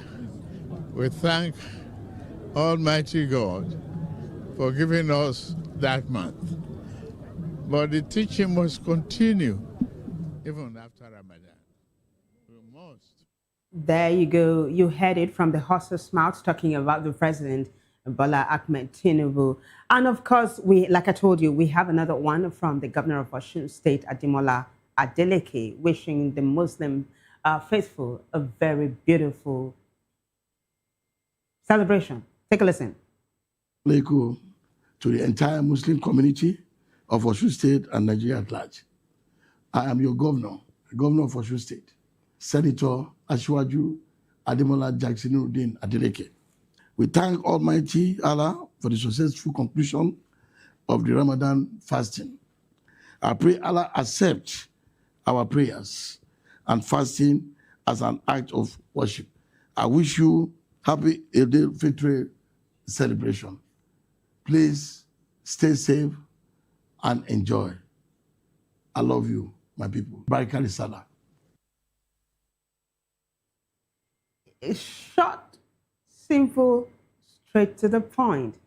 Like I told you, there's another one from former governor of River State, currently an ADC, a chieftain, currently a presidential hopeful, Rotimi Amechi. Take a listen. My dear Muslim brothers and sisters, I greet you as you mark Eid. Eid is not just a celebration, it is a reminder of sacrifice, discipline, and the strength to do what is right, even when it is difficult. Today, Nigeria needs that spirit, a spirit that refuses to accept hardship as normal, a spirit that demands responsibility from leadership and dignity for the people. As you celebrate, remember that faith is not only in prayer, it is also in action. in how we stand for justice, how we support one another, and how we insist that this country must work. May this Eid bring you peace, strength, and the courage to keep believing in a better Nigeria. Eid Mubarak. All right. That was Rotimi Amechi, a former governor of Rivers State. Before we take a look at the video from Tunde Perry, all the way from Mecca, Peter Obi also has a message for the Muslim faithful. Remember how he garnered a lot of support from the Muslim community, both in the South as well as from the North. It looks like he's gaining traction in that part of the country. And today, via his spokesperson, Tanko Yunusa, under the aegis of POMR, Peter Obi Media Reach, penned this very beautiful, lengthy, but very beautiful message. So we'll take a look at the very first post. Let's take a look at it. It is hashtag Eid Mubarak. Dr. Yunusa Tanko says, we join His Excellency Peter Obi movement, using the streets of Kano and Kaduna as a point of contact to wish everyone Eid Mubarak. POMR, that will be Peter Obi Media Reach press release. Obi salutes Muslims at Eid al-Fitr, urges Ramadan spirit going forward. The frontline opposition leader and the Labour Party presidential candidate in 2023, Peter Obi, has urged Nigerian Muslims to imbibe the spirit of Ramadan going forward after the 30-day fast. Obi, in a congratulatory message, or Obi in congratulating them for successfully completing the religious obligation in faith, said, quote, I join you with heartfelt joy as we celebrate Eid al-Fitr, the blessed festival that marks the successful completion of the sacred months of Ramadan. This occasion is a profound reminder of the power of faith, discipline, selflessness, and unwavering devotion to Almighty Allah. And then he continues by saying, let's take a look at the next page. Throughout Ramadan, you have fasted, prayed, giving charity, and drawn closer to God, embodying values that inspire not only the Muslim Ummah, but every person of goodwill. These lessons of compassion, humility, patience, and solidarity must not end with the months. May they continue to guide our hearts, our actions, and our shared life as Nigerians. Obi noted that in these challenging times for our nation, marked by hardship, insecurity, and the urgent need for renewal, let the spirit of Eid strengthen our resolve to stand together. Let us extend hands of kindness to the vulnerable, promote peace across our communities, reject division in all its forms, and work tirelessly for a just, equitable, and prosperous Nigeria where every citizen thrives. I pray that Almighty Allah accepts your ibadah, forgives our shortcomings, showers His boundless mercy upon you and your families, and grants our beloved country lasting peace, security, healing, and progress. To the entire Muslim Ummah, may this Eid bring you immense joy, renewed hope, good health, and abundant blessings. May we all continue to build bridges of understanding, love, and unity as one people under God. Eid Mubarak, Eid Sa'ad. End of quote. Signed, Ibrahim Umar, POMR spokesperson. And then ends by saying Eid Mubarak. So we'll take a look at that video now. That Tunde Perry, by the way, is content creator, entrepreneur, and of course is a very, very popular comedian here in Nigeria. Let's take a look at the video from Mecca.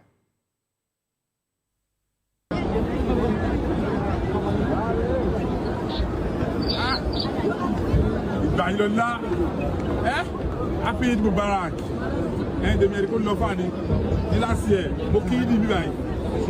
Don't do lẹ́yìn Ramadan àbúkí ìdìbí olùkó tọ́ pínpín ọmọ bá fi sọ́sára èèyàn fi só láti ẹ̀mọ́ ọ̀ṣìnrín àwọn ti tán ẹwọ sáwọ́dí bó ṣe kún ó lọ fọ́ ikú ní mọ̀sú ló ṣe mọ́ kò nítàkìyà ó tọ́ pínpín.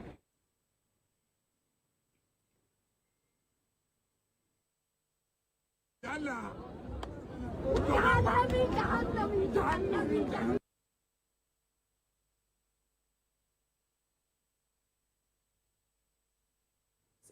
Tunde Perry is saying that he was the same place he was there last year, and this year again, he's had the privilege of being there, and look at how full it is. And I might add, very beautiful as well. And in a nutshell, he was wishing the Muslim faithful Eid Mubarak. Shout out to Adura for the interpretation. On that note, we wrap it up. Again, Eid Mubarak to the Muslim faithful. We move on now to the next hashtag, which is hashtag Alex Oti. Alex Oti is a very popular governor of Abia State. So you remember how during his birthday this year, he promised to restore power supply or to restore power to a nursing school in the state. So this was what happened here. On his birthday, he was just moving around the state, and the nurses staged a peaceful protest to say, Mr. Governor, we know who you are. We don't have power supply. Please, could you restore electricity to our dome? And he said he was going to do it, right? We brought you that hashtag, and today we are following up to say, yes, as promised, he has fulfilled. And the nurses are over the moon. You're going to watch them dancing and singing in a short while. By the way, Alex Oti is trending for various reasons, right? 2 reasons I can say, basically. So the first one now is him restoring power to the nursing dormitory. There's a post that's going to, hook us up to the video. Let's take a look at the post first. It is hashtag Alex Oti. Governor Oti restores power to Abba Nursing Students Hostel. On his 61st birthday, February 18, students from Abba School of Nursing pleaded with Governor Oti for electricity in their hostel. He promised quick restoration and upgrades, and despite a slight delay, power returned Friday, sparking joyful celebrations with hugs, songs, and glowing rooms. Videos show nurses waving phones in scrubs, praising Oti's delivery amid Abia's broader power improvements via geometric power plant and new regulations. For these future health workers, reliable light, reliable electricity means safer studying and better focus. Take a listen, guys. We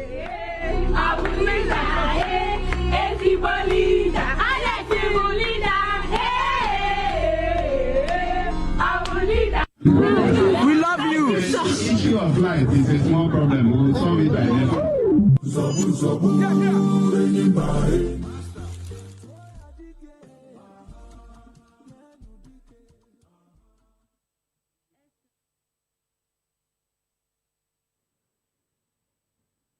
Of Nursing Sciences, Abba Campus, is thanking you for what you have done for us. The other day, the day you came to the school, to General Hospital, you told us that day that we will have light in a couple of weeks, and you did it in a short time. Sir, we have not received any promise of such in a very long time, and you did it for us. We are very, very grateful. We are thanking you for all you have done for us. We said that you will continue. We ask God that God will continue to enable you to do all the good works in Abia State. Sir, I pray that you and your family will never lack in this life. After you is your family, after your family is your generation, from generation to generation, people will not lack anything like wealth. People will not lack God's protection. I pray that God will continue to bless you. Wow! Today we celebrate the gift of light in our school, Abia State College of Nursing Science, Abba Campus. His Excellency, we want to thank you for fulfilling your promise by giving us light in our hostel. We love you. Beyond words. Impact. Your kindness has transformed our lives in Abia State College of Nursing Sciences, Abba Campus. Thank you.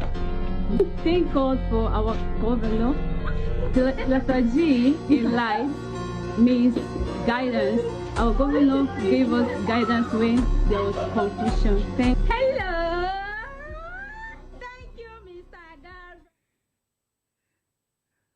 The ladies are excited. If the governor is watching right now, there must be some huge smile on his face. He must be smiling from ear to ear. I'm telling you, it's just beautiful to watch the outpouring of love and all of that. But the governor is not done, right? He's going to be talking to his people in a short while. But first, netizens are reacting to this post. Let's take a look at their reactions before I bring to you the reason why he's trending. So people of Abia, credit goes to people of Abia for the video you just watched, and you're just giving us a summary of it all. Nursing students are in high spirits as Governor Alex Oti fulfills his birthday promise, bringing electricity to their hostel. Netizens are reacting. Let's continue to take a look at their reactions now. This is a Carrefour. Carrefour says, good news everywhere in Abia State, just because a man decided to lead his state with the fear of God. Alex Oti is God sent. The next one. This is Eve. Eve says, it's not about IGR, external reserve or fancy infographics. It's about what the people can feel. Chidi goes on to say, can we be rotating governors in Nigeria? Make some people taste Opeolo as others they taste Oti. Are you kidding me, Chidi? Well, he's referring to Monday Opeolo, the governor of Edo State. Well, there is another reason why the governor is trending, talking about Alex Oti. Let's take a look at the next post now to give you a sneak peek at it before I show you the video. It is Alex Oti. So Chuk says to the people of Abia State, this is your government, a government with no godfather, a government ordained by God. We have no choice but to work for our people. However, we are just getting started. The people have not seen anything yet. That is coming from Governor Alex Oti. That's a sound bite. Take a listen. Government. A government that has no godfather.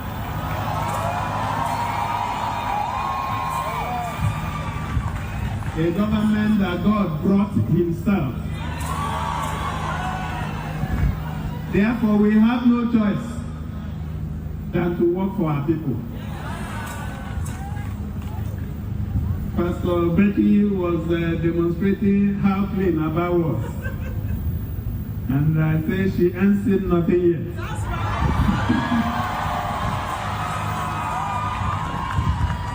Because we are just starting, right? So there's still a lot to do. Umuahia is also wearing a new look. Very soon we will commission the Umuahia Central Bus Terminal. By the way, I'm told it's the biggest bus terminal in the country. So the governor is just making promises upon promises. By the way, the hashtag you're seeing on the screen is wrong. That is not Faduro O. Joseph. That is Alex Oti. Thank you. So the governor is making promises upon promises, and the people are just eating it up. I mean, he's got them in their palms and all of that. And netizens are reacting to this particular one. Let's quickly take a look at it. It is hashtag Alex Oti. SOB says, no governor has ever made this kind of statement in my lifetime and showed workings. Alex Oti Igadio. Then Sheyi Dimma Samuel says, I promise you Nigerians are so easy to please. We don't ask for too much. Fix the roads, keep us safe, give us electricity, get rid of rogue policemen, give us all that and rub us clean, and we will applaud you. So Sheyi is saying, even if you eat all of the money, just give Nigerians the basic amenities, I should say, and you will be applauded. Well, there's another reason the governor, Alex Oti, is trending. He was seen at an event, a commissioning actually, of a fellowship house, and he was preaching, quoting Bible verses, and he had the people shouting. The next post is going to tell us that. Chooks again says, I need to draw your attention to Isaiah 61:4. And they quote, and they shall build the old wastes, they shall raise up the former dissolutions, and they shall repair the waste cities. The dissolutions of many generations. End of quote. Alex Oti quoting the Bible during the commissioning of this fellowship home I told you about. Take a listen, guys. I'll point our attention briefly to Isaiah chapter 61, verse 4.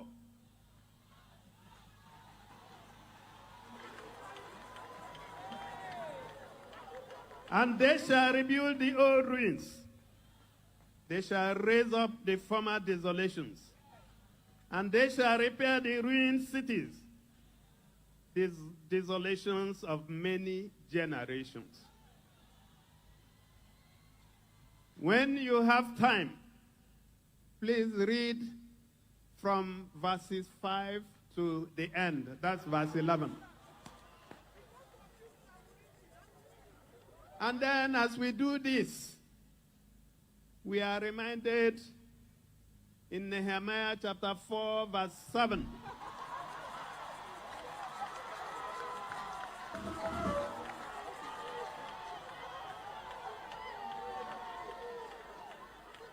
Are you there in Nehemiah? But it came to pass that when Sanballat and Tobiah and the Arabians and the Ammonites and the Ashdodites heard that the walls of Jerusalem were made up and that the breaches began to be stopped, then they were very, very wroth. That they were very, very angry. So if you see some people speaking angrily, don't waste your time with them.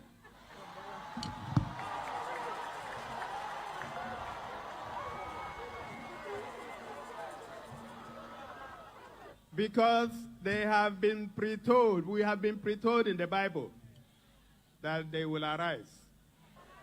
So even the Bible prepared our mind in Jeremiah chapter 1, verse 19.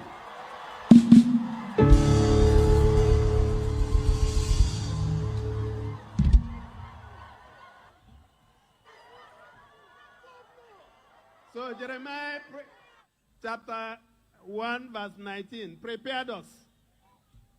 Because that passage said, and they shall fight against thee, but they shall not prevail against thee. For I am with you, said the Lord, to deliver you. So is there anybody who is afraid? Don't be afraid. If there is anybody who is worried, don't be worried. Because God is there.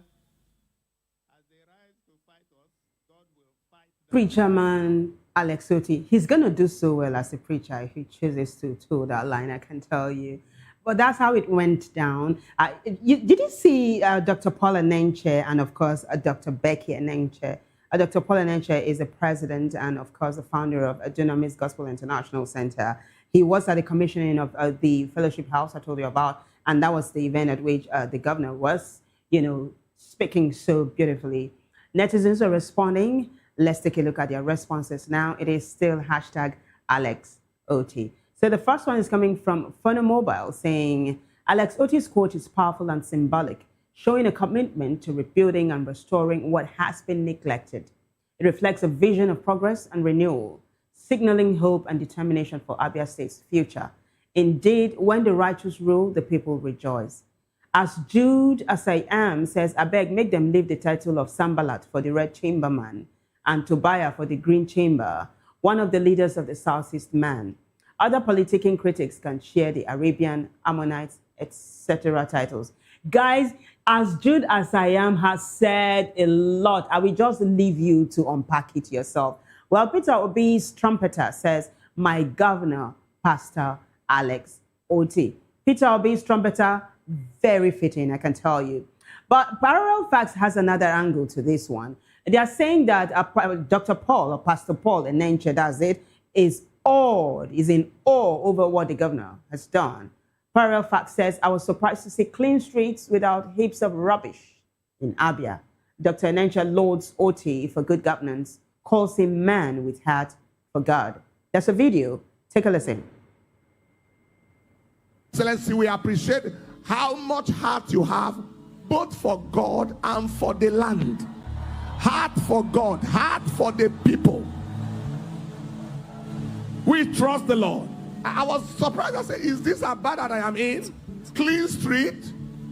Where is the heap of rubbish on the road?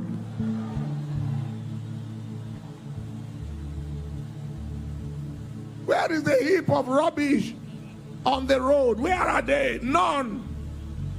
I even saw water fountain at the roundabout. Hey! Wave your light and let us receive His Excellency, Dr. Alex Oti, Executive Governor of Abia State, to welcome us and welcome you. And what a beautiful way to honor the governor who is walking the talk. I mean, and it's happening in his lifetime. He's saying that the people are appreciating what he's doing. And according to him, it's not going to stop that. This is just the beginning. And what a way to wrap up hashtag Alex OT. On that note, we move on now to the next hashtag, which is hashtag Faduri O. Joseph. Faduri O. Joseph used to be an obedient movement, or a member of the obedient movement. He once upon a time contested for the post of the president in Nigeria under the Labour Party. But before the primaries, he stepped down for then Labour Party presidential aspirant Peter Obi. Today, Joseph put up a post and a video saying that this time around, he's not stepping down for anybody. He's going to contest for the position of the president. He wants to give President Bola Tinubu a run for his money because he's saying that Nigerians deserve a young president. And netizens, for some reason, are agreeing with him that, yes, we want a young president. But some are saying that, do you have the structure for what you are aiming for? Others are saying, how much can you spend? Others are saying, I don't know you. Can you tell us more about yourself? But before we take a look at their responses, let's take a look at the post that's going to lead us to the video and then the responses. Oyindamola, who is very active online, says, I stepped down for Peter Obi under Labour Party in 2023, but in 2027, I'm running for president of Nigeria as the youngest president Nigeria will have from 2027 under, wait for it, that is the NRM party, Faduri Joseph. Take a listen, guys. Before you today, with humility, with courage, and love for our great country, to formally declare my intention to run for the office of the President of the Federal Republic of Nigeria in the 2027 general elections under the platform of the National Rescue Movement Party, NRM. After deep reflection and thorough consultation, I have resolved to join the race for Aso Rock because our country is bleeding and our nation must be rescued at this critical time in its history. Allow me to introduce myself to Nigeria. I am Faduri Oluwadare Joseph. I was born in Ikpetu Ijesha, Osun State, to a great father. He was born in Osun State, and he's gunning to be the youngest president Nigerians have ever had. Netizens are responding. Let's quickly take a look at their responses before we move on to other hashtags. It is hashtag Faduri O. Joseph. The responses, let's take a look at them. This one is coming from Dairy of Freshness. And Freshness says the only real question about Faduri is whether he has enough time, structure, and conviction to build it before election day. More reactions? Joe Karsh says, I like what I'm saying, but first I need to know more about you. Blink said it's good that he's coming to declare his ambition. We need a young and vibrant person. Ashiwaju Sahid Olawale Salami says, how much is this young man willing to spend on his presidential ambition? So it looks like in Nigeria, it's all about the Benjamins, right? They're talking about the money. But we keep our fingers crossed and we wish Faduri O. Joseph all the best. Remember that it was during the tenure of a former president, or the late President Muhammadu Buhari, that the Not Too Young to Run bill was signed into law. It is on that basis that Faduri is able to run. And of course, like I said, we wish him all the best. We'll quickly move on now to the next hashtag, which is hashtag Ihalo's mother, talking about former Super Eagles, Ojo Ihalo. I don't know why we still have that thing on the screen, but we are doing the next hashtag now, and it is hashtag Ida Ihalo. So Ihalo was seen together with Osimhen, the very popular Osimhen. Osimhen just, had an injury, but he's in Nigeria at the moment, and Ihalo took Osimhen to his mother, and Ihalo's mother decided to pray for Osimhen for a quick recovery. And that video is making the rounds online. Let's quickly take a look at it now.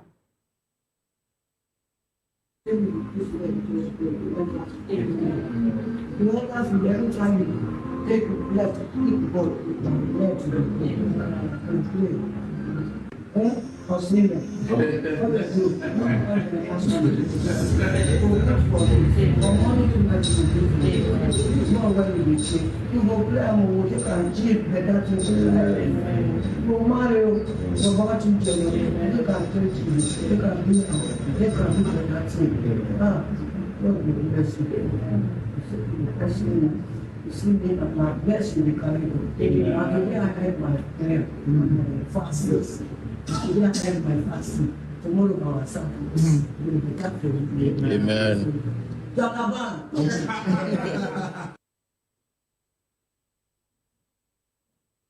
All right, so this video has gained lots of views and so many people are just gushing over Ihalo's mother.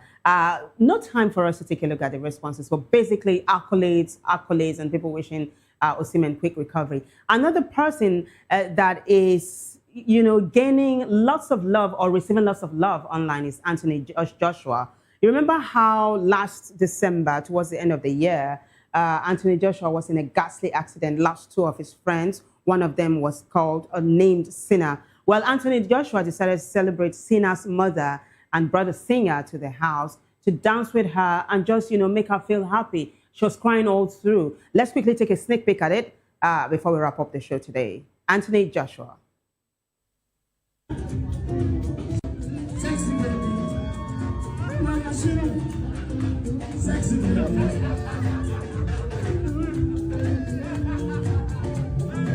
Mama Shina, sexy baby, pretty baby, sexy baby, Mama Shina, sexy baby, pretty baby, Mama Shina, sexy baby, pretty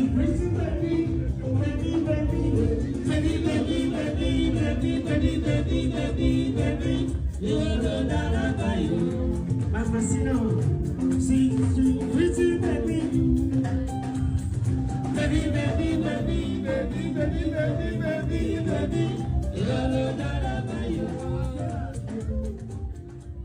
And so she couldn't help it, but she burst into tears. So much love for her. And of course, we'll continue to say that Sinner and the other of Anthony's friend who passed in that ghastly accident, that their souls will rest in peace.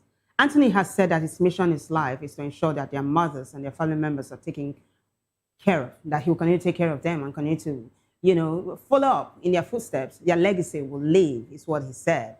On a final note, it is unfortunate that we have to wrap up the show like that. It is #Chuck Norris. You remember the very popular martial artist? Well, he passed today, and it's all over the internet, breaking the net. Can we quickly take a look at that post by Sky News so you have a look at the picture? In fact, there's a picture of Chuck Norris. Martial artist and actor Chuck Norris died yesterday morning at the age of 86. His family has announced on Instagram. He starred in TV series such as Walker, Texas Ranger, and films including The Way of the Dragon. For the Gen Zs who don't know him, let's quickly take a look at the picture. There's a picture Sky News put up. That's him, Chuck Norris. And may the soul of the very popular American artist and martial artist rest in peace. On that note, we'll wrap it up. Okay, well, that's him. That's him talking about how he almost died on set way long ago. Unfortunately, we don't have the time to take it. We've got to go. But we say, may his soul rest in peace. I got to say thank you. Massive thanks to everyone who contributed to making the show a success today. But the bigger thanks goes to you guys for watching. Keep it again with us, same time, same station, for another edition of Hashtags next week. Until then, I am Vivian Oguche, and bye for now.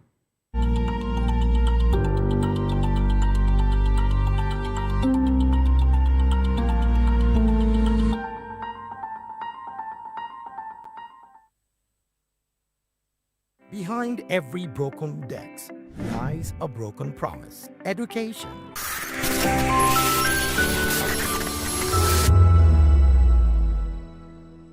Welcome to the locker room, the home of football talk that matters. I am Jerry Arpillon. Join us every weekday, Monday to Friday at 5 p.m. Nigerian time, as we share the hot takes and hot debates in the exciting world of football. And joining me are the usual suspects, Ikechukwu and Mayowa, as we break down all the hot takes and everything that's happening in the football.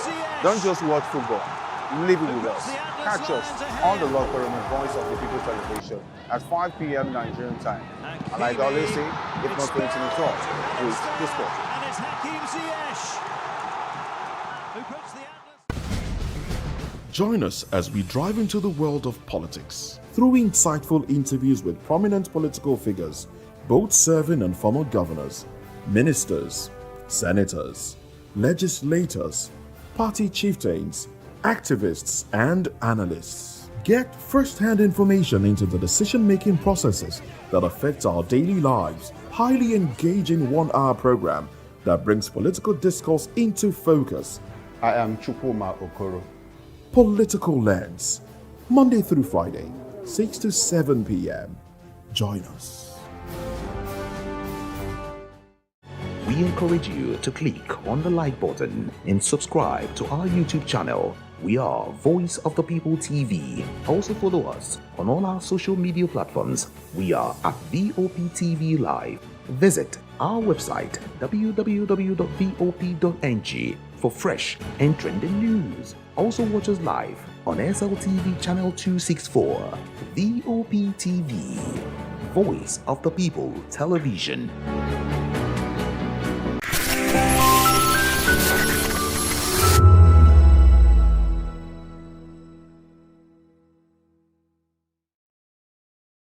In a world brimming with noise, only few rise above, clear, unapologetic, and unforgettable. Chimamanda Ngozi Adichie is one of those voices, a storyteller who reshaped global narratives not just about Africa but about identity, power, and womanhood. She was raised in Nsukka, a quiet university town in southeastern Nigeria, a place where intellect was heritage and curiosity a birthright.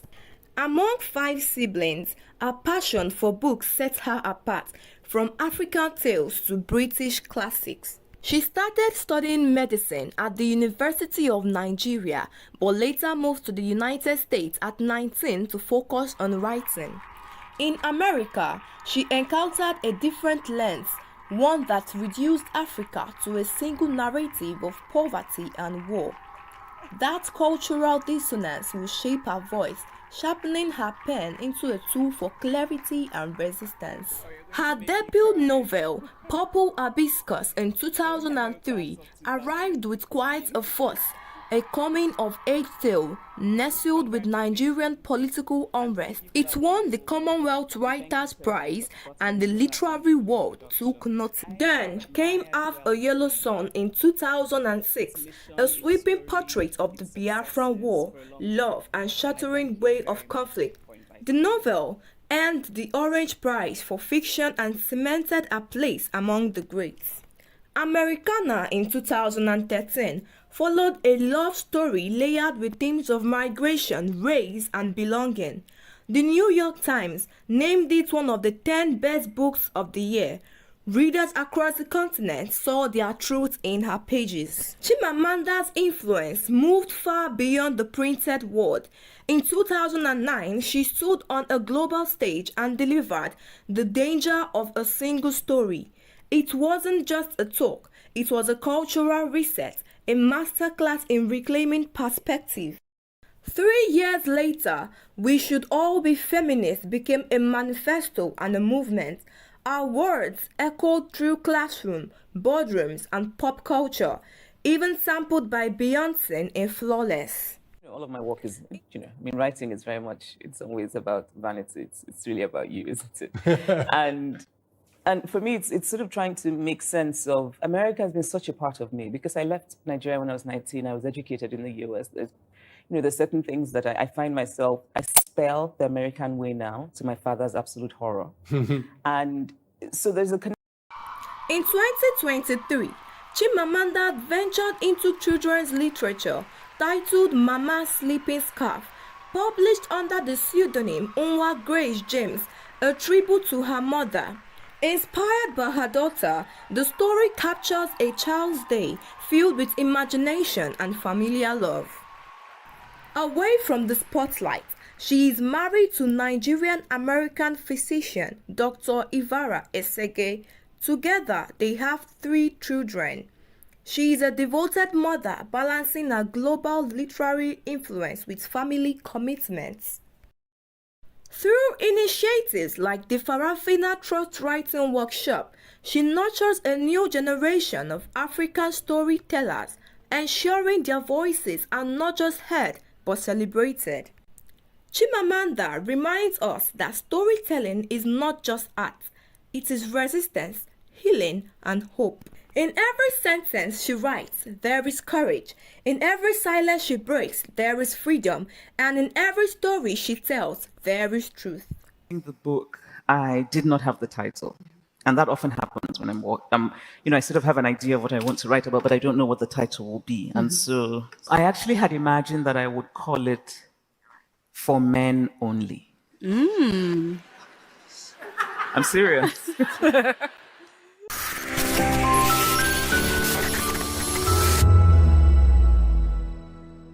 The red carpets, awards, the razzmatazz, music, fashion, interviews, and more. Spotlight on Voice of the People television. Let's feed you with all the juicy stories in the global entertainment space, bringing you the glitz and glamour as they hot. Stay tuned to Spotlight, 1 p.m. Monday to Friday. Spotlight on VOP TV. Entertainment like never before.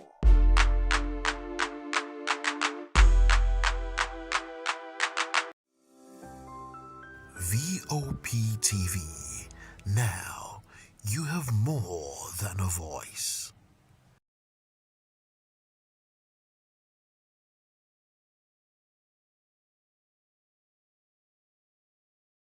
Behind every broken desk lies a broken promise. Education shapes the nations.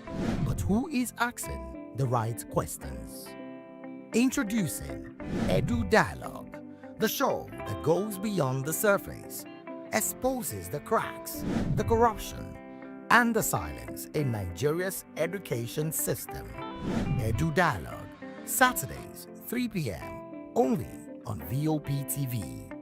We break the biggest stories, from missing funds to policy failures. We ask the tough questions and demand real answers. Edu Dialogue, this Saturday, 3 p.m. on Voice of the People television.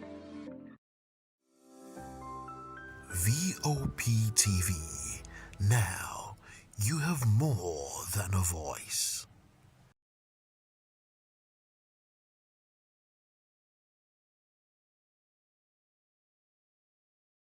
The red carpets, awards, the razzmatazz, music, fashion, interviews, and more. Spotlight on Voice of the People television. Let's feed you with all the juicy stories in the global entertainment space, bringing you the glitz and glamour as they hot. Stay tuned to Spotlight, 1 p.m. Monday to Friday. Spotlight on VOP TV. Entertainment like never before.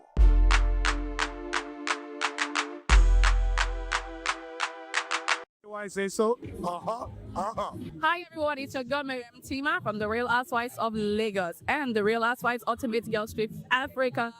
Shout out to VOP, the voice of the people. You already know. Stay tuned, keep watching. And don't forget, VOP is the best. All right, hello, everyone. It's a boy, but shaking the man fine back with Melanie Poppy Blast Skin Boy. This is VOP TV. If you're not watching VOP, I don't know what you're watching. Maybe you're watching your weight. Hello, beautiful people. This is Wale Ojo, and you're watching VOP, Voice of the People. Hi, guys. You already know who it is. This is New Energy. Flyers, whatever, live it. Keep watching VOP TV. Thank you. Hi, people. Jenny Albano here. Guys, please keep watching Voice of the People.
Well, hello and welcome to News Hour on Vop TV. I am Vivian Oguche. And I am Nenna Ndomdioto. Before we begin the news, kindly visit our website www.vop.ng for fresh and trending news. Here are the headlines. Tinubu says Nigeria's peace and security is everyone's duty. Shettima says government resolute to tackle insecurity. Minister restates federal government's commitments to improving security. APC urges Nigerians to keep praying for peace and unity. Chief of Army Staff hails troops' commitment in fight against insecurity. Military files drone attack kills terrorist commanders in Northeast. On the foreign scene, UK approves strikes on Iran missile sites targeting ships. Well, in business news, Shippers Council suspends new shipping tariffs. In sport, Osimhen leaves Galatasaray and returns to Nigeria. In the world of entertainment, legendary actor Chuck Norris passes away at 86. Now the news in details. President Bola Tinubu has urged Nigerians to sustain the values of patience, tolerance, and neighborliness learned during Ramadan and Lent as a foundation for nation building. Speaking to journalists after Eid al-Fitr prayers at Dorden Barracks, the president said national development depends on peaceful and harmonious coexistence. He stressed that the spirit of charity and kindness should extend beyond the fasting season, noting that all religions ultimately promote the worship of one God and shared moral values. President Tinubu added that nation building is a collective responsibility, calling for unity and a stronger appreciation of Nigeria's diversity. On his recent visit to the United Kingdom with the First Lady Oluremi Tinubu, where they were received by King Charles III and Queen Camilla, he described the honor as a sign of Nigeria's growing global relevance. In a sermon, the Grand Chief Imam of Lagos State, Sulaiman Abunola, urged Muslims to uphold the virtues of piety, peace, and brotherhood beyond Ramadan, despite global challenges. In a related development, Vice President Kashim Shettima joined Muslim faithful for Eid al-Fitr prayers at Ramat Square in Maiduguri. The prayers were led by the Chief Imam of Borno State, Shettima Maman Saleh, and attended by Governor Babangana Zulum, Senator Ali Ndume, and Senator Kakashehu Lawan, among other dignitaries. Speaking after the prayers, the Vice President expressed optimism that insecurity across the country will soon be contained through ongoing efforts by federal and state governments. He also called for national unity, noting that the overlap of Ramadan and Lent offers a time for reflection. Vice President Shettima commended the people of Borno State for their resilience and commitment to peace and progress. In his sermon, the Chief Imam urged Muslims to sustain the values of discipline, sacrifice, and devotion beyond Ramadan.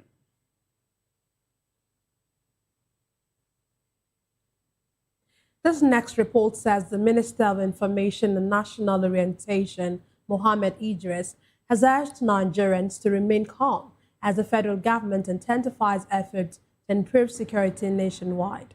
He spoke to journalists after observing Jamaat prayers at Yahya Road Mosque. The minister condemned recent bomb explosions in Maiduguri and assured that such incidents would not recur.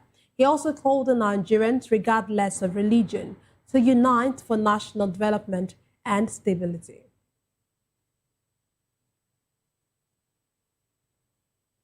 In the meantime, the All Progressives Congress, APC, has congratulated Nigerians, especially the Muslim Ummah, on the occasion of Eid al-Fitr. In a statement by its National Publicity Secretary, Felix Moka, the party urged citizens to uphold the values of charity, obedience, and self-reflection learned during Ramadan. The party also encouraged Nigerians to show kindness to the needy and expressed hope that the season will strengthen peace and unity across the country.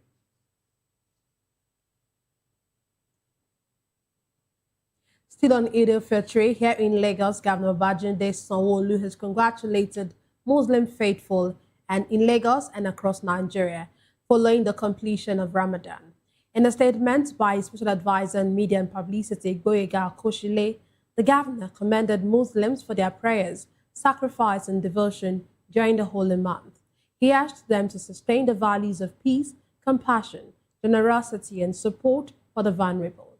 Governor Sanwo-Olu also called on Nigerians to pray for peace, unity, and stability, and to work together for national development. And as Muslims around the world celebrate Eid al-Fitr, the Sultan of Sokoto and the federal government of Nigeria have called for unity, peace, and compassion among citizens. The celebration marks the end of the 2026 Ramadan fast, a period of reflection, sacrifice, and devotion for the Muslim faithful. Vop TV's Matthew Ogunswada reports. The Sultan of Sokoto, Alhaji Muhammad Saeed Abubakar, has declared Friday, March 20, 2026, as the first day of Shawwal, marking the celebration of Eid al-Fitr across Nigeria. The announcement follows the non-sighting of the new crescent moon, signaling the end of the holy month of Ramadan. The Sultan congratulated Muslims nationwide on the successful completion of the Ramadan fast, urging continued prayers for national unity, peace, and development. Meanwhile, the Minister of Interior, Olubunmi Tunji Ojo, has called on Nigerians to celebrate responsibly and extend acts of kindness to the less privileged. Eid al-Fitr, a festival of gratitude, reflection, and generosity, holds deep spiritual significance for millions of Muslims, marking the end of a month of fasting, sacrifice, and devotion. Voice of the People TV spoke to Nigerians on the significance of the celebration and what it means to them. Eid al-Fitr is the celebration that marks the end of Ramadan, and it is a celebration for us to improve our spiritual growth, give alms to the poor, giving sadaqah to the poor. And we also go to the mosques to Eid to celebrate the end of our Ramadan fasting, where we pray to God to ensure peace, unity in the country. We also celebrate by having food. We have feast with our families. We share love and joy among ourselves. We thank God for this Eid al-Fitr that met us in good health. And to those that are still struggling to survive in one way or the other, we pray that next year it will be better for them. So we pray that this time around, by the time we are celebrating this another Eid al-Fitr, Nigeria will be better off.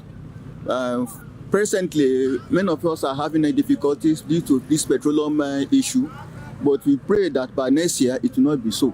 So we wish our Muslim brethren a happy Eid al-Fitr, all their families, and we that are celebrating with them, we pray that God will secure us the next year. Alhamdulillah that we started and this is the end of the Ramadan. So the benefits of Ramadan is we all seek for forgiveness. We pray Allah forgive every one of us because each time we commit sin, so we pray for forgiveness. Then after Ramadan, we have to go to Eid, and that is we crown it all. Everything is just to say Astaghfirullah, and the advice I give everyone is after this Ramadan, we should continue good things that we have been doing. We should set aside all the bad things we have been doing, and we should even forget about it. We should not go back to the bad things that will make us commit more sin. So it's as if we have bads and we are clean. So thank God, and as well, it's a time to pray for Nigeria. And at the same time, the government should also secure the mosque, the churches, and everywhere people are gathering. Because people that terrorists always want to take advantage of the gathering of many people to be able to kill a lot of people. So they should equip them, they should not be carried away by the funfair. As Muslims in Nigeria join millions across the world to celebrate Eid al-Fitr, the message remains one of peace, love, compassion, and forgiveness for all. Matthew Ogunswada, reporting for Voice of the People Television. Thank you very much, Matthew. The Chief of Army Staff, Lieutenant General Waidi Shaibu, has commended troops of Joint Task Force Operation Enduring Peace for their resilience in tackling insecurity in Plateau State. The Army Chief gave the commendation during an Eid al-Fitr luncheon with troops in Jos. represented by the Chief of Administration, Issa Abdullahi. He said the event was organized to honor troops for their sacrifices toward a peaceful society. He also assured improved welfare for personnel and their families, noting that welfare goes beyond the provision of equipment. Earlier, the commander of the Joint Task Force, Folusho Onilola, thanked the army leadership for the initiative. He also paid tribute to officers and soldiers recently lost in operations, said that it would not deter the men from the ongoing fight against insecurity.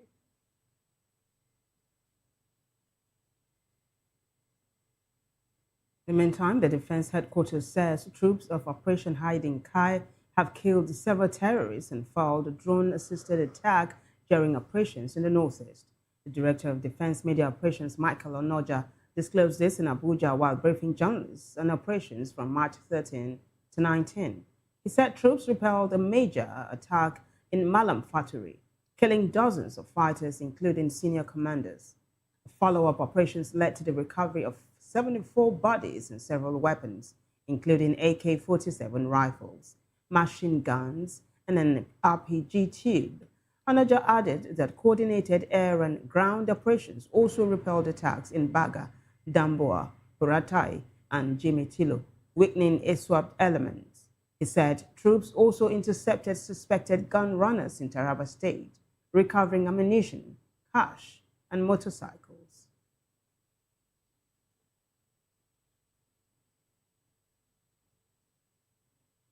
In the meantime, concerns over insecurity in Nigeria continue to grow, with communities across the country facing persistent threats from insurgency, banditry, and kidnapping. Despite increased defense spending, many Nigerians say the impact is yet to be felt as lives are lost and millions remain displaced.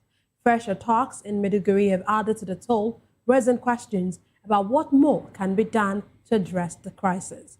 Vop TV's correspondent Matthew Ruswada reports. Across several regions of Nigeria, communities continue to grapple with insurgency, banditry, and kidnappings, raising fresh concerns over whether increased defense spending is truly translating into improved safety for citizens. The security crisis shows no clear signs of abating in 2026. Reports indicate that no fewer than 1,091 lives have been lost to violent attacks. Additionally, about 3.7 million Nigerians have been displaced, now scattered across nearly 3,900 camps nationwide. In recent developments, at least 23 people were killed and 108 others injured following a series of suspected suicide bombings in Maiduguri, one of the deadliest attacks in the Borno state capital in recent times. These troubling figures continue to raise a critical question: what can be done to end insecurity in Nigeria? Responding, Nigeria's Vice President Senator Kashim Shettima restated the federal government's resolve to defeat terrorism, declaring that those behind recent attacks in the country will be decisively confronted. As Voice of the People TV, we sought the opinion of Nigerians on this growing concern. The federal government, that's one of their major role in keeping the safety of Nigerians, as in they have to be very, very, very active in keeping the safety of Nigerians, because that's one of their major priorities. So, and again, as we individual, you have to be very, very vigilant. If you see someone that is not familiar with in your area or in your environment, you have to alert the security operations, because you can see if sometimes you might be in your street and you see some new strange faces around you. So when you see such thing, at least you can call the security or maybe the vigilantes in your area. So with this, we can be able to curb the insecurity in our area. The government should step up its action against it. Especially, I believe that the government has the capacity to do that. There was a time they were talking about state police. They need to hurry up in this issue of state police to equip them effectively, because the state police are people that will be taken from the indigenes people that are familiar with the terrain. So this kind of people can easily understand what's going on around them. They can easily arrest the situation because it has gone to the level that the insecurity issue cannot be downplayed. Everybody is feeling the pains here and there. The security is, in fact, is a major issue that I pray that our president and his men will be able to tackle so that Nigeria be more safer. Because without insecurity, the economy cannot really move. And without insecurities, nobody can be at peace. Without insecurity, even government itself will not be at rest. So we pray that sincerely, this government will have the courage to tackle the insecurity aspect. Once that is settled, I know Nigeria will be better. As the nation continues to seek lasting solutions, many hope that decisive actions will be taken to restore peace and safeguard lives across the country. Matthew Okunswada, reporting for Voice of the People Television. Matthew, again, thank you. Well, joining us virtually to analyze these stories is Somi Uranta. Somi is a philosopher and an author. And Somi, after such a while, it's such a pleasure to welcome you. Welcome. Thank you very much. Good evening. It's good to have you. Eid Mubarak. That's the great thing that's flying around right now. So President Tinubu talks to journalists at Dodon Barracks today after the Eid al-Fitr prayers. And he said that nation building is a collective responsibility. He called for unity and stronger appreciation of Nigeria's diversity. But he also talked about his recent visit with the First Lady to the United Kingdom, where they were received by King Charles III and Queen Camilla. This is what the president said, that it was such an honor. He described the honor as a sign of Nigeria's growing global relevance. So I'd like for you to tackle these two topics. Eid Mubarak, Eid al-Fitr, and of course, the president's trip to the UK.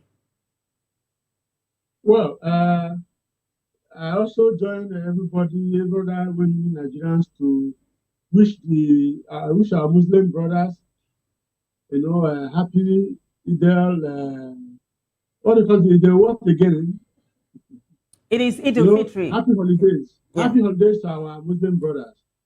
And I hope that the fasting period that coincided with the Lent for the Christians will actually culminate into something that will be transformational, for all of us. Because there's no point, oftentimes in Nigeria, we are quite a religious people. Every time we always talk about how much love we have for God, we show our love for God. But God actually is not interested about the love we have for him as much as his interest is in the love we have for our fellow human beings. So those who are always talking about loving God, doing this for God, doing that for God, they should please translate it to loving their fellow men. Because that one is measurable. That one is quantifiable. Then as for the president's visit and his return from Windsor Castle, the meeting he held with the reception and all that, in London, I would say that that visit was uncalled for, following the situation of things here in Nigeria. And again, even the deal they signed there, where they were going to take loans, again, forcing Nigerians unborn, generations unborn, to start paying debts they never knew about. So all this whole thing, does not show good leadership. I expected the president to focus on Nigeria, trying to solve this security problem, because at the eve of the travel was the day about 20-something people, were killed in Borno State, and about 100 and something, were injured. So I do not see how important, such a visit will be compared to the lives of, even if we take that conservative number, 20-something Nigerians dying and then the Minister of the NSA, the Minister of Defense, all the top shot ministers, all of them, the president, all of them travel out, for a jamboree. It does not show responsibility, does not show leadership. These are the things this government were attacking the former government of Jonathan and the PDP, that they were behaving in this manner, that they were uncaring about the people.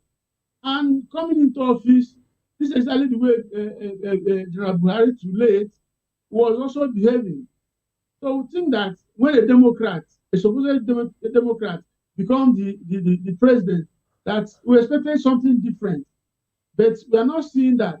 So I just pray that now that they are back, let them focus on two things: giving Nigerians a reason to be alive, a reason to keep hoping on democracy and swing for democracy, and being alive itself. Because these people cannot continue to kill our citizens, and we keep on, asking people to make sure they get them. They must be. Which book are we even putting their names? The book must have been filled up by now. But thousands of Nigerians are dying. So it's unfortunate. I just pray that they wake up to their responsibilities.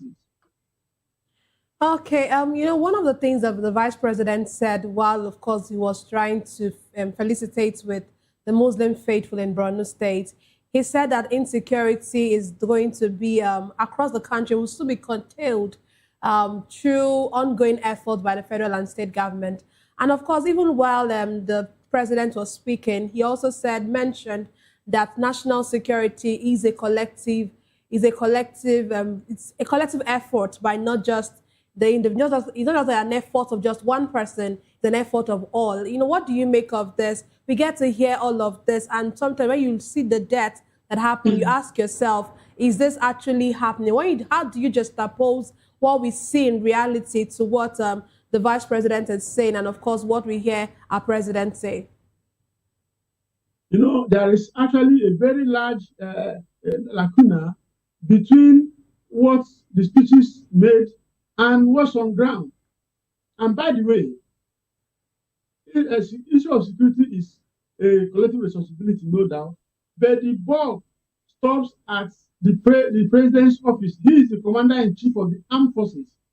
He's the one that will issue order and ensure that the order he issued are carried out. So the president cannot shake and ask Nigerians to take charge of that. No one else can do it because he's the commander-in-chief. And more so, when you look at the kind of speeches the president was making while they were in opposition, he was telling the president then, Jonathan, that the boss stops at his desk, that he must act. And if he cannot act, he should leave the office. So we're also telling the president now that he's there, he should act. He should act. Nigerians, the number of Nigerians that are dying now cannot be compared with what was happening at that time under Jonathan. And he couldn't stomach it. So we Nigerians cannot stomach this kind of situation. Let them face insecurity. Let them restore peace and order in Nigeria because they have the ultimate power of coercion. They should stop allowing the people in government to be fraternizing with these bandits and terrorists. It's so annoying and shameful that if somebody there's a speech somebody will just make in his bedroom, before he goes to social media, they will immediately come after that person. But these terrorists are doing all manner of things. They will do live streaming and all that, and they act as if they're invincible. They are not. It's because there's collusion somewhere. There's collusion. Let the government come out, stop this radicalization and reintegration of terrorists. Without all those that are in our armed forces, those terrorists that are already in our armed forces, they should also bring out the list of people that are sponsoring these terrorists, even those in the government that people are accused of. We should play with them and show us that they are clean, so that Nigerians, because these people are not invisible, they can be ratted out. But because they are getting official coverage, that's why it's like this. So they should wake up and do their job, please. Well, talking about waking up and doing their job, the Minister of Information and National Orientation, Mohammed Idris, has said that the federal government is actually improving security nationwide and is asking Nigerians like you, Somi, to be calm because he said that everything is in order. He also said that regardless of the fact that there are suicide bombings these days, that things are going to be okay and that they're going to nip it in the bud. Now, we had a guest yesterday here who said that when it comes to suicide bombing, it has become a guerrilla warfare. But would you say that the minister is right on point to ask Nigerians to be calm? And then I would ask, I'll further ask, as a Nigerian, are you calm? How can a hungry man be calm? How can a man who is not sure of his next meal be calm? How can a Nigerian who is not sure that if he travel by road, that he will not be kidnapped, be calm? How can somebody who cannot travel by air be calm? Nigerians cannot be calm. They should do their job and stop pacifying us. This pacifist approach to governance is unacceptable, totally unacceptable. Nigerians cannot be calm. How can we be calm? Under the situation today, the world of entrepreneurship is almost zero. You open a business, the kind of problems they put on your head, there is no enabling environment for businesses to thrive. You are hearing news every day of killings of fellow Nigerians. You cannot travel. The roads are bad. Everything is, how can we be calm? For how, look, this government has been here since 2023. This is the third year. They have in a few, in 2 months time now, we have only 1 year. So it's about 2 years and 10 months. And say they will be calm, we'll fix something. What are you fixing? Fix it now, for Christ's sake. Nigerians are tired of hearing this, this song of don't worry, we are doing it. When will you do it? When will you do it? So they should fix Nigeria, please. Okay, of course, still on the Fitri celebrations, the All Progressive Congress has congratulated Nigerians, and of course, they've said that the Felix Moka, who is the National Public Secretary, is saying that is urging citizens to uphold the values of charity, obedience, and self-reflection. But I want to ask you, Uranta, most of these people, every time we get to hear speeches like this, and it looks like Nigeria has, when it comes to religion, we have a lot of, Nigerians are very, very religious. And every time these celebrations come up, we get to hear all of these speeches. Do you really think that we get to reflect some of these things that are being preached in these religions that we practice as Nigerians, as a country, even from the top to the bottom? See, Nigeria, I'm glad you say Nigerians are quite religious and not spiritual. That was why I started by saying that, look, who, as a religious society, people always talk about their love for God, but they are unable to translate that love for God to man, because it's not about God. This earth is not about God; it's about man. Even God that created the earth say, "I have created the earth and I've given it to the sons of men." This is the playground of men, human beings. So they are talking about God, God, God. They cannot take care of this earth. We have, look, the part of the world we occupy, we have made a mess of it. In spite of all the resources God has deposited in this place, both human and material, resources, up and underground, we have messed up. We have been unable to actualize the potentialities that God has endowed, the universe has endowed us with. And we will keep talking about religion. What religion? The people who have been looting the coffers of Nigeria, those who have been killing Nigerians, those who have been doing all manner of things, truncating democratic ideas and principles. All these people, go and check them. They're either Christians or Muslims. A few of them may be indigenous worshippers. But the Christians and Muslims, they have not shown anything to make somebody who does not belong to any of these faiths to want to, get converted. Because they have shown a very bad example of what, a Christian or a Muslim would look like. So They should stop all this whole thing. This platitude is not working for Nigerians. We want practical solutions to our problems. Nigerians are hungry. Nigerians are tired of all this news. We want a working society. And it's a shame that what is available, we cannot optimize it. We cannot utilize it for the good of all. The few ones that are able to scrap out, a lot of people in authorities loot these resources, hide it in different places, and they're looking at their brothers dying in hunger and poverty, and they're calling on God. What God are they talking about? What God? It's not that God is so merciful and with so much long suffering. Otherwise, I'm not sure they will be alive to keep on calling on the name of God when they are not doing the things God wants us to do. Do unto others as you want others to do unto you. That's the golden rule, and it cuts across every religion. But here in Nigeria, it's the opposite. We do to people what we never want to get done to us. But let me tell them, let me sound a note of warning to them. Whether they like it or not, whatever you have given out will come back to you.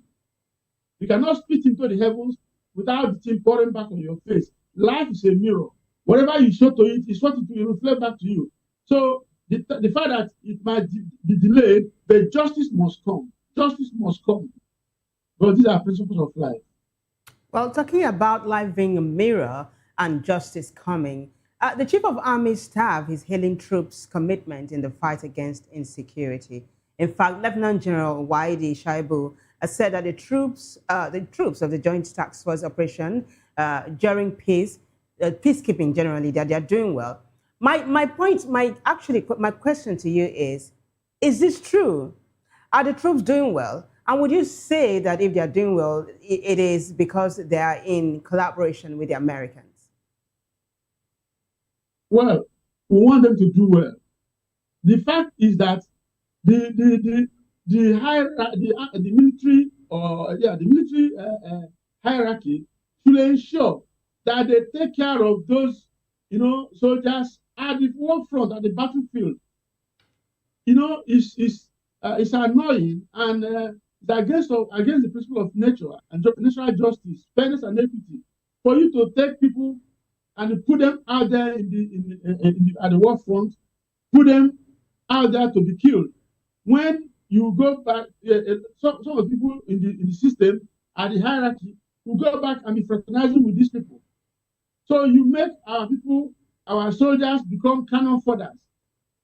Because you cannot be asking them to go and fight and kill these menacing terrorists in one breath, and in another breath, some of you guys are going to also negotiate with them. Sometimes even pay money for them to release people. By so doing, you are enabling them, emboldening them, give them more funds to buy more equipment, to pose more dangers to these people.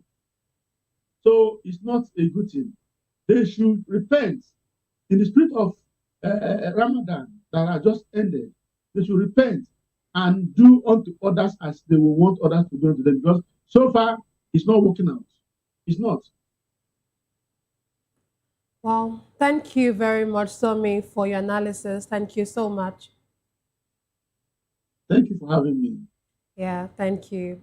We'll take a break now. When we return, we'll bring you more stories to stay with us.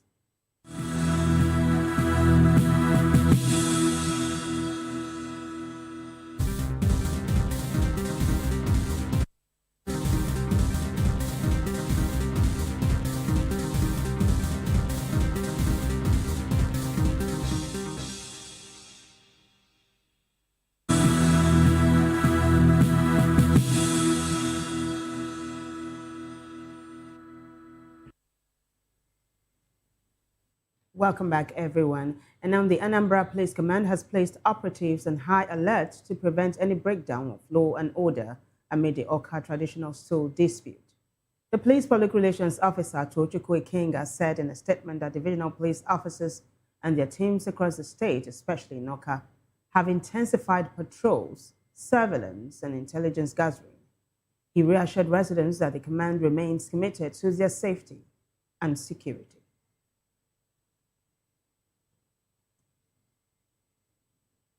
Away from that, the civil rights concern has called on world leaders across Anambra State to closely monitor the use of funds allocated to primary health centers in their communities. The director of the organization, Oke Onyeka, made a call at a recent sensitization program for world leaders and primary health stakeholders held in Oka. Our correspondent, Ndo Okbaleze, tells us more.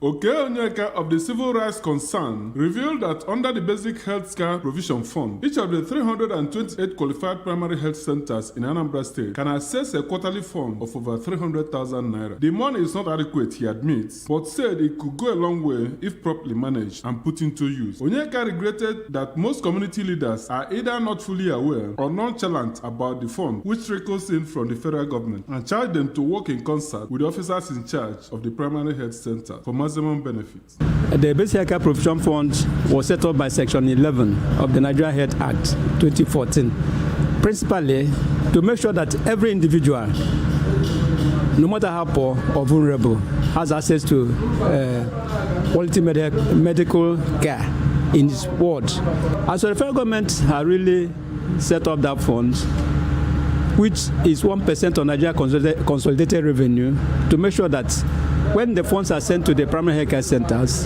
directly, and where direct facility funding, everybody can have access to at least the basic health care services. What we are trying to do is to build, to sensitize the community people around it and all other stakeholders, civil society organizations, that they should engage with this management of this fund in their primary health care centers. And then the importance of the WDCs in the whole entire process is to make sure that there is adequate community representation in that. And that's why we're talking about that the WDCs is like a bridge between the community and the health facilities, to bring in information from the community to the health facilities, and information from the health facilities to the communities.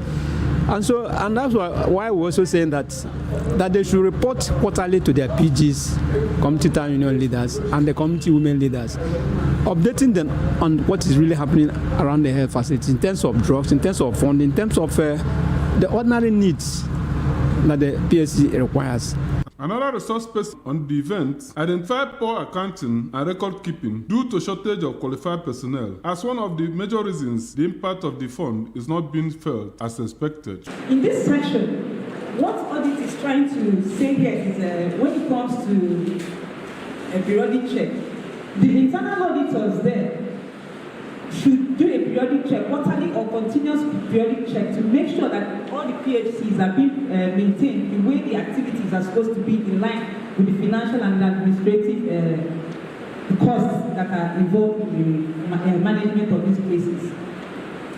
Secondly, administrative activity involved. The administrative activities involved, this pertains to the overhead that is being handed down to the PHCs by the state government. So when it comes to the overhead that is being handed down, the internal auditor too should make sure that all these funds are being used in the way they are supposed to be used and managed, and in accordance with what the law stated that these funds should be used. Participants on the program, which include the media, civil society, and stakeholders in the communities, agreed that with diligent oversight, community leaders will be able to report shortcomings early enough in order to prevent health risks of gargantuan proportion. Ndo Okbaleze, Vop TV News.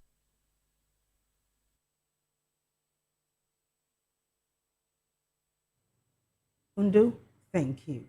Elsewhere, residents and traders in Irua are optimistic about a boost to local commerce as Governor Monday Opolo of Edo State advances the construction of a 700-shop ultra-modern market. The project is being hailed as a long-awaited transformation for the community. Now, correspondent Rhoda Johnny has details. Residents and traders in Irua, Esan Central Local Government Area of Edo State, have commended Governor Monday Opolo over the ongoing construction of a 700-shop ultra-modern market. During an inspection visit, the governor was received by a large crowd who described the development as the first of its kind in the area.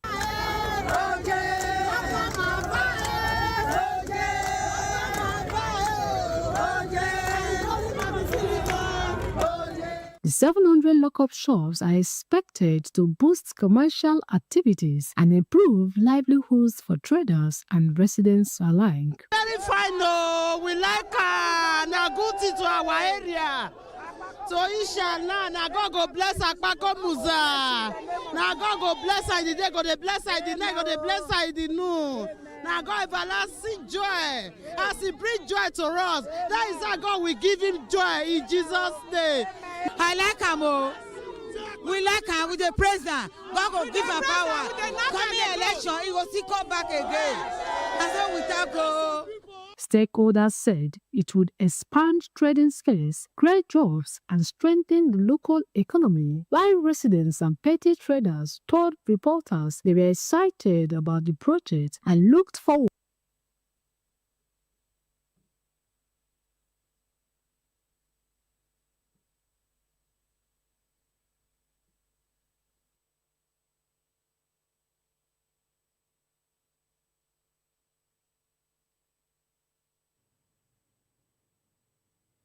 We apologize for that.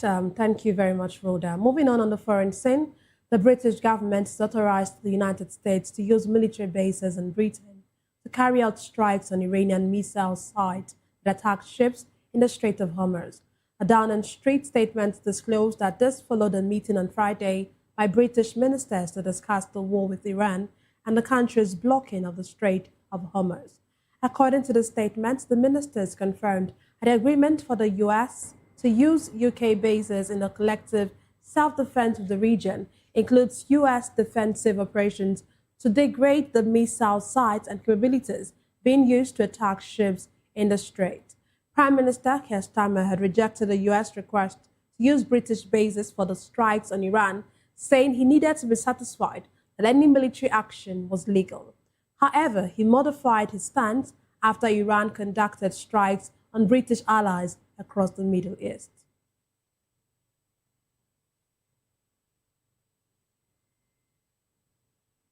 Meanwhile, the North Atlantic Treaty Organization says it has withdrawn all its troops from an advisory mission in Iraq as the repercussions of the Iran war spread across the Middle East.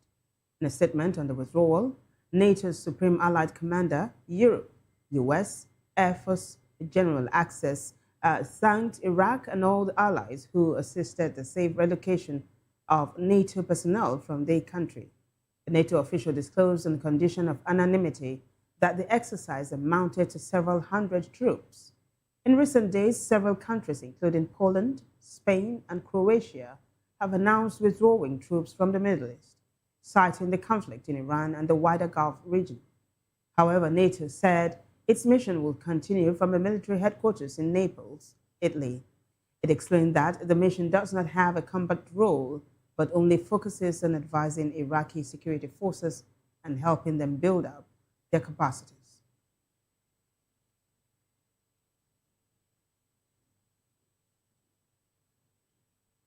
And now to business, the Nigerian Shippers Council has directed all shipping lines and their agents to suspend the recently approved tariff amid concerns raised by industry stakeholders.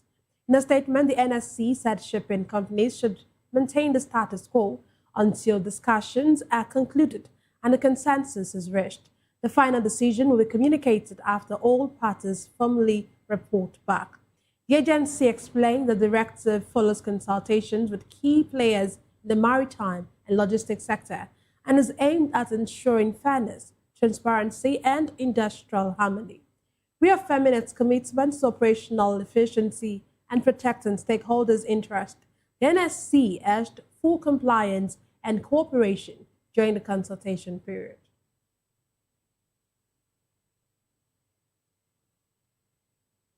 Well, still business news. American news outlet CBS News is set to lay off about 6% of its workforce as editor-in-chief Barry Weiss pushes to revamp the network and boost ratings against ABC and NBC. CBS News Radio, a nearly century-old unit, will shut down on May 22, with all positions eliminated according to an internal note. Details on other affected programs and staff numbers have not been disclosed. Weiss unveiled her strategy in January, aiming to add 19 new contributors, restructure operations, and expand news coverage on digital platforms, bringing a streaming mentality to the network.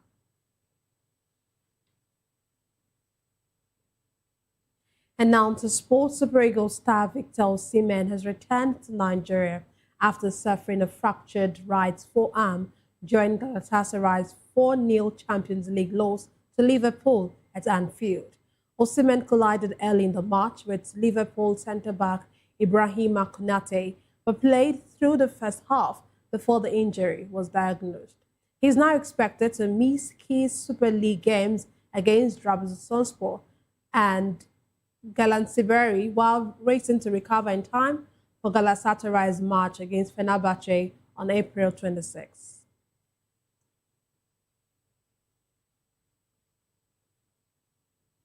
Well, in entertainment news, unfortunately, martial artist and Hollywood star Chuck Norris has died at the age of 86. U.S. media reported that Norris had been hospitalized on the island of Kauai for an undisclosed condition just days after celebrating his birthday with a social media video of him boxing. His family has requested privacy regarding the circumstances of his passing. Norris made his acting debut in the 1968 Dean Martin film, The Wrecking Crew, and gained fame 4 years later with his iconic fight against Bruce Lee in The Way of the Dragon. Renowned for his toughness and discipline, he transitioned from a decorated career in competitive martial arts to become one of Hollywood's most bankable action stars.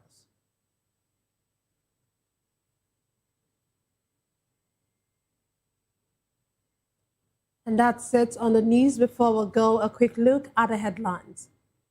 We told you that Tinubu says Nigeria's peace and security is everyone's duty. Also, Shettima says government is resolute to tackle insecurity. Minister restates federal government's commitments to improving security. APC urges Nigerians to keep praying for peace and unity. Chief of Army Staff hails troops' commitment in fight against insecurity. A military false drone attack kills a terrorist commanders in Northeast. On the foreign scene, UK approves strikes on Iran missile sites targeting ships. Well, in business news, Shippers Council suspends new shipping tariffs. In sport, Osimhen leaves Galatasaray, returns to Nigeria. In the world of entertainment, legendary actor Chuck Norris passes at 86. Do well to subscribe to our YouTube channel. On YouTube, we are Voice of the People Television, and on other social media platforms, we air at Vop Tv Live. We witness news happening near you. We want to hear from you. Send your eyewitness report, event coverage request, photos or videos directly via WhatsApp to 0824 606 4057. You can also reach our newsroom by email at news@vop.ng. I am Nana Ndomdioto. I am Vivian Uguche. Thank you for watching.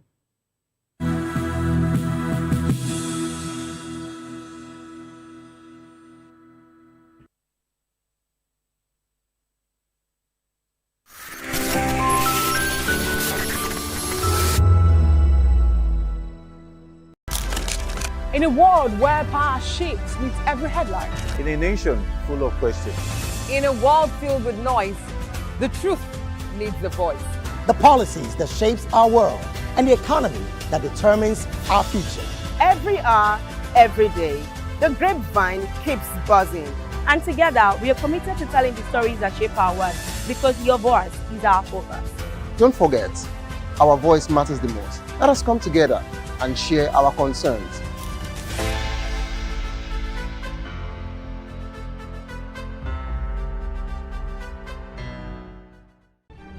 In a world where power shifts with every headlines, news breaks and events happens, we bring you unbiased and explicit information on politics, economy and state of the nation.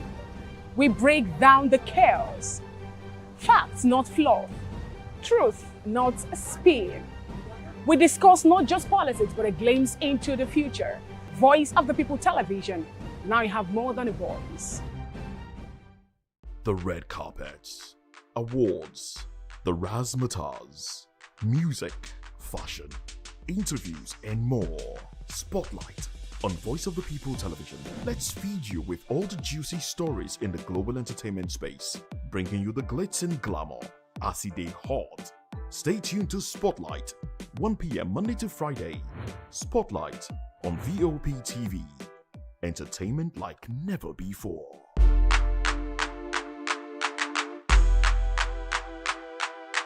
To know the happenings in the maritime sector, join us on the program Maritime Frontiers on Vop TV as we discuss key areas in the maritime sector from aquaculture, maritime transportation, maritime labor regulation, oil and gas exploration, ferry and passenger insurance, marine pollution and prevention, port operations and lots more. Maritime Frontiers, exploring Nigeria's blue economy. Welcome to the locker room, the home of football talk that matters. I am Jerry Apelon. Join us every weekday, Monday to Friday at 5 p.m. Nigerian time, as we share the hot takes and hot debates in the exciting world of football. And joining me are the usual suspects, Ikechukwu and Mayowa, as we break down all the hot takes and everything that's happening in the football. Don't just watch football, live it with us. Catch us on the locker room and Voice of the People Television at 5 p.m. Nigerian time. And like I always say, if not 20 minutes off, please discuss. Behind every broken desk lies a broken promise. Education shapes the nations. But who is asking the right questions? Introducing Edu Dialogue, the show that goes beyond the surface, exposes the cracks, the corruption, and the silence in Nigeria's education system. Edu Dialogue, Saturdays, 3 p.m., only on Vop TV. We break the biggest stories, from missing funds to policy failures. We ask the tough questions and demand real answers. Edu Dialogue, this Saturday, 3 p.m. on Voice of the People Television.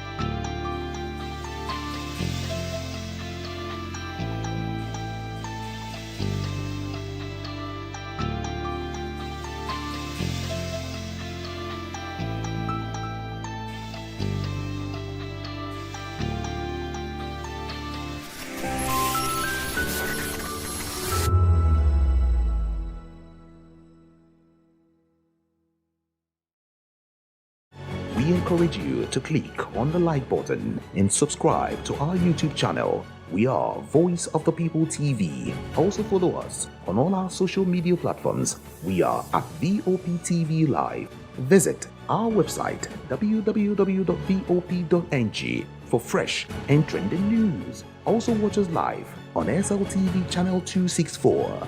Vop TV, Voice of the People Television.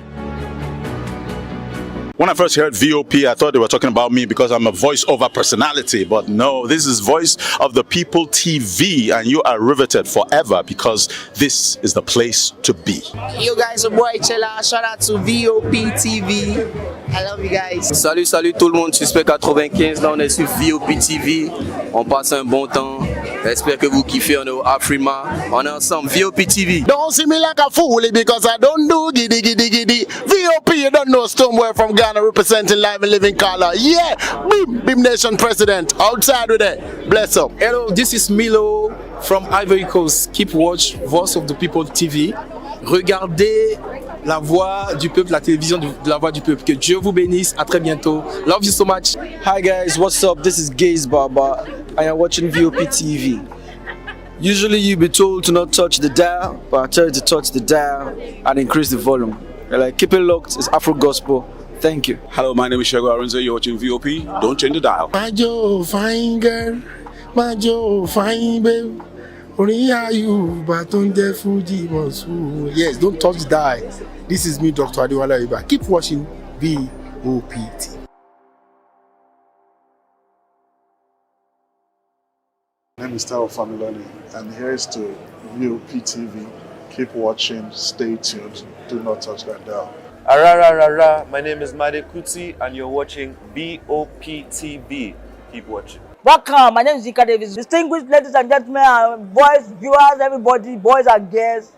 This is VOP TV. Do you know what that means? Voice of the People TV. You don't have a voice, don't come here. You better make sure your voice is heard. This is Health Check, your weekly guide to better living, smarter choices, and trusted answers. From everyday wellness to urgent health issues, we've got you covered. Health Check, only on Voice of the People television, where your health has a voice.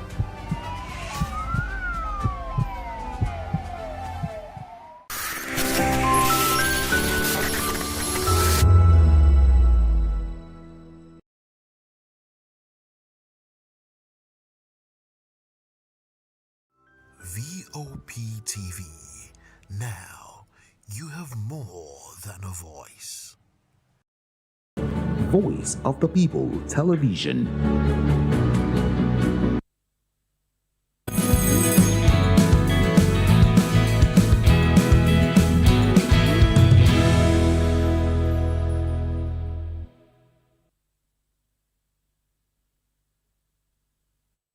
It's a beautiful Friday morning. Thank God today is Friday. Now today it's March 20th, 2026. Our president visited UK on the 18th and 19th. I think he is expected to be back today because Bayo Ononoga told us that the president will come back to Nigeria after the visit, and we were wondering where else will he have gone to. Good morning and thanks for joining us on VOP this morning. I am Chukwu Makoro. In the next 2 hours, we are going to take you through very interesting stories.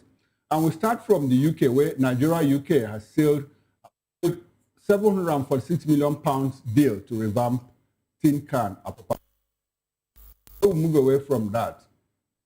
Now, Nigeria leads countries with highest petrol price hike since start of the US-Iran conflict. And leaders react as Nigeria ranks 4th in the 2026 Global Terrorism Index. Now, these are the major topics of discussions. But before we get into all of that, we also have other interesting trending stories. And in case you didn't know, we are broadcasting live on Metro SLTV channel 264, on YouTube and other social media platforms. We are at VOP TV Live. Come along with us as we take you through these interesting stories. Good morning, and thank you so much for joining us on this edition of VOP this morning. I'm Jane Ogoye, and I have Moses here. Good morning, Moses. Yes, of course. Moses is right here. So it's the complete team. Good morning. It's the official end of the Ramadan. So yes, it's the holidays continue. Happy Baraka de Salah, Eid al Fitri. Eid al Fitri, yes? Yes. So Eid al Fitri. And we'll continue the holidays. The interesting part is, holidays like this, you want to move around Lagos, especially if you have fuel in your car. You don't have a problem because the roads are free. You can just drive and you can actually time yourself. You can say, okay, I'm stepping out of my house at this time and in 20 minutes, I'll be on the island. And you will be on the island in 20 minutes because the roads are free. But you can't try that on a regular day in Lagos. You need to factor in traffic time. Number of times you would spend in traffic. Fuel in your tank.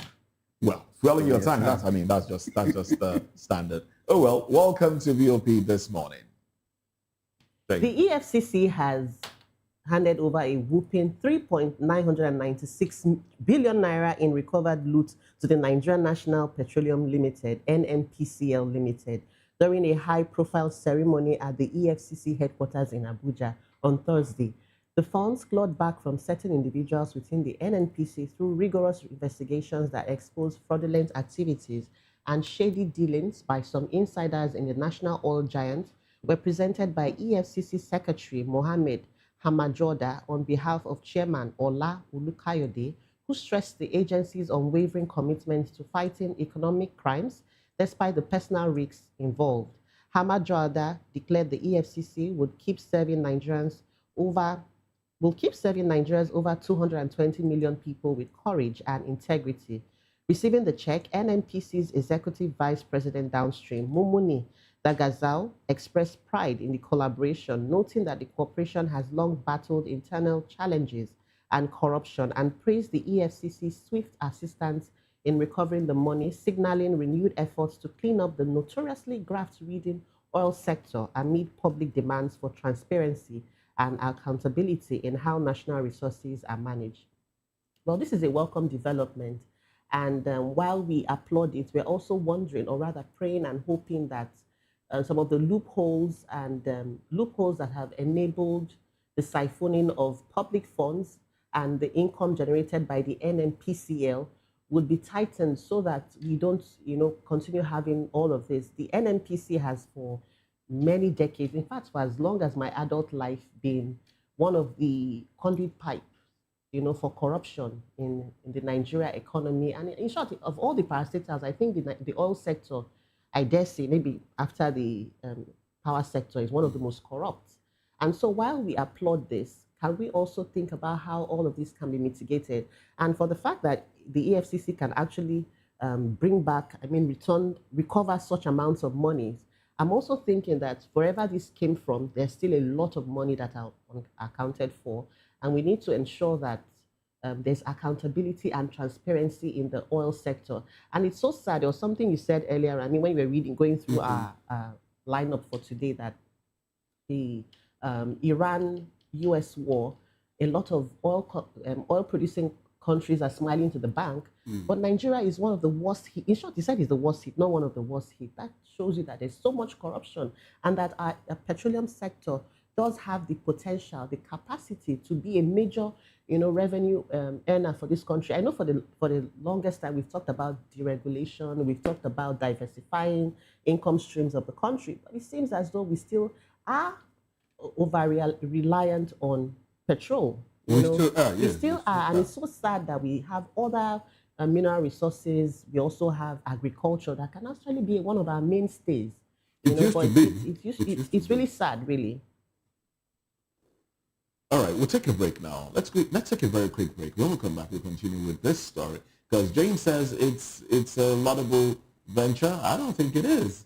It looks laudable, sounds laudable, but there are questions to be asked. And we'll dive into all of that when we come back from this break.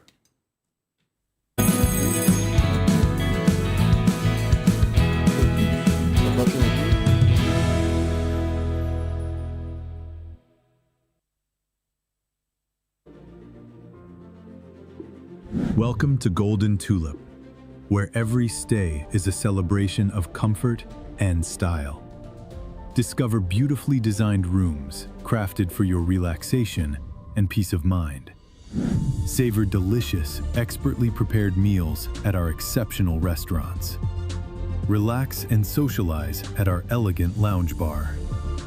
Refresh yourself at the vibrant pool bar and enjoy a soothing swim in our sparkling pool. Planning something special? Our spacious and sophisticated hall provides the perfect setting for weddings, conferences, and memorable events. Whether for business or leisure, we deliver excellence with unmatched hospitality. Comfort, class, premium experience. Book today and elevate your hospitality experience. Airport Golden Tulip. Stay golden. Live golden.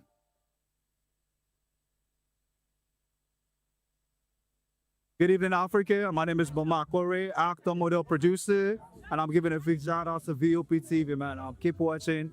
Don't change the dial. Thank you and God bless you. My name is AY, and of course, I represent the voice of the people, and that's why I'm on VOP. AY say so. Hi everyone, it's your girl Miriam Tima from The Real Housewives of Lagos and The Real Housewives Ultimate Girls Trip Africa.